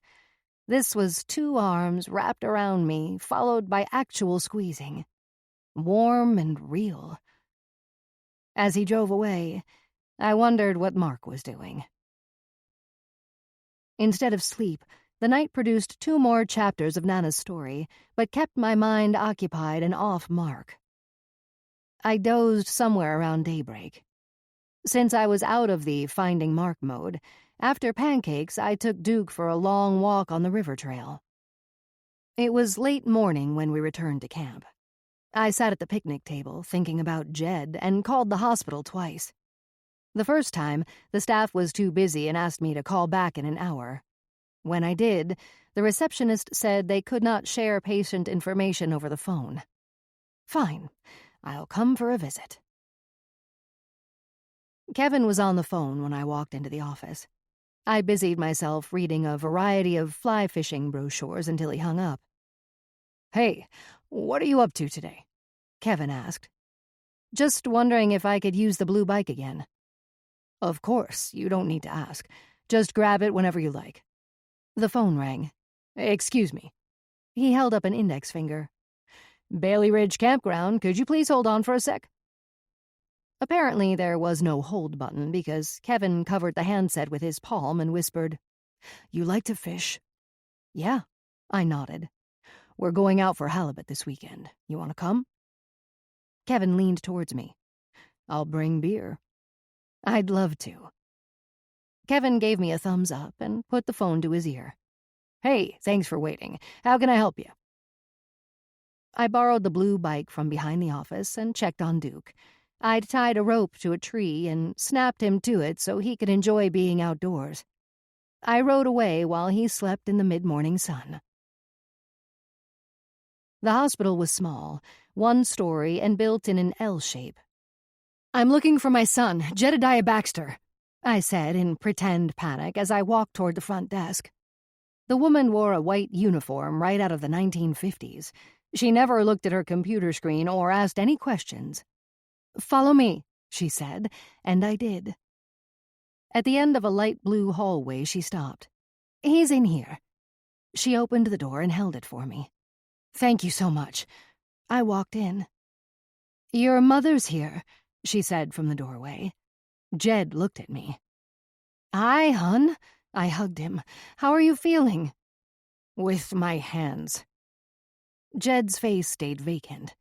The woman stepped out and shut the door. I'm glad you're okay. I stood and patted his arm.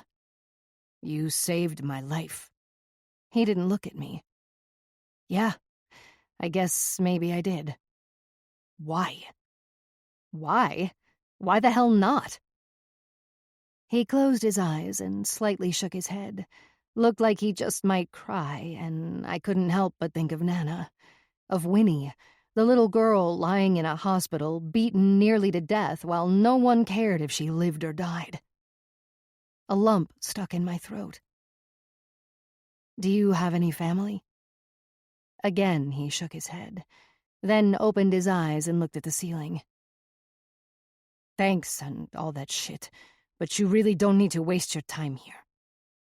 I've got nowhere else to waste it. He glanced at me, and I was pretty sure the next words out of his mouth would be fuck off. After a moment, a grin sweetened his face. What's your name again? Jessica Williams. Why'd you say you were my mom? I called and couldn't get any information. Didn't want a chance riding all the way here, then them not letting me in. I just wanted to know if you lived. You're weird, aren't you? I suppose, but not weird enough to bust into someone's camper and try overdosing on dog medication. Morality don't matter when you need a fix more than your next breath.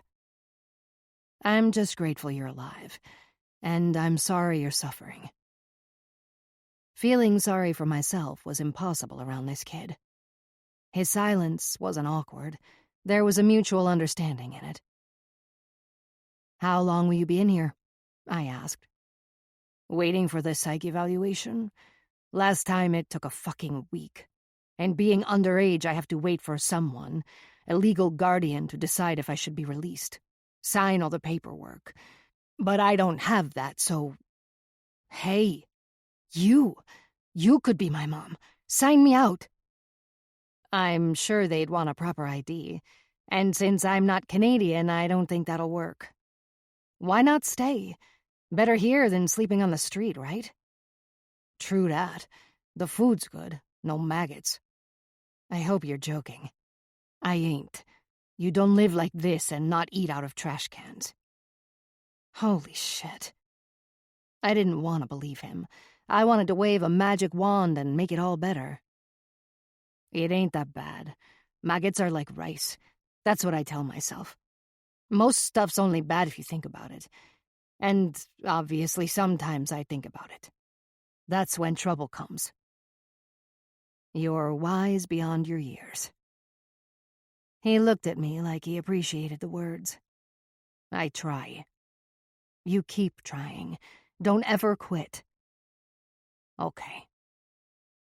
He got quiet and laid his head back onto his pillow. I should get going. You take care of yourself, Jed. I mean it. Think maybe you might come back? I could, sure. If you want me to? If you want to. I ain't doing nothing. All right, I'll come by tomorrow. Bring you a salmon burger for lunch. I don't know why this made me happy, but it darn sure did. That night, a full moon hung so low that I swore I could touch it as I stepped out of the ladies' room after a long, hot shower. The jingle of spurs echoed out of the darkness, one footfall at a time. Mark. My heart hurled itself against my chest. The fight-or-flight response readied my fists. I spun and crouched like an Old West gunslinger as Kevin exited the men's room, toting 2 plastic trash bags. A full key ring dangling and jingling from his belt as he neared. That's some moon, eh? A nervous laugh escaped as I caught my breath. Wish I had a camera. I've got one, but it's a Polaroid and you can't get the film for the dang thing anymore. Guess it's time to update. He nodded, then looked at me kind of funny. You like pot roast? Before I could answer, he went on, accentuating, slow and deliberate with his words. Pot roast with thick brown gravy, tender red potatoes cut into bite-sized pieces, not those obnoxious huge chunks that you have to work around. Then the carrots. Baby carrots cooked to perfection. Not too soft, though. But that's not all. Just to be sure and knock it out of the park, fresh, warm sourdough with way too much butter. What do you think about that? You had me at pot roast. I smiled. Good. I'll finish up with the trash and bring the cart around and pick you up. About 20 minutes, eh? I'll be ready. Thank you. Kevin's hair was damp, with an essence of what smelled like coconut. The deck behind his house stretched almost to the river. It was a perfect night to eat outside under that massive moon. We stuffed ourselves to the point of being uncomfortable. That was the best pot roast ever. I pulled a fresh napkin from the holder, inspirational quotes on each of them. Glad you liked it. I ate way too much. Kevin refilled my wine glass. I read my napkin. The things you don't choose are what make you who you are. That's the truth. I'm saving this one. I folded it and stuck it in my shirt pocket. You know how long I've had these things? He handed me a fresh napkin. I bought these for my ex-wife. She thought they were corny and never used them. He scrubbed his head. Sorry, not supposed to mention exes, right? I laughed, and Kevin pulled the entire stack of napkins from the holder. Here, please, take them all. We laughed, and it felt great. Dessert? I'd love to, but I'm stuffed. Really, I said, holding my stomach. Me too, actually. He held up his glass, and we toasted. To new friends. Yes. Thanks. I loved that he didn't know how pathetic and screwed up my life was. It was fun being someone else, if only for an hour or so. Mind if I ask you something? No, not at all. Anything. Okay. Kevin leaned forward with his elbows on the table, then clasped his hands and looked down. My sister-in-law, ex-sister-in-law, Kendra, is a Mountie here. I ran into her at the bakery today and asked about your missing hunter husband. She hadn't heard about it. Thing is, the rainforest is big, but the community here is small. She would know about any reports of missing people. He looked at me and squinted. I did not see that coming and dropped my gaze. Technically, it wasn't a question. Did I have to answer? My silence wasn't working. He waited me out. Huh. Weird. I shrugged and drank. Maybe I should talk to her, see what's going on. I knew it was lame as hell, but I had nothing better. It's none of my business. I'm not trying to stick my nose in where it doesn't belong. No, it's okay. I may need your nose. He smiled and reached into his shirt pocket. Here. He handed me a card. This is Kendra's number. She said you're welcome to call her any time and put her personal cell number on the back for you. She's good people. You'll like her. A bit of real sleep came after miles of pedaling, plus a bellyful of wine and pot roast. When the cell phone buzzed at 6 the next morning, I thought I'd only just fallen asleep and sat up fast. It took 2 more rings before I found the phone next to my pillow. "Hello?" "I seen your flyer." The girl sounded young and slightly sarcastic. "And I for sure seen that dude." "Oh." I fought to wake up, to think of what to say. "Totally can't talk right now, I'm late as shit. Meet me at 7. I'll show you where he stays." "Who is this?" "Randy Johnson." She gave what sounded like a suppressed giggle. I didn't get it. "Someone at the bar had a flyer. It was super late last night, and I got a wicked hangover. Gotta go. I work trail crew over at Lost Lake today, so if you could, meet me there at 7, at the trailhead." She paused, then cleared her throat. "Go east on 20, then left, north over the river, right onto Salumt Road. Takes you right to the trailhead, easy peasy. Lost Lakes, there's a sign, don't be late." "Can you text me the directions?" She hung up. I couldn't remember what she'd just rattled off. Shit. Are you kidding me? Lost Lake Trailhead was all I had to go on, but did I even want to go? I'd given up hunting Mark and closed my eyes. It was too cold and early to get up, and I pulled the sleeping bag up over my head. Kevin's hiking map with all the lakes and trails in and around Bella Coola was on the counter. I could find the place if it were on the map, if I could find my reading glasses. More importantly, I had the gun because something about this call seemed very, very odd. I rolled out of bed and slipped on my Uggs, then went to the bathroom, stiff and sore from all the bike riding. After dressing in record time, I noticed my sweater was inside out and left it that way. I unhooked the water hose and electrical cord from the camper and left them on the ground. The diesel truck warmed while I searched for my readers. There was a scratched pair stashed in the glove box, and even with the glasses on, I struggled to find the minuscule letters of Lost Lake Trailhead. Frustration got the best of me. I growled until I finally found it and marked the way with a pen. Before pulling out, I thought about calling Kendra, Kevin's Mountie ex-sister-in-law, but it was so early, and what would I tell her? I pulled her card out of my back pocket and looked at my phone. 3 bars were enough to make the call. The rising sun broke over the Blue Mountain ridgeline, shooting spectacular white laser beams out from above a snow-covered peak.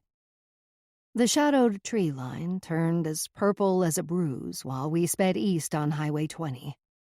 Duke slept in the camper. It was almost light enough to see when I pulled down a narrow gravel road with a hand-painted wood sign pointing the way to Lost Lake. Left. After 20 minutes down the desolate forest road, I kicked off my high beams and parked at the dead end. There were no cars in the circular lot, nor were there any tire tracks in the mud. I unzipped my coat pocket with the gun in it and got out only 6 minutes late. "Randy?"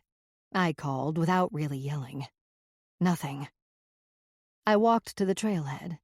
It was dark and muddy and dropped at the start. I stepped down, followed the overgrown path. My Uggs deep in the muck. You couldn't hike the trail without being bushwhacked. "Randy?" It was eerily silent. Thick walls of tangled brush like a soundproof chamber as I moved along slowly with only my heartbeat in my ears. The snap of a twig went off like a shot, and I froze as if I'd hit a wall. "Hey, Jess." Chapter 28.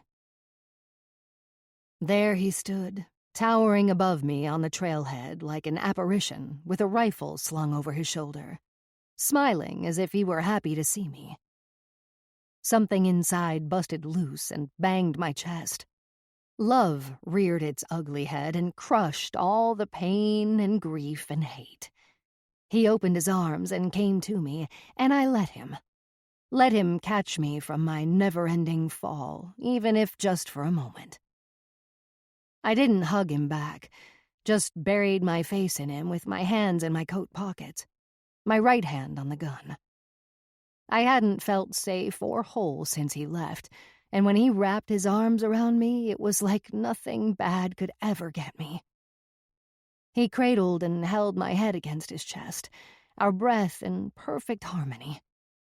I cried. Love doesn't end just because you want it to. I wished it did. I missed you.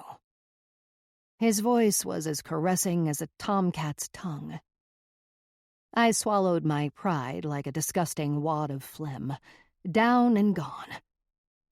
I missed you too. The familiar, earthy smell, mixed with his peppermint soap, brought it all back in a flood of emotion. I sobbed. How could I love this horrible human? I was weak, pathetic, and I accepted my fate. "How did you find me?" he asked, rubbing my back. "How'd you know I was looking?" I pulled away from him, saw in his eyes there was no fear. There was never any fear. And why should there be? I was nothing to be afraid of, even without his rifle.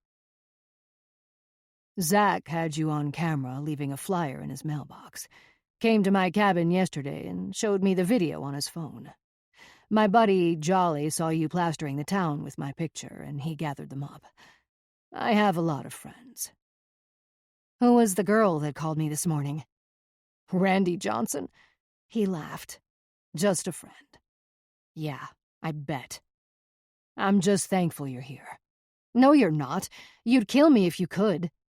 "Now I'm a murderer?" He looked up and shook his head a while. When he finally looked at me, I could see the evil in his eyes. "I could have shot you soon as you stepped out of your truck. I could split your skull. I could kill you now and no one would ever know. But why would I? I love you. You have no idea how many times I thought about calling or sending word." He held my face and looked into my eyes. With his thumbs, he wiped my tears. "I love you, and I am sorry. With all my heart, I'm so sorry."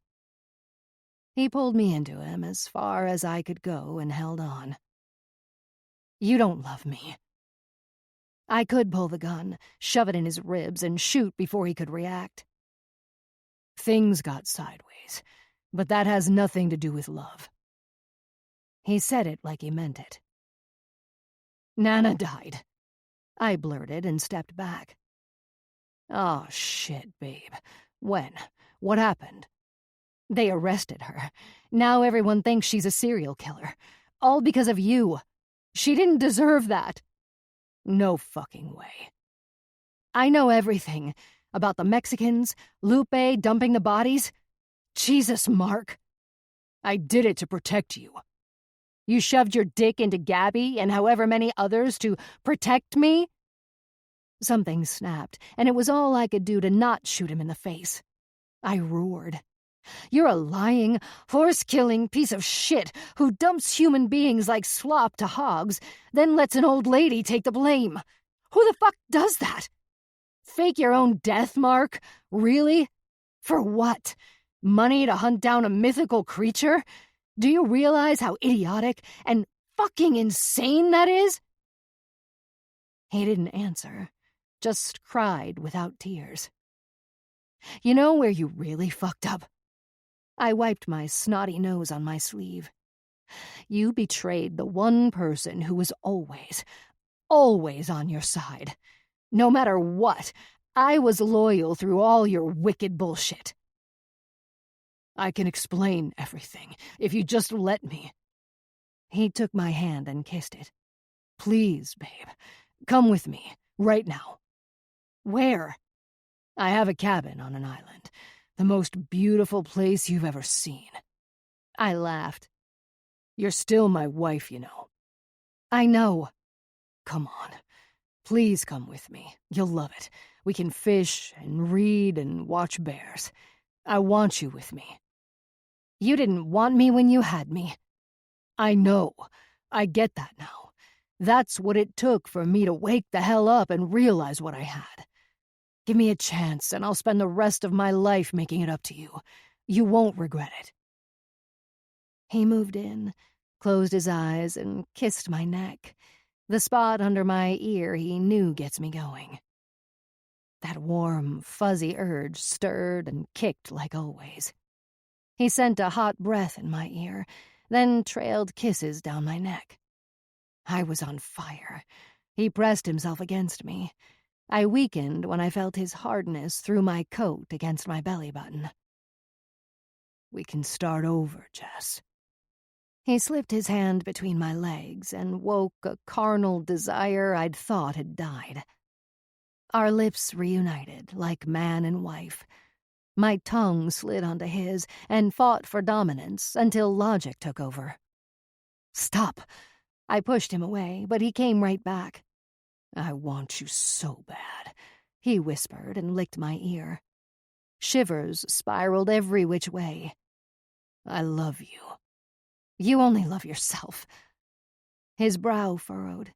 He tilted his head, then smiled like he does when he's pissed but doesn't want you to know. "I want to make love to you, like we used to. Come to the cabin, just for one day. If you don't want to stay, then don't. You can leave whenever you want." He took my hand and pulled me down the trail. "I have a boat not 5 minutes from here." I looked at my watch. 7:17. "Okay, but Duke's in the camper. I can't leave him." "That pitiful old bastard is still alive?" "Yep." He stopped pulling me. "Jess, you should have put him down."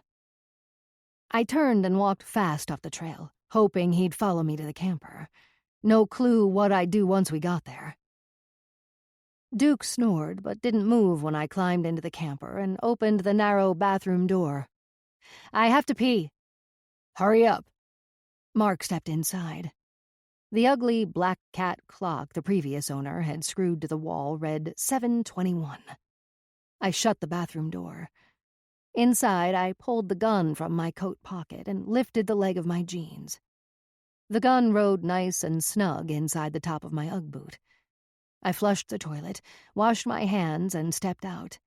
7:23. Time crawled on that awful cat clock, its eyes and tail swinging back and forth as if mocking me.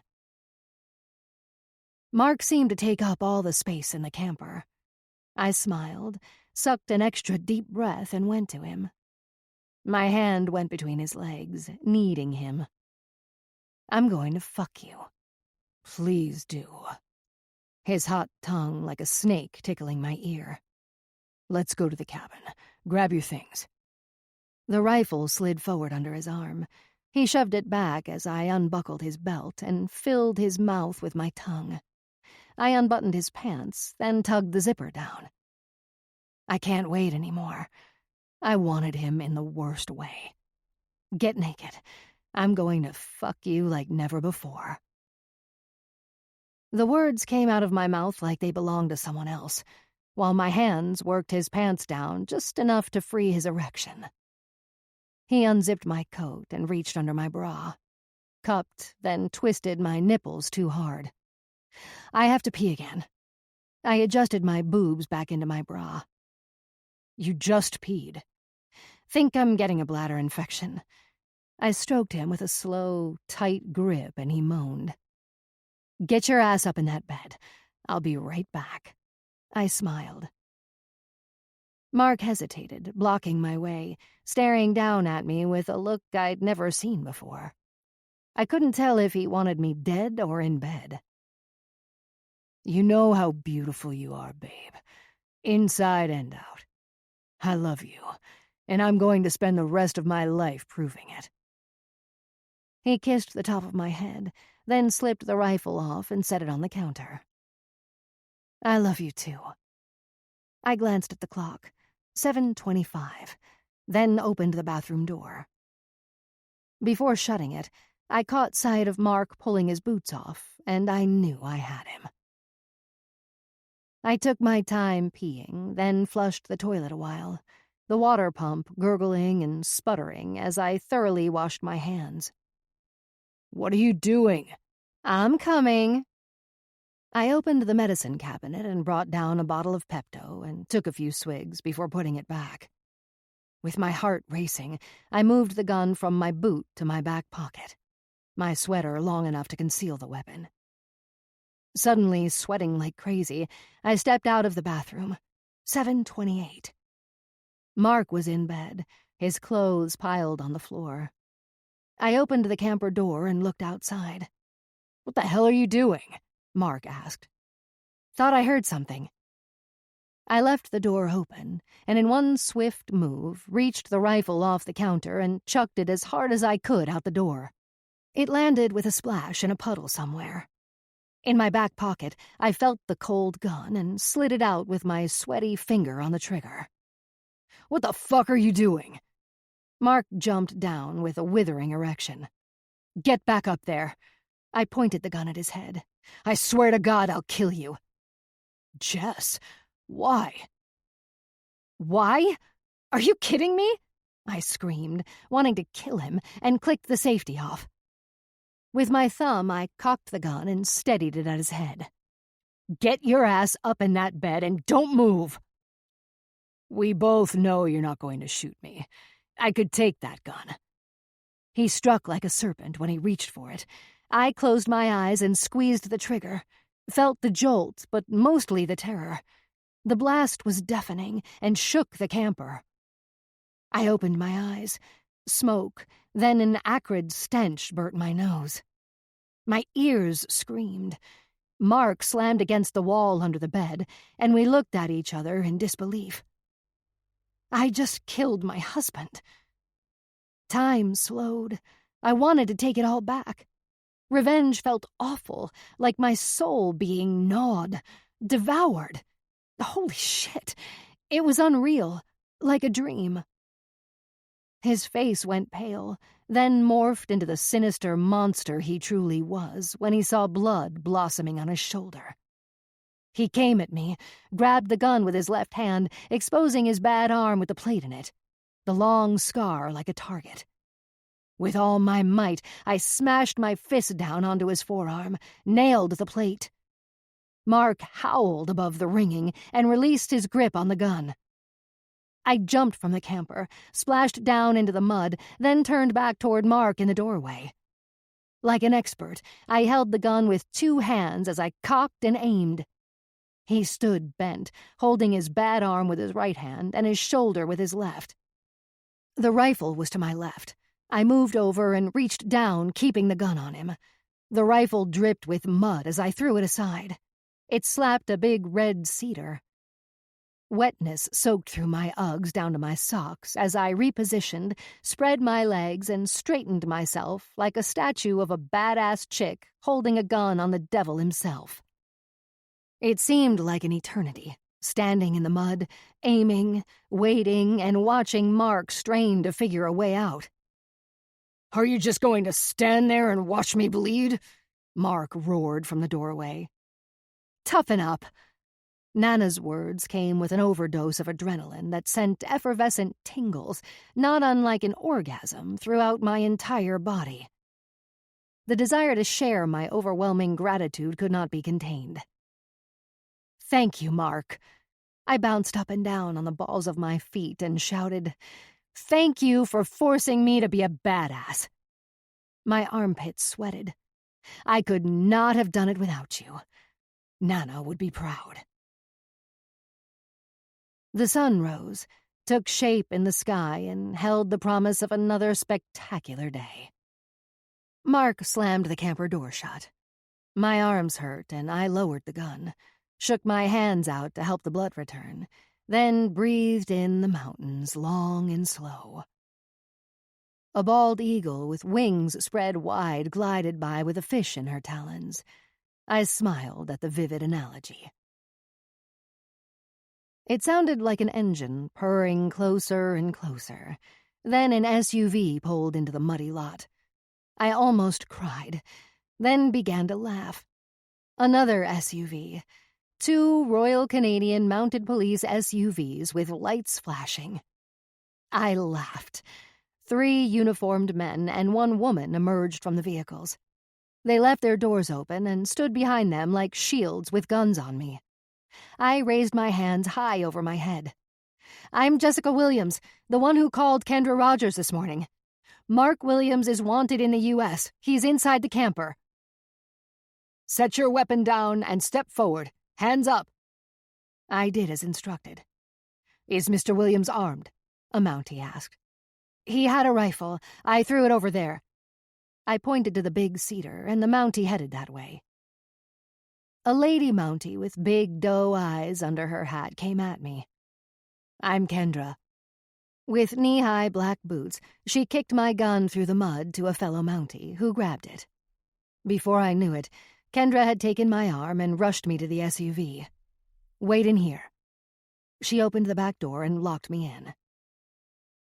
"Come out, Mr. Williams," a voice demanded. From the back of the SUV, I watched and laughed. Laughed even though it really wasn't funny. Helpless laughter burst from me like someone had tapped a gusher. I could not stop. Tears streamed down my face. There was a good chance this was hysteria. Mark stepped into the doorway, holding his bloody shoulder and cradling his arm. He had only his pants on and looked like he just might be sick, or cry, or both. "I'm not Mark Williams. You've got the wrong guy." Barefoot, he jumped down. When he slipped in the mud and fell on his ass, I almost died. "Put your hands up." "I can't. That rotten bitch shot me." "Okay, let's get you to the hospital and sort this out." Mark looked around, searching for me, I suppose. I was laughing hysterically when he found me. He shook his head. I couldn't hear his growls, but I could see them, and could not resist waving a big middle finger his way. "Told you I was going to fuck you." I cracked myself up. Nana had infected me, and I loved her for it. Kendra left Mark in the mud as she cuffed his hands in front of him. He squealed like a stuck pig. 2 Mounties lifted him. Mark just glared at me as they led him to the back of an SUV and shoved him in, then left in a hurry. Kendra opened my door. I stepped out, weak with laughter that had escaped every now and then. "Good thing you called. I'm afraid to think what would have happened if you didn't." I laughed, swamped with adrenaline and genuinely fulfilled with the way things were playing out. "We'll need to bring you in. I searched the database and found everything you told me to be true. But we have a problem." "What?" Kendra stepped close and lowered her voice, though her partner was off searching for Mark's rifle. "Your gun. Where did you get it?" "I found it. The kid who—" "Stop. Listen very carefully. Our gun laws are extremely harsh. You got the gun from Mark, right?" "Right." I chewed on what to say next. "He set it down?" It sounded like a question, and I waited for her approval. "Where?" Kendra asked. "On the counter. In the camper. He had it in his jeans, I guess. The back pocket, I think." I hesitated. And when he took them off, he pulled the gun out. I saw him set it on the counter, between the sink and the fridge. The lies flowed like good fiction. Then he climbed up into the bed. I got scared and grabbed the gun. That's when he jumped down after me, tried to take it, and I guess I pulled the trigger. I never wanted to kill him. Honest. Good.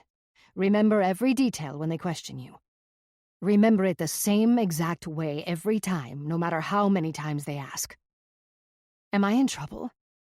Not if he was trying to kill you. It's clearly self-defense, but we have to prove it. Shouldn't be difficult with his background. What's going to happen to him?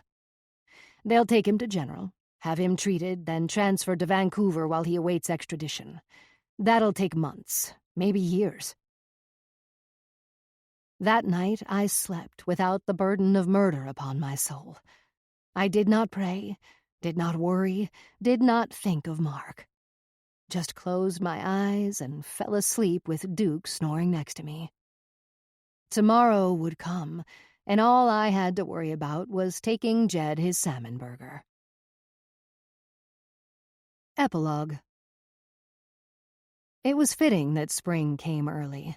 It was always Nana's favorite time of year, when creeks ran, pastures sprouted soft and green, apple blossoms filled the air, and life in general held promise. Although winter had come in like a lion, it hadn't lasted in the Sierra, or in Bella Coola, where I'd spent the better part of a month with Kevin and Jed. We hiked and fished and had a blast hiding from the media. They were relentless in their quest to get the inside story of what had happened with Mark. Letters from CNN, Fox News, and HLN arrived via special delivery to the campground. Offers from $10,000 to $20,000 if I'd agree to an exclusive. Thanks to DNA test results, I decided to wait until I had dug up every bit of my new family tree and the book was complete. The night before returning to the States, Kevin and I slept together under the stars on Purgatory Lookout. That one night in his bedroll could not have been better. His caring gentleness was novel, and I learned I liked to be spooned from behind all night. Kevin calls most every day now. Yesterday, he bought a plane ticket to come for a visit next week, before the rush of summer campers. I figured it was best to wait and tell him in person that I was pregnant. Regardless of his reaction, I was having this miracle baby. My drinking days were over. When I told Kevin I'd given up alcohol, he said he would too. I really, really liked this guy. Grass grew over an inch tall where the sun had warmed it, and smelled like heaven as Duke and I climbed Blue Mountain with Nana. Jim had offered to join us, but I wanted to be alone. Plus, he was busy rebuilding the hog pens since all the crime scene evidence had been removed and sent to the California Department of Justice for DNA analysis. Jim wasn't cut out to be a backwoods recluse and was now at the ranch full-time. Detective Roca guaranteed Jim's safety after a lengthy lecture on all the ways in which what I had done was foolish and, worse, extremely dangerous. I agreed and promised to come to him first if ever I suspected my dead husband of being alive. Roca laughed, shook my hand, and finally thanked me for allowing my attorney, Ed Manetti, to share most of Nana's letter with him. Ed worked out a sweet deal with Roca and redacted everything in the letter pertaining to the cash involved. Ed also refused to hand over the letter until Agent Lee and the FBI agreed in writing to keep Jim from testifying. To avoid being prosecuted for the crime of dumping bodies in Nana's hog pens, Jim shared all he knew about Mark's involvement with Lupe and identified her from an old booking photo. Jim was charged with aiding and abetting and placed on probation for 2 years. It would be a long while, years probably, before the case would go to trial, since Mark was fighting extradition from Canada. Getting Jed over the border and into the U.S. was a piece of cake. He hid under the pile of sleeping bags in my camper, since he lacked a passport.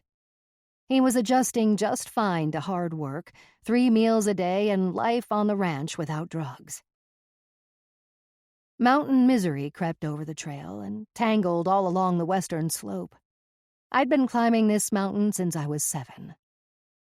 As I cradled the coffee can with Nana's ashes through the creosote pungent brush, sticky leaves clung to my jeans like Velcro. Duke limped along behind, and every so often I'd stop and wait for him to catch up. It was good, no, great, to be home. A warm wind blew like a wildness wanting out when I reached the top of Blue Mountain. Tall Jeffrey pines standing like monuments. My name carved deep into the fleshy bark of the biggest tree 25 years ago. Nana was so angry when she saw what I'd done, she threatened to carve her name in me. She sat me down under that tree and explained how what I'd done could eventually kill it. The next day, she punished me with a gift, wrapped in silver with a lavender bow. I unwrapped it, a Sand County Almanac by Aldo Leopold. 2 Steller's jays squawked from their nest when I sat under their pine, grateful the big tree was still alive. Across the canyons, miles and miles of deep blue wilderness waited to welcome Nana. I set her ashes next to me, and Duke sniffed the can. You loved her too, huh, buddy? The sting of grief tore at my nose, then my eyes. I cried. I know you can hear me. I cleared my throat. And I know you hate poetry, but this is the last time you'll ever have to listen. I wiped my nose with my hand and stood. Lifting my chin, I took a deep breath and tried to stop crying. Do not stand at my grave and weep. I am not there. I do not sleep. I am in 1,000 winds that blow. I am the diamond glint on snow. I am the sunlight on ripened grain. I am the gentle autumn rain. When you awaken in the morning's hush, I am the swift uplifting rush of quiet birds in circled flight. I am the soft stars that shine at night. Do not stand at my grave and cry. I am not there. I do not die. Duke pushed his head against my leg, and I rubbed his floppy ear. I love you, Nana, I sobbed, and left the coffee can on the ground as I peeled off the lid.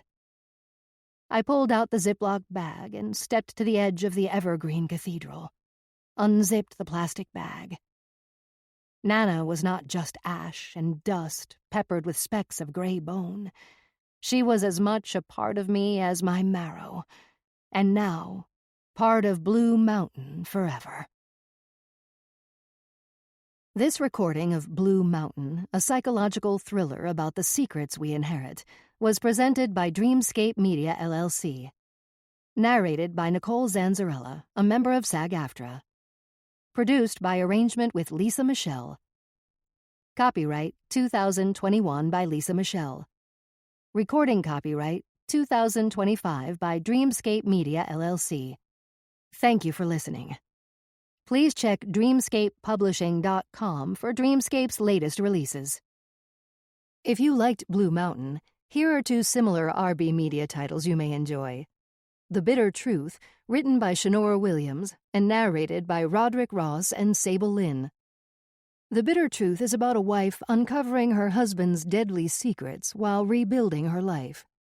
You may also enjoy 3, written by Matt Stanley and narrated by John Perhala. 3 is about 3 men who are trapped in a triangle of madness and murder. The Bitter Truth and 3 are both available now wherever you get your audiobooks.